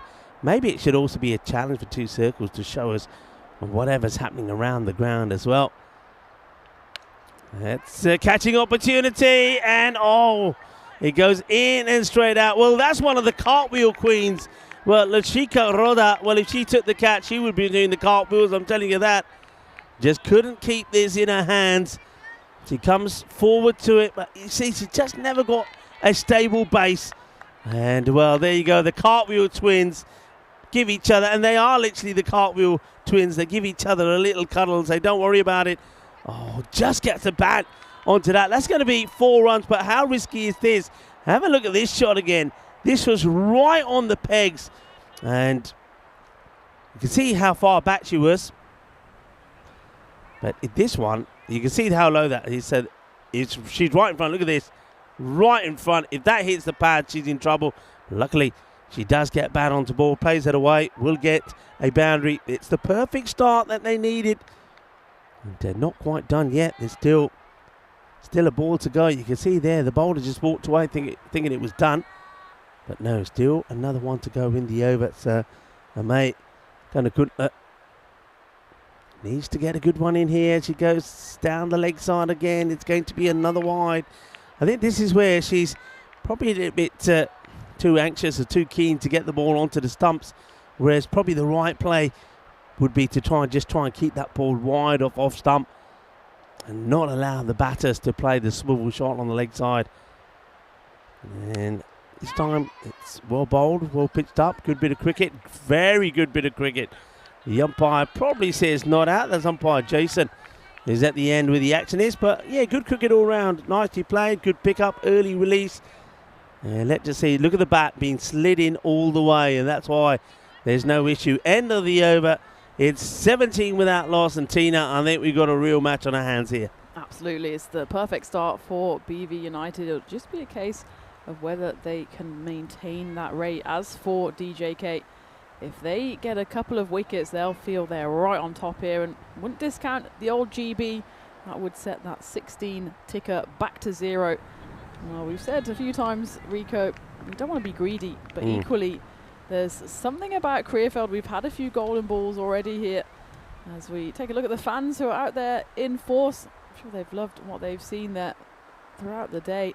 Of course, 4 more games coming your way tomorrow, but not before we have a hopefully exciting conclusion to the end of this game. And the thing for DJK is that they just need to keep the extras down as well. They need to make sure that BV United are forced to run for every single run that they want to get, especially when you've got Kartika out there who I'm still not sure how her knee is holding up.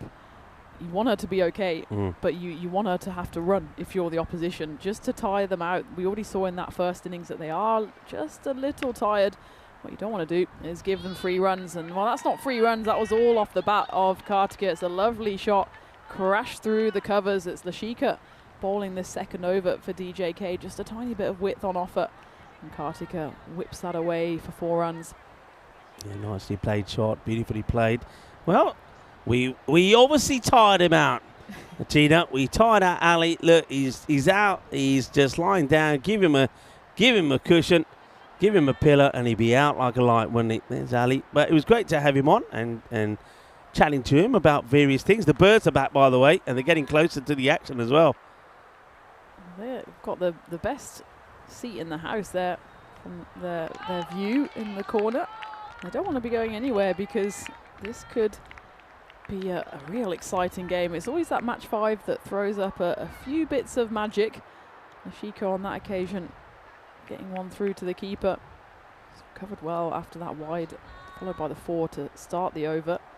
For Kartika, you basically just need to bowl at that 3rd, 4th stump, just so she doesn't give her the room to cut and pull. That one's just going to be a club down the ground. It's going to be a 4. We're going to have to check the height as well, because it was a bit of a full bunger. Came out a bit wrong from Lashika. Kartika swatted it away. Might be in trouble here. It is dipping. I missed the signal there, but the signal now does come out. It is a no ball. It will be a free hit. So it's a 5, and looking now Kartika to double down on this free hit. And this is where DJK just sometimes let themselves down. They give the opposition, especially a strong opposition like BV United, just a few too many freebies. And this one will be knocked away, although there is a fielder out there, and it's excellent work there by Kirst. You've got to get your best fielders in the best spots, and that's exactly what DJK did there. Yeah, that's good fielding. I want to say that we did have some lurkers come in, and that Brube was in there. I know you answered one of the questions that Brube was putting in there. Hello to Deborah as well. And yeah, so any more lurkers, come on, send us a message to say hello. We'll say hello back to you, and I know that everybody in the chat would love to talk to you as well, as this is played out away. A lot of work to be done for the fielder. Not going to get there. It's another boundary on the offside, through the offside, and there's those little fist bumps again. I wonder if we've got those captured. These two, they've got a thing about their fist bumps, haven't they? Sharada and Kartika. That's going to be 4 runs. And then when they come together, it's normally 1, 2, 3 is the way that they do it. Here we go. 1, 2, 3. Yeah, bat first. And the bats go clunk, and then they go 1, 2, 3. Good start. Trying to get to this 120. And that's a little bit closer. Played and missed that. That's at Lashika. She's trying to finish the over well. And she's got 1 more to try and get through the game at more than the required rate at the moment. Needs to go at around about 11. The first one went for 17. This one is on 15. The wind also picking up, so we don't know what the weather's going to throw at us here. It's down the leg side. It's played away, and that's going to go all the way to the boundary. It's not a good delivery. It's a hit me ball, and that means we get the 19 off the over. And the score moves nicely along to 36. 36 without loss. So Ashika just losing her long on a little bit. And I think they could do with just maybe just slowing it down a bit here, Tina. Just getting somebody who can bowl a good wicket-to-wicket ball, take the pace off it, try to concentrate on outside the offside, and you can defend that area at least. What you can't be bowling is short down the leg side, because these two will punish that, and that's what they're doing at the moment. It's a good little partnership of 36 in just 2 overs. I think you're right, Rico. The medium pace is, I think, exactly what Shraddha and Kartika want. They both love playing it square, and the medium pace on this pitch just sits up nicely, and you need to get something different going down the other end, and that's certainly the better length. This time it's Magana coming into the attack. The left arm around angle just provides the batter with something different to think about. Kartika just knocks that away for a single. And it's been an excellent power play so far from BV United. We were, of course, speculating whether BV would go back to full strength in their batting lineup. That's exactly what they've done. So, of course, it shows their competitive spirit. They're happy to change things around. But when push comes to shove, they send out the big guns, because they know this would be an all-important win on their way to potentially lifting that glorious trophy about, well, this time tomorrow. In fact, even a touch earlier, because tomorrow we just have the 4 games, with the final one coming your way at 3:15 local time. That one just strays foul of that wide line. Hello to Bethany Evans, who's saying hi. Hello to everybody that's coming into the chat. For him, he's saying it will be defended. Will it, though? It's a good start so far, isn't it? But yeah, I see where you're coming from. A couple of wickets could change everything.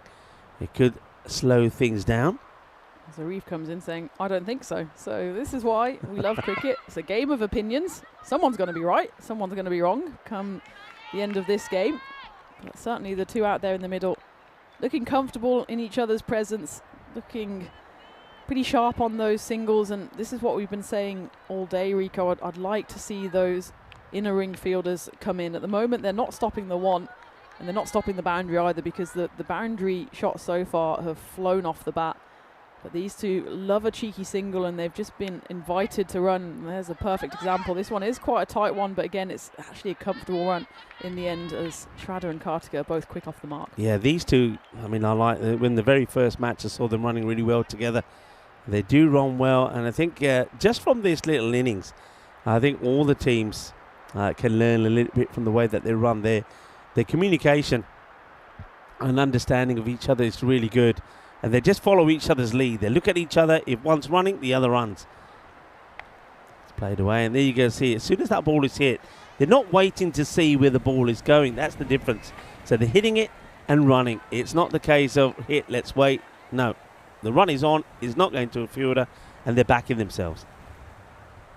And that's why I'd like to see both sides of the bat just come in. It's not even about really whether they get the ball. It's just about being in that eye line of the batter and giving them the sense that the field is closing in on them. At the moment, it's just all a little too easy for the two batters out there who are experienced, and they're quick, and they're going to use all of that knowledge to just knock the good balls and still get runs, and then hit the bad balls away. And that's the difference between an average team and a good team. A good team finds ways to get runs off the good balls, because I mean, anyone can hit a bad ball away, or it's easier to hit a bad ball away. It's how you profit off those good balls. There's the perfect example. It's a really good ball from Magana. It's just tailing in. And well, we have a slide tackle. Kartika, she's like a rubber ball though. She's just going to bounce straight back up. And well, I think Magana probably wants to give her a bit of a slide tackle, fuming that it's a brilliant delivery. And not only does she not get the wicket, they still run a single. Have a look at this. This would be good on a rugby pitch. Look at that. Just knocks her over. And a bit of a tumble. And I just love the way she gets straight up. And the first thing that they do is get into a big huddle and cuddle and say, it's all right, we're both fine. It all happens when you're playing a competitive game. 42 without loss and going pretty well. Remember my question? I'll tell you what, after 5 overs, I'll give you the answer. The question was in 1993, Ian Botham played his last first-class match. He scored 32 runs. He didn't take any wickets, but he still did steal the limelight. What did he do to steal the limelight? If you know, you could put the answer in the chat, and it's all for fun, but I will give you the answer later. And I wanted to say something to you, that this is what I found out about Germany. Okay. All right. So in Germany, there is no punishment for a prisoner that tries to escape jail because desire to be free is a basic human instinct. Yep, that's true. And well, I rate that. I think, yeah. if you escape and you do it well enough, then you should be commended for your ingenuity. Oh, fair enough. I had to read that twice and thought, well, hang on a minute. What is that right? There's another one here, but you gotta just. I'm gonna get you to read it because I might say the pronunciation wrong. That's short. Probably gonna bounce. Well, it doesn't bounce twice before it goes to the batter, but it is too wide. So wide ball is called. Okay, you gotta. It's the last one on there. Okay. And hang on a minute. It's the last one, not the one. Do not read the one before it. I'll keep that one under my hat. Yeah, don't read that one. I don't even know why that was on there. It was just, I just happened to press print and it printed the whole page. That'll be on the ECN After Dark. Yeah, After Dark, that one. So many German men, this is the one I see. Yeah, this is the one. Many German men are Sitzpinklers. Okay. Which means they sit down to pee. And Sitzpinklers just does mean, well, seat weirs. Okay. German language is nothing if not functional. Is that because the women in Germany are like much tougher and say if you dirty that toilet, you're in trouble. So you either sit down and do it, or you go somewhere else. Have you met my mother? I think it's just the Germans. They see it as a bit more hygienic. And well, if you've ever had the displeasure of sharing a bathroom with a UK male, then I know that they're not often accurate. So I think that the German men are a bit more civilized folk, and I think nowadays more and more men are sitting down because they just end up scrolling on their phones, don't they? Yeah, that's actually true. You know, it's a place I think where a lot of people think it's a place of privacy. I always get amused when I go to some places, some people's homes, and when you go to the bathroom, and right next to the cars is all the magazines and everything. I thought, well, what do people do in here? They just sit down and do their online shopping or what? Is this played well? There's going to be 4 runs. Not quite sure what's happened to Chandana Vasant there, because she actually bowled pretty well in match number 3, 1 for 7. But here she just seems to have lost her rhythm. You can see she just doesn't feel right. She's banging the ball in pretty short. In fact, she's almost banging it into a toe. So she just needs to get a composure and a rhythm right. I think I felt a bit of rain there. Shush, hopefully shush. not. Shh, shh. Or is it the, what did you say, sprinkler? It's Sitzpinkler.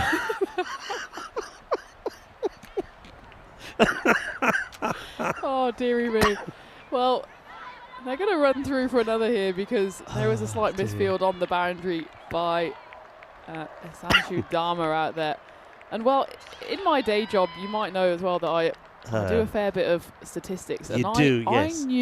I just knew that there would be a poll out there about who in the world we's sitting down. And of course, YouGov has delivered. Okay. And we'll get to the end of this ball, which is hit away nicely. It will go into the gap. 1-2 bounce, picked up and thrown in. So the survey was, I love how they phrase these questions.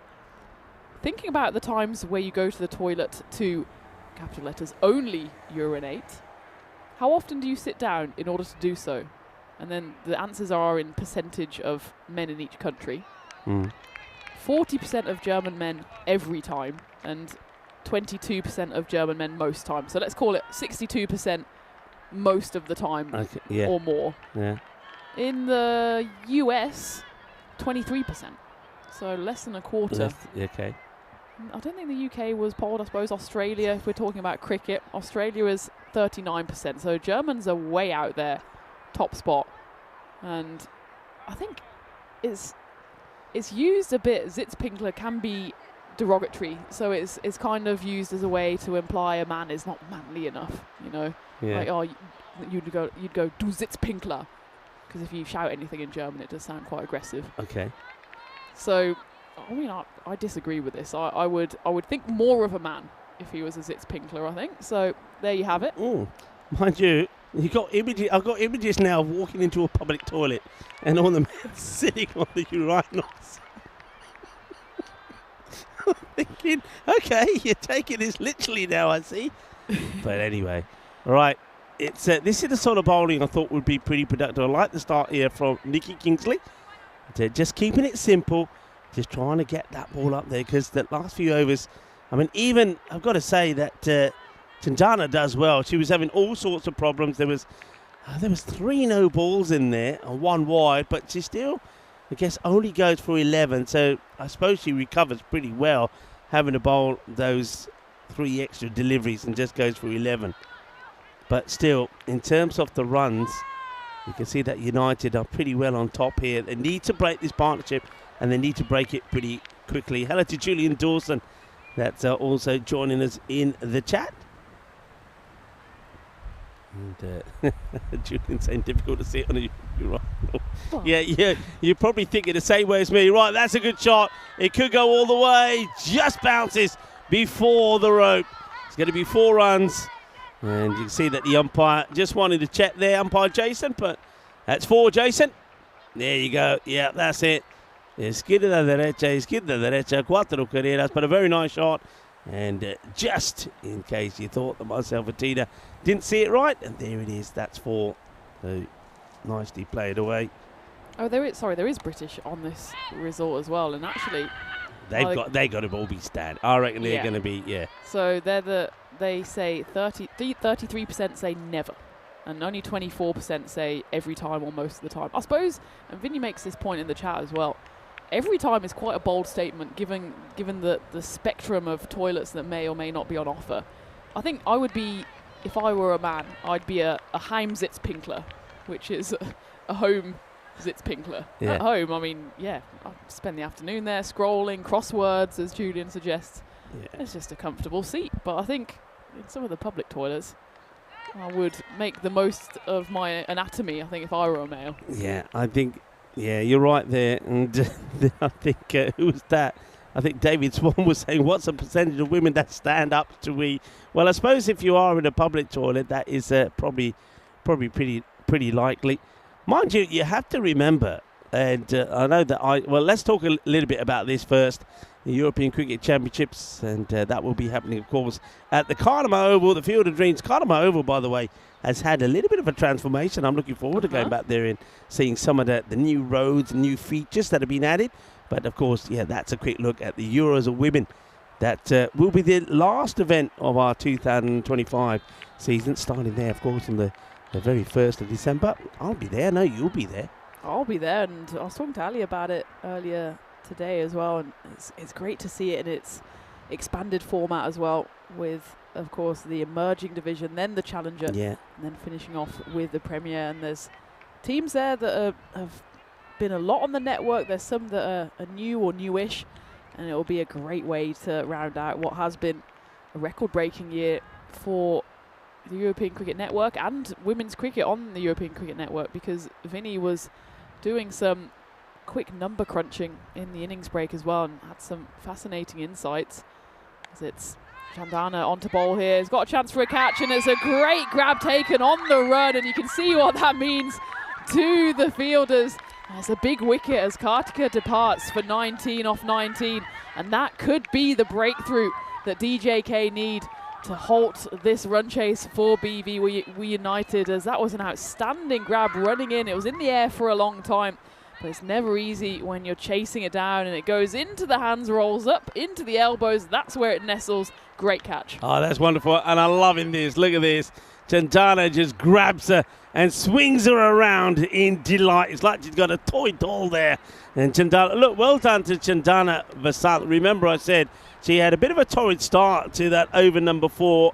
There was the no ball. She just couldn't get it right. She was pitching the ball at her feet, basically, but she's got it right. She's pitching it up. And look at that. Jappi delight. Aja Jappi Karaminanal.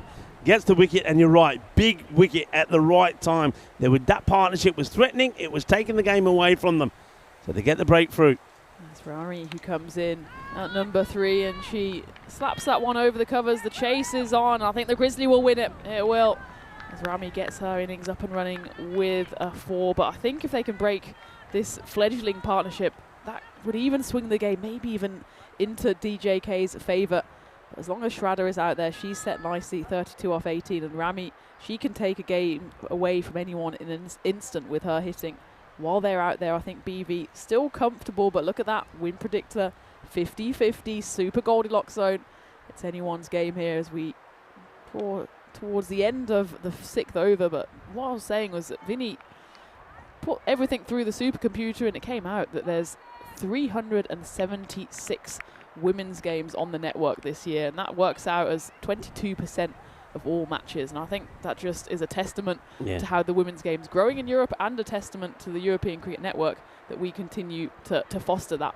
Yeah, I think absolutely ditto that. Well done to everybody. Well done, of course, to European Cricket for allowing the platform for it to happen, and long may it continue. Fantastic percentages that, and some new people joining into the chat. Zarif Rahman saying, what a catch. It was a great catch. Running in, they're not easy. So well done. And of course, a catch to remove a dangerous batter. That was Adita who held on to the catch. Lovely catch. Hey, we haven't seen the cartwheels on the field yet. When do you think they're going to happen? I think it's got to be at every wicket, especially against BV United. I'd like to see it. I'm noticing that BV United themselves, they're not a fan of doing the cartwheels. Haven't seen any from them yet. Well, that's going to be clubbed, and it's going to be stopped. I don't think this is... I mean, we'll have to have a look at the height on this, but I do think the batter does come down the wicket to play it. And here it is again. That ball is coming down, so I do think that the batter is staying in the crease. That ball is going to be landing about halfway up the pad. So no issues there. It's another good over. Well done to the bowler there, to Chandana Vasant. Keeps it cool even under pressure times. And she's gone for 2 lots of 11, I think. Or is that 12 of that one? So she'll go for 23 of her spell. But picks up a very vital wicket. 74 for 1 at the end of that 6 over. Still needing 46 runs. This could be going down to the wire, folks. Could be going down to the wire. Dot ball to start. Nothing wrong with that. Jelsa coming on to bowl here at a real pressure point. And it's a big responsibility on the teenagers' shoulders here. But I've loved the fact that throughout DJK, doesn't matter how old their players are, they're happy to put them into this pressure cooker. We saw Amaya, of course, earlier. And oh, well, that's a classic. Watch the spin, and the spin wins on that occasion. As it was a valiant attempt on the boundary, but just couldn't put the brakes on in time. And the ball goes sailing agonizingly past the outstretched right hand of the fielder, and 4 runs, a good opportunity for Shraddha here to get herself into the half-century books. We don't have a book for half-centuries. It'd be a very full volume. So certainly she's eyeing up that now at 41. That one's down the ground. That's going to you, Rico. Oh, is it? Oh, it's brilliant fielding. In fact, Nikki had other things to say about that one. She was behind the monitor, so I didn't think anyone was there. And out she popped and stopped at least the boundary. But they do scamper through for another 2. Yeah, well, good work there from Nikki. She's been very good in that position. Remember, we've talked about her before, making important stops right in front of us. And she comes across and makes the top. Shraddha. I mean, she is the wicket that they need to get here. She's been joined by Ramisha Shahid, but we know who the star batter is. That gets played away. They do take the single on. In comes the throw. Oh, that's so close. Oh, once again, a direct hit, and that would have been out. It really would. Have a look at this. Pierce the pick up. In comes the throw. And, yeah, it's pretty wide from the stumps, but as you saw there, if it's on the pegs, that would have been gone. Sahini with the ball floats this one up as well. That one is going to be a wide. This is Joker Sahini doing the bowling. And one thing I'm keen to find out from you, and we haven't talked about this, it's quite amazing that we haven't, Oktoberfest. Now tell me, Oktoberfest, what do you I've never been, so what do you expect when you go to Oktoberfest? What's the big deal here? So I've never been to Oktoberfest in Munich. So the main one is in Munich, and us in the north don't really like the south. So we have our own version. You just said that. You just created some enemies now. Well, I'm very, very kind to the Munich side today, and of course they are the main exception. But there is this kind of north-south divide, as that one's hit away nicely, but it should be mopped up by Nikki. So we kind of go our own way on Oktoberfest. But what you can expect in the south is very expensive beer, but you get very large beer as well. So you get these proper, I suppose everyone's seen the tanker, what they call them, yeah, right? the mass, and you've got to do some weights to carry those. And you've got those long tables. You have people dancing on the tables, falling off the tables later in the evening as well. And the funny thing is, usually Oktoberfest, not in October. It's usually in September. It sometimes goes a few days into October. It's very much mostly in September, but I think it is the biggest kind of, well, it's called in German Volksfest, so community festival in the world. And it's definitely one for the bucket list. Even for me, I will venture into Munich for that one occasion. So it's mainly celebrated just in Munich, is it? Yeah.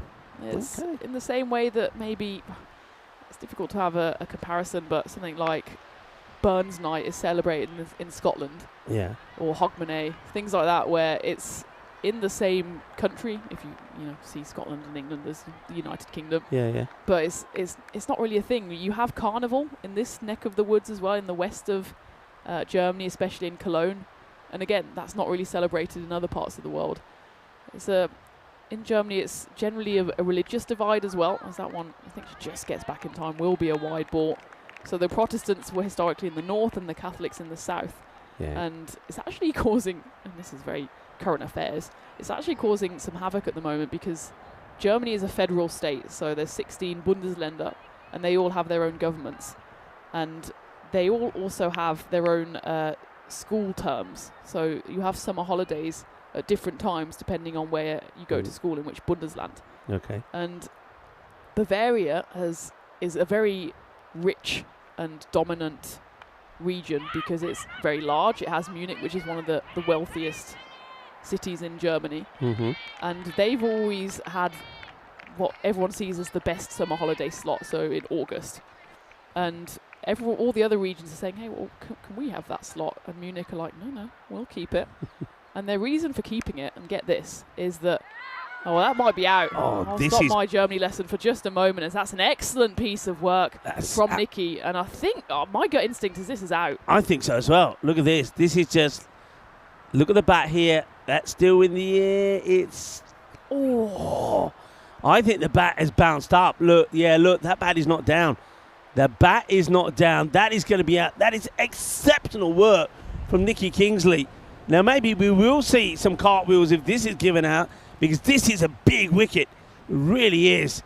It can come at the right time. Look, the bat bounces upwards, and when the stumps are broken, let's slow this frame by frame. Bat down, goes up, hasn't gone past the line. I think that is going to be given out. It will be given out. So it will be given out. Now, if it went down past the line and went up, different story. But it never makes ground inside. That is exceptional. I think you could say that this perhaps could be our HCL software play of the day, because it's a very crucial one as well, Tina. Excellent piece of work from Nikki. It's never easy when you have to do the fielding off your own bowling. She has to go quickly into the reverse gear. And it's unfortunate really for Rami, because it was just that bounce that took the momentum out of her bat, and she wasn't able to ground it. So another wicket. It's the second one, BV, 88 for 2.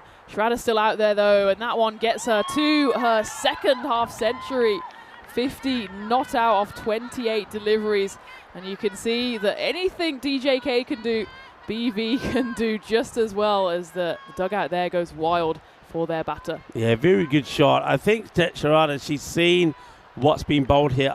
There's been a deliberate ploy to take the pace of the ball. So she's just waiting back, watching the ball bounce up and playing the shot there out onto the leg side.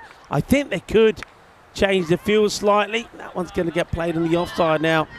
It will get chased down. There's the hand gets put up to say no, stay there. I think she's had a look at how many balls to go. She's happy maybe for Anshu Dharma to face just the one. She wants to stay on strike here. So we're getting close to a really exceptional finish. Coming down to, what's it now, 27 required.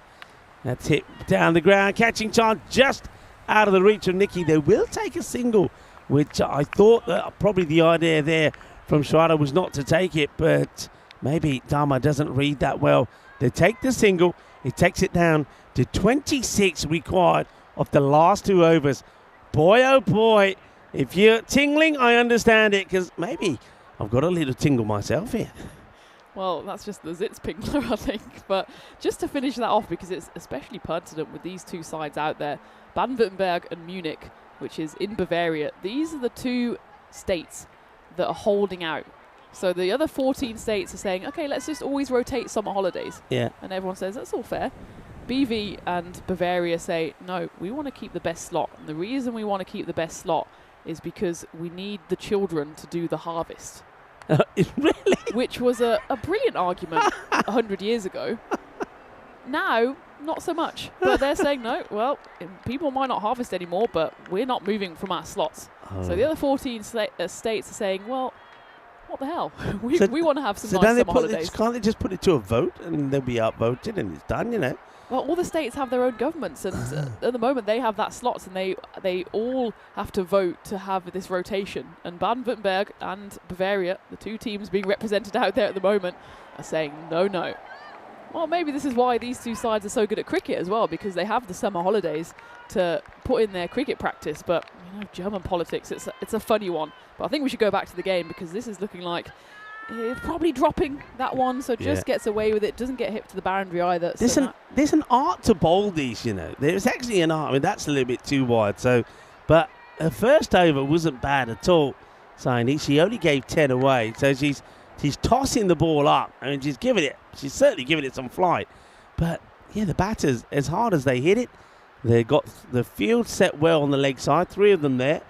And so here's another example. Tries to now go on the offside. That just gets guided away by Dharma. So she's keen to come back for a second, but well, got to handle the throw first.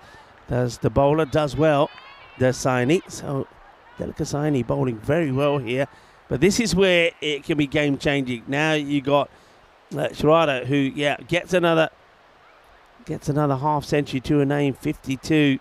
She's on at the moment. What a good innings it's been from her. All of her boundaries, in fact, all the boundaries in these innings have been 4 so far. So 12 boundaries in 4s, 8 of them belong to her. Saini just trying to get this right again. Right, that's a better delivery. And you can see it's just difficult to play. There's no pace on it. And even if you hit it, and hit it well, you've got 3 fielders from square leg, mid-wicket, long on waiting. So just 2 to come in the over. And so far, that's just 6 runs from it. So this now becomes a very crucial last couple of deliveries, needing 20 in 8. There's that dipping delivery as well, which Anshu can only knock away for a single. They say easy to the throw in, because they know the single, well, they'll keep that for now. We said at the bound after that sort of 4th over, we did say, or was it the power play? I can't remember now. But we did say, feels to me like take the pace off and just get bowlers that can bowl more or less wicket to wicket. They seem to have done that, and it's worked. So you can see here, pace off, diving to get back. They're going to check this. I feel she does make it. It's a good dive. Does she get the bat down before the bells come off here. So it's a Viola Muller behind the stumps. Let's see, the bat goes down and then the bells are broken. So there you see it. That's a good shot of it. The bat is already down, so not out, but it's a dot ball. That means that they're needing 19 off the last over. It's 101 for 2. No issues here, only just with the time, I hasten to add. They do it just by about 40 seconds, so no penalty runs to be applied. So here we go. It's going to have to be almost a magical finish to win the match here for United. Otherwise, it's going to be an exceptionally hard-fought victory for DJ Munich. That was a big 9th over, wasn't it, from the youngster Jelsa? Just the 7 runs coming off it. As Bethany Evans says in the chat, they need to hit boundaries. Well, there might be one of them. It's lifted over the infield. The chase is on, but the Grizzly is not to be stopped, as that's 4 runs. So now it's 15 off 5. Anshu doing a brilliant job here. Schrader, well, I think, well, they probably want her on strike at the moment, though. She's at the non-strikers, and Anshu's done exactly what she needed to do off that first delivery. It's Kirst Timone who's going to bowl it. It's a big time for her to bowl her first over, and everyone's off their feet here. It's a real tight finish to what's been an outstanding first day here in this ECS. And well, that was a good spot from Nikki, because I think she realised at the last moment that she was the 6th fielder out, so she's come in to mid-off. As there's 4 in the deep on the leg side. They get the single. I don't think that's the worst single in the world, though, because it gets BV United's big hitter Schrader back on strike, and the equation now is 14 needed in 4. This one's surely got to go to the rope. Well, a wide's going to help. So now 13 needed in 4. Still, though, a boundary here makes it very, very interesting. Yeah, it certainly does. Well, yeah, I'm just looking around the ground. A lot of people are standing around watching. You can see that United, they're all standing united together. That's a better delivery, and it's not going anywhere. And no run from that one. So she may have bowled a wide, but she comes back with a dot ball. Dot ball is gold dust. 13 off 3. Now you need boundaries here. As Vinny rightly says in the chat, how important will those 5 penalty runs prove to be? Because 13 off 3 is tough. 8 is doable, but that might go away. In fact, it's going to be chased. They surely got to go for 2 here. And exactly is what they do. But Schrader, she's going to be run out, and that might be the game. Certainly the celebrations from DJK suggest so. It's a brilliant piece of fielding, and Julie there was, well, no, in fact, it was Viola, wasn't it? The DJK. Look at the, I'm just loving, I know we're all looking at different things. I mean, you got the batter on the floor, but just the celebrations, pick up and throw. Look, hair all over the place from Adita, but she gets the throw in. Come on, get it. There's no, look at that. There's the appeal. Yes, it's out. And then the celebrations, they're pulling each other all over the place. It's quite manic out there. Look, I'm telling you now, and I'm going to say to Dennis, be ready, because when this match is over, if it goes the way it looks like it could go here, 12 of 2, so 2 sixes required. Here's the tossed up delivery, and it's going to be out. So that's 2 in 2 after the run out. There's another. So, yeah, there's 1 ball to go. Surely it's going to be a victory here now for DJ Munich, unless something crazy happens. Get ready for the cartwheels. Get ready for the cartwheels. I want to see them cartwheel themselves off the field of play, because this is a fantastic performance from DJ Munich. And, well, I know that a lot of people have been tuning in and watching the action and enjoying the action. And I reckon we're going to have a frantic finish here.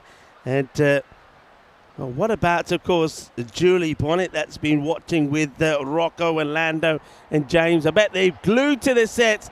Don't drop Rocco now, will you, Julia, when you're celebrating? Here's the shot, and it's a legal delivery. So whatever happens, in comes the throw from one of the girls. That does there could be a run out. There will be a run out. It doesn't really matter. It's going to be a victory here for DJ Munich, and it's time to celebrate.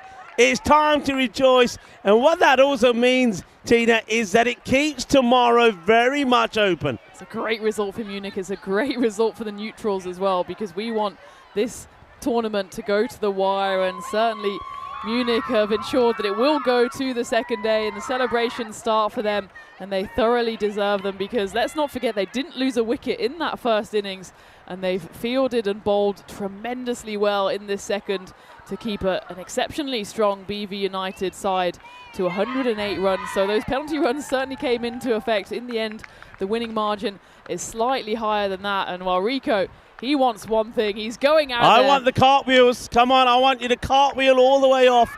Come on, let's see these cartwheels. I've got to see the cartwheels now. You've won the match. I've got to see the cartwheels. I'm trying, folks. I'm trying to get them started. Here we go. I'll count you in after 3. 1, 2, 3. Let's do them. Let's have these cartwheels. Well, oh, come on. They're not doing it. All right, shake hands first. Shake hands first. I'm trying, Tina. I'm trying. I think they want to, but their etiquette just takes over. I think here. you're right. But I think Rami, Here we she's go. getting in on the axe. Here we go, everybody. We're going to see a fantastic celebration. The right way to do it. They shook hands first. I like that. And come on. And yeah, look, they're saying we're going to. Well, didn't we have the cheerleaders here a couple of years ago? Well, we don't need cheerleaders. We got our own celebrations. Oh, look at them go. Absolutely sensational. Well done. Well, they're going to have to change their names, aren't they? They're going to have to change their names. They're DJ Munich and the Cartwheelers have won the match. It's been a fantastic match. It's been a pleasure to watch. It's been a pleasure to talk through it. And, well, now the handshakes do continue. Well done to everybody. Well done to both the teams. Well done to the umpires. And, of course, everybody here at the ground. I think the spectators have had an absolute feast. And Tina, what a great way to finish day one of this European cricket series from the women here. And it just means that everything stays wide open for tomorrow. Yeah, absolutely, and that's what we want to see. And speaking of, here are the fixtures. DJK, well, maybe they can turn the screw just a little more if they do get that win against the Western Warriors in match 6. But I think a lot of the neutrals are hoping the Warriors get a win on the board. And then there's that big match that's coming up in game number 3 tomorrow, match number 8. That could end up pretty much being a final between those two sides. Bearing in mind, Bad Württemberg don't play in the final game. I'm looking forward to bringing you those 4 games alongside Rico tomorrow. But in the meantime, let's go to some highlights, which hopefully include some cartwheels, but also include some tremendous batting, first and foremost, from Baden-Württemberg. And once more, Schrader showing just how good of a player she is. She was run out, in fact, on that final delivery. A bit of a shame that she doesn't finish unbeaten. Kartika, she ably supported her opening partner at the front as they put on a partnership of 63. But when that wicket fell, it was Kartika who departed. Good catch by Aditi Adapathi. We thought it's game on here, and well, it was a catch that was only matched by its celebration. Aditi knew how important that was. And Ramisha, she hit a couple of big shots, including a 4. But then it was an excellent piece of fielding by Nikki. She was on the money there, and that one was the second wicket to fall. Anshu came out. She was also run out, and it was just a case of the Munich players there being so up for this game. They knew how much it meant, and that's why they just kept on going and going. This was the run out. It was Viola Muller there doing the fielding, and well, if your wicketkeeper ends up prone on the floor, it shows just how committed they are, and they were to this win. There was another wicket to fall straight after as Melinda Beresford, well, she had to come in and go for it from the off. Wasn't able to make contact on that one, and well, this was the final ball. Nikki Kingsley, she put the finger of doom up on behalf of the umpire, and it was Munich then cartwheeling to victory in the final game here in Krefeld on what has been a magnificent first day here. It's been a truly magnificent day. And also, I'm just looking at that scorecard. It also finishes with a team hat-trick as well for DJ Munich. So quite fantastic. We've really seen some excellent cricket here today. Quick look at that scorecard. So Sharada, once again, she does top score, gets a 50 to her name, but just didn't quite. When we saw that Kartika went, and she went for 19, she never quite got the same sort of support that she needed at the other end. But I will say this, Tina, I do think that DJ Munich there played some really smart cricket in the way that they used the bowlers. And 7 bowlers used there. And when I'm looking at the bowling lineup there. We're going to see that in a minute. There's some bowlers there that only bowled the one over, maybe only went for 7 or 8 runs, but they didn't come back again. And I think that was all about the captain thinking, well, they've seen the bowling, so I don't want to use again. So look at Megana there. She goes only for 6 runs. You see that also from Kirsty Moen, bowled really well as well. I think they did their homework. They did their homework. They had a plan. They stuck to it, and they end up winning the match. And that's the intriguing thing about having a series where there's only a few teams. We have 3 teams. They've all seen each other a few times now today, and it means we start to see those matchups, and we start to see the captains making some interesting decisions about who bowls when. A shout out there to Kirsty Moen. She came in to bowl that final over. How many times have we said it's a risky tactic throwing the ball to a new bowler in that over number 10, but she initiated that team hat-trick and she got her side over the line in what was an outstanding final game, and it was a thriller. We thought it would be with those 2 sides. Remember, it's the repeat of the Bundesliga final last year, and now Munich have exacted their revenge. Yeah, they certainly have. And one thing I would say, we saw a bit of everything today, didn't we? I mean, we saw 50s being scored. As you said earlier, we just couldn't record all the 50s that we have. The fielding today for me was absolutely brilliant. Sensational fielding from all the teams, some excellent catches as well, as we welcome our viewers for the final time today also in the Igloo. Welcome everyone, and I'm sure that you're excited and smiling just the way we are, because we've had a fantastic day of cricket, and that last match was an absolute classic. But so the fielding's been great, the catching was brilliant, the batting was good. We saw some exceptional bowling as well. And speaking of bowling, well, we've got to welcome this lady in to the commentary igloo. So this is Karina. Karina, come in the middle of us for the moment. Now, Karina, Well done. hat-trick hero. Now, what we're going to do, while we present you with the hat-trick ball, so there it is. That's the hat-trick ball. And thoroughly deserved. Myself and Tina have signed that. I'm going to give you that, and I know that you want to say a few words as well. So while you get that, congratulations, very well bowled.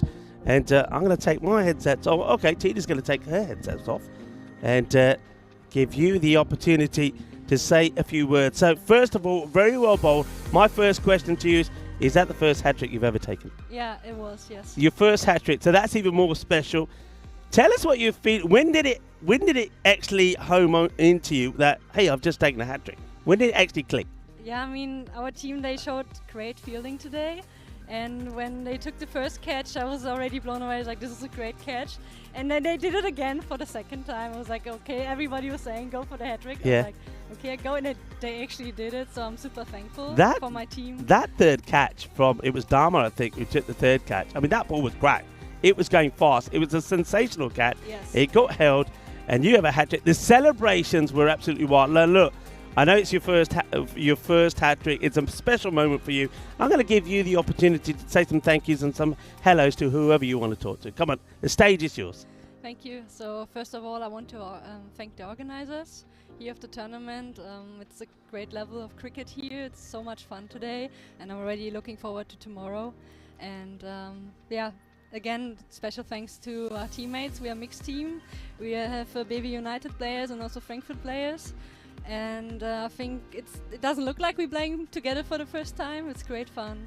And to all our teammates at home in Frankfurt, I want to say hi. And next time we bring you maybe 2. And Looking forward to tomorrow? Yes. Yeah? Yes. Come back to winning ways tomorrow?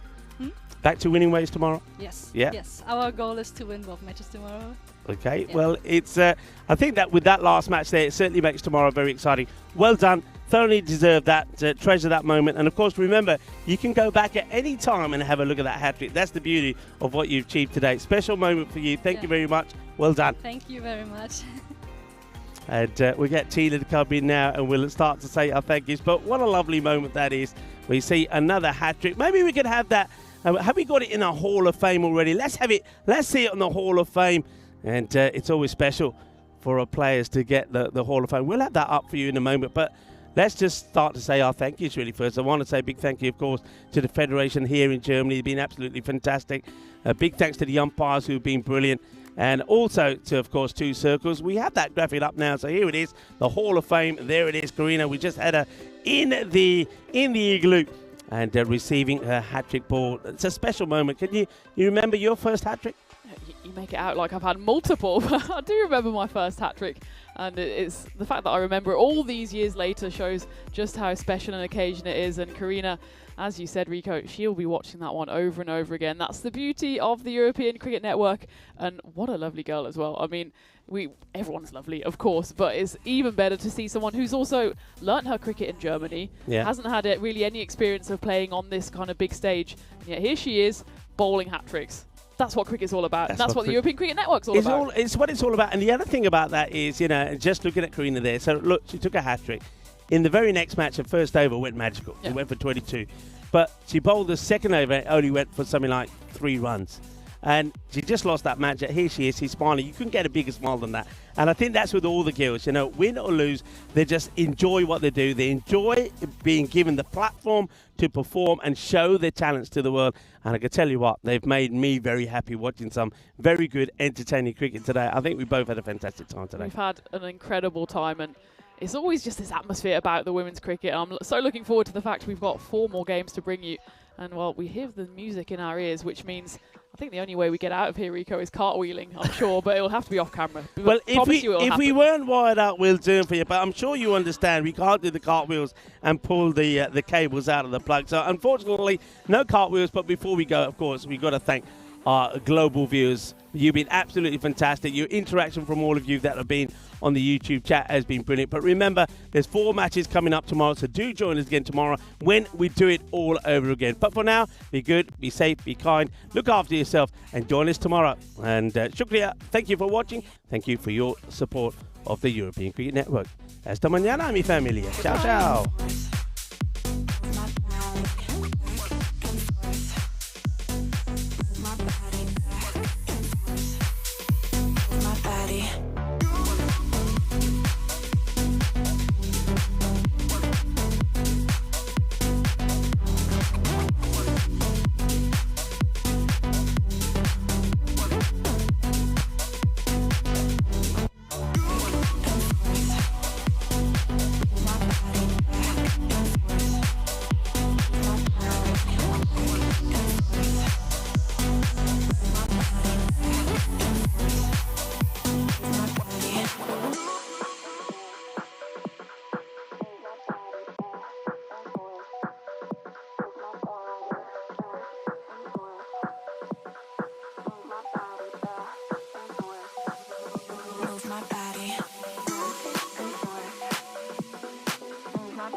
body back and forth. Move my body back and forth. Move my body back.